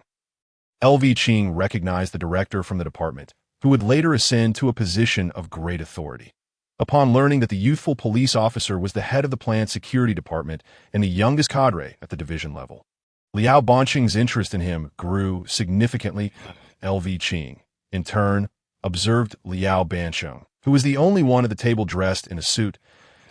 Just over 40 years of age, Liao Banqing wore a sharply tailored gray suit with a tie, presenting himself as an elite individual. While he engaged in light-hearted banter with the secretary and others, Qing discerned a fleeting hint of disappointment in his demeanor. Liao Banqing's position at the steel mill was indeed somewhat precarious. Since the commencement of public-private partnerships and the establishment of a complete workforce, he had effectively been sidelined. With the national demand for steel soaring, the production and sales of the mill were strictly regulated by the state, managed solely by public personnel, rendering Liao Banqing a mere shadow at the steel mill, devoid of any real authority. Although the mill had retained an office for him, Liao Banqing, being astute, refrained from frequent visits to avoid any awkwardness. Witnessing his lack of influence in his own enterprise was an unspoken source of melancholy. One could surmise that a man of Liao Banqing's caliber would not place all his eggs in one basket. He had long since prepared an escape route in Hong Kong. Yet, the gambler's instinct kept him tethered to the city, while the desire to remain close to his homeland was one reason. He also understood that if he relocated to Hong Kong, all his investments in the city would become irrelevant. Thus, he chose to remain in the city, hoping for a day when his investments might prove useful. Liao Banqing and Li Huaida were old acquaintances, and he was somewhat aware of Li Huaida's background. Driven by the mercantile instinct for profit, he subtly probed Li Huaid about LV Qing's circumstances. To which Li Huaid, being perceptive, readily complied, effectively divulging all he knew about LV Qing. Each sought to fulfill their own needs. Upon discovering that this 25-year-old cadre held an impressive military background, Liao Banqing felt a desire to cultivate a friendship with him, especially considering the promising future he envisioned for him. The New Year's banquet concluded successfully, and Liao Banqing remarked to the secretary and plant manager, "It has been quite a while since I visited the mill. I never imagined that the steel mill would thrive so well under the people's stewardship. It truly is a far cry from the early days of public-private partnerships. Today is a rare opportunity. I wish to thoroughly explore the facility." The secretary and others welcomed Liao Banqing's request, even eager for him to witness how far the mill had advanced under their management. Suddenly, Secretary Zhao recalled something and addressed LV Qing. "Director LV, if you're not occupied, would you accompany Director Liao on a tour of the mill?" Liao Banqing felt a surge of joy but feigned humility, saying, "I wouldn't want to trouble Director LV. I'm merely looking to take a casual stroll." Secretary Zhao exchanged a knowing glance with LV Qing, who understood the implication and replied, "As luck would have it, I have no pressing tasks this afternoon. I will accompany Director Liao for a tour." Chapter 93. No one is simple with the secretary's endorsement. LV Qing led Liao Banqing through the factory grounds. Liao Banqing insisted that his driver remain behind. Opting to explore the newly constructed areas with LV Qing alone, LV Qing understood Secretary Zhao's intent. Certain workshops were producing sensitive materials, and despite Liao Banqing's status as a director, he was not privy to those areas. Liao Banqing's interest lay elsewhere, and they both tacitly acknowledged this unspoken agreement. Liao Banqing addressed LV Qing, "Director LV, I am quite familiar with the old factory area. Could you take me to see the new construction?" LV Qing readily agreed, guiding Liao Banqing towards the expansive construction site. It became apparent to LV Qing that Liao Banqing's true purpose was not merely to tour the site, yet he chose not to disclose this. Instead, describing the various facilities under construction. The new factory area was vast, and even a 2-hour walk would barely suffice to cover it all. After walking for a while, Liao Banqing suddenly said, "Director LV, let us slow down a bit and chat. I don't often exercise and fear I might struggle to keep pace with you." LV Qing adjusted his speed, walking alongside Liao Banqing, and inquired, "What topics does Director Liao wish to discuss?" Liao Banqing replied, "Anything will do. I noticed that whether standing or sitting, you possess a certain military bearing. Did you come from the army?" LV Qing, not wishing to conceal the truth, smiled and said, "I returned from the army in '56 and transitioned into law enforcement." Liao Banqing paused momentarily before commenting, "The war against the Japanese truly restored national pride. That was the real battle for our nation. It is regrettable, however, that so many promising young men were lost." LV Qing remarked, "Had we not fought that battle, our generation, and even those that followed, would have faced a bleak existence. The imperialists have never ceased their ambitions against us." Liao Banqing sighed, "I have lived through several eras. During my youth, the leaders of the city seemed to change like the seasons, all of them spineless, bowing to foreign powers. The people of the Dragon Kingdom seemed diminished in the presence of foreigners." After a brief pause, Liao Banqing continued, "In my youth, I aspired to contribute to my country by developing the steel mill inherited from my ancestors. Who could have anticipated that back then, the entire Dragon Kingdom produced only a few tens of thousands of tons of steel in a year?" Liao Banqing appeared lost in nostalgia as he recounted, by the 1930s, the mill employed nearly 1,000 workers. However, that prosperity was short-lived as the Japanese invaded and the mill was seized. Those were indeed the darkest years. The Japanese expanded the facility to increase output, and the workforce grew to around 2,000. It was only after defeating the Japanese that I was able to reclaim the mill, albeit at a significant cost. Yet, who could have foreseen that under the rule of the White faction, all I could do was keep the mill afloat, knowing that nearly 2,000 families depended on it for survival? LV Qing listened silently, allowing Liao Banqing to continue his reflections. Liao Banqing then added, "Of course, I possess other enterprises beyond steel mill. I do not expect it to be highly profitable, but I remain committed to my youthful ideals. I never imagined that even a single nail would have to be sourced from abroad. Liao Bansheng went on. After defeating the Japanese, I thought I could finally manage the mill well and expand its influence. Little did I know that the arrival of the White faction merely meant a transition from overt to covert plunder. The mill has existed in a state of limbo. At times, I've had to divert funds from other ventures just to keep it running. It was only after the liberation of this city that the mill began to develop genuinely. However, it was after the public-private partnership that the mill's progress became truly remarkable. Looking at these construction sites now, I can envision the future scale of the mill, something I could hardly have dreamed of. Yet, no matter how much the mill develops, I find myself unable to contribute a single ounce of effort, which is a thought that evokes a sense of melancholy.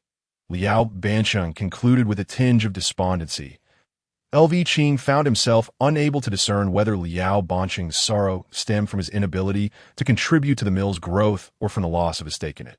After a moment of contemplation, LV Qing remarked, "It seems that Director Liao still wishes to play a role in the country's development."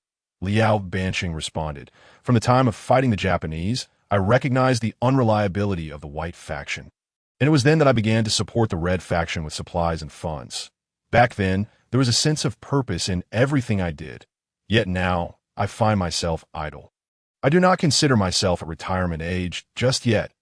LV Qing detected the underlying sentiment in Liao Bansheng's words, but he felt it inappropriate to engage further, merely querying, "What are Director Liao's plans moving forward?" The moment he uttered this question, LV Qing immediately regretted it.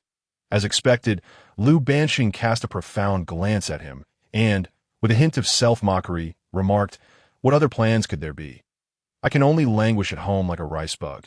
Do you have any good suggestions, Director L?" L. Qing's mind stirred. Perhaps there would indeed come a time when he could utilize Liu Bansheng as talents. Yet he replied, "I am merely a martial man. What good advice could I possibly offer?" Liu Bansheng discerned the insincerity in his words and understood that since they were meeting for the first time, honesty was not expected. He decided to change the subject and said, "Seeing that Director L is so young yet holds such a high position, you must have accomplished a great deal in the military." L. Qing had nothing to conceal and responded, "It's been all right. Starting from battling the little devils, I've fought for 7 or 8 years now." Upon hearing this, Liu Bansheng realized that this director was no ordinary person. In his perception, such youth accompanying a position of leadership indicated either significant achievements or strong backing. Or perhaps both. If it were merely the former, it would not be remarkable. But if it were the latter, it would be prudent to cultivate a good relationship. Liu Bansheng, a man of considerable ambition, resolved to speak up, saying, "I imagine Director L must have made significant contributions on the battlefield.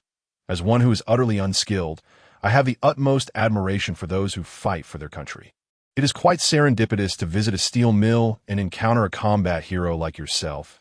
Hey, as the saying goes, every meeting is a fateful encounter. I thank you for indulging my idle chatter today. I feel a remarkable affinity with you, Director Eld.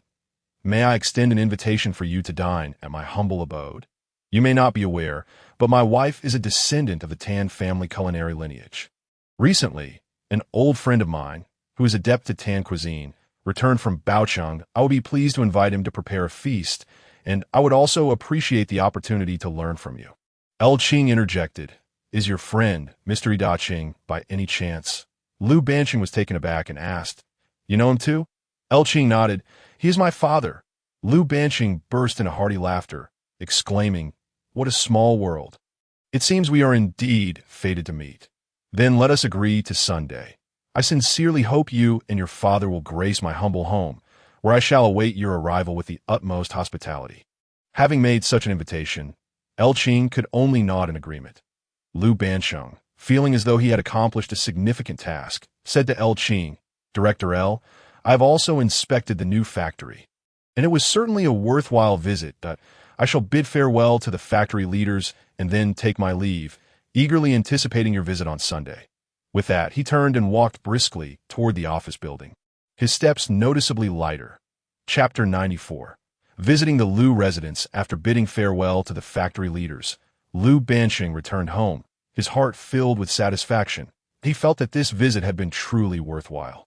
The young director he had encountered was the son of an old friend, and he sensed that Qing had unspoken thoughts that might prove significant for him.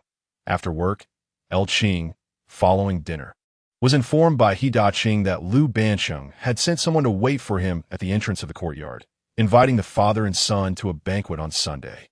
Qing mused on how swiftly Lu Bansheng acted. Qing was curious about how Lu Bansheng and Qing knew each other, but Qing explained that they had met during a gathering at the factory. Qing did not press further, merely stating that an invitation from the old employer must be honored. The next day, Qing took some time during work to visit the seed shop, purchasing various vegetable and fruit seeds. With the weather growing quite cold, he was grateful that Qing and Yuzhu had stored a considerable amount of cabbages, radishes, potatoes, and scallions in the cellar. Otherwise, Qing would have had to subsist on pickled vegetables. With just a month until the Spring Festival, this would be Qing's first time celebrating the holiday domestically, having fully integrated into this era and family. Thus, preparations could now begin. The courtyard had been remarkably tranquil during this period. Perhaps due to the cold weather, the deaf old lady and Li Salon had become reclusive, turning almost invisible within the vast compound. Lu Hai seemed to have absorbed some of Qing's words, as the sounds of paternal affection had diminished considerably. Su Damao, having transitioned to a permanent position after the new year, proudly flaunted his accomplishments before Yuzhu, claiming to be a cultural worker, far more noble than a mere cook like Yuzhu. This led to Yuzhu retorting 3 times that Su Damao's salary was not higher than his own, causing Su Damao to nearly lose his composure and leave in a huff. In the central courtyard, the Jia family, now without Yi Zhonghai as a backer, found themselves exhausted from daily chores, with no energy left for entertainment. The laundry woman, Qin Huairu, had also ceased her previous endeavors of maintaining a facade. After a few days of silence, Yin Buguwei could no longer contain himself and returned to his role as the guardian of the door. Unable to withstand the feeling of loss if he did not manage to gather something each day, even if it were merely a scallion, as the Spring Festival approached, preparations for couplets and snacks had begun. The residents of the courtyard had grown accustomed to life without Yi Zhonghai, and the notion of 3 elders convening a meeting seemed to belong to a distant past. Each individual was diligently striving to improve their own circumstances. Yuzhu had been exceptionally busy, often skipping dinner at home, as the factory had brought in foreign experts, and, as the head chef, he was tasked with preparing their meals. Consequently, he was specifically organized to observe and learn from experienced chefs for 2 days. Time passed swiftly, and on Sunday morning, Wang Feng and Yu Shui remained at home, while Qing accompanied Qing and Yuzhu to Lu Bansheng's villa. Taking Yuzhu along was Qing's decision. After returning from Baocheng, he had visited Lu Bansheng and promised to prepare a banquet of Tan cuisine. Bringing Yuzhu along was intended to pass on his culinary skills, an opportunity that did not come by often. The previous night, Qing had already visited the Lu residence to soak some ingredients, while the broth would have to be hastily prepared on the day of cooking. Upon arriving at the villa, the trio was announced to Lu Bansheng, who opened the grand door to welcome them inside. Lu Bansheng invited them to sit, and Qing introduced Yuzhu, clarifying that he also worked in the cafeteria of the steel mill. After placing the gifts they had brought, Lu Bansheng politely thanked them and offered them a seat. Once tea was served, he turned to Qing and said, "Old He, since you are here as a guest today, let the other chefs handle the cooking." Qing replied, "Old employer, I promised you, and today I shall take charge of this banquet. It has been 5 or 6 years since I last prepared Tan cuisine for you, and I must ensure you enjoy it today." That he was confident that the necessary ingredients had already been prepared by the Lu family. Seeing that he could not dissuade Qing, Lu Bansheng relented. Qing then took Yuzhu to the kitchen to prepare the ingredients and quickly make the broth. Su Damao's mother was still working as a maid in the Lu household and was not surprised to see the He family. Just as Qing and Lu Bansheng were exchanging pleasantries, a beautiful woman and a girl of about 17 or 18 descended the stairs. Lu Bansheng introduced them to Qing as his wife. Lu Tan and their youngest daughter, Lu Xiao. At this moment, Lu Xiaoyi was in the prime of her youth, embodying the essence of a refined young lady. After Lu Tan and Lu Xiaoyi exchanged polite greetings with Qing, they excused themselves and departed. Lu Bansheng raised his cup of tea in salute to El Qing, taking a sip himself before saying, "Director L, I feel that during our last conversation, there were still unspoken words. Might you be willing to share them today?" El Qing glanced at the remaining servants in the Lu household's living room and smiled without responding. Lu Bansheng suddenly realized, exclaiming, "Director L, I happen to have some Cuban cigars that a friend gifted me in my study. Would you care to try them?" El Qing replied, "Of course." Lu Bansheng then invited El Qing to the study. Once the servants had replenished the tea and closed the door, Lu Bansheng pulled out the cigars, ready to cut one. But El Qing stopped him, stating that he was not accustomed to such items. Instead, he produced a pack of special cigars he had borrowed from his father-in-law and offered one to Lu Bansheng, taking one for himself as well. Lu Bansheng quickly lit El Qing's cigar, then his own, inhaling deeply before commenting, "This is quite a rarity." El Qing merely smiled. Lu Bansheng, being well-versed, recognized the quality of the cigars, which confirmed his suspicions that he then said, "Director L, considering our connection through Old He, we are no longer strangers that I simply wish to seek your counsel on what individuals like us can accomplish, that I truly do not wish to continue living in idleness." El Qing countered, "What ideas do you have, Mr. Lu?" Lu Bansheng shook his head, stating, "It is precisely because I have none that I seek your guidance." El Qing inquired, "What kind of life do you envision?" "Mr. Lu," Lu Bansheng replied, "I wish to engage in what I'm skilled at, but currently, I find myself unable to do anything." El Qing naturally understood his meaning and further asked, "Are you aware of the He and Long families?" Lu Bansheng was taken aback. "Are you referring to those in Port City?" El Qing affirmed, "Only there can you truly apply your skills. Mr. Lu, my eldest brother, who is also Xiao Ye's brother, is already over there. He mentioned that the situation is quite unsettled, not to mention the numerous enterprises I have here in the capital." Lu Bansheng responded, "But that place represents true capitalism, allowing trade with all nations across the globe. As for your enterprises in the capital, beyond receiving dividends annually from those that have already been publicly and privately merged, what else can you do?" Hearing this, Lu Bansheng fell into deep contemplation. Chapter 95. A long conversation at the Lu residence. Lu Bansheng remained silent, and El Qing also refrained from speaking, enveloping the study in a sudden tranquility that it was not until the cigar nestled between Lu Bansheng's fingers burned him that he snapped back to reality. Extinguishing the remnants of the cigar, Lu Bansheng finally spoke.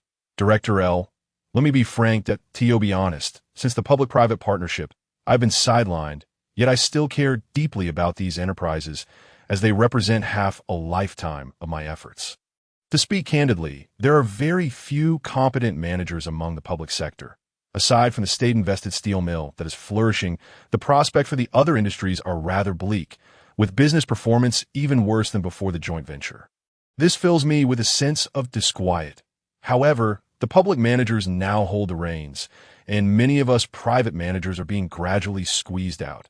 Furthermore, some public managers are behaving recklessly. Those establishments that pertain to the livelihood of the populace should be scattered across streets and alleys. Yet they opt for consolidation, resulting in larger, more aesthetically pleasing stores, while the common folk must traverse 3 miles just to purchase a pound of salt. I truly do not care about the meager dividends.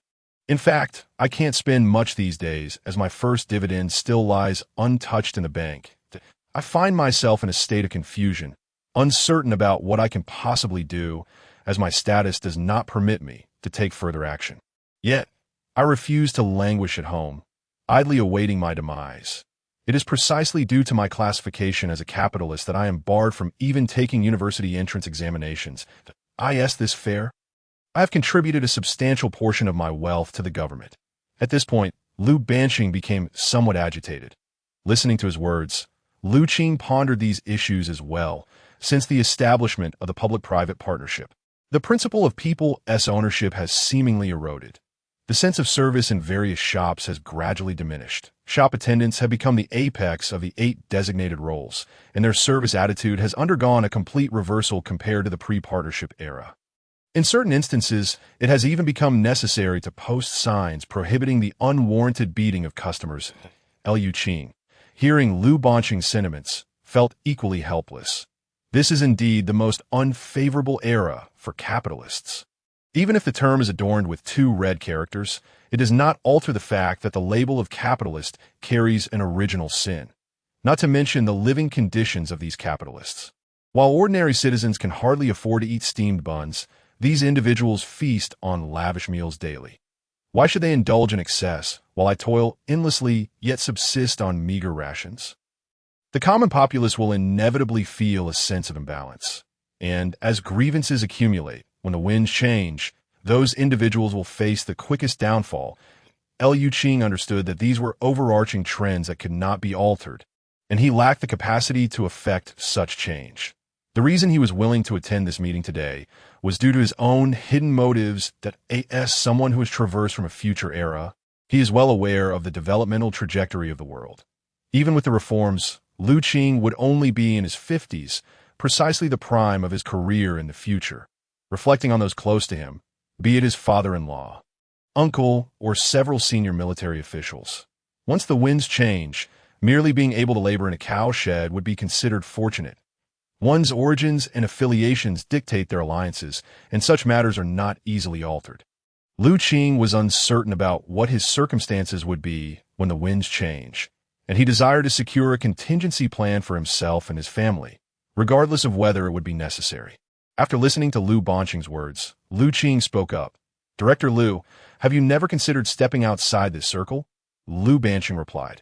"How could one step outside? Go directly to the port city? What shall become of my assets in the 49 city?" Liu Qing responded. "Your assets in the 49 city certainly should not be discarded outright, but they can serve as a bargaining chip."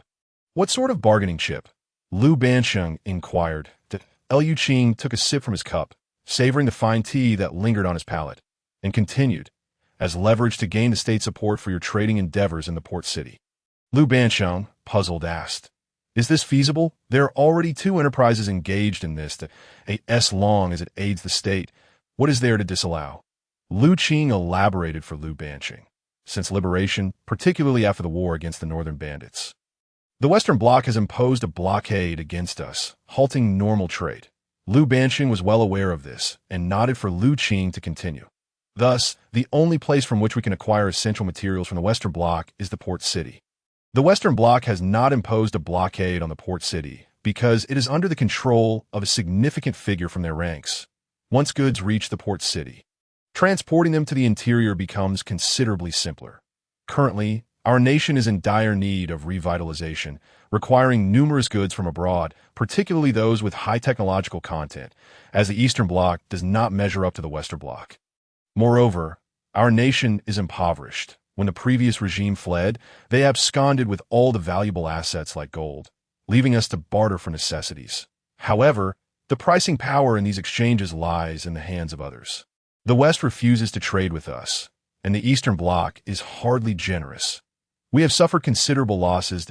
Liu Qing articulated his thoughts, drawing from publicly available information from the future, after listening to Liu Qing's extensive discourse. Liu Banqing was on the verge of asking, "What is the plan?" He then said, "So, what can I do?" Liu Qing replied, "If we can establish a channel for essential goods in the port city and sell items from the interior at reasonable prices, it would be greatly beneficial for the state. That if we could also exchange for advanced machinery and instruments urgently needed by the state, that would be even better. I believe Director Liu has a decent network over there. Correct?" If Liu Banqing was unable to comprehend this, he would truly be a fool, he exclaimed with excitement. "Director Liu, how should we proceed?" Liu Qing replied, "The specifics of how to execute this need careful consideration. This matter is not urgent, and you must not disclose it, lest it backfire. There are many seeking opportunities in the 49 city. If others seize the initiative, there will be nothing left for us." Though Liu Banqing was nicknamed Half City, it merely indicated that his business spanned half of the 49 city. There were many whose wealth was comparable to or exceeded his. All of these individuals were seeking a way out, but were reluctant to part with their assets in the 49 city. Liu Qing further advised Liu Banqing, "From this moment on, it will be best for you to avoid gatherings with those capitalists. Having too many servants at home is not ideal. That it is preferable to maintain a low profile. You understand the reasons." After hearing this, Liu Banqing broke out in a cold sweat. Indeed, what were they, this group of capitalists, plotting during their frequent gatherings? He repeatedly expressed his gratitude and resolved to reduce the number of servants at home, keeping only a few trusted individuals. Externally, he would declare that the family was in decline and could no longer afford such a burden of tea that moment. A servant knocked on the door, and Lu Banqing inquired about the matter. The servant replied, "Lunch is nearly ready. Madam and Miss have returned. Madam is asking when dinner will be served." Lu Banqing responded, "We'll be down shortly." He then turned to Lu Qing and remarked, "I didn't realize how swiftly time has passed. Let us dine first and continue our discussion afterward." Lu Qing nodded in agreement and accompanied Lu Banqing downstairs. Chapter 96. Discussion of Cooperation 1. Lu Qing followed Lu Banqing into the dining hall, where an array of dishes was already laid out, a veritable feast. Observing the lavish spread, Lu Qing couldn't help but reflect on the excesses of corruption. If such indulgence continued, who would emerge unscathed when the winds change? At that moment, Lu Banqing invited Lu Qing to take a seat. "I asked this meal prepared in my honor," Lu Qing asked, to which Lu Banqing replied, "Ah, no matter." When the final dish was served, Lu Banqing had the esteemed He Daqing and He Yuzhu personally invited to join the table in the kitchen. He Yuzhu was quite satisfied. This was his first opportunity to apply the recipes he had only previously read about in the Tan family cookbook, and he learned a great deal. He Daqing was equally pleased, having not cooked Tan family cuisine in many years. He taught his son the craft while also indulging his own culinary passion. Such occasions were rare, like tea that moment. Madame Lu entered the kitchen, inviting the two He's to join the table. He Daqing politely declined. "Madam, this is not appropriate." Madame Lu insisted. "Master He, today is a special occasion. We have invited you for dinner, and even had you cooked for us, tea would be most ungracious to decline again. If you do, we Lu family would have no face to meet the world." Upon hearing this, He Daqing ceased to protest and, along with He Yuzhu, accompanied Madame Lu to the dining hall. As everyone took their seats, Lu Banqing filled the glasses of the He family members with wine, expressing his gratitude for their attendance, while Madame Lu occasionally introduced Lu Qing to the various dishes, creating a harmonious atmosphere. Lu Xiao, seated beside Tan Shi, frequently stole glances at Lu Qing while feigning nonchalance about her meal. Unaware that all of this was noted by Lu Banqing, Lu Qing thoroughly enjoyed the feast. The Tan family cuisine was indeed exceptional. Previously unconsidered, he now wished to inquire of He Daqing about the ingredients used, hoping to replicate a few dishes at home. Although he possessed culinary skills, they did not encompass such private recipes. The meal concluded with all parties in high spirits. After dining, He Daqing and He Yuzhu took their leave, but not before Madame Lu insisted they take some ingredient from the Tan family kitchen with them. Lu Qing remained as Lu Banqing drew him back to continue their earlier conversation.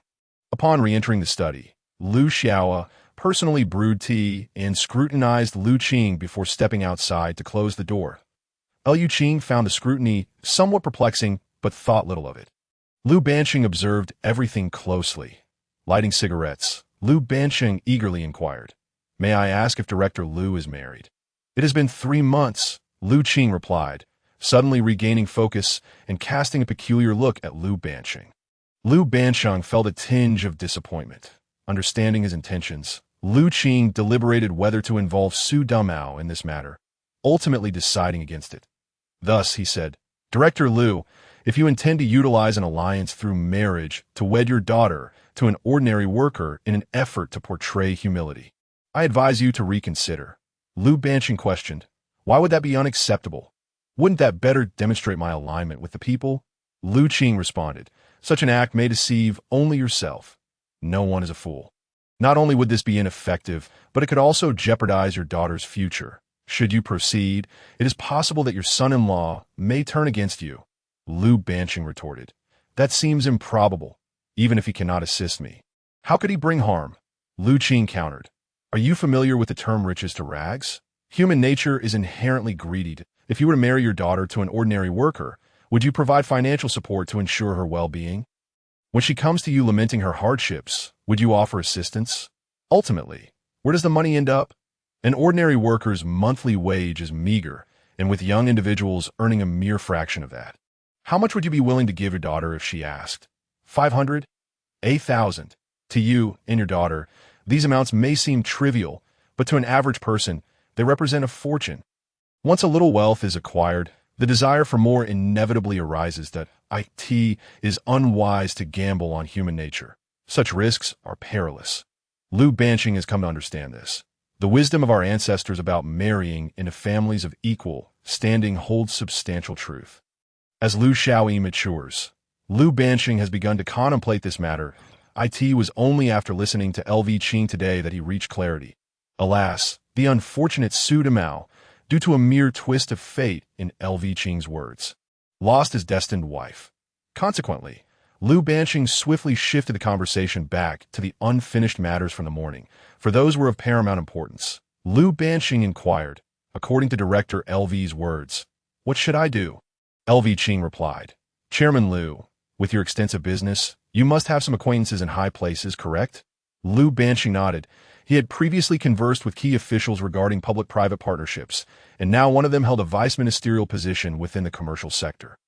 LV Qing continued, "You should dispose of any assets that can be liquidated, ideally converting them into gold bars. Convert any cash you can, as foreigners do not recognize our currency. Gold bars are also easier to transport. This process can be gradual. We have time. Avoid touching conspicuous real estate. When the time comes, report to the authorities that you wish to contribute to the nation by opening a company in the port city, leveraging connections there to export goods from our homeland in exchange for necessary imports. Furthermore, pledge to donate future dividends to the country, for these funds are of no use to you and cannot be taken abroad. Keeping them merely turns them into worthless paper. Better to put them to good use and gain favor with those in power, if they indeed permit you to venture to the port city. You will have the space to showcase your talents.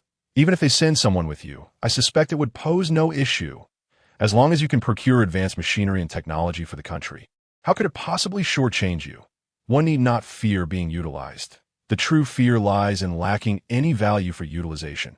After hearing LV Qing's words, Liu Banqing experienced a revelation. Yet he pondered a troubling question: what ulterior motives could Director LV have in being so forthright on their first meeting? "Director LV, you revealing such intentions today does not bode well for you," Liu Banqing remarked. He sensed that adhering to LV Qing's advice might indeed yield fruitful outcomes. However, the next statement from LV Qing left Liu Banqing astounded. "Once you successfully establish yourself in the port city, I will seek you out. That will mark the true beginning of our collaboration." Liu Banqing struggled to fathom why an ambitious official like LV Qing would venture to the port city. Sensing his confusion, LV Qing explained, "I will merely make a discreet visit. I shall return, and treasonous acts will be committed." Hearing this, Liu Banqing felt somewhat reassured that LV Qing, aware that he had painted an enticing picture for Liu Banqing, now felt the need to instill a sense of caution.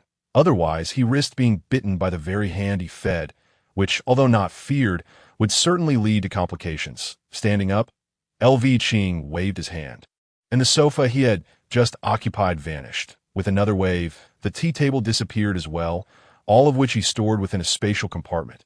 Liu Banqing gaped in astonishment, wanting to shout, "Wife, come quickly and witness the divine."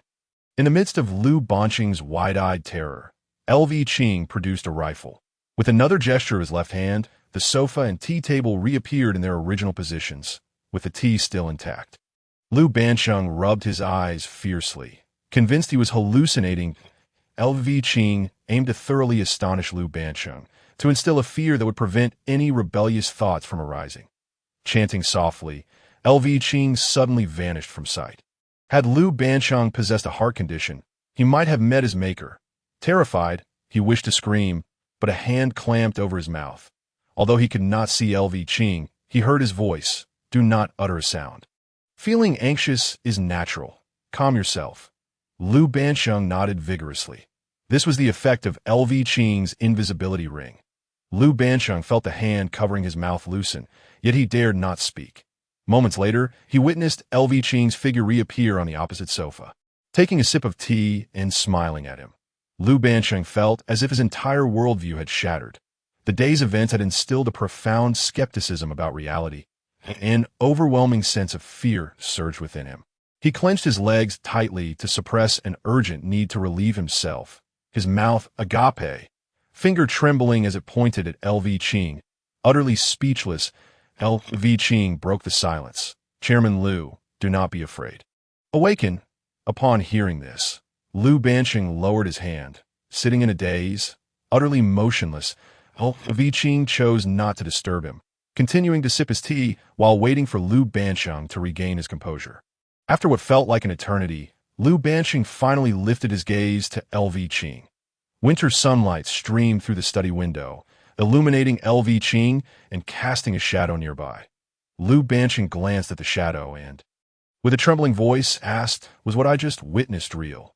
LV Qing nodded affirmatively. Liu Banqing murmured, "So, there truly are celestial beings in this world." LV Qing chuckled. "As for the existence of celestial beings, I cannot say. However, I can tell you that I am a practitioner of cultivation. On this entire planet, only my master and I exist in this realm. What I just demonstrated is known as the art of spatial manipulation and invisibility." Liu Banqing inwardly scoffed, deeming him a fraud. "Oh, you think I have never re-journeyed to the West? This is nothing but the tricks of a celestial being." His gaze toward LV Qing suddenly ignited with fervor. He pointed to himself, asking, "Can I learn this?" LV Qing shook his head dismissively. "You lack the spiritual roots. It cannot be learned."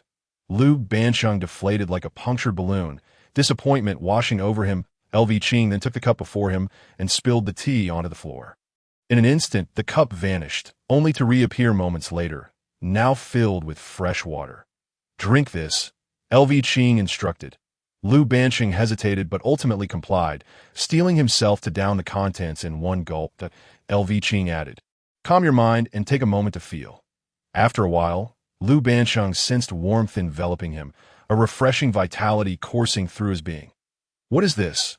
Liu Banqing inquired softly. "Spiritual spring water. It will help regulate your body." LV Qing replied. He continued, "I do not wish for anyone else to know about what you have witnessed today. Otherwise, you understand the consequences." Having already broken into a sweat from fear, Liu Banqing readily nodded in agreement with LV Qing's words. "Chairman Liu, we remain partners. We must proceed with our earlier discussions," LV Qing asserted. Liu Banqing, now entirely compliant, would agree to anything LV Qing proposed. Recognizing this shift, LV Qing understood that little more could be discussed that day. Rising, LV Qing addressed Liu Banqing. "Chairman Liu, you should rest for now. I shall take my leave and return in due time." Liu Banqing mustered the strength to see LV Qing to the door. At the threshold, LV Qing emphasized once more, "Chairman Liu, it is best to forget certain matters." As he watched LV Qing ride away on his bicycle, Liu Banqing, feeling somewhat disoriented, returned to the living room and collapsed onto a chair. Staring blankly into space, Liu Tanshi noticed Liu Banqing's unusual demeanor and approached with concern, asking, "My lord, do you feel unwell? Should I call a doctor?" Liu Banqing looked up, replying, "I am fine. I feel better than ever." After a moment of silence, he suddenly posed a question. "My lady, do you believe in celestial beings?" Liu Tanshi chuckled. "My lord, what has gotten into you today? Even if celestial beings exist, who has ever seen one?" Liu Banqing smiled and nodded, but internally mused, "I witnessed one today, right before my eyes, yet I dare not speak of it." He then informed Liu Tanshi, "I am going to the study to handle some matters. Please do not disturb me unless it is of utmost importance." With that, he ascended the stairs to the study. Alone in the study, Liu Banqing sat quietly, reflecting on the extraordinary events of the day. It was an exhilarating experience, surpassing any tumult he had encountered throughout his life. Yet he struggled to discern LV Qing's intentions, knowing he must comply with his directives, lest he too vanish like the sofa.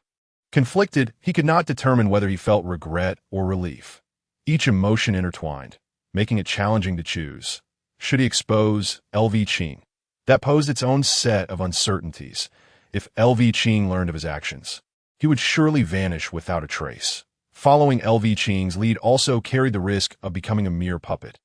Another possibility lingered. Perhaps, as LV Qing suggested, he required assistance, which could indeed elevate Liu Banqing's status. After much internal turmoil, it suddenly dawned on him that his only viable path forward lay in clinging to LV Qing's coattails. Whatever LV Qing instructed, he would comply. He recalled LV Qing's earlier remark. One need not fear being utilized. The true concern is lacking any value for utilization. Remaining in the study, Lu Banqing's mind continued to spiral with thoughts. He resolved to seek out some Taoist texts when time permitted, until Lu Xiaoyi called him for dinner. Lu Banqing remained upstairs. In the evening, Lu Banqing had an exceptionally hearty appetite. He usually only consumed a small bowl for dinner. Yet today he devoured 3 bowls of rice, much to the astonishment of both Lu Tanshi and Lu Xiaoyi. And even Lu Banqing himself found it hard to believe. As night fell, and it was time for bed, Lu Tanshi, clad in her nightgown, climbed into bed, prompting Lu Banqing to feel a stirring in his long-dormant desires. After an intimate encounter, Lu Tanshi coyly remarked, "My dear, you were truly impressive today." It was then that Lu Banqing realized that the water Lu Qing had given him was no ordinary beverage. For the sake of this miraculous elixir, it would indeed be worth his while to cling to Lu Qing's support. Resolute, Lu Banqing relaxed and soon fell asleep beside his wife. Meanwhile, Lu Qing returned home to indulge in a meal and rest. Perhaps checking on the growth of grains, vegetables, and animals in his cultivation space, that he paid little heed to the emotional journey of Lu Banqing. The wild rabbits in the space had multiplied excessively, necessitating a culling, while the wild chickens had begun laying eggs, which he decided to keep for breeding. Before the new year, he could send out a batch of seeds, hoping that newspapers would refrain from publishing stories of yields reaching 50,000 jin per mu in the future. Chapter 98. The 8th day of the 12th lunar month on Monday, after work, Yin Bugue stood as usual at the gate of the courtyard. Upon seeing Lu Qing return with He Yuzhu, he seized He Yuzhu's arm. Lu Qing paused, curious about what mischief was afoot. He Yuzhu inquired, "Teacher Yin, what do you mean by holding me back when you see my hands are empty?" Yin Bugue glanced at Lu Qing, noting his indifference, then said to He Yuzhu, "Tomorrow is the 8th day of the 12th lunar month, isn't it? Our courtyard prepares labakanji every year, and this year I must trouble you to help once again." He Yuzhu exclaimed, "But Zhonghai has already gone in, and there is no one to manage affairs in the courtyard. Why continue this tradition?" "I refuse." Yin Bugue was taken aback by He Yuzhu's outright refusal. Feeling somewhat embarrassed, he coaxed, "You're making labakanji at home too. Several families in the courtyard are looking forward to enjoying this sweet treat, and only your family has the large pot. Could you not bear to lend a hand?" Lu Qing recalled that 2 families in the front and middle courtyards were struggling, a family supporting an elderly laborer and a small household of 5 or 6. Thus, he interjected, "Yuzhu, please make an effort. We can contribute ingredients and sugar from our home, while Teacher Yin can gather the remaining materials from everyone." Reluctantly, He Yuzhu acquiesced upon hearing his elder brother's request. Yin Bugue, delighted at the prospect of gathering ingredients, was about to rejoice when He Yuzhu turned back after taking 2 steps and said, "Teacher Yin, have everyone prepare their contributions. I'll set up the large pot and bring it over tomorrow." Hearing this, Yin Bugue's expression fell. He could now see that the anticipated benefits were slipping away. He resolved that his family would forego lunch and dinner, eagerly waiting for the evening's labakanji. On Tuesday, the 8th day of the 12th lunar month, upon arriving home after work, He Yuzhu constructed a makeshift stove in the middle courtyard with bricks, moving the large pot from home to prepare the kanji. Each household contributed either rice or red beans. Sudamao proudly brought some red dates and about 3 tails of lotus seeds. He Yuzhu T. Sudamao, you're rather stingy today. Lotus seeds aren't easy to come by. Sudamao replied with pride, "What I bring is certainly of good quality. We must maintain our dignity." In the back courtyard, the deaf old lady and Li Tzulan also arrived with their share of ingredients. After placing their items down, they entered Li Tzulan's house to wait. Xiao Jiang also prudently brought her family's contribution, which He Yuzhu found somewhat surprising. Upon inspection, he saw that nothing was spoiled and accepted it with satisfaction. At that moment, Wang Fong appeared carrying the items Lu Qing had instructed her to bring: white sugar, red dates, red beans, millet, lotus seeds, dried longan, and several other items, nearly filling a basin, far more than a single family could consume. Finally, the last to contribute was Yin Bugue, whose total came to less than a pound. He Yuzhu was about to scold him when He Da Qing intervened. Xiao Jiang, seeing that Yin Bugue expected to feed 6 people with so little, was ready to unleash her wrath, but was pulled back by Xiao, who whispered in her ear, "The He family hasn't tea complained. Don't stir up trouble," with all the ingredients gathered and the water in the pot boiling. He began to cook the laba congee. The weather was frigid, causing the adults to return home to await the congee, while the children clustered around the large pot in the middle courtyard. Inhaling the sweet aroma, Sudamao busily stoked the fire as the pot gurgled. While Hidaching occasionally offered He guidance, He glanced at his watch. The time was nearly right, and just as he was about to check the kanji's readiness, Sudamao shouted, "Silly Zhu, when did you buy a watch?" His face wore an expression of disbelief. That He, no longer offended by being called Silly Zhu, retorted, "Silly Damao, I've been wearing this for months now." "See, it was snatched from American. Go ahead and envy me." Sudamao felt a twinge of defeat. Realizing he had once again been outdone by Silly Zhu, Hidaching playfully smacked He on the back of the head. Scolding, "What are you babbling about? The laba congee is ready." Sudamao reduced the fire, and He called for everyone to ladle out the congee. His loud voice echoed through the courtyard as every family came to serve themselves. He filled a basin enough for his family, then tossed the ladle away, saying, "You all serve yourselves. I'll clean the pot later." Sudamao, close enough, seized the ladle and cheerfully declared, "I'll distribute it." Ensuring fairness and justice, he first served Li Sulan, then filled his own bowl, only to be pulled back home by Su Fugue. The ladle fell into Yin Bugue's hands, and everyone in the courtyard received their share.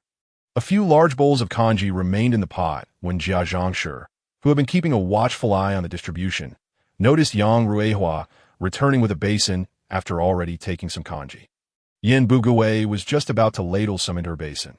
Xiao Jiang, unable to tolerate this, rushed over, snatched the ladle, and shouted, "You old miser Yin, you've contributed less than my family, yet you dare to take twice? How brazen can you be?" Yin Bugue was taken aback by the sudden confrontation, anger bubbling up as he realized the remaining congee could have sufficed for his family for another meal, only to be thwarted by Xiao Jiang's audacity. The commotion drew the attention of the others in the courtyard, who emerged to witness the spectacle. Yin Bugue and Xiao Jiang stood their ground. With Xiao Jiang unleashing her claws upon Yin Bugue's face, a shriek pierced the air as Yin Bugue was caught off guard. Yin Jieqing and Yang Ruihua rushed forward, with Xiao Dongxiu also charging into the fray. Upon hearing the ruckus from home, Lu Qing approached, and by then, the two families were already at odds. He forcefully intervened, separating the two factions, who now dared not continue their physical altercation and resorted to verbal sparring instead. The outcome of this exchange was a resounding defeat for the Yin family in front of Xiao Jiang, and physically, the Yin family also found themselves at a disadvantage, as Xiao Dongxiu, having worked as a fitter for many years, still possessed considerable strength. The Yin father and son were left reeling. Yang Ruihua was no match for Xiao Jiang, and thus the Yin family suffered a complete rout after discerning the cause of the uproar. Lu Qing, in disbelief, divided the remaining congee equally among the two families in the courtyard facing hardships. Once he had distributed the congee, he instructed He, who had followed him, to clean up the items and return home, ignoring the squabbling families. Although Xiao Jiang did not receive any congee, she left triumphantly with Xiao Dongxiu, spitting at Yin Bugue as she departed, thinking, with this bunch of useless Yin family members, how dare they contend with me? My motto is, if I can't have it, neither shall you. Yin Bugue pondered for a long while, realizing he had gained little from this encounter, instead having suffered a defeat. Not only had he lost face today, but he had also lost the advantage within. With a fuming expression, he returned home alongside his wife and son, bearing the weight of Xiao Jiang's victory. With the laba congee distributed, the excitement faded. And as everyone returned home, they discussed how the true nature of the Yin family had been revealed, making it evident that any future attempts by Yin Bugue to capitalize on opportunities at the courtyard gate would be significantly more challenging. Upon returning home, Lu Qing recounted the events to Wang Fong and the others, who all expressed astonishment at how a mere pot of laba congee could spark such chaos. Chapter 99. The New Year. Uncle returns 2 days had passed since the commotion of laba. Lu Qing rose quietly at 2 in the morning and made another trip to the Haizi. The routine remained unchanged, but he had added a sheet of paper detailing the introduction of seeds. As dawn approached, the person in charge, upon seeing the pile of burlap sacks and papers, promptly issued orders to arrange for part of the shipment to be sent to Qiong Island for trial planting, ensuring that the information remained strictly confidential. After completing this task, Lu Qing felt considerably lighter, having resolved the concern that had been weighing on him, hoping it would prove beneficial in the future. The atmosphere of the upcoming spring festival was palpable in the streets.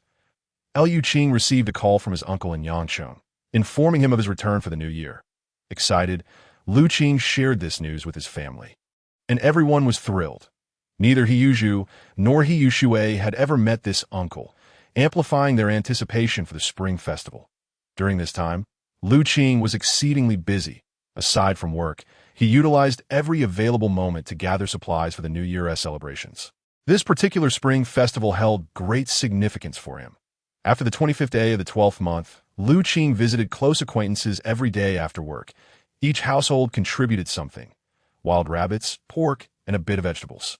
Though the quantities were small, the vegetables received unanimous praise. When Lu Qing knocked on Li Huaide's door, he was warmly welcomed inside. Li Huaide had never expected Lu Qing to visit him. Upon seeing the fresh vegetables and tomatoes in Lu Qing's hands, his eyes nearly bulged out of their sockets. How could he possibly obtain tomatoes in the midst of winter? Please have Qing take a seat, as Li Huaide's wife graciously served tea. Li Huaide addressed Qing, saying, "Brother, where did you acquire these vegetables and tomatoes? Is it possible to procure more?"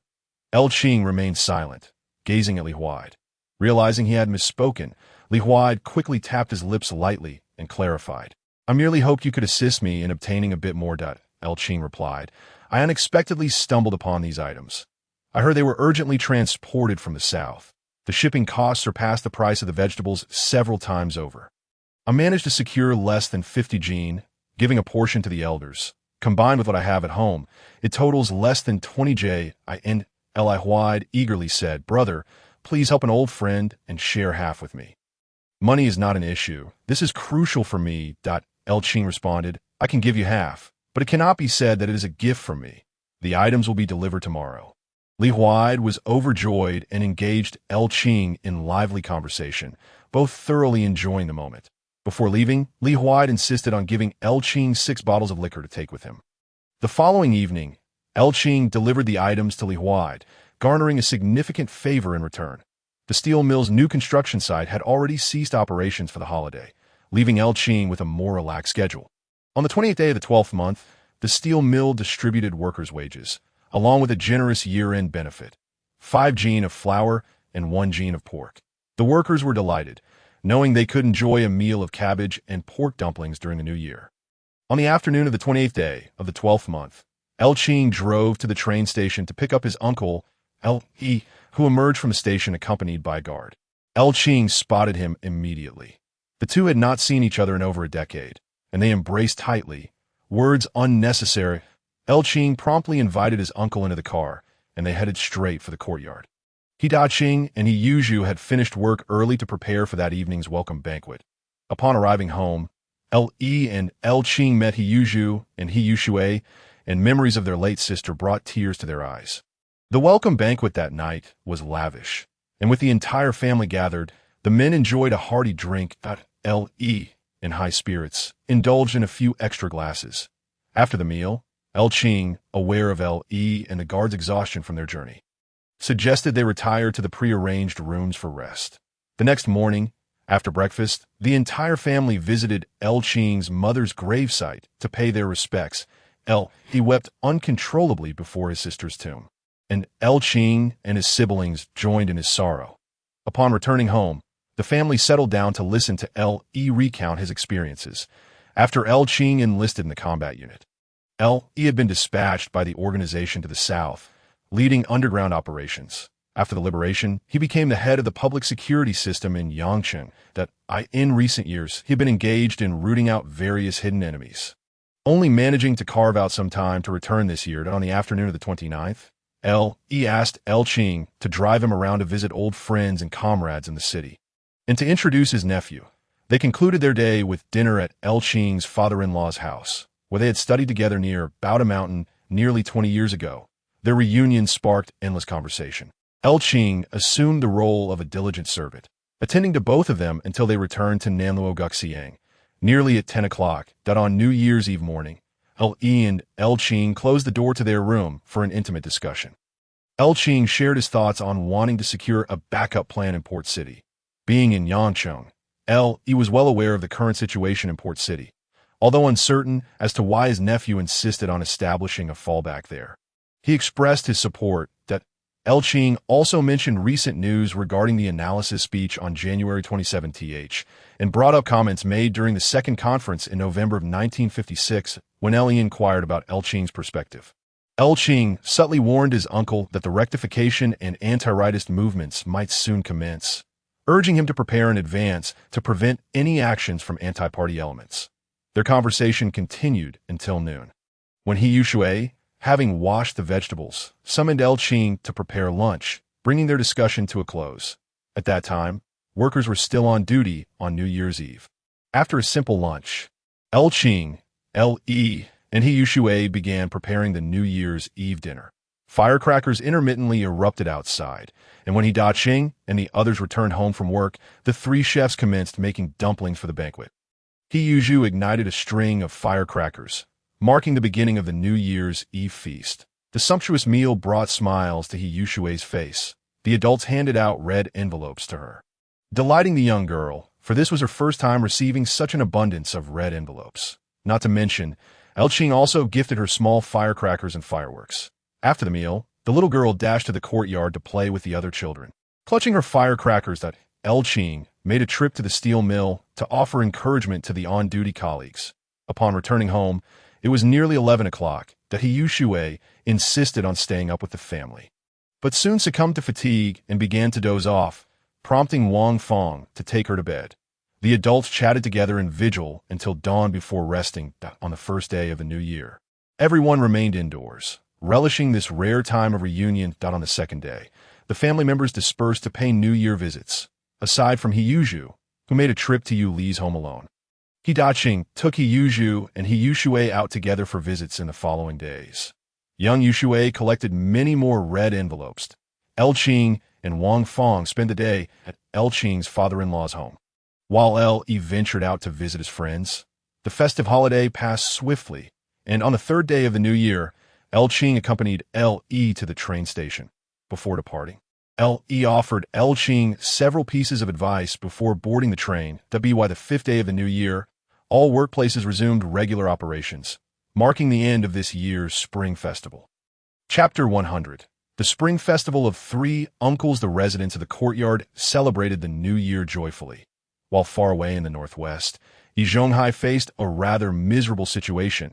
He was imprisoned in a relatively large oasis amidst the desert, surrounded by endless sands, where entering the dunes alone meant certain death. Each day, he subsisted on cornbread and broth with a few wilted vegetable leaves. He Zhonghai longed for a taste of something more substantial during the Spring Festival. On that day, he was exempt from labor, and while eating, he gazed at two pieces of meat the size of matchboxes on his plate. Overwhelming sorrow washed over him, he lamented, regretting why he had been so foolishly greedy for that small sum of money. He also harbored resentment towards Qing, who, knowing that the money was taken by him, could have privately discussed it. He would have agreed to repay double or even triple the amount. Yet Qing showed no regard for their neighborly ties. Personally apprehending him, he cursed the deaf old lady for her inability to save him, feeling it was in vain to have treated her so kindly. Reflecting on his former self as a respected senior technician, he should have been living comfortably, relishing the respect he commanded in the courtyard, a memory that now felt bittersweet. He despised that accursed Qing for not perishing in the north. He also resented Xiao, wishing he had informed him sooner about having a brother, which might have spared him from this predicament. This place was unbearable. The scorching heat by day and the biting cold by night created an unbearable atmosphere. With over 10 individuals crammed into a large bunk, an unspeakable medley of odors. As he delivered the two pieces of meat to his mouth, his body craved the taste of fat even more intensely. Relishing this long-lost sensation, Yi Zhonghai's eyes glimmered with greed. While chewing the meat, He reminisced about his former grandeur in the courtyard. Although his meals then were not exquisite, they were certainly far superior to his current plight. He recalled a conversation from half a month prior, when a fellow inmate had leaned in to whisper, "Old E, I heard that a new batch of inmates will arrive shortly. Perhaps conditions will improve." Yi Zhonghai scoffed. How could conditions possibly improve? Is this place to become paradise? Yet, deep down, he harbored a flicker of hope that a few days later, new inmates indeed arrived, but contrary to his expectations, they did not bring any change. Instead, the crowded conditions in the bunk grew even more unbearable, deepening Yi Zhonghai's despair that on New Year's Eve. He lay on his bunk, staring at the ceiling, memories of the courtyard and familiar faces flooding his mind. He vowed that if he ever escaped, he would seek vengeance against those who had brought him to such a fate. However, he was acutely aware that given his current sentence, freedom was a distant dream. With a heavy sigh, he closed his eyes, attempting to find solace in sleep. He recalled a night shortly after his arrival, when he suddenly developed a high fever. In such harsh conditions, medical resources were scarce, and his fellow inmates merely glanced at him with indifference before turning in for the night. Yi Zhonghai felt as if he were on the brink of death, his consciousness fading, when he glimpsed his former self. Back then, he had walked proudly in the courtyard, revered by all. Yet now, he lay here, forgotten. Unwilling to accept death so easily, he yearned for revenge, knowing he had unfinished business. Time passed, and perhaps fate was on his side, for his fever gradually subsided. After recovering, Yi Zhonghai seemed transformed. He no longer dwelled in memories and hatred. Instead, he began to put forth effort. Actively participating in labor reforms, he eagerly volunteered for the dirtiest and most strenuous tasks. All in pursuit of reducing his sentence. As time went on, his diligence caught the attention of the prison authorities, and he received minor rewards, such as occasionally earning an extra piece of cornbread or a slightly thicker broth. Yet the flames of vengeance within him remained unextinguished, buried deep in his heart, for he understood that only by escaping this prison could he hope to execute his plans. However, Yi Zhonghai was unaware that in this era, a life sentence truly meant life imprisonment. Unless he died, there was no chance of leaving before serving over 25 years. In this facility, the inmates were all serving sentences exceeding 15 years, and the prison itself was newly established.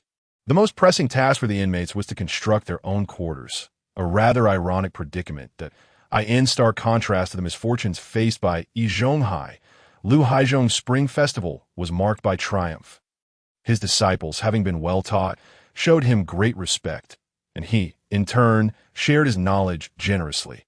Beginning from the second day of the Lunar New Year, Lu Haizhong's disciples visited him one after another to extend their New Year's greetings, which filled him with immense joy. Looking around the compound, it was evident that no one else hosted as many guests as he did, bringing him considerable pride. His voice grew louder, and he resumed his swaggering gait. Sipping his drink, Lu Haizhong felt elated as his disciples catered to him, thinking to himself that he had made the right decision by heeding Director LV's advice, believing he was inching closer to becoming a group leader. In stark contrast, the Yin family's Spring Festival remained as modest as ever, consisting of just 4 dishes: a small plate of meat, a dish of salted fish, stir-fried radish, and braised cabbage, accompanied by a platter of 6 cabbage-filled dumplings. Longing for a more sumptuous feast, Yin Jieching lamented, "Father, on such a grand occasion, is this all we have to eat? I have been contributing to the food expenses." Yin Bugue slammed the table and retorted, "What is wrong with this meal? We have fish, meat, vegetables, and dumplings. Are you not content with such a feast? If you want more, why don't you contribute some money to buy additional meat and vegetables?" Yin Jieching thought to himself, "All the money I earned from odd jobs has already been accounted for by you. How could I possibly afford more groceries? It is often said, money is the source of courage." With no money in his pocket, Yin Jieching fell silent. Observing his son's quietude, Yin Bugue continued, "I have told you countless times, one cannot grow poor from eating or using resources. Being overly calculating will only lead to lifelong poverty. If we indulge today, we'll be left with nothing but the cold wind for the next month." With that, he commenced the routine of serving the meal. Each person received 2 short strips of salted fish, 2 evenly cut pieces of meat, along with 2 steamed buns and 6 dumplings, 8s for the radish and cabbage. Yin Bugui generously declared that since it was the new year, there would be no portioning. Everyone could help themselves. After dinner, amidst the eager anticipation of the children, Yin Bugui brought out the peanuts and sunflower seeds he had earned by writing couplets for the residents before the new year. He distributed them among the children, allowing them to go out and play.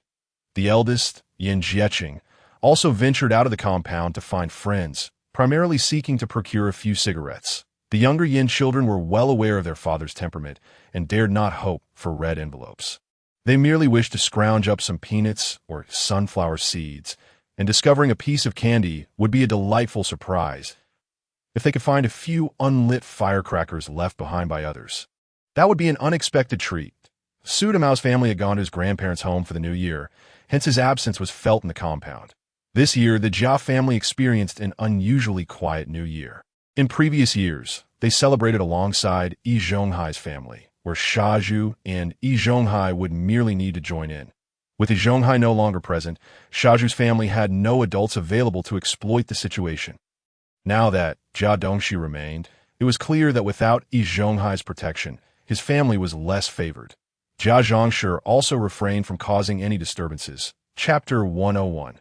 LV Qing's suggestion: the spring festival of 57 had passed, and life had returned to its usual rhythm. People resumed their daily routines of going out, working, and returning home. The steel mill was bustling once more as the nation's construction efforts urgently required steel. And this year's tasks were substantial. With some new factories commencing operations, LV Qing also found himself busy. As the Lantern Festival passed, the festive spirit gradually faded, and life in the courtyard resumed its normalcy. Though occasionally, the loud voice of Jia Zhongshi could still be heard. Yes, her punishment for sweeping the streets had long since concluded, and she had reverted to her usual existence of idly waiting for meals.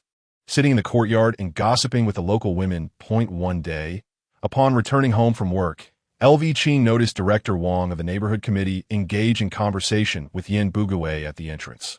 Upon spotting LV Qing, Director Wang promptly called him over. LV Qing inquired, "Director Wang, have you come to convey something from the neighborhood committee today?" Director Wang replied, "There's indeed a matter to discuss." LV Qing then invited him to his home for a more private conversation. Once inside, LV Qing offered Director Wang a seat in the living room and brewed a cup of tea before asking, "Director Wang, what is it you wish to discuss?" Director Wang stated, "Director LV, would you consider taking on the role of the compound manager?" LV Qing was somewhat taken aback and asked, "Isn't that the responsibility of the neighborhood committee?" Director Wang sighed, "Director LV, you know how few people we have in our committee. With so many households to oversee, we truly cannot manage it all. The current policies regarding defense and security require each compound to have a liaison, along with the need for new policy communications, which necessitates personnel." Director Wang continued, "However, you are well aware of the character of the former liaisons in this compound, since they have already been dismissed. It would be impossible to reinstate them." LV Qing responded, "Director Wang, my own work keeps me quite occupied, and I hardly spend much time in the compound, so it would not be suitable for me to take on a role of liaison." Director Wang was equally exasperated. The situation in this compound was indeed peculiar. Apart from the original 3 liaisons, Su Fugui was unwilling to take on the role, claiming that he would be busy with film screenings in the countryside for 10 days to half a month, effectively rendering him non-existent as a liaison. He Qing could potentially take on the role, but that would require LV Qing's approval. That moment, LV Qing recalled a method he had encountered in a novel, which he found promising and thought it might be beneficial to awaken the enthusiastic Aunt Xiao Jiang ahead of time. Thus, LV Qing proposed to Director Wang, "I have a suggestion for you. Perhaps you might consider it." Director Wang eagerly encouraged him. "Please, do share." LV Qing continued, "I was pondering that there is no stipulation that the liaison must be male, correct?" Director Wang confirmed, "That is indeed the case." LV Qing then suggested, "In that case, I propose we select 3 female liaisons from this compound." Director Wang questioned, "Female liaisons? Is that feasible?" LV Qing replied, "Why wouldn't it be? First, many women in the compound are currently unemployed and spend their days here. They would be the first to notice any events happening in the courtyard if an issue arises. They can either resolve it or report promptly. Second, women tend to be more detail-oriented. They are often better suited to mediate the minor disputes that arise than men. Third, as has been stated from above, women can hold up half the sky. By doing this, you would be responding to that call, and who knows, your leaders might commend you for it. Director Wang pondered this and realized the merit in L.V. Qing's reasoning. L.V. Qing then added, however, there is one issue. These women may lack education, so we need to address that first. Director L.V., since you have brought this up, I am sure you have a solution in mind. Please share it with me, Director Wang urged. L.V. Qing suggested, you should first invite some representatives from the Women's Federation to the compound to promote the rights of women, ensuring everyone understands that the remnants of feudal oppression from the old society are illegal in the new society. Director Wang took out a notebook to jot down notes, saying, Director L.V., please elaborate. L.V. Qing elaborated. First, the notion that a woman's lack of talent is virtuous is misguided. This is merely a pretext created by feudal society to confine women to the home. Second, we must oppose the oppression of daughters-in-law by their in-laws. In the new society, everyone is equal, and while filial piety is important, it should not be used as an excuse to demean daughters-in-law. Third, many women feel inferior because they do not earn money and believe that only men can provide for the family. They often suffer in silence from domestic violence and do not dare to resist. We need to change this mindset. Men work to earn money while women manage household duties, and fundamentally, women also contribute labor. They're not simply living off their husbands. Not to mention, women bear and raise children as well. As for domestic violence, that is absolutely unacceptable. Violence is a crime, and one cannot claim that a husband hitting his wife is lawful. Lastly, he suggested that the Women's Federation encourage these women to attend literacy classes, not necessarily to write essays, but at the very least, to ensure they are not blind to their surroundings. Just as he finished speaking, someone exclaimed, well said.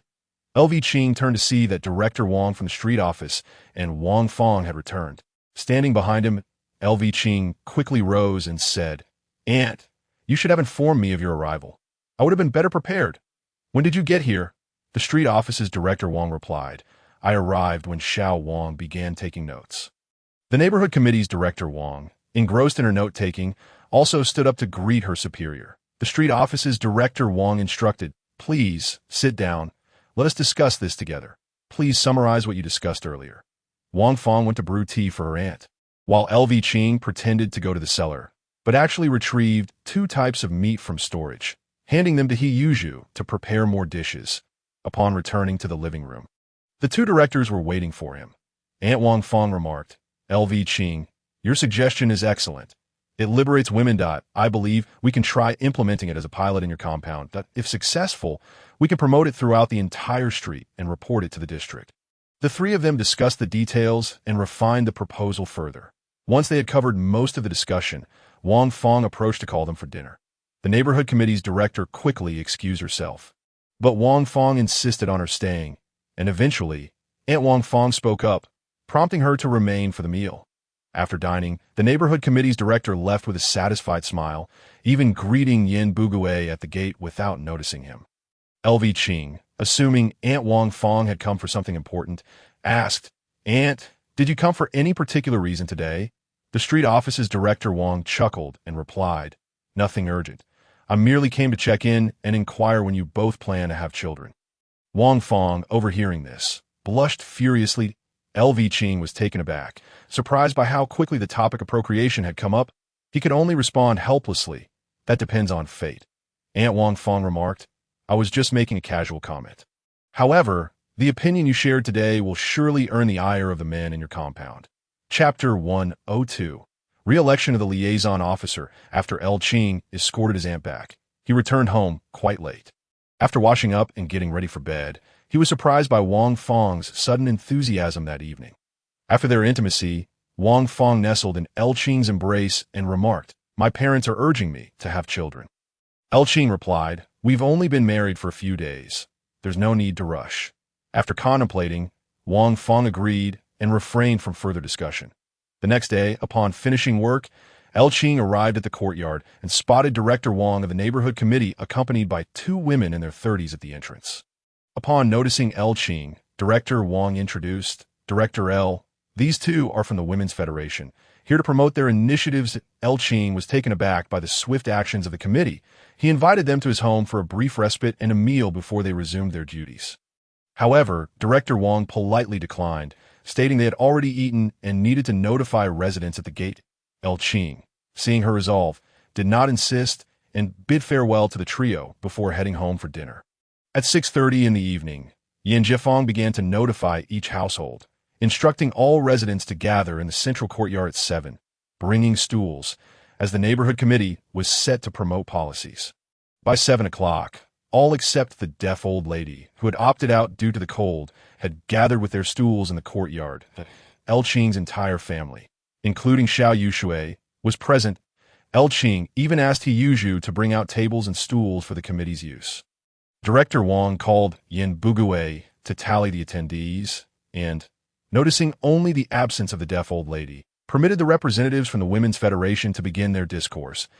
As the female representative spoke, the eyes of the young women and wives in the courtyard sparkled with interest. Some women even cast glances at their husbands with newfound perspectives, when the discussion turned to the legality of spousal abuse, which could be reported to the police or the Women's Federation. Many men in the courtyard appeared visibly unsettled, especially when they heard that such actions could lead to imprisonment or public humiliation. Those who had previously committed such acts looked particularly ill at ease. As the discussion addressed the maltreatment of daughters-in-law, labeled as remnants of feudal oppression, and the potential for public shaming, all eyes turned to Xiao Jiang, who shrank behind Qin Huairu, too intimidated to speak. Qing discreetly called over one of the Women's Federation representatives and whispered a few words in her ear. Nodding and understanding, she stepped up to speak after the current speaker finished a segment. The new speaker addressed the crowd, stating that if a husband's actions were at fault, the wife had the right to file for divorce and claim half of the marital assets, and the same applied to wrongdoings by in-laws. All deemed the husband's responsibility.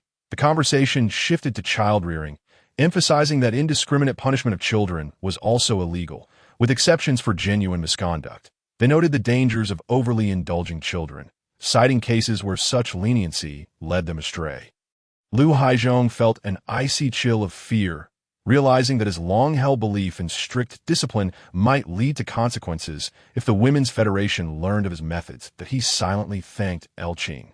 Meanwhile, Qin Huairu, inspired by the Women's Federation's message, experienced a profound awakening. Previously resigned to her mother-in-law's mistreatment, she now recognized that support existed for her plight, bolstering her resolve to stand up for herself. The most anxious individual that day was undoubtedly Xiao Jiang, who had felt the sting of the street committee's authority after sweeping the streets for 3 months. Hearing the women speak, she felt as if their words were a direct warning aimed at her. Particularly when she learned that a woman could claim half of the family assets, she nearly fainted, acutely aware of her harsh treatment toward Qin Huairu. Finally, Director Wang addressed the assembly, announcing that women could attend free literacy classes, emphasizing that men in the household were not to obstruct this opportunity. Should they do so, the neighborhood committee would inform their workplaces, resulting in penalties. After the representatives from the Women's Federation departed, the courtyard erupted with chatter. Women were jubilant, while the men appeared dejected. Qing led Wang Feng and Yu Shui back to the eastern courtyard, contemplating the unfolding drama ahead. Upon returning home, Wang Feng teased, "You've certainly put the men of this courtyard in a difficult position." She laughed heartily.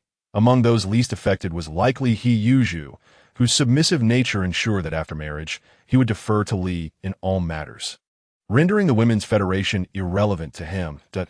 In the Jia household, Jia Zhangshi and Jia Dongshu refrained from asking Qin Huairu to prepare foot baths that evening. Empowered, Qin Huairu settled the children and went straight to bed. Disregarding Jia Zhangshi and Jia Dongshu, the Women's Federation's outreach had a profound impact on the courtyard. Residents now recognized that their workplace had a Women's Federation, which they had previously dismissed as merely a leisure department for a few officials' families. Women became aware of their grievances and the existence of a body advocating for their rights. Truly, it was a case of joy for some and sorrow for others. Subsequently, illiterate women flocked to literacy classes, with Jia Zhangshi being no exception. Under the persuasion of the deaf old lady, Li Zuolan also joined, committing to 2 hours of study each evening. The literacy classes were diligent and thorough, commencing each session with a review of the previous day's lessons, thus expanding the women's vocabulary significantly.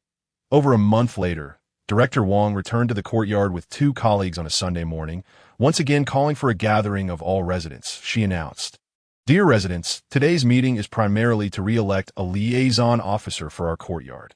Lu Haizhong and Yin Bugui exchanged pleased glances, each feeling they were the most suitable candidates, with a possibility of including He Da-Qing from the central courtyard. However, their smiles faded when they heard Director Wang's next statement. Considering that men are generally at work during the day, the street committee has decided that the liaison officer will be selected exclusively from among the women. Lu Haizhong could not contain himself, exclaiming, "How can we elect a woman?" Director Wang retorted angrily, "Why not? The new society advocates for gender equality. Are you, Lu Haizhong, opposing the organization?" Her words nearly frightened him into submission. And he quickly replied, "I wouldn't dare. I have no objections," while retreating further back. Ignoring Lu Haizhong, Director Wang continued, "Each household will write down 3 names. 1 from the front courtyard, 1 from the middle courtyard, and 1 from the back courtyard, that we will now commence the voting." The committee members began distributing pencils and paper to each household, instructing them to write down their preferred candidates without discussing it with others. As the papers were collected and confirmed, the committee began counting the votes. The 3 women with the most votes were Li Zuolan, Yang Ruihua, and Qin Huairu, while the selections of Li Zuolan and Yang Ruihua, the former first and third aunts, were unsurprising. The election of Qin Huairu took everyone by surprise. After discussion, the committee decided that Li Zuolan would oversee the back courtyard, Qin Huairu the middle courtyard, and Yang Ruihua the front courtyard. Following the announcement, the committee clarified the responsibilities of the liaison officers, ensuring everyone understood that they had no authority to command residents. Their roles were to prevent infiltration, mediate neighborhood disputes, and disseminate new government policies, with residents free to bypass them and approach the committee directly if they disagreed with a mediation outcome or report any legal infringements. After concluding their instructions, the committee informed the 3 newly appointed liaison officers to visit the committee on Monday morning, guided by Director Wang. Chapter 103. Aftermath. The election of 3 female liaison officers had a significant impact on the courtyard. With Xiao Jiang feeling the most apprehensive, she realized that her days of living like a landlady were over. She could not fathom why the residents had chosen not to elect her, but instead favored Qin Huairu. Now, Qin Huairu was no longer someone she could easily manipulate. The previous threats to send her back to the countryside now felt precarious, as it could very well be Xiao Jiang herself facing that fate. Having lived in the city for so many years, Xiao Jiang was adamant about never returning to the countryside, shuddering at the thought of the hardships she had endured there. Meanwhile, Qin Huairu, inspired by the Women's Federation's proclamations and her attendance at the literacy classes, experienced an awakening. She recognized her previous weakness and understood that if she did not stand up for herself, she would be bullied by Xiao Jiang indefinitely. With the community electing her as a liaison officer, it seemed she still had some goodwill among her neighbors, prompting her determination to change her life for the better, both for herself and her children. Lu Haizhong returned home feeling disgruntled. Although Li Zuolan belonged to the middle courtyard, her constant association with the elderly women from the back courtyard had resulted in her being designated as their liaison officer. He mused that his own spouse would have been a more suitable choice, and the thought fueled his irritation. Yin Bugui from the front courtyard remained indifferent, as he viewed the liaison officer role as inconsequential. Anyone could fulfill it. Previously, he had been a mere backdrop among the 3 elder men, leveraging their names to gain slight advantages within the courtyard. The 3 newly elected female liaison officers attended a training session at the neighborhood committee on Monday, where they learned about their responsibilities and limitations, as well as the types of issues that required prompt reporting. Initially anxious, the 3 women soon found clarity, realizing that being a liaison officer was not as daunting as they had feared, especially for Li Zuolan and Yang Ruihua. Many of the tasks were already familiar to them. Encouraged by the committee members, the 3 women returned to the courtyard, invigorated and ready to embrace their new roles. When a housewife is stirred by ambition, the consequences can be quite alarming. The three of them gathered upon returning to the courtyard to hold a small meeting, deciding to first tackle the sanitation issues by conducting a thorough cleaning of the courtyard, ensuring it was pristine before anything else. The hygiene conditions of this courtyard were indeed lacking, with an abundance of long-standing refuse tucked away in every nook and cranny, some remnants traceable back to before liberation. It is no wonder that Yi Zhonghai resorted to using the cleaning of the courtyard as a disciplinary measure. After lunch, the trio convened the women of the courtyard who were at home to discuss their plan. They fairly divided the cleaning responsibilities among the households, determining which area each would be accountable for and establishing a daily cleaning routine. The women, having little to occupy their time aside from household chores or the occasional manual labor from the neighborhood committee, found themselves quite willing to contribute to the cleanliness of their living environment. It was understood that a couple of individuals could not make much of a difference, but with someone taking the lead. Support was unanimous. The women agreed to meet after work at Lu Qing, and he usually arrived at the central courtyard. They were greeted by Qin Huairu and Li Kulin. Italon spoke up to inform them about the planned thorough cleaning for the next day, detailing the designated areas for each household. The men returning from work noticed the four women chatting and approached out of curiosity. Observing this, Lu Qing remarked to Li Zon, "Aunt Li, I wholeheartedly support your initiative. Tomorrow morning, my family will ensure our designated area is spotless." She then produced 20 yuan and handed it to Li Zon, stating, "This sum is to support the work of the coordinators and to procure necessary tools for the cleaning.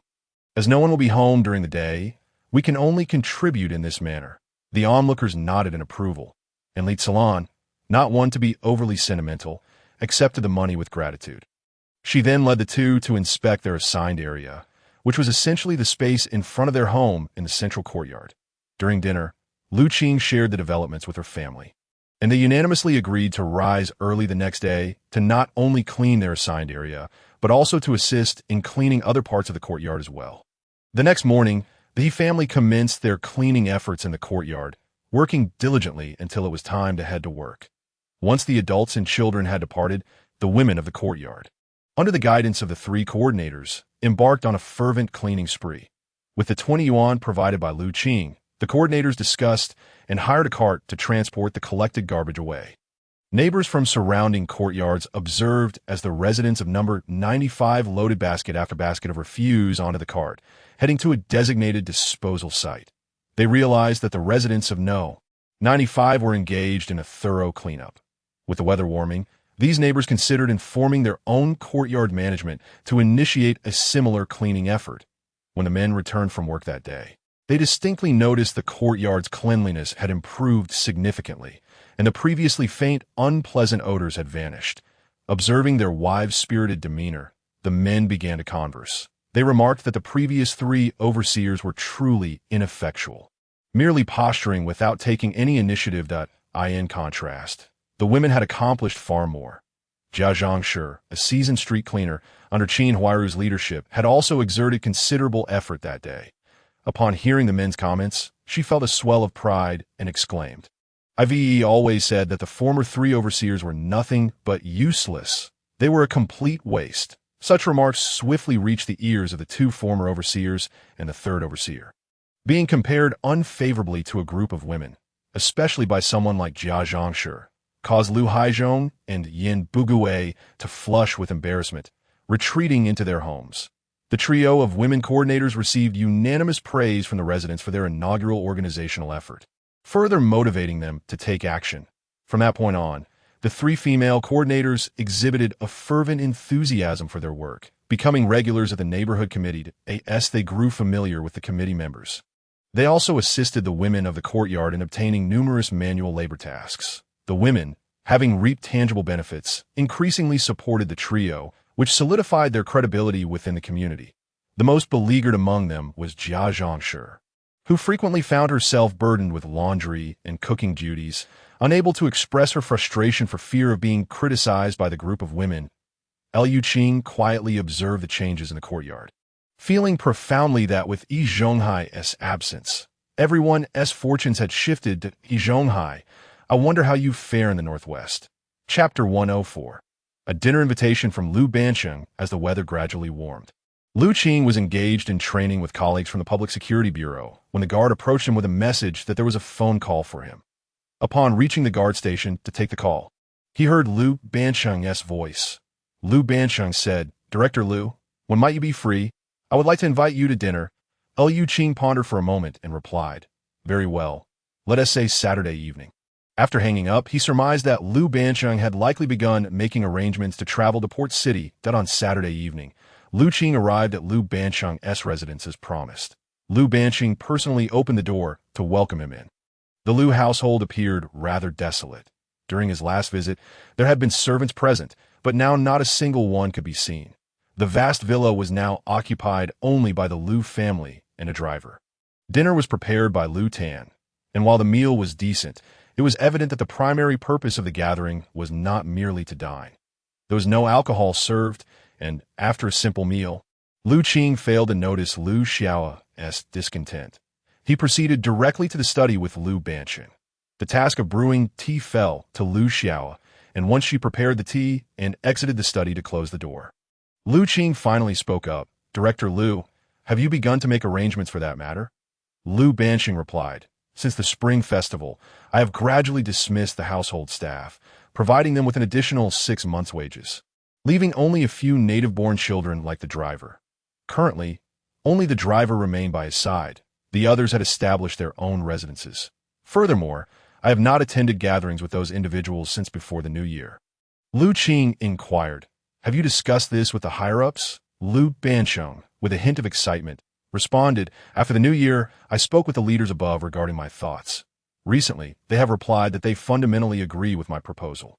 I invited you here today to hear any suggestions you might have and to further discuss specific operations." That Lu Qing smiled. "Director Lu, I must confess that I am not well versed in business." Lu Bansheng insisted, "I still wish to hear your perspective." That Lu Qing asked, "What exactly has been communicated from above?"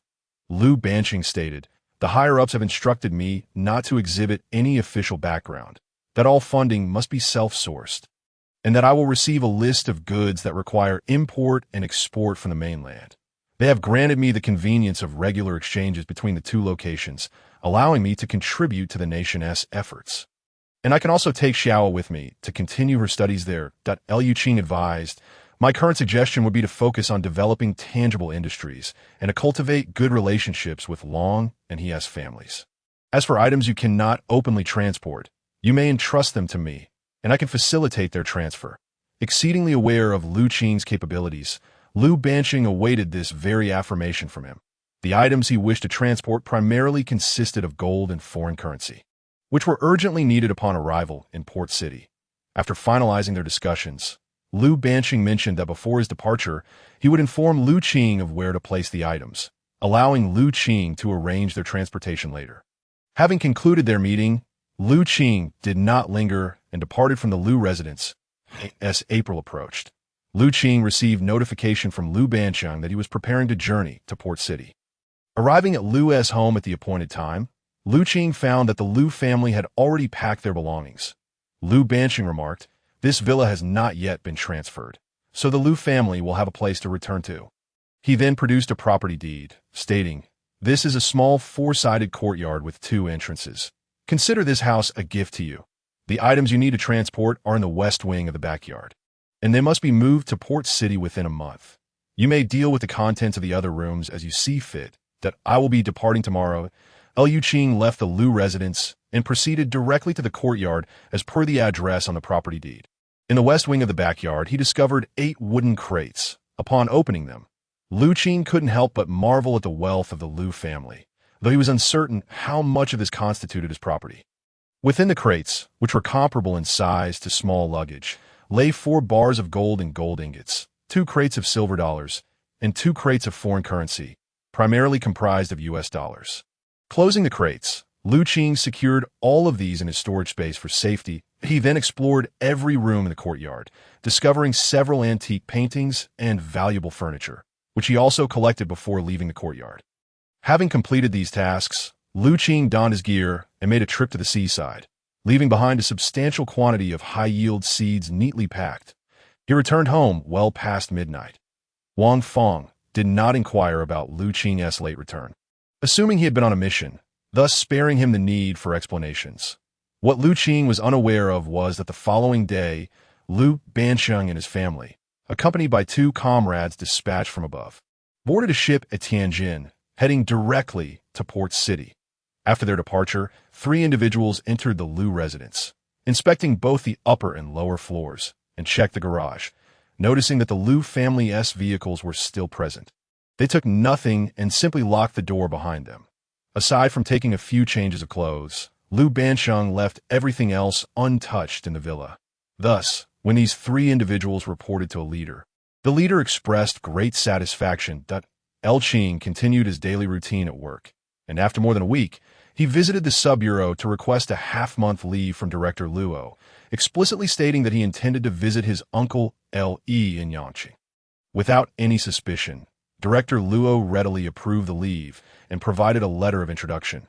With the vacation commencing 3 days later, he advised Qing to ensure that the operations at the steel mill were well arranged. Qing expressed his gratitude to Director Luo, saying, "Thank you, Director. When I return, I will certainly bring back some local delicacies from the south for you to enjoy." The following day, Qing summoned the department heads to his office to inform them of his impending half-month absence. Ensuring that all subsequent tasks were duly delegated, he also made a trip to Li Huaida's office, where he sat down and said, "Li Gu, I will be visiting my elder relatives in Yangqing in a couple of days. Is there anything specific you would like me to bring back?" Li Huaida, understanding his intentions, replied, "You decide. I will keep an eye on things here." "How long do you plan to be away?" Qing responded, "No more than half a month." That evening, Qing informed his family of his plans to visit Yangqing in 2 days to see his uncle and attend to some other matters.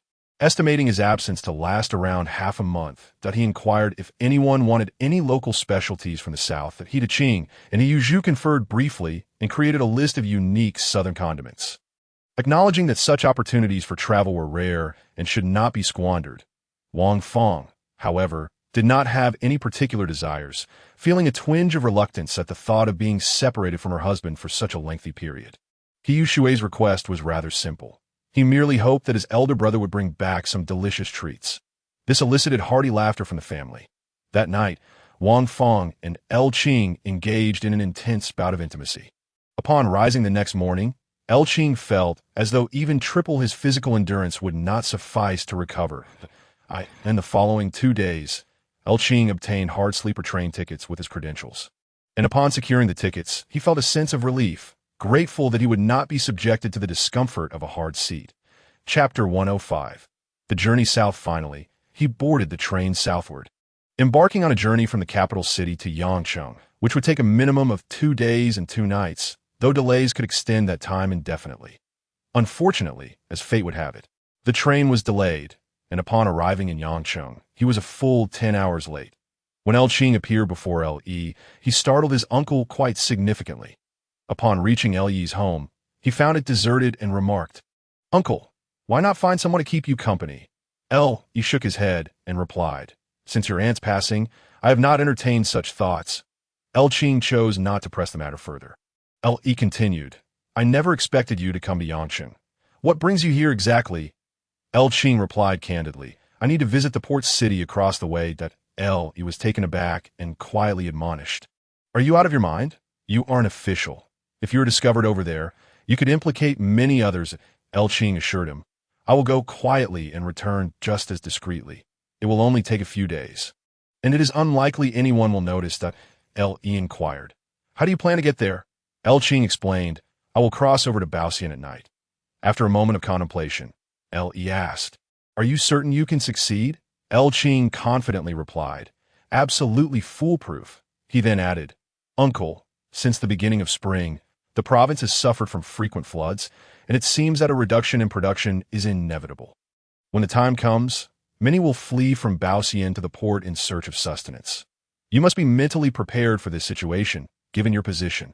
Having watched documentaries in his previous life, Qing knew that from June to September of that very year, over 20,000 people had fled from Baoxian to the port city. However, he could not divulge such information to L.E. and could only allude to the situation indirectly. He emphasized, "Uncle, Should there be a mass exodus of refugees heading south, you must remain vigilant. Seeing Qing's seriousness, He took note of his words, yet he still harbored concerns for his nephew's safety and questioned, "What gives you the confidence that you can make it across?" Qing smiled and invited to follow him outside. Resided in a quaint two-story house within a secluded courtyard, and as night descended, the area was devoid of passers. Qing turned to his uncle and said, "Uncle, watch closely." With a light leap, he effortlessly ascended to the roof and promptly jumped back down. Taken aback as if he had seen a ghost, quickly pulled Qing inside and asked, "What just happened?" Qing fabricated a response, "My master taught me this. I have mastered it." He ceased his inquiries, reassured that Qing could traverse safely. The following morning, Qing bid farewell to assuring him that he would return, and set off on his journey. He sought out a secluded area, retrieved his bicycle, consulted his map, and proceeded directly to the city.